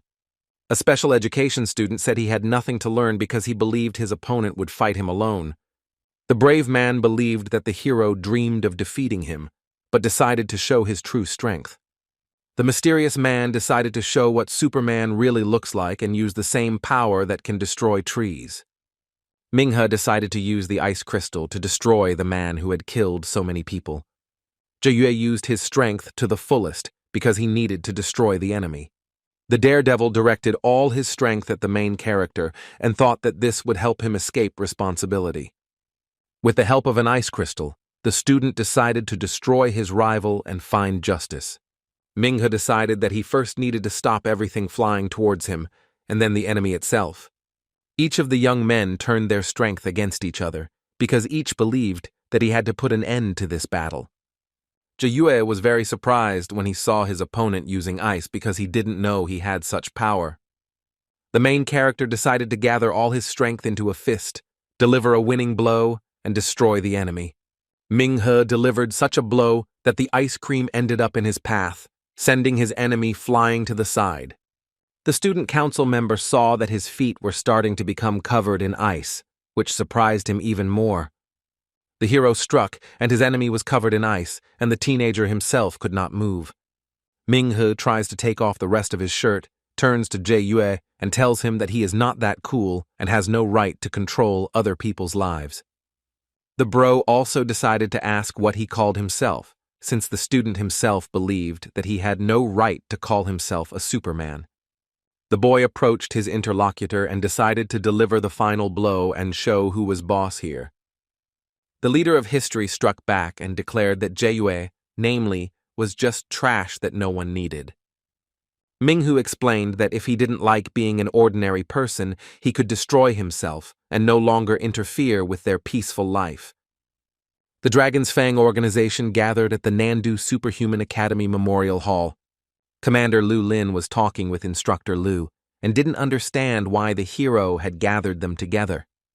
The man thought that it was very difficult for the young man now because he was very young, had just entered college, and had already experienced a lot.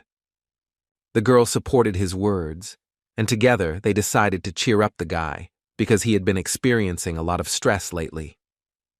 The organization's staff understood that the student was upset about Professor Feng's arrest, and he also didn't expect that the enemy would be nearby, especially his teacher.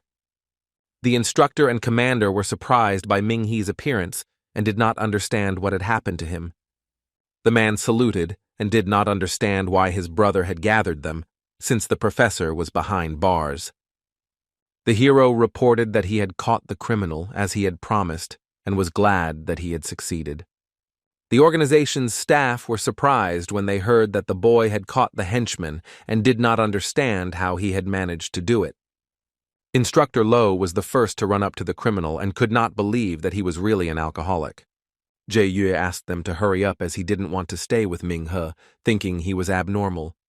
The young man begged to be taken away quickly and cried a lot, as he did not expect to be found so quickly. The organization's employees looked at each other and were shocked by what was happening. Instructor Luo was called away and left, while Luo Lin remained by the protagonist's side, worrying about his well-being. The girl praised the boy, called him very good, and wiped the dirt from his face. Ming-he wanted the dead mentors to rest in peace, but for the young lady, the most important thing was for him to remain alive. The man ended the telephone conversation and went to his colleagues to report the information he had heard. Instructor Low reported that the management sent people after the criminal.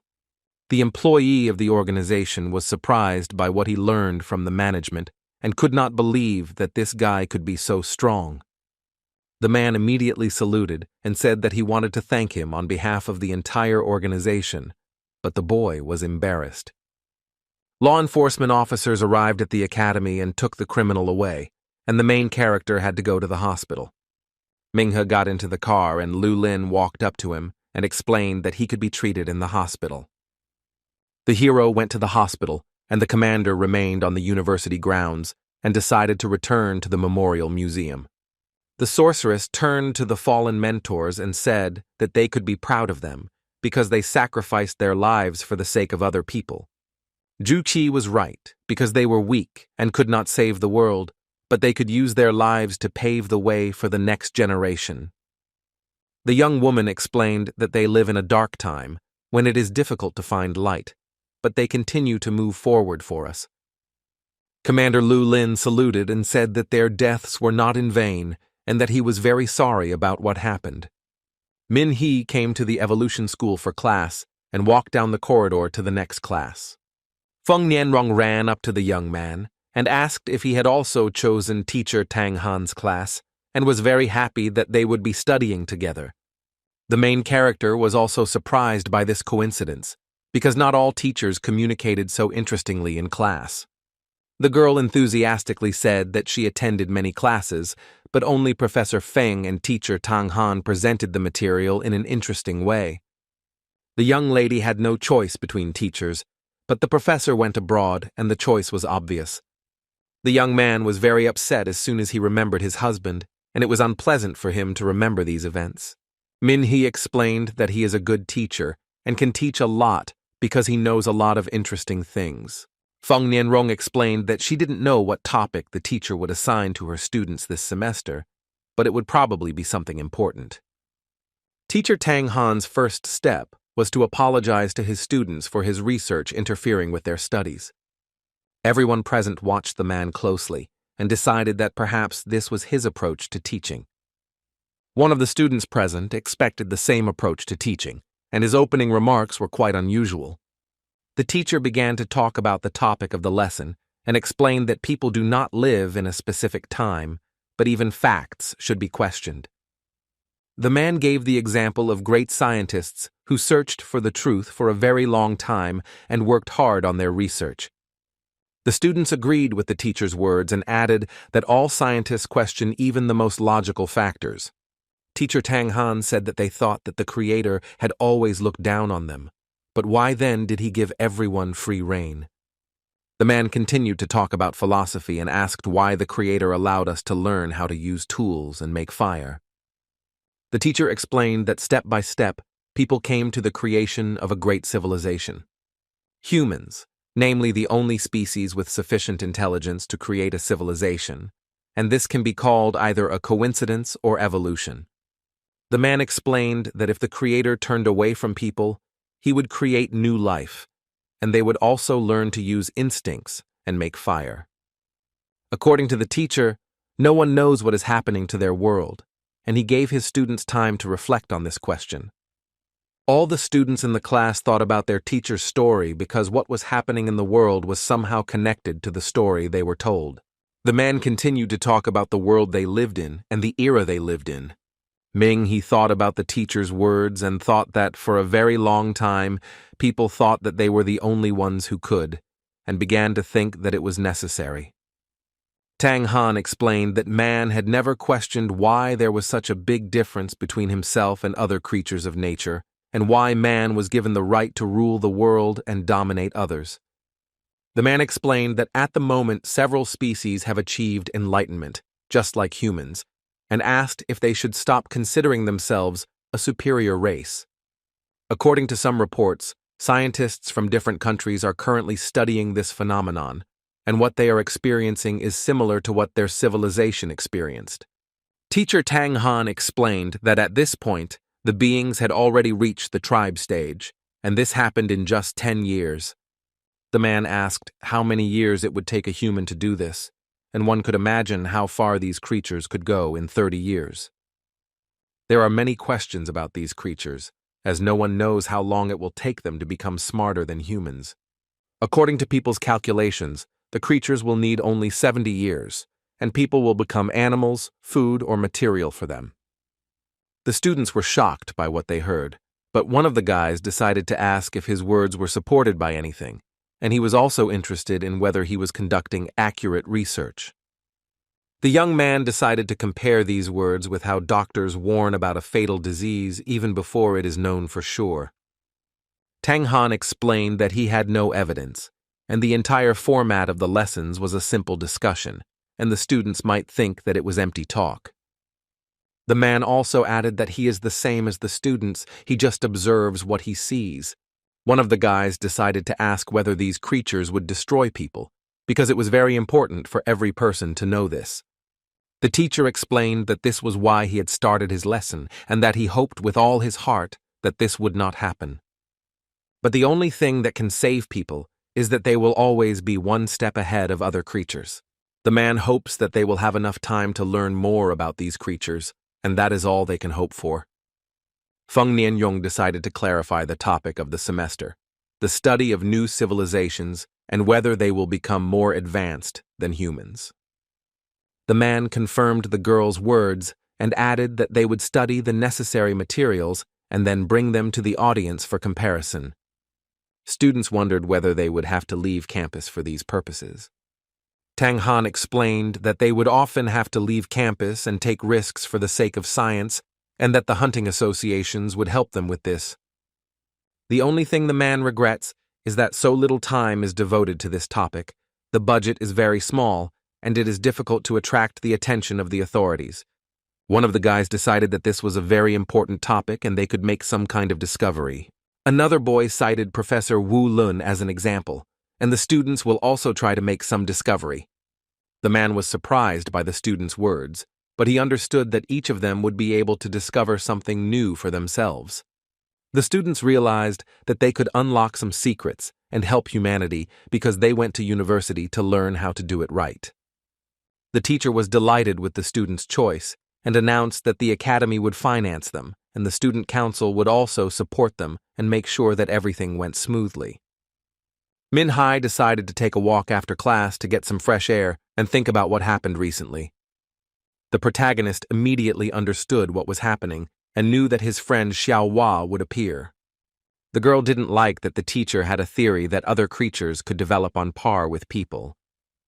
The boy, despite having interacted with her, noticed that teacher Tang Han was an outstanding scholar.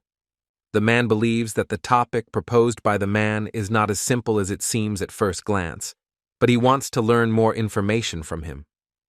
Xiaohua understands that the teacher is one of the few who considers them equal to humans, while the rest of the teachers consider them equal to animals, and these people are very arrogant.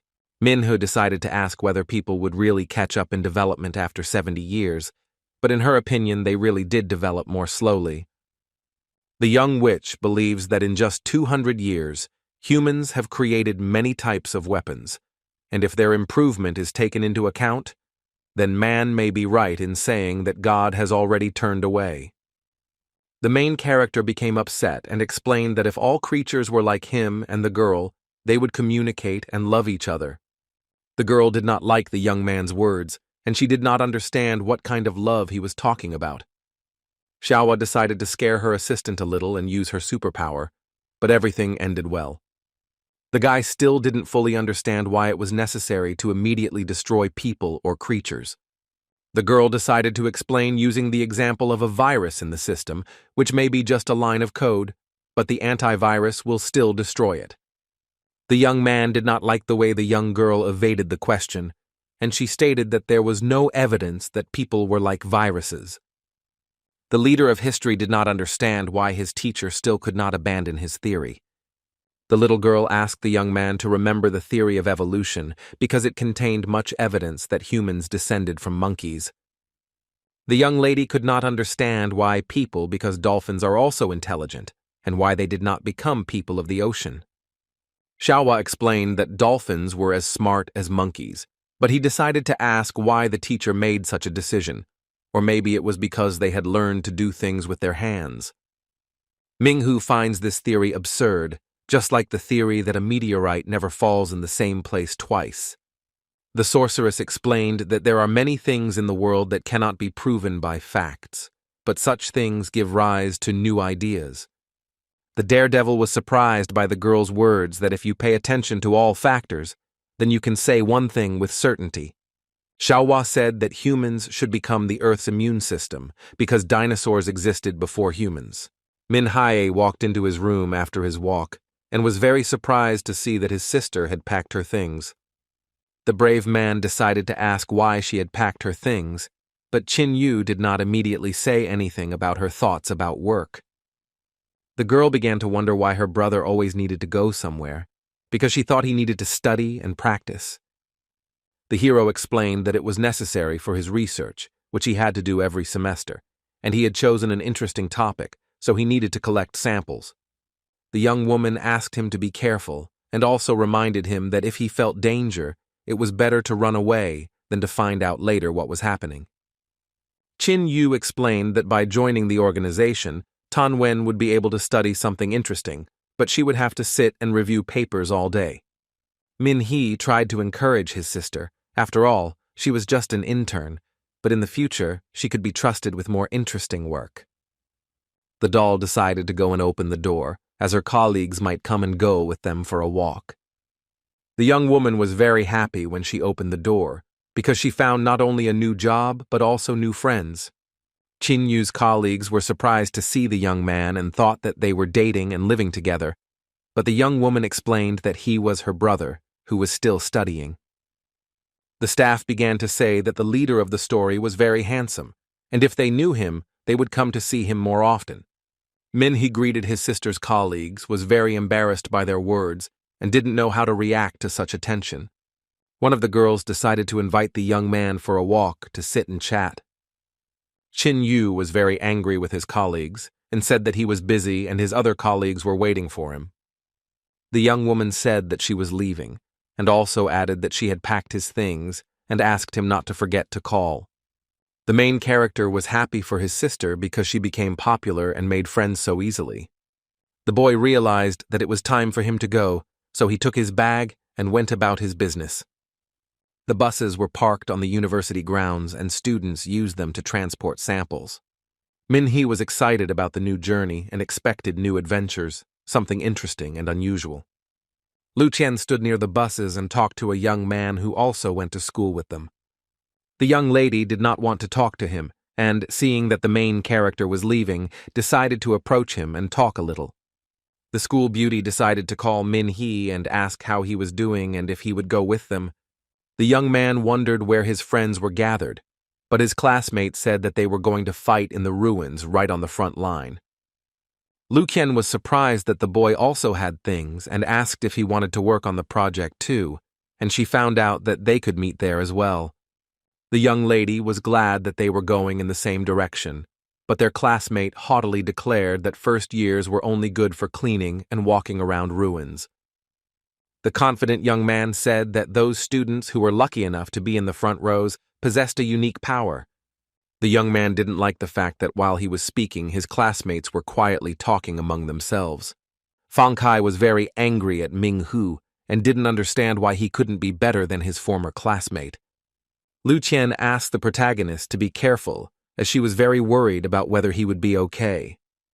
The girl was very worried and wanted to hug him, but she didn't know if she should do it. The guy also asked the girl to be careful and if she needed help to call him, no matter how far away he was. A student walking around with a large briefcase hit the main character with it and apologized to him. Ming Hu tried to stop the young man from hitting Lu Qian with his briefcase, and the young lady herself was very pleased that the gentleman spoke about her. It so happened that they began to hug, but they were very ashamed of these feelings, and they did not know what to do. The students of the institute began to board the buses and were about to go to their destination, but the young people continued to hug. One of the teachers started calling out to the students who had not yet boarded the bus and said it was time to leave. Lu Qian said that it was time for her to go, and the young man decided to wish her a safe journey and asked her to take care of herself. The beauty ran to the bus, and the guy remained to wait until the vehicle he was supposed to be in left. Some of the students left, and the first-year students remained to wait until everyone arrived at the appointed place. Teacher Tan Han announced that it was time for them to leave as well, and everyone who had been outside chatting with each other headed towards the bus. When Feng Nianrong walked in, she was very surprised to see the student council president. Tang Ning, who was supposed to assist the teachers and students, also rode on the same bus with the freshmen. The next to take his seat was Ming He, who didn't know who he would meet again. Tang Ning herself was very surprised when she saw the main character, as she didn't think that they would be able to meet again. The daredevil also did not expect to see the girl he met at a mutual friend's birthday party. Peng Lingwei got on the bus with Ming Hu and started laughing, thinking that fate had definitely brought them together. A student from the special group said that if Tanning had been with them, the trip would not have been so sad, but the girl herself did not want to go and felt that she was forced there. The girl didn't understand why they should go there, but teacher Tang Han explained that they needed to be in the front row. The man added that they also make a very big contribution to science, and when they get there, they will understand everything. The young woman still did not understand why she needed to go there and conduct some incomprehensible research.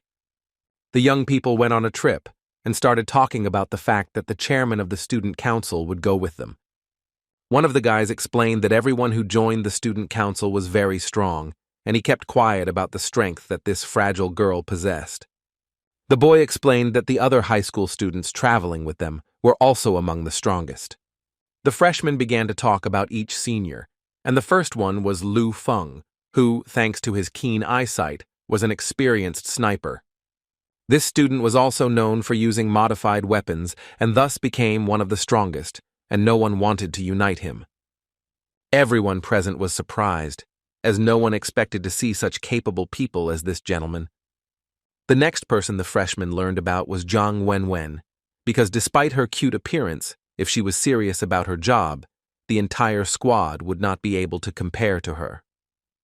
The young lady really looked very cute, but she also had great strength and was friendly. Everyone wondered what her superpower was, but all they needed to know was that she loved to play with fire. Feng Nianrong was curious to know more about the girl in traditional clothing, as she looked very unusual compared to the other students. Shana was an archer and also a mysterious girl that the young man knew little about. Wu Xiaodong looked like a quiet kid in middle school, but no one knew what his abilities were, but he was ranked 10th among the strongest. The freshmen didn't expect to be defended by so many strong seniors, and Peng Lingwei realized that they thought the research was important. The students of the institute traveled further and further, but they still did not know what would happen next and what new things they would see. 2 men from Fuzhong village were fishing on the shore of Guanyun Reservoir. The man turned to his friend Van and said that yesterday they heard about what was going on between him and his wife, and today he was already fishing. The other fisherman did not understand what his friend was talking about because he had been sitting on the riverbank all night. Wang asked his fellow villager to repeat what he had said about his wife, as he did not immediately understand what he was talking about. The man decided to get out of this situation and explained that his cat had been having fun all night, and the whole village had heard it. The villager said that his friend's eyes were red and he needed to go home and rest as he had been sitting by the pond all night. The men cast their fishing rods into the water together and sit, waiting for the fish to bite, while talking. A car with a family was driving along the road near the reservoir. The little girl was very happy to see a large number of dandelion seeds and began to look out the window. The young woman opened the car window and reached out, but her mother pulled the child away from the window and began talking to her. The girl began to be scolded for what she had done, because it was very dangerous for her life, and the young lady herself burst into tears. A wheat seed flew into the car and landed on the man's neck, but he didn't notice. One of the fishermen started to bite, and he was very glad that he arrived later than his friend, and the bite began almost immediately. The man began to pull his trophy out of the water and realized that something important was happening. A local resident asked his friend to help him get some fish, as it was very difficult. The man tried to pull the fish out of the water, but nothing worked, and his friend did not want to help.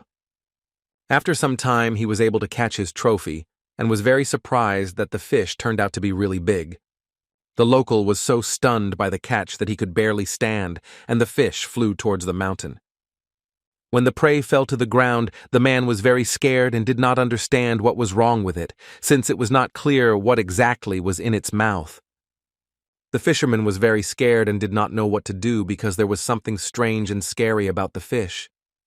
The local resident began to talk to his interlocutor and ask if he saw the same thing as he did, and also asked what was wrong with her, because just a second ago, she was alive.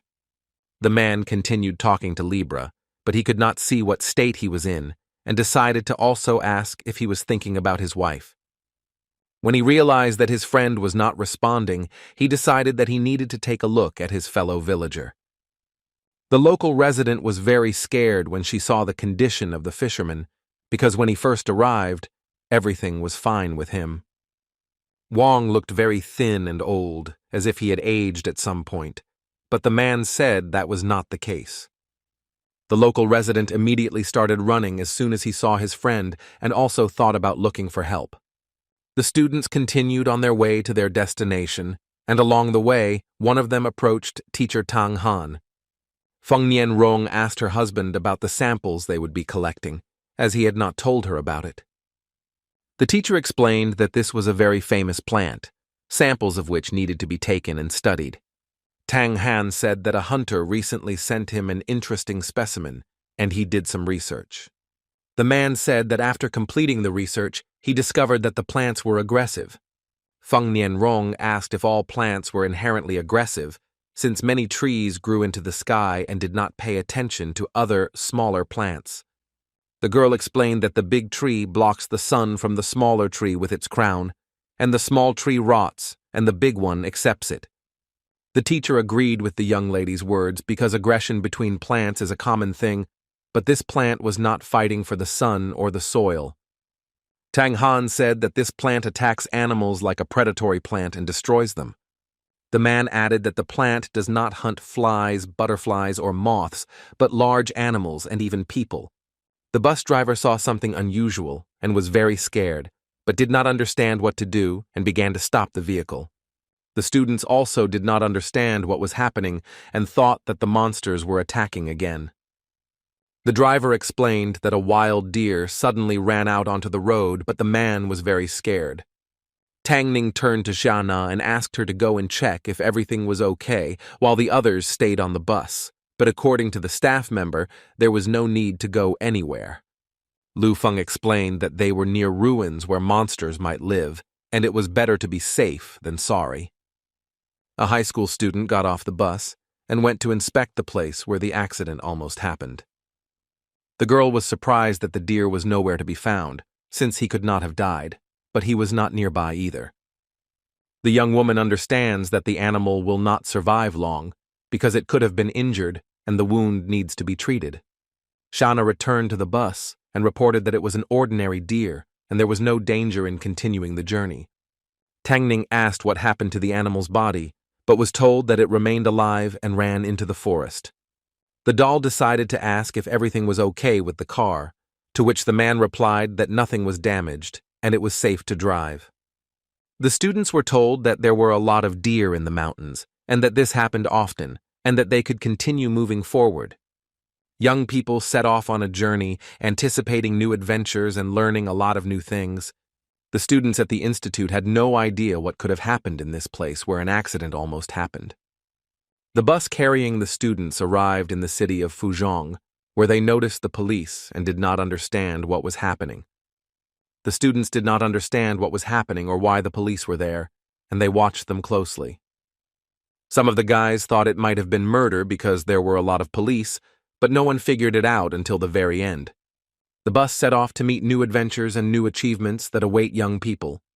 The transport arrived at the hotel where the students will stay, while exploring the selected area and collecting samples. After the young people got off the bus, Teacher Tang Han announced that they needed to register before lunch.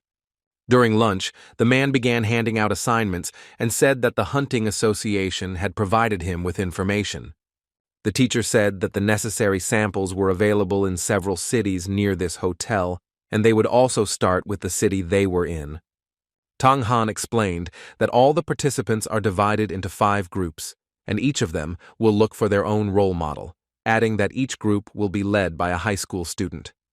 Each of the students wants to be in the same group as the student council president, and they also raise their hands. Tang Ning was very surprised because everyone wanted to be in the same group with her, but all the seniors were rejected. The girl began to recruit into her group of students those whom she considered necessary, and the first one she chose was Feng Nian Rong.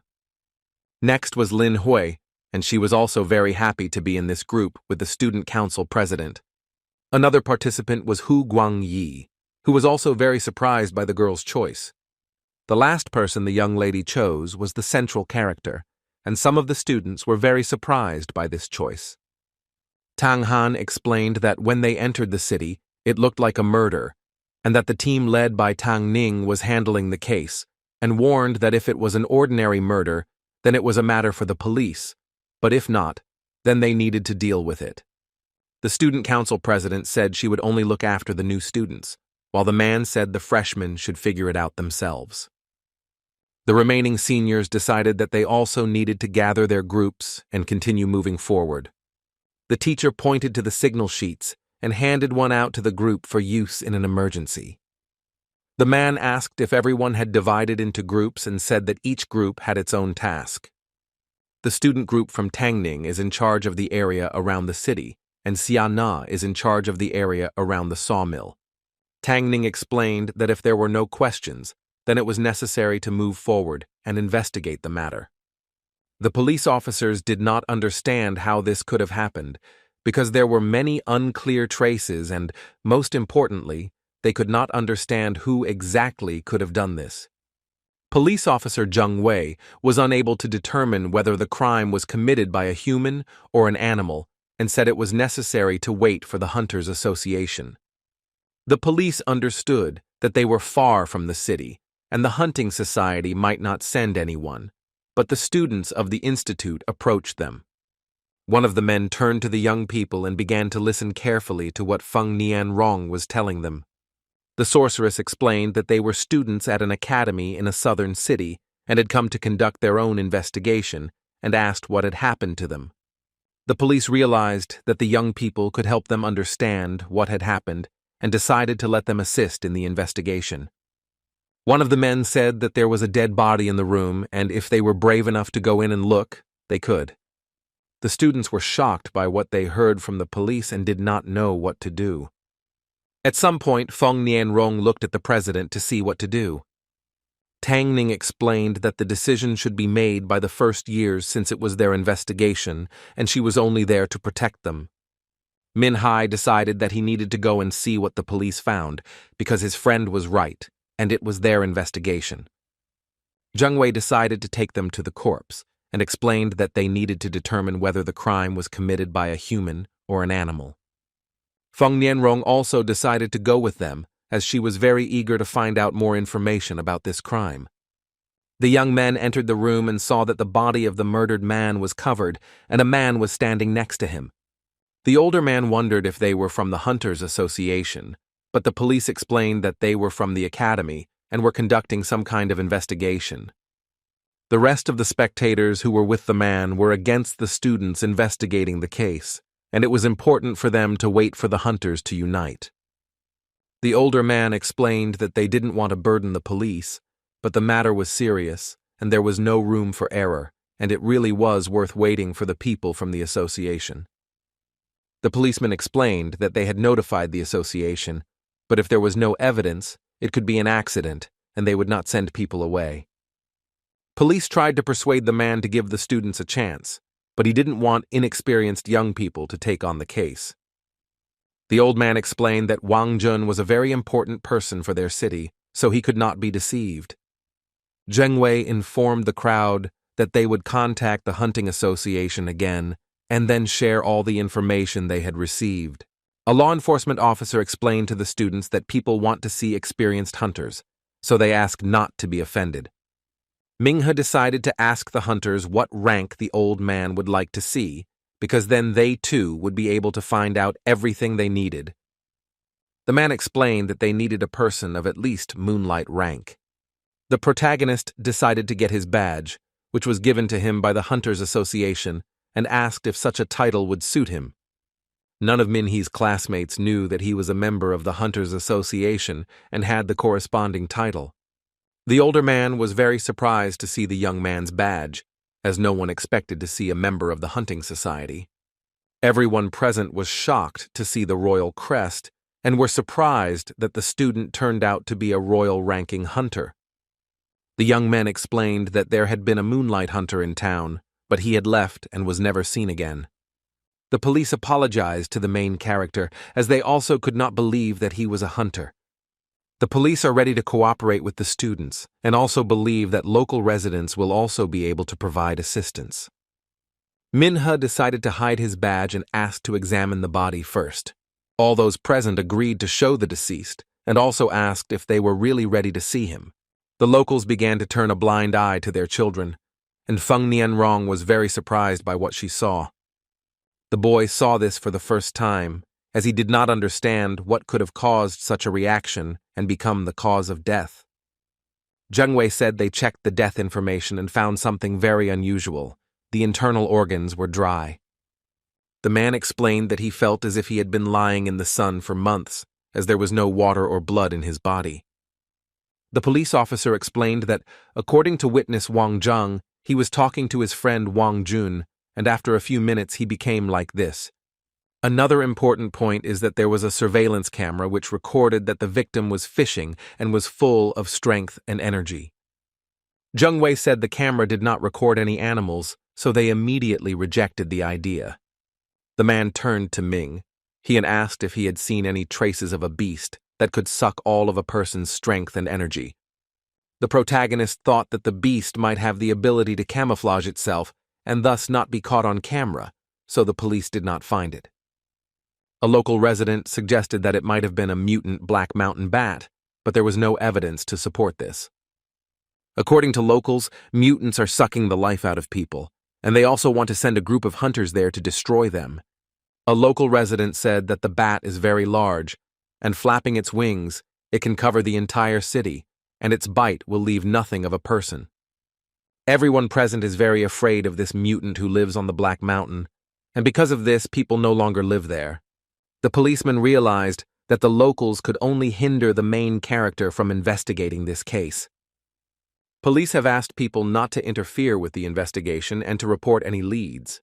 Feng Nianyong told the young man that he might have been poisoned, and the sun might have hastened his death.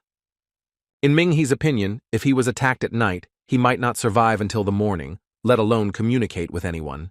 The police confirmed the young man's words, as there is a witness who claims that everything was fine before meeting the victim. The guy decided to think logically that if he was attacked, then this attack was probably carried out by something invisible or very small. The student meant something like insects, but you still need to go to the crime scene and look closely, because it's possible they missed something. The police officers explained that everything there was fenced off and gave permission to inspect the crime scene. A classmate asked if it was really an animal, but was told that it was possible because the monster that was causing trouble was getting bigger and bigger. Minhu explained that it was necessary to go to the scene of the man's death and inspect the area again, as the police might have missed something. Longhui explained that there could be different types of disaster monsters. Even those fighting on the front lines did not always expect new enemies to appear, so it was necessary to weigh everything carefully. Hu Guangyi heard the locals talking about a bat living on the Black Mountain and decided that he should go there too. Minhe explained that if he really lived there, the students would not know anything about the monster, and there would be no point in fighting it. Two of the group decided to go there anyway because they were people with superpowers and would be able to defeat the mutant, and they would have nothing to fear. Longhui began to explain that Tang Ning was with them and would be able to protect them if any problems arose. The student council president decided to give the group members a choice again, since it was their investigation. Min-hee insists that if it really is a bat, the hunting association must be notified. The hero also added that they are here to collect samples and the bat is not one of them, and his classmate does not think so.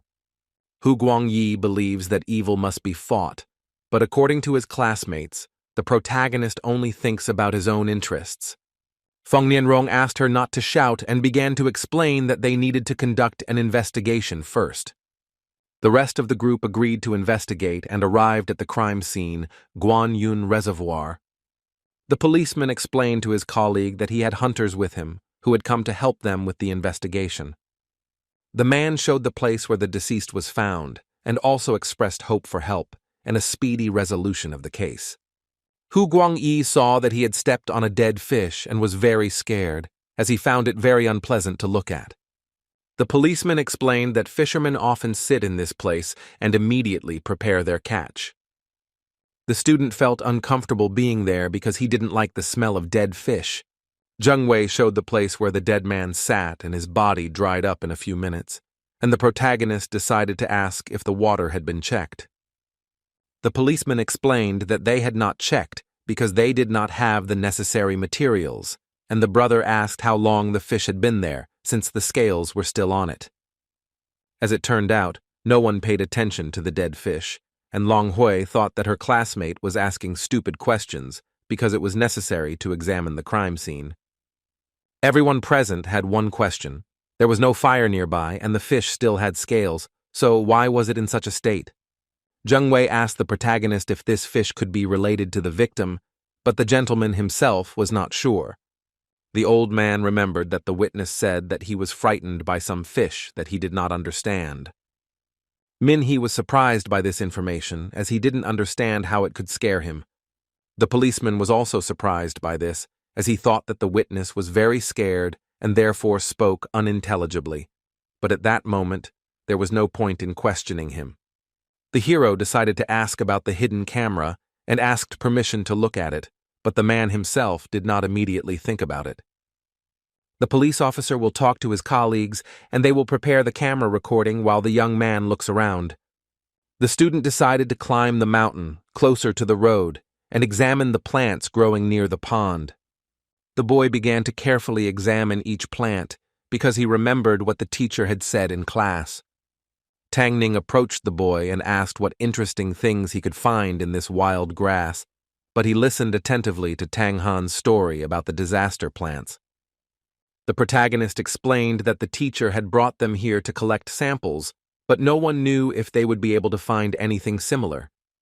Min-hee was very curious if these plants could be somehow related to this incident. The opinion of the student council chairman was interesting to the young man, but the girl herself found it funny. The young woman explained that it was a dandelion, at first glance an ordinary grass, but this was not enough to detect anything interesting. A policeman came up and said that he already had a recording from a surveillance camera, and the young people went down to look at it. The footage shows that the witness clearly threw the fish in the same place where the students saw it, and it was definitely there, and the scales were also in place. The policeman was surprised why it was so dry, since only a day had passed, but for the guy himself, it was very strange. Min-hee asked the man if he thought the fish's condition was the same as their victim's. The policeman took a photograph of the victim out of his pocket and looked at it carefully, then looked at the fish again. The policeman explained that his brother was right. Even if you ignore the structure of the human and fish bodies, the cause of death is the same. Everyone present looked closely at the water and thought that a criminal might be hiding in it. The man said that he would immediately contact specialists and share the information he received. Divers arrived at the reservoir to check what was under the water and take samples.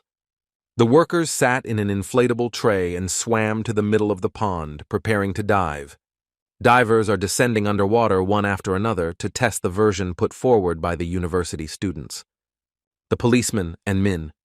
He watched the divers closely through the tablet screen and tried to understand the cause of the man's death.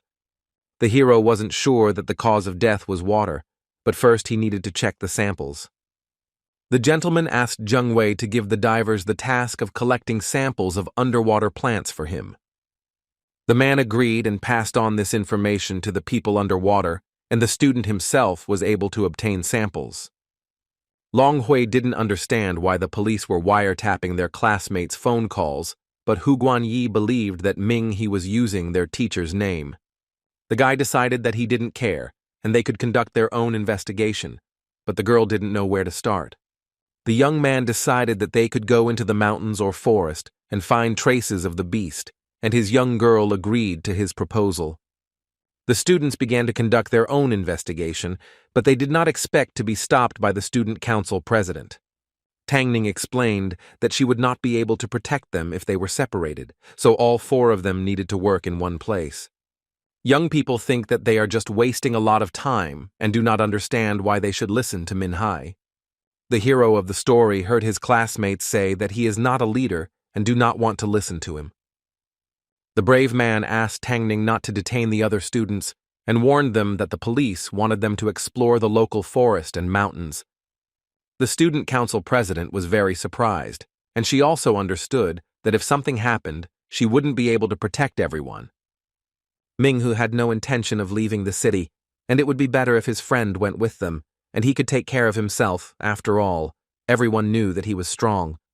Tang Ning revealed her secret to him and warned him that if he discovered anything, he should report it to teacher Tang Han.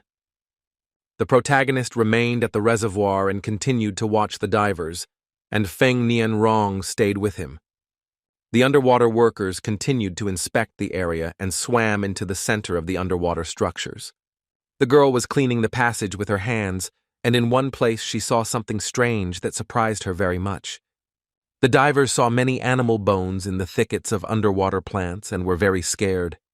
The young woman indicated to her colleague that it was necessary to rise to the surface and tell more details. The divers tried to explain, but the students could not understand everything they showed. Feng Nianrong was very scared because she couldn't tell if they were just animal bones, and the boys were also surprised.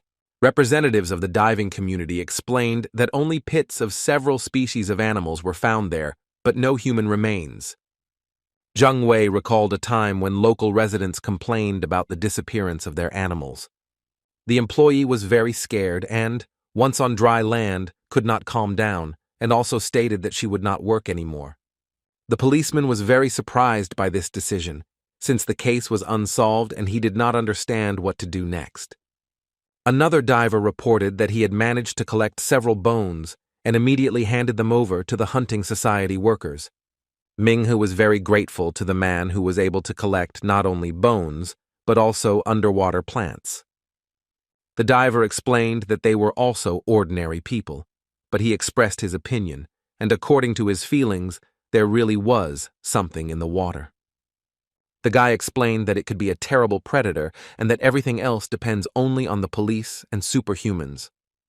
The young people and Zheng Wei realized that it was getting dark and they needed to go back and analyze what they had found.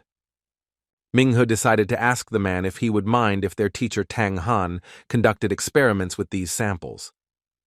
The protagonist explained that panic is growing in the city, people are scared, and the police trust the local law and the people. The young man added that the bones found would cause even more panic among people and asked them not to talk about them until they figured out what was going on. The policeman agreed with the young man and said that for now they would keep it a secret and would be able to calm the locals. Minghe asked Feng Nianrong to hand over all the samples to their teacher, and he and the officer would go and do other things. The hero and the policeman returned to the building where the deceased was located. When the men entered the room, they saw a woman sitting next to the deceased and crying. Zheng Wei explained that she was the wife of the late Zhou Tao and suggested that they find time for dinner. The brother agreed and suggested finding some place nearby and having dinner. The woman stood up and offered to have dinner at her place, and also apologized for not being able to meet them, as she had been busy all day. Min He agreed to the proposal and also added that they had a few questions for the young girl. Zhou Tao continued to cry but asked them to follow her since their house was not far from this place. The young people reached a certain place, and the woman pointed to the house in which she and her husband lived together. The young woman invited them to sit at a table outside, and she would prepare everything and bring it to their table. Minha began to say that he was sure that a beast with a very good appetite, and also dangerous, had entered our midst. When the officer asked what they would do, the protagonist had the idea that the best option would be to evacuate all local residents. Jungwei explained that all this would be very difficult to do as the war zone had expanded and the mountain road was currently blocked. The man explained that the battlefield blocked evacuation routes, but people could be picked up closer to the mountains. The main character understands that it won't be safer in the mountains, and it's already getting dark, but there's still no help. A law enforcement officer explained that they had been warned that due to the fighting from the Hunters Association, it would be very difficult to send aid to the city. The boy decided that the next morning he would see what was underwater, but the man warned him that it was dangerous. The gentleman asked not to worry, because if there really was something in the water, he would do everything to avoid danger. The hostess came out to the men and announced that the food was ready and they would now have dinner. Minghee thanked them for the dinner, and the young woman asked them to eat before the food got cold, and she brought some shoe soup. When the boy and the officer tried the food, they were very surprised, as they did not like what they were brought. The guests felt it was better to find a restaurant, as the culinary skills could not be described in words. In a ruined city that was located 10 kilometers from the border, Lu Yi said that many years had passed and the ruined city had become a breeding ground for monsters that brought disaster, and if they were not destroyed, this place would turn into a big beehive. Lu Qian decided to ask if they could really get there, but they had information that all the local monsters were afraid of water. The guy explained that the river was the only way to get to the city and destroy the monsters. The girl understood that their plan was very dangerous, and she was also very worried about her brother and asked what he would do if they found him. Lu Yi asked her not to worry about him and asked her to take care of her mission first, since his team was the best, and they would be able to achieve a good result. My friend explained that someone had to be first, because the monsters could only reproduce and kill, but they could not regroup and call for help. The young man believed that if they could get in there and contact the others, it would be a big step towards victory.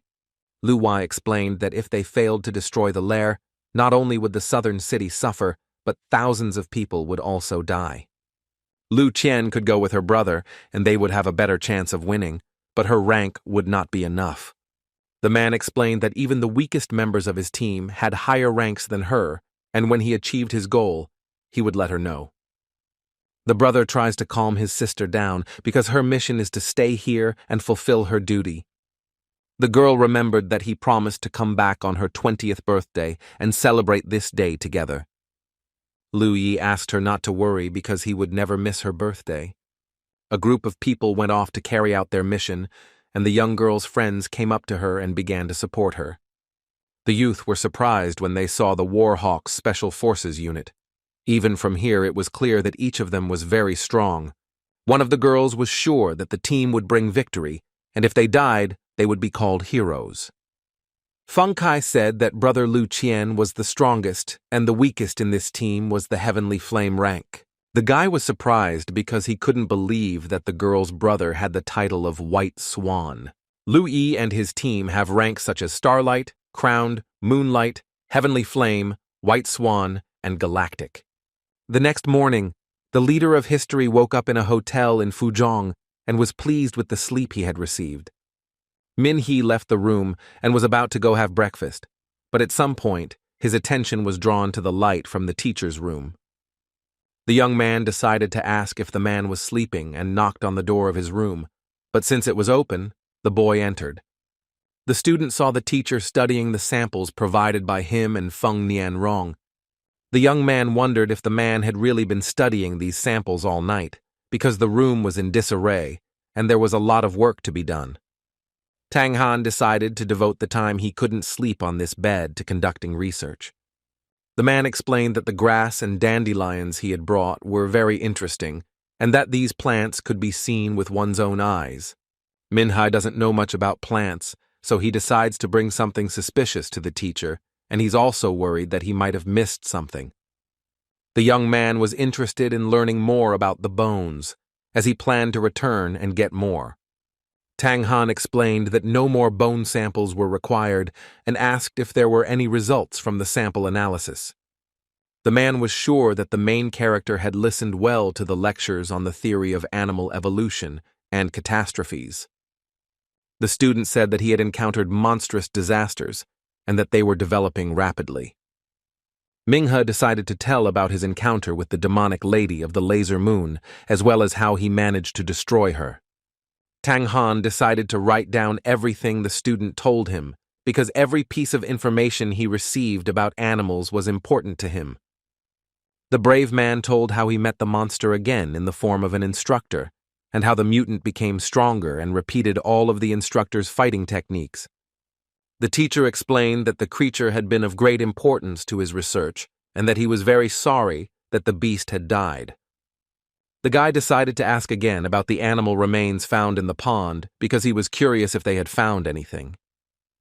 The teacher explained that in this case, there were traces of a similar animal to the one described by the brave man, and asked to examine several samples. There were bones of a duck, a domestic dog, and a large animal on the table, and he asked the protagonist if he noticed anything. Minhu decided to take a closer look at the samples and tried to find something similar to the mutant's trace on his own. The daredevil saw that the remains of the duck had begun to rot, which meant that they had been thrown into the river a long time ago. If you look at the dog's remains, they are covered in algae, there are no signs of decomposition, and they appeared in the reservoir not so long ago. The friend was surprised that there were no remains of cattle at all, and the only thing that could be said was that they had recently entered the reservoir. The teacher was very surprised by his attention, and also asked what the student himself thought about these samples. Minhu decided to think about this question, but the man himself explained that he had given him a small hint. The guy immediately realized that if this creature was a predator, then, judging by the size of the individuals, it could have gone through several stages of evolution. At first, the guy thought that the creature could attack birds and other small animals. Over time, the creature may evolve to feed on larger quantities of food and attack larger animal species. And the last stage that the creature has experienced at the moment is when it can eat cattle. The man confirmed the young man's words, but for the student himself, this creature is very scary, and at this rate of its development, it will only get worse. Tang Han explained that their biggest problem at the moment was that the monster could destroy all the people in Fuzhong City. The young man was surprised by these words because he understood that people were in danger, because when the creatures ran out of food, they would begin to exterminate people. The teacher explained that the monster had been leaving remains in the pond for a long time, and it was safe to say that the creature had been hunting near the city, and perhaps even looking for a way to enter the city in this way. The hero realized that people were in danger, and due to the fighting, it was not possible to evacuate all local residents. The man asked the boy to collect more samples to try to figure out what kind of monster they were dealing with. Minghu quickly ran because he needed to find this creature as quickly as possible and destroy it. Teacher Tang Han asked the young man to be careful, as there might be a monster hiding in the pond. The hero left the hotel and immediately called the officer and said that he would now go to the reservoir. The student council president and 2 other members of their group returned to the hotel very tired. Feng Nianrong was very surprised by the appearance of her classmates, because no one expected to see them in such a situation. The girl decided to ask if they had found anything, but saw that they had something similar to the samples, but did not understand what exactly. The classmates started arguing because they found only branches and stones, but the boy thought that the girl was blaming him. The young woman did not have the strength to argue with him, as she was very tired and wanted to sleep, but the boy was sure that they had missed something. Hu Guanyi stood his ground because he believed that it was necessary to analyze what they had found to see if there was anything there. Tang Ning asked Feng Nianrong what the female lead was going to do, and the freshman replied that she was going to the reservoir again. The student council president wanted to go with the young man, but the woman explained that he was very strong and would be able to protect himself. The girl added that the leader of their group had not slept all night and had very large bruises under her eyes, so she needed to quickly go to bed and rest. Feng Nianrong explained that they would handle it, and the president himself asked that if anything happened, they contact her. The girl ran to the pond and asked the police where Minhee was, to which they replied that he was going to dive into the water. The hero sat in a diving suit in the middle of a body of water and prepared for the necessary work. The boy collected his thoughts and jumped into the water to grab all the necessary materials. The student confidently searched for the place where the remains of animals destroyed and hidden by the monster were found. Minghe found the place and realized that there were indeed a lot of bones there, and decided that it was necessary to collect as many remains as possible. The protagonist decided that it was necessary to collect the samples in a special bag and immediately take them to the tray. The cavalier realized that he needed to find more of the necessary samples and sailed from month to month. The boy found a few more interesting bones and decided that they should also be taken for examination. At some point, the student realized that someone was watching him and decided to see who might be behind him. The student of the School of Evolution returned and decided to strike immediately because he realized that his feelings almost never fail. There was a big fish behind Minhee, and he was very surprised because he realized that it might be a monster. The main character saw a fish swimming away from him and decided to get to work immediately. The daredevil continued to collect samples for research and did not know what would happen next in the reservoir. The boy didn't know that a monster was already sitting in the body of the fish swimming next to him. From the body of the aquatic creature, larval monsters began to emerge, wanting to eat it and gain strength. The monster devoured its victim from the inside and planned to destroy the next victim. Only bones remained of the fish, and the monster was satisfied that he had succeeded in destroying his victim. Minghe decided that he needed to take the samples he had in his hands to the tray and see if what he had already collected was enough. The policeman decided to ask if enough water had been collected, but the brave man wanted to dive into the water again. The protagonist explained that the more materials he had, the more information he could collect. The man left the samples in the tray and dove underwater again to collect some more material for analysis. The brother swam to the place where the bones were and saw that there was a very large bone lying there and decided to look at it. Minghe swam closer to the find and picked it up to examine it closely and take it as an achievement. The protagonist realized that it was a human skull and realized that the beast had evolved and could now feed on people. The dude realized that the fisherman was not the first victim because the professor said that the beast's appetite would only grow and he would try to penetrate the city. The man realized that the locals were in danger, and his assistant Xiao Hua began to shout that some kind of creature was behind him. At that moment, the student immediately realized that he needed to strike and destroy this creature. After the blow, the beast disappeared, and the student could not understand what kind of creature it was, since he had never seen anything like it before.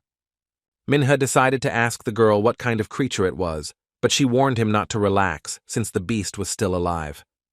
The young man saw that something incomprehensible was beginning to gather around him, and he prepared for battle. The creature began to attack the young man and try to destroy him, but each of them did not yet know what would happen next. The monster took over a part of the student's body, and Xiao Hua asked him not to use physical force, to calm down and think. The hero of the story realized that his legs could move and decided to use them. Minhee tried to kick the monster and free his hands. The boy remembered Professor Feng's words and decided to focus on a specific action and use it against the creature. With this technique, he was able to free his hands and subsequently destroy the monster. Xiao Hua asked her to grit her teeth and try her best to completely free herself from the creature. The man decided to use a powerful jet of sand and hit the creature, and also asked if it could withstand such a blow. After such a blow, the monster began to run away from the student, but in order to finally get rid of the mutant, he continued to use force. With every movement, the hero realized that the creature was freeing his body more and more. Eventually, Minhee was freed from the monster and was able to continue collecting materials for analysis. The police and Feng Nianrong watched the pond closely and did not understand what was happening there. Everyone present on the shore was shocked by what they saw, as they did not understand why there was so much water. The young people realized that something was happening in the pond and prepared themselves for the fact that the young man would need help. Jung Wei tried to contact Ming-hu and ask if he was okay, as they were very worried about him. The protagonist responded and calmed the man down, saying that he was okay, and that he also understood that the creature needed to be destroyed. The policeman calmed down a little and asked him to hurry to the shore so that he could be covered. The boy agreed with the officer's words, but first he wanted to catch this monster and take a sample of its parts for the feat. The guy found a crack where the monster could be hiding and decided to force it to come out of hiding. Ming-hu decided to wait for the right moment and force the creature to come out on its own. At some point, the brave man saw that the monster began to crawl out of its hole and was about to attack the man again. The protagonist, unexpectedly for the woman standing there, caught her and hoped that this would help in the investigation. When the boy caught it, he realized that the creature had decided to destroy him and had succeeded. Returning to shore, the student was informed that all the samples had been sent to his professor, and he immediately began to examine them. Ming-hu pointed to the flask and said that this sample should be given to the teacher, but the officer did not understand what was in it. Wang Jun most likely died from the bite of this worm, since it is a predator, and there are many of its grateful bones in the aquarium. The main character asked not to let anyone near this body of water, and also not to let law enforcement officers near it. The daredevil asked if the main witness was awake, as he wanted to ask him a few questions.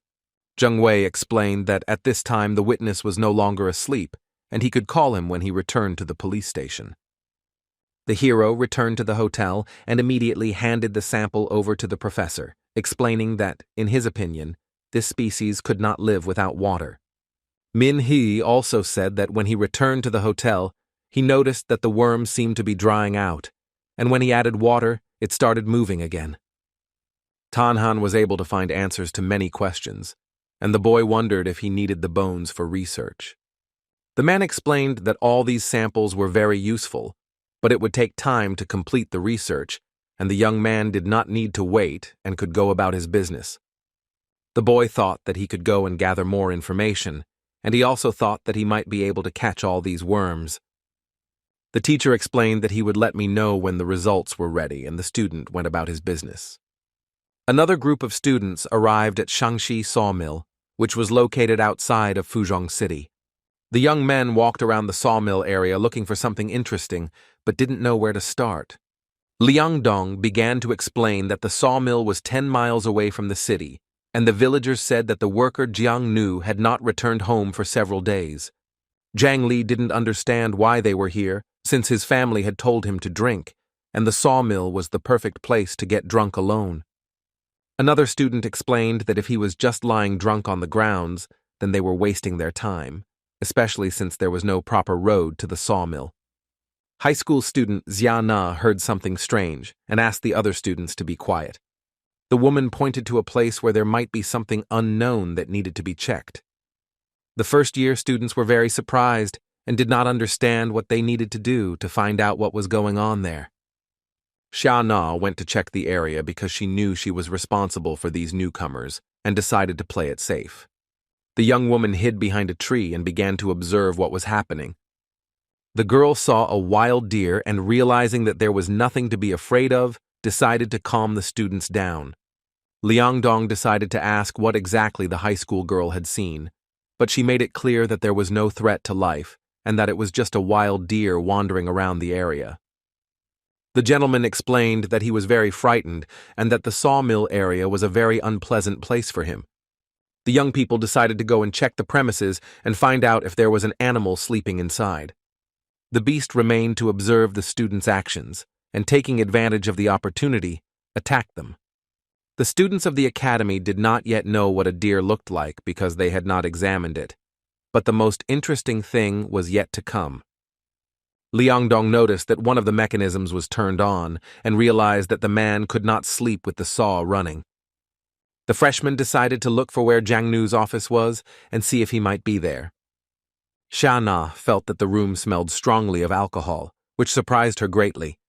The students found the worker's office and immediately began to open the door, but first they smelled a strong odor. The students found the smell unpleasant and did not understand how much he could drink, and Zhang Li still did not understand what was good about alcohol.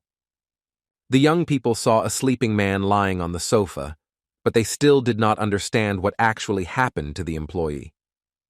The students thought it was a false alarm and that the man's family was worrying about him for no reason, and immediately began to wake him up. The young man did not like that they were in a room with an unpleasant smell, and the employee himself was sleeping peacefully, but constantly woke him up. When the guy tried to bring Jiangnu back to his senses, he turned him to face him, and at first didn't understand what was wrong with his face. The student was very frightened and, moving away from the victim, began to fall to the floor from the shock he had experienced. The young people were very scared, because they did not expect that a person in such a state would be able to open his eyes and stand up. A sawmill worker attacked one of the academy students, began to mock him and try to destroy him. Zhang Li was very scared, didn't know what to do, and couldn't even take a step. Shana decided to save the student's life and destroy the monster that had taken over the man's body. The woman hit the sawmill worker, he flew into the wall, and the young people got a chance to help the guy. Liang Dong was the first to approach the young man and tried to provide him with first aid. As the teenager attempted to lift his teammate, the monster rose again and prepared to strike again. The mutant that had taken over the man's body became aggressive and attacked the students again. Xiana tries to protect her party members and uses her arrow to try and push the monster away from her. After the young woman pushed the man away, she immediately began kicking him. In the end, the little girl decided to use her fire arrows and destroy the enemy. The arrow hit the monster straight, and it was instantly destroyed, and the students were saved. Zhang Li decided to ask why Xiana destroyed her husband, but the high school student herself explained that he was already dead and that there was a monster in his body. Everyone present was shocked and thought that after his death, the employee turned into a zombie, destroying people. Liang Dong said they had to flee because their classmate had passed out from the blood flowing out of him. Shana said that it was necessary to carry the young man to the city, and the disciples immediately decided among themselves who would carry him and who would hold the wound. The young people were about to go about their business, but a wild deer appeared on their way. The group of students did not understand what had happened to the animal and did not know if they could save the student's life. Shana was ready to fight this monster because she needed to know more about zombies. The girl remembered that it was the same deer that was hit by their bus on the way to the hotel. Zhang Li didn't believe the high school student's words because the animal looked more like a mutant than a wild deer. The young woman decided to immediately use her arrows and shot at the monster, but missed the first time. Shana was very surprised, but she realized that this beast was very fast and asked everyone to stand behind her while she tried to destroy it. The beast began to run away from the arrows very quickly and tried to find a convenient place to attack people. The girl noticed the dust and decided to use it as she had an idea related to the destruction of the monster. The young woman fired an arrow at the monster again, but she hoped that her plan would work. The monster also tried to make attempts to destroy people, but did not yet know how his plan would turn out. The girl stood by the saw and waited for the beast to run up to her and put his plan into action. As the monster ran towards Xiana, she managed to avoid the collision and forced it to hit her with its horns. After the blow, the monster began to scream in pain, and its horns began to fall to the floor. Liang Dong was surprised by what he saw and even believed that the deer's antlers were made of steel. The girl stood up confidently and immediately understood that she needed to strike, just as she understood that she needed to destroy him. The young woman aimed the arrow at the beast and pulled the trigger, hoping that this time everything would be fine. At first the beast did not understand what was happening, but then he realized that he needed to prepare for battle. The monster was prepared for such a development of events, but no one knew how this situation would end. The wild deer began to dodge arrows, became more aggressive, and wanted to destroy people. The monster again managed to dodge the arrow and remain unharmed, and most importantly, he hit the target. Xiao realized that the wild deer had turned into a high-level monster that would be very difficult to destroy. Jiang Li turned to Liang Dong and explained that they needed to escape as their friend was still bleeding, but the beast did not want to let them go. In the sawmill worker's office, the zombie continued to lie motionless, but no one knew what would happen next. Zhang Nu tried to get up, but he couldn't because he didn't have the strength to do so, and he also wanted to help the beast destroy the people. Min Haran, the police, and Feng Nianrong returned to Guanyun Reservoir and noticed that the water level had dropped significantly. The beauty understood that at the moment there were no monsters, but it was necessary to continue draining the reservoir. There was only earth left on the territory of the reservoir, but there were no monsters, and no one understood what would happen next. While the reservoir was being drained, video cameras were flying around, recording everything that was happening on the territory of the reservoir. Zheng Wei explained that the monsters the boy spoke of did not exist as they had searched the entire body of water, but there was a possibility that they were floating with the current. The man understood that if this was true, the beast would be very difficult to find, but the young man asked him not to worry.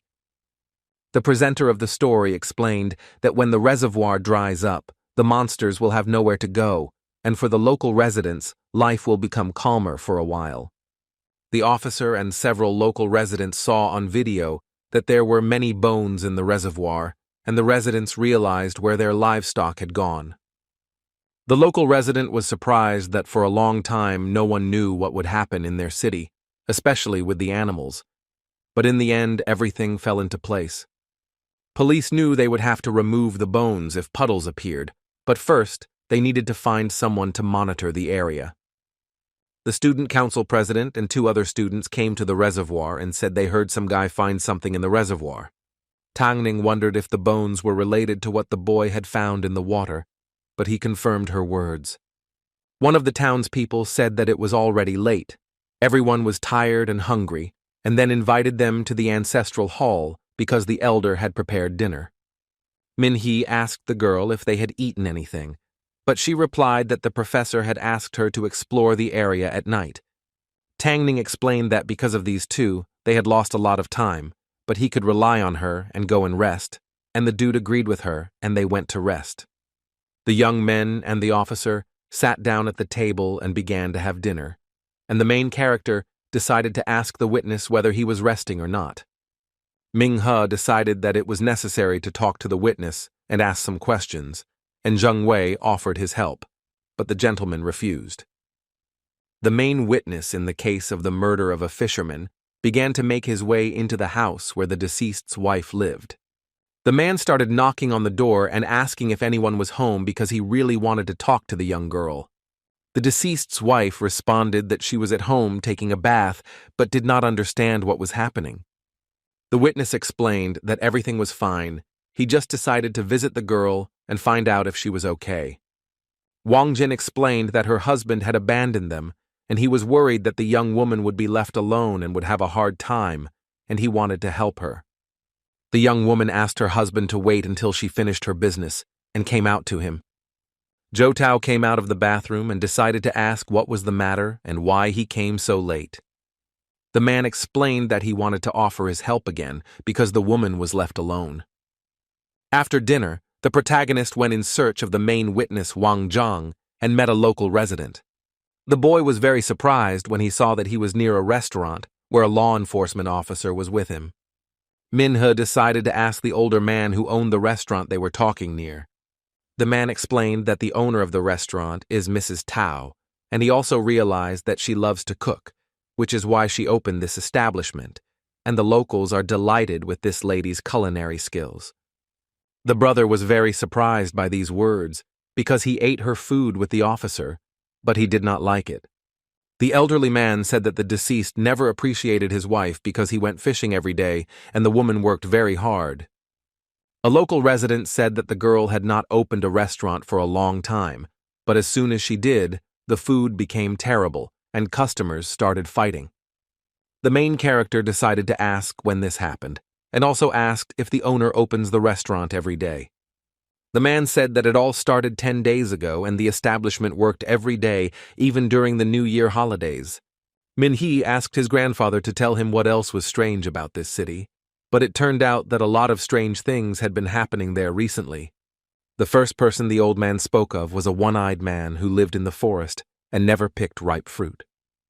Next up was a saleswoman at a clothing store who constantly makes mistakes when giving change. And the last thing my grandfather said was about a man who always played, and when he played with him, he always lost. Min-hee was very surprised, but he understood what the man was talking about and began to smile because he understood that this man had no one to talk to. The protagonist decided that he needed to go further to find out more about the main witness and talk to him. The daredevil did not understand where Chang-jang could have gone, and he understood that at such a time, the witness should have been at home. The young man decided to go and talk to the deceased's wife, as he understood that she might know where the witness was. The student came to the woman's home and started looking for her, asking if she was home. The young woman came out of the house and immediately asked if the young man needed her, but he explained that he was looking for Chang-jang. Min-hee added that the witness was not at home and asked if the boy knew where he might be. Ms. Tao was surprised that someone was looking for her husband, but said he was with her. The protagonist was surprised by this information and did not understand what was happening, but the girl explained that Wang Zhang was afraid to stay at home alone. The woman said that her husband and the witness were like brothers, and often came to have dinner together, and he would even stay overnight. The student listened carefully to what the woman was saying and asked her to try to wake him up. The young woman explained that she could not leave the kitchen for long because she was preparing dinner, but suggested that the guy go and wake up her husband. Zhou Tao asked if the student had already eaten dinner, and if not, they could eat together since she had prepared a lot of food. Ming-he explained that he had already dined with everyone in the ancestral hall, but thanked them for the offer. The woman again offered food, but the gentleman said he would think about it. But first, he needed to talk to the witness. Immediately after talking with the guy, the woman went to the kitchen to cook, but the hero of the story did not yet know what awaited him next. The student entered the room where the man was sleeping and immediately greeted him, explaining that he was from the hunting society. The main witness continued to sleep and ignored Min-hee's appeal. The boy decided to come closer to the bed and continued talking about wanting to ask him a few questions. The friend approached the bed and tried to wake the man, but he did not wake up and did not even move. The hero did not expect to see the terrible hand of the monster, which suddenly appeared in the place where he put his hand. The man turned to the student and said the same phrase that Min-hee said when he caught the worm. The boy was very frightened, as the witness looked very frightening and extended his hand towards him, saying that he had caught a small animal.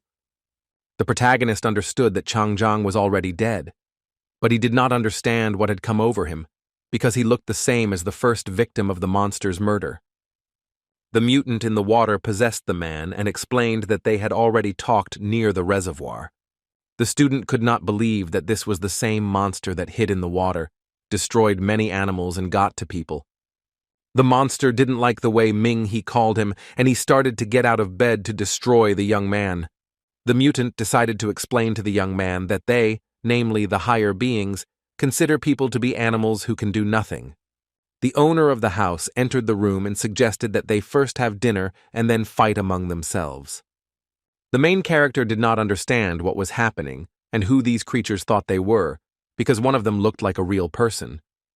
The girl explained in a calm voice that they were the same as everyone else, but they had one difference. Min-hee didn't understand why they were making fun of him like that, because he didn't like such monsters. Another monster wanted to destroy the young man and throw the remains in a place where no one would find them.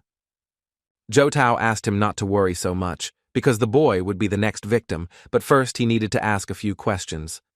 The girl put a plate of food on the table, but the student wanted to destroy the monsters immediately, as they could harm the locals. The young woman asked him not to worry so much, because she was making a regular chicken stew. Zhou Tao remembered that the brave man tasted the food she cooked and asked Ming-hee if he liked it. The main character is very angry at the monsters and does not want to answer the girl's questions about her food. The girl believes that she is, namely, an exact copy of the deceased's wife. Even her closest acquaintances cannot find the difference between them, because there are almost no differences between them. The monster believes that there is one difference between him and Zhou Tao that he cannot resolve.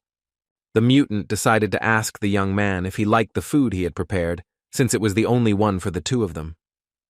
Min-hee didn't quite understand what this creature was talking about and decided to ask what it meant. The guy watched the monster's movements closely and was very surprised when he remembered what he had recently prepared. Zhu Tao decided to ask why people cook so well, because she had tried to repeat the recipe many times, but all in vain. The hero did not understand why she was asking him such questions, because monsters do not need to cook. The girl decided to try what she had prepared, but the taste again turned out to be different from that of a real housewife. The being explained that she had tried her best to repeat, study, and practice to open a restaurant, but the result was not what she wanted, and she did not like it. The monster also didn't like the fact that the guests didn't like what he cooked, and because of this, he had to be killed and thrown into the tank. The hero of the story was surprised that creatures born to kill think about cooking. The monster tries to copy a human to avoid being exposed, but he said that no matter how hard the monsters try, they still can't completely copy a human. The girl understands that the fish needs to be scaled and thrown into a frying pan with hot oil so the meat will taste better. Zhu Tao understands that people raise livestock for food, but at the same time, the animals themselves probably consider people their family. The witch believes that this same plant will sooner or later be picked by a person or simply trampled.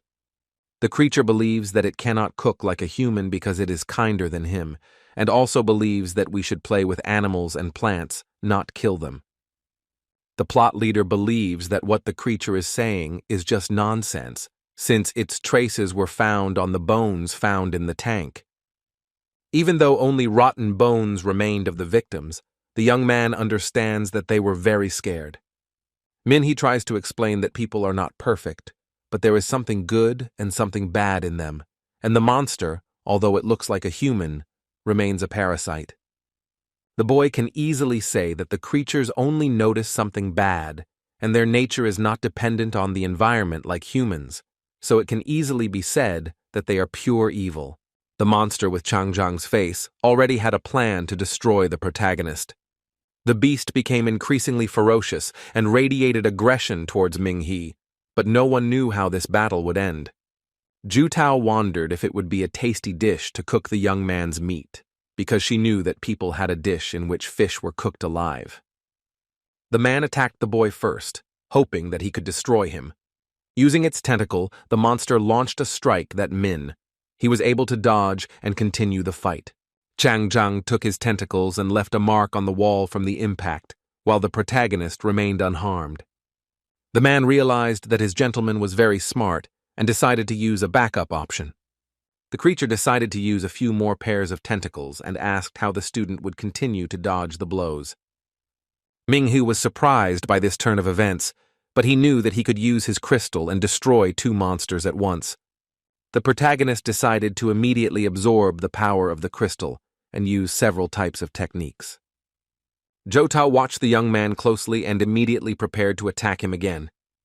The monster's tentacles tried to hit him from different sides, but the student did not waste time dodging them and instead wanted to destroy it.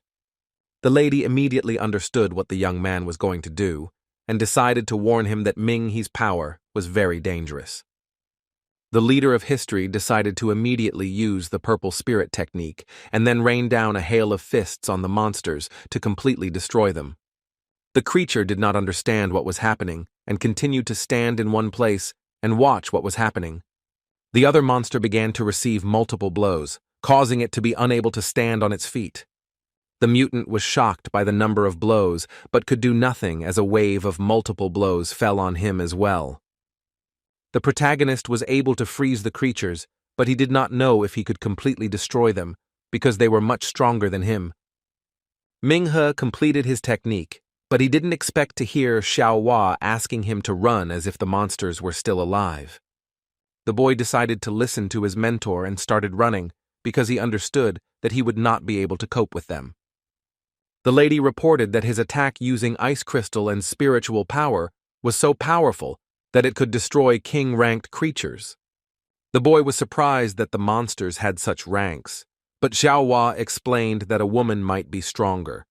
According to the young woman, if he had not used the ice crystal, he would not have been able to embroider, and they destroyed it with a few blows.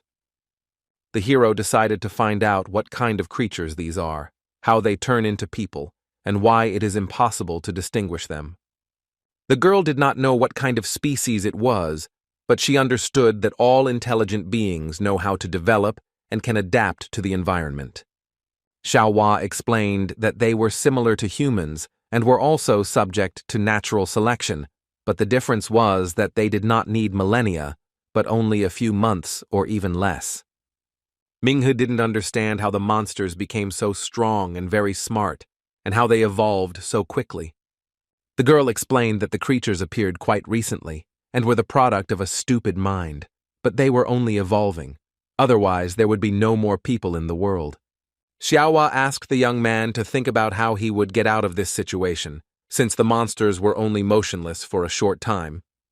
Minhee remembered how the young woman told him that this man made up a lot of nonsense, like about heroes.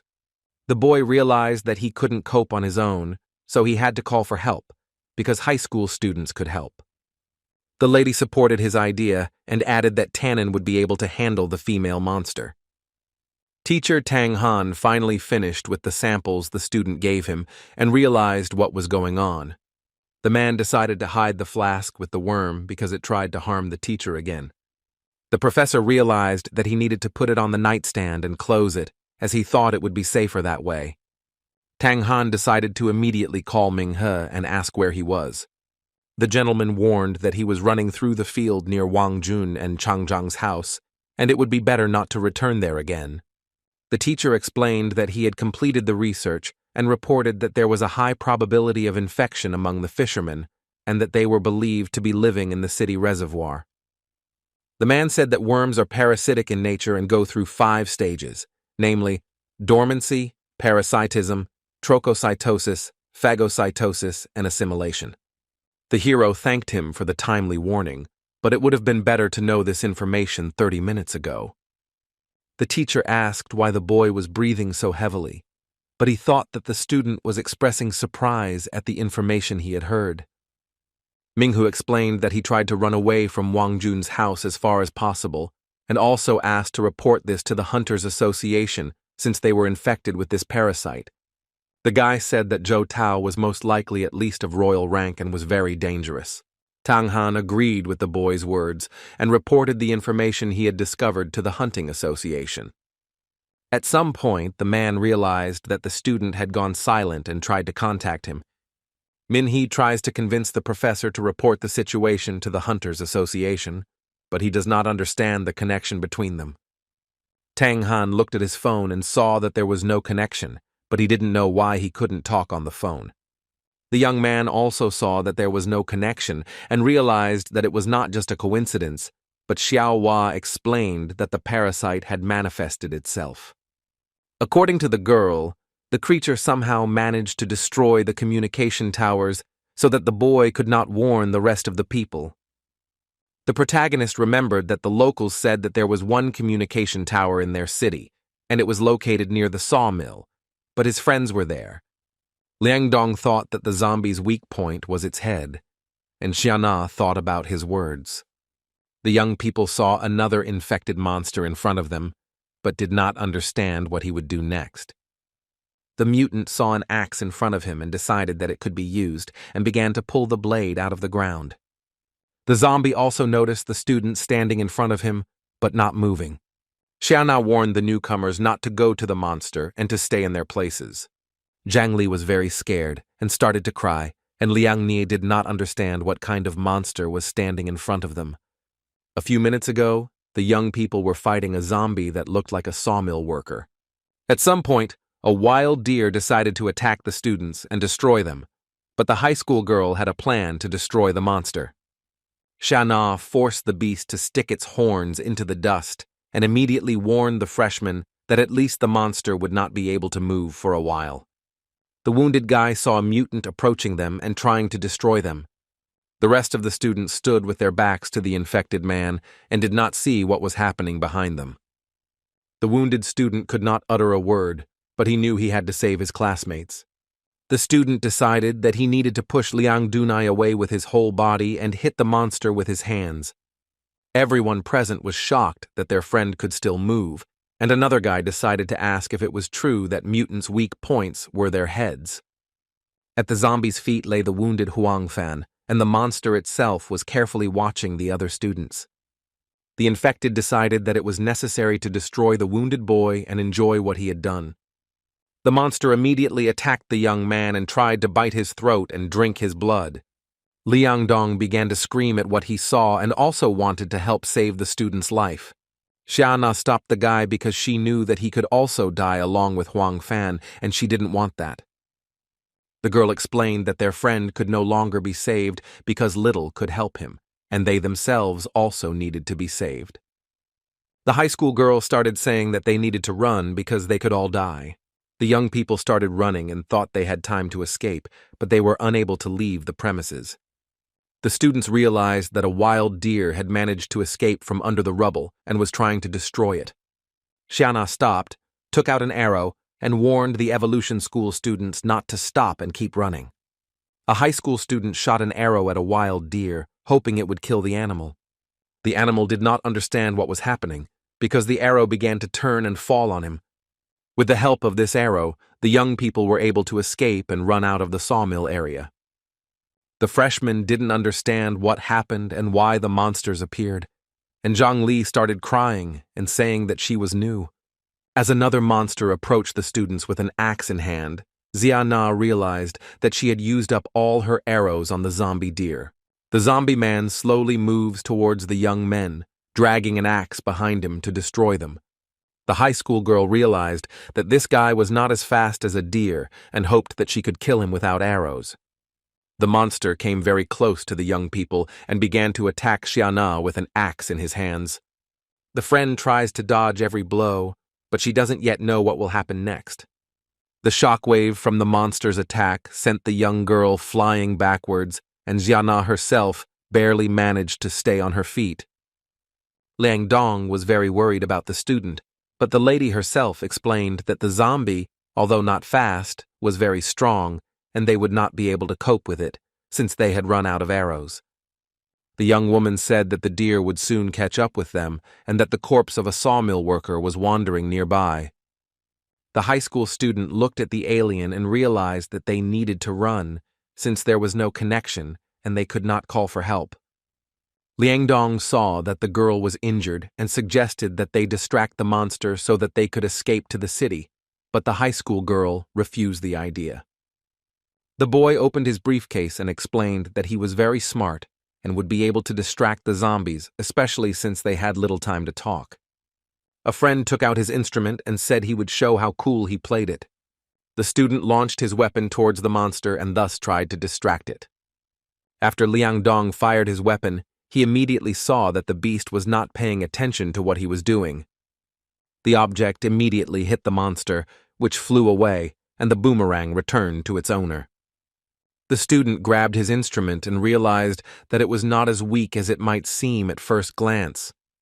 The high school student was very surprised, but at the same time happy that there was such a reliable student in her group. Xiana's joy didn't last long because she saw the monsters catching up to them and immediately warned the young man. Liang Dong asked the girls to run first while he distracted the zombies, but the high school girl asked the boy to be careful. The freshman promised that he would return alive and they would go have coffee and watch a movie. The monster was able to get up and was very angry because he was unable to hit and destroy the student. The guy didn't understand what kind of creature it was, because there wasn't a single scratch on it, but the blow was direct.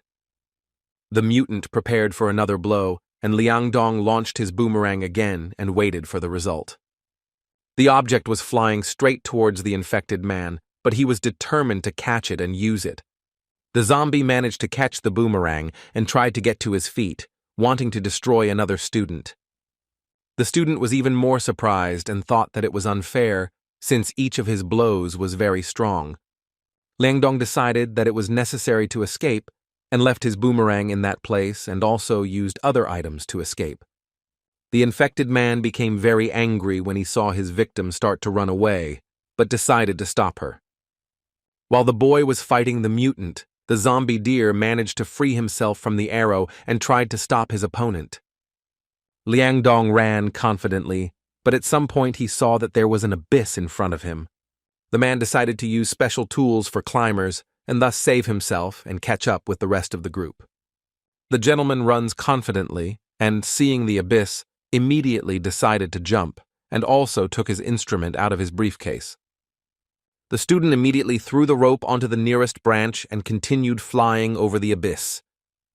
The rope was attached to a branch, and thus Liang Dong was able to reach the other side. The brave man easily opened up to the other side and was glad that he managed to survive and save the girls' lives. The student turned to the monster and casually said that if they wanted to catch him, they would have to learn to fly. The wild deer began to scream very loudly because he really wanted to destroy the people, but he did not expect that they would be able to escape so easily. The hero of the story has already reached the city and realized that there is no electricity there, and is also trying to figure out how to save the city's residents.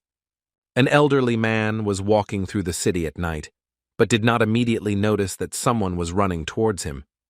Minhee was lost in his thoughts and was very surprised when he saw the grandfather he had just talked to. A local resident decided to ask the young man where he was going in such a hurry, but the man warned him that he needed to tell all the neighbors that they needed to hide as quickly as possible. The man wondered who he needed to hide from, because everyone had gathered for dinner in the family room, and according to local tradition, they gathered for dinner every Wednesday. The protagonist asked if everyone had gathered in the hall of the ancestors, and the grandfather confirmed the young man's words and immediately asked if they had found the monster that the city had spoken of. The student explained that the city was dangerous and asked if they had any shelter, to which the local replied that there was a bunker there and they could hide there. Minhee asked if his grandfather could warn everyone in the city to take shelter, but then decided to do it himself since the man had problems with his legs. The old man did not see the problem in his inability to get to the family hall quickly, but pointed to his swallow and explained that he could get there on it. The hero was very glad that his grandfather suggested a wonderful idea and thanked him for his help. A local resident said that in his youth he was very good at delivering urgent news. The man asked not to worry, as he would cope with his task. The young man liked his charisma. After his grandfather left, he realized that there was someone in the restaurant and decided to check his suspicions. The boy immediately went and opened the door to the summer terrace, but was very surprised to see a girl. Upon seeing the woman, the student immediately remembered that everyone was supposed to gather in the delivery room for the traditional lunch, and this young lady was sitting in the restaurant. The protagonist apologized, warned the local resident about the danger, and offered to take him to a safe place. Minhee walked up to the girl and heard her say that she was very hungry and continued eating. The boy decided it was time for him to go and apologized again, adding that he would not disturb her while she was eating. The witch stood up and began to say that she had eaten her victim, but remained hungry. The young woman turned to the boy and said that he smelled very nice and that she would be full if she ate him. The hero immediately realized that the local resident was also infected, and the madam herself began to attack him and also screamed that she would eat him. The young man managed to avoid the blow and stay on his feet, but he did not understand how it happened that she also became a victim of the monster. Minhee realized that the local woman was as fast as a cheetah and immediately began to run away from her. The zombie girl hit the student again, who immediately ran to the front door. The main character stood confidently on his feet and tried to understand what was happening to the people in this city. The monster climbed onto the ceiling of the establishment and repeated that he was very hungry and wanted to eat, while the bro stood there, not understanding what was happening to him. Xiaohua started shouting at the boy to continue moving towards the shelter, because there were many more monsters there besides the woman. The student noticed that 2 more mutants had appeared next to him, wanting to destroy him. Minghe was very surprised to learn that 3 locals in the city had become infected, but he didn't understand how this happened. Xiaohua kept asking the protagonist to run away quickly because it was dangerous to stay there. The lady also warned him that a monster woman was approaching him, and the young man himself agreed with the girl's words. The student started running away from the monsters and decided that he needed to climb onto the roof of the house and thus escape from the animals. The monsters stood there, not understanding where their victim had disappeared to, and began to search for her to find her. Minghu tried to escape from them as quickly as possible, gather all the locals into a shelter and save their lives. The boy was surprised by a strange sound that he had never heard before, but with time he would be able to learn more about it. Xiaohua realized that the two monsters had managed to break out of the ice, but the guy didn't like it and said that this attack cost him 300,000 yuan. The girl heard a strange sound, similar to crying, and also said that many ministers have this ability. The protagonist could not understand who this monster was calling, but the young girl explained that he might not like her words. Xiaohua explained that this cry could be used to call out to the locals who were infected with the parasite, and there were already many of them there. Minghu didn't expect to see another mutant attacking him with a chainsaw. The infected man began to talk about how he loved to wipe everything and was trying to destroy the young man. Another monster decided to hit the guy on the head with a stick and scream that he was opening his skull. The main character managed to avoid such a blow and even break the stick, as well as fight off the mutant alone. The man rose to his feet and picked up the stick again, preparing to strike again. The young man tried to strike the monster as quickly as possible, and also to get to the hall of his ancestors as quickly as possible. The man destroyed one monster, and another one with a chainsaw began to attack Min-hee again. Bro tries to avoid the hit as quickly as possible because he needs to save his life, to save people's lives. The monster pointed his chainsaw at the protagonist and planned to strike again. The infected struck with a saw, but the young man again managed to avoid the blow, but he did not have time to calm down. The leader of the story saw what the mutant was about to do and thought about the need to run as fast as possible. The chainsaw was getting closer and closer to its victim, but Ming-hee had a plan that he wanted to implement immediately. The main character began to run away from such a blow as quickly as possible because he knew that he could get injured at any moment. The brave man found himself on the roof of another building and realized that he needed to use his speed and deliver the strongest blow possible. The student attempted to strike, but the mutant gave up trying to kill his victim. Ming-hu managed to hit and dodge the chainsaw at the same time, and the monster fell and crashed through the roof of one of the city's houses. The guy walked up to the hole, turned to the infected man, and asked him not to raise the saw at him again. Bro didn't expect another monster to attack him and was surprised that he was still alive. The hero of the story did not understand why the zombie woman remained alive, because she did not have a very high level of strength. The infected woman stood behind the student and decided that she needed to attack him immediately. The monster remained hungry, constantly declaring its desire to eat and trying to bite the victim in the neck. Minhu immediately grabbed the woman by the hair and tried to pull her away from his neck, trying to think of a way to destroy her. The mutant began to scream, and as soon as the boy saw his tongue, he immediately understood what he needed to do. The main character decided that it was necessary to rip out the woman's tongue and thereby save the lives of local residents. The infected woman cannot understand what is happening because she did not expect it to end this way. The monster began to fall onto the roof and cover its mouth with its hands, and the boy waited for it to let go of its legs and continue running.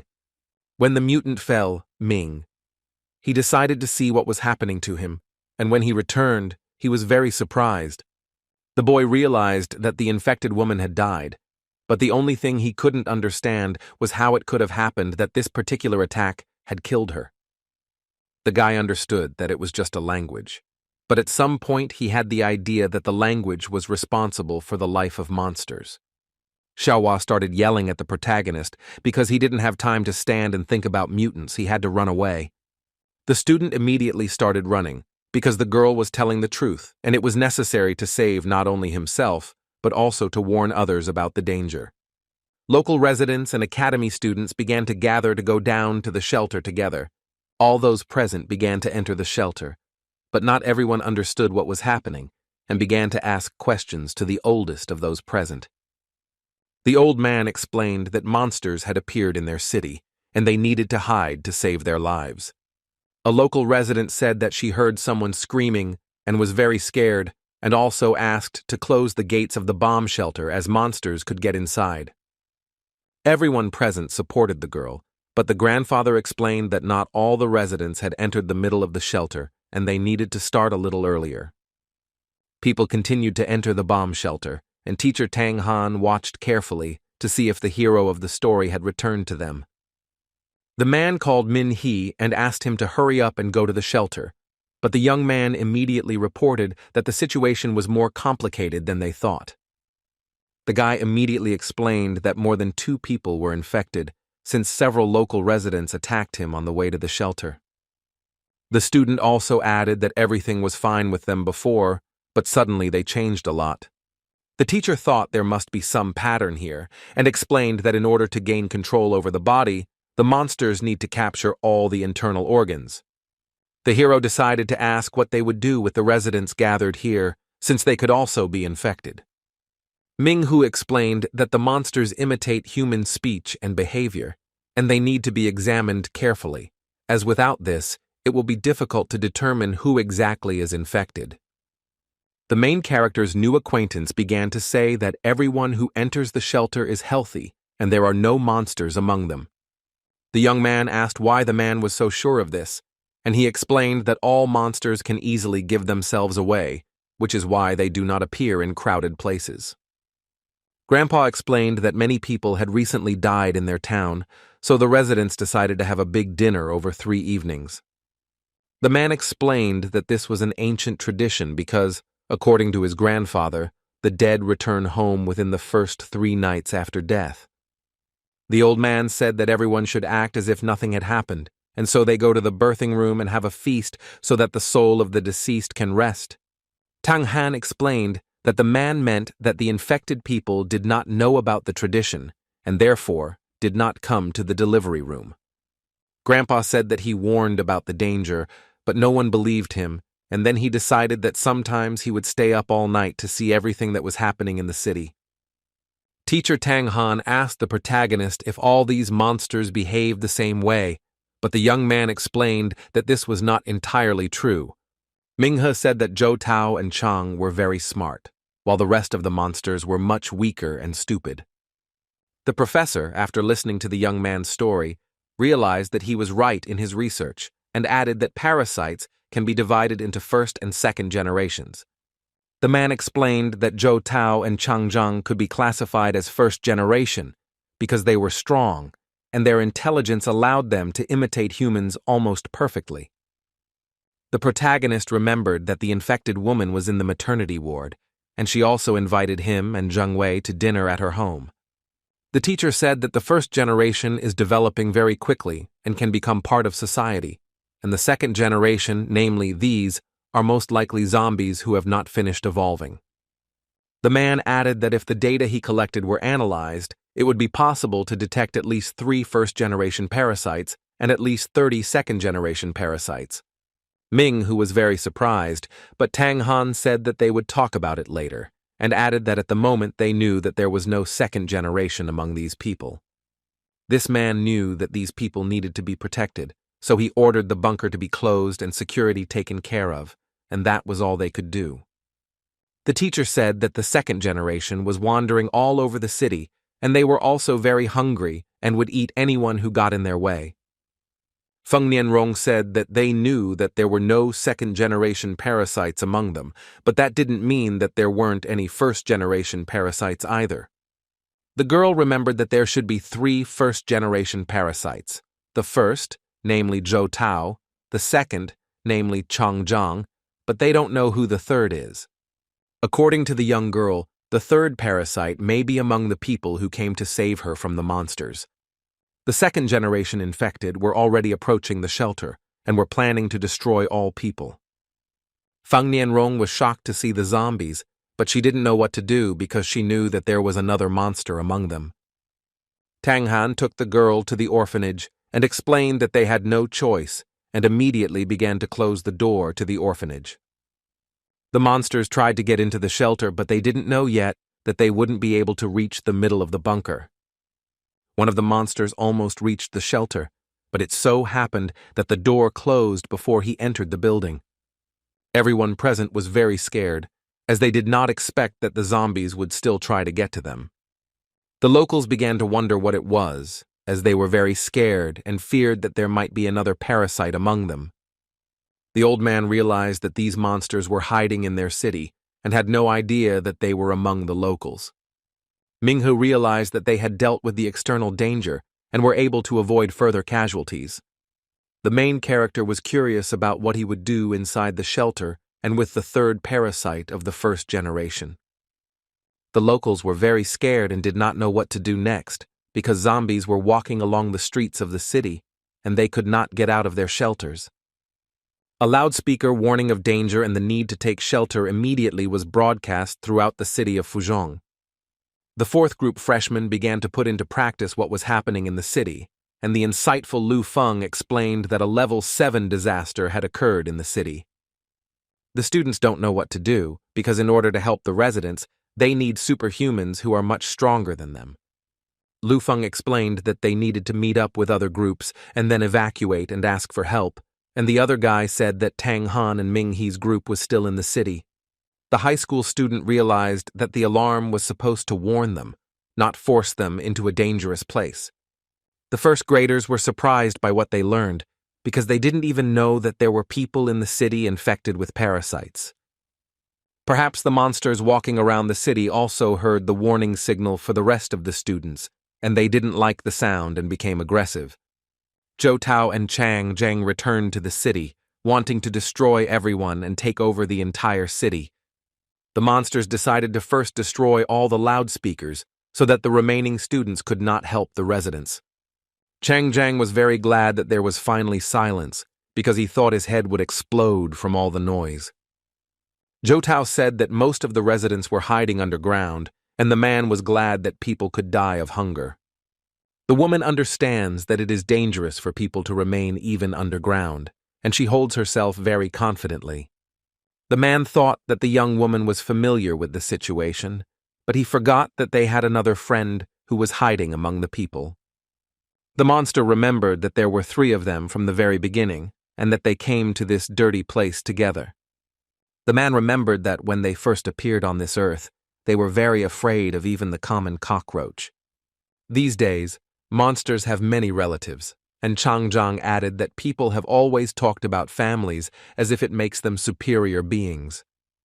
The monster asked Zhou Tao if she had ever thought about how impractical the human reproductive system is. The man believes that compared to them, people are just cockroaches, worms, and mice, but there is no difference between these animals and people. The monster believes that his species, namely, is the strongest on the planet, and people, namely, are nothing compared to him. The other monsters supported him and began to scream, but they still did not understand what awaited them. Zhou Tao didn't understand why he said that, because the people from this city had helped them a lot. Hearing the girl's words, Changjiang was very happy, because they became food for him no matter what. The townspeople hoped that the young hunter could help them, and they could live a peaceful life.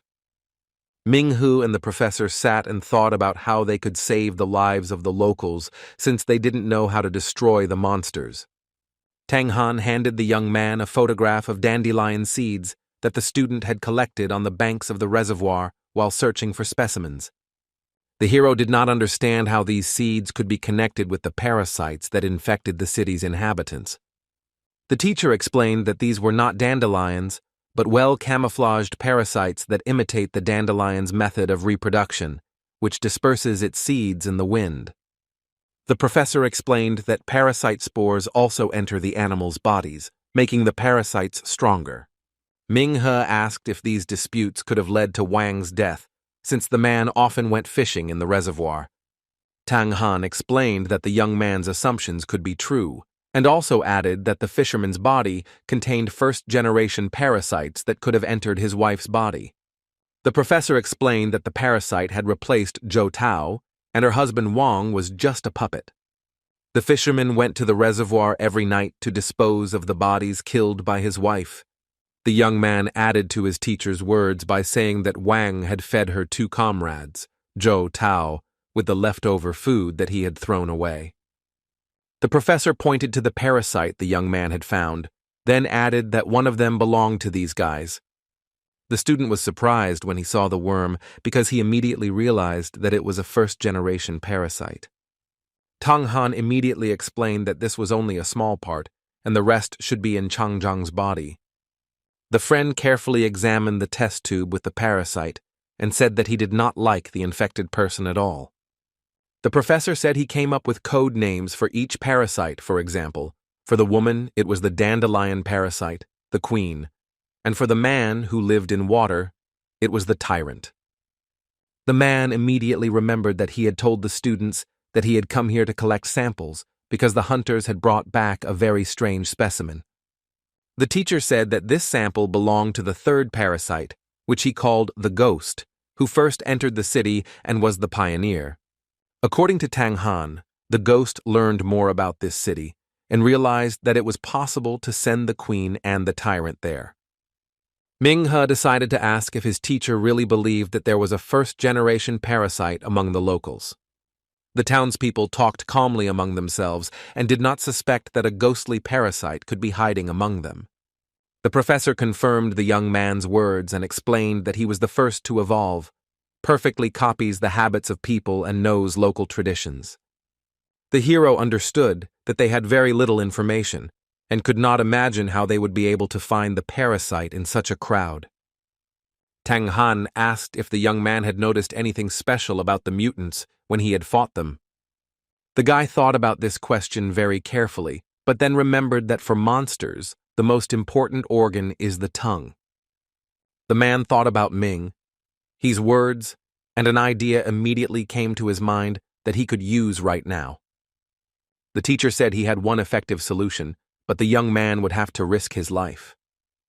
The locals were talking calmly among themselves, but one of them said that he was in a hurry, but took something. Professor Tang Han and Min He continued to discuss the entire situation and decided to discuss their next steps. The hero agreed to his teacher's proposal because he had no other choice. The little boy was very upset and started crying because he wanted to go home as soon as possible. The grandfather turned to the locals and asked them to listen carefully to what the teacher had to say. The man explained that their opponents were monsters skillfully disguised as humans.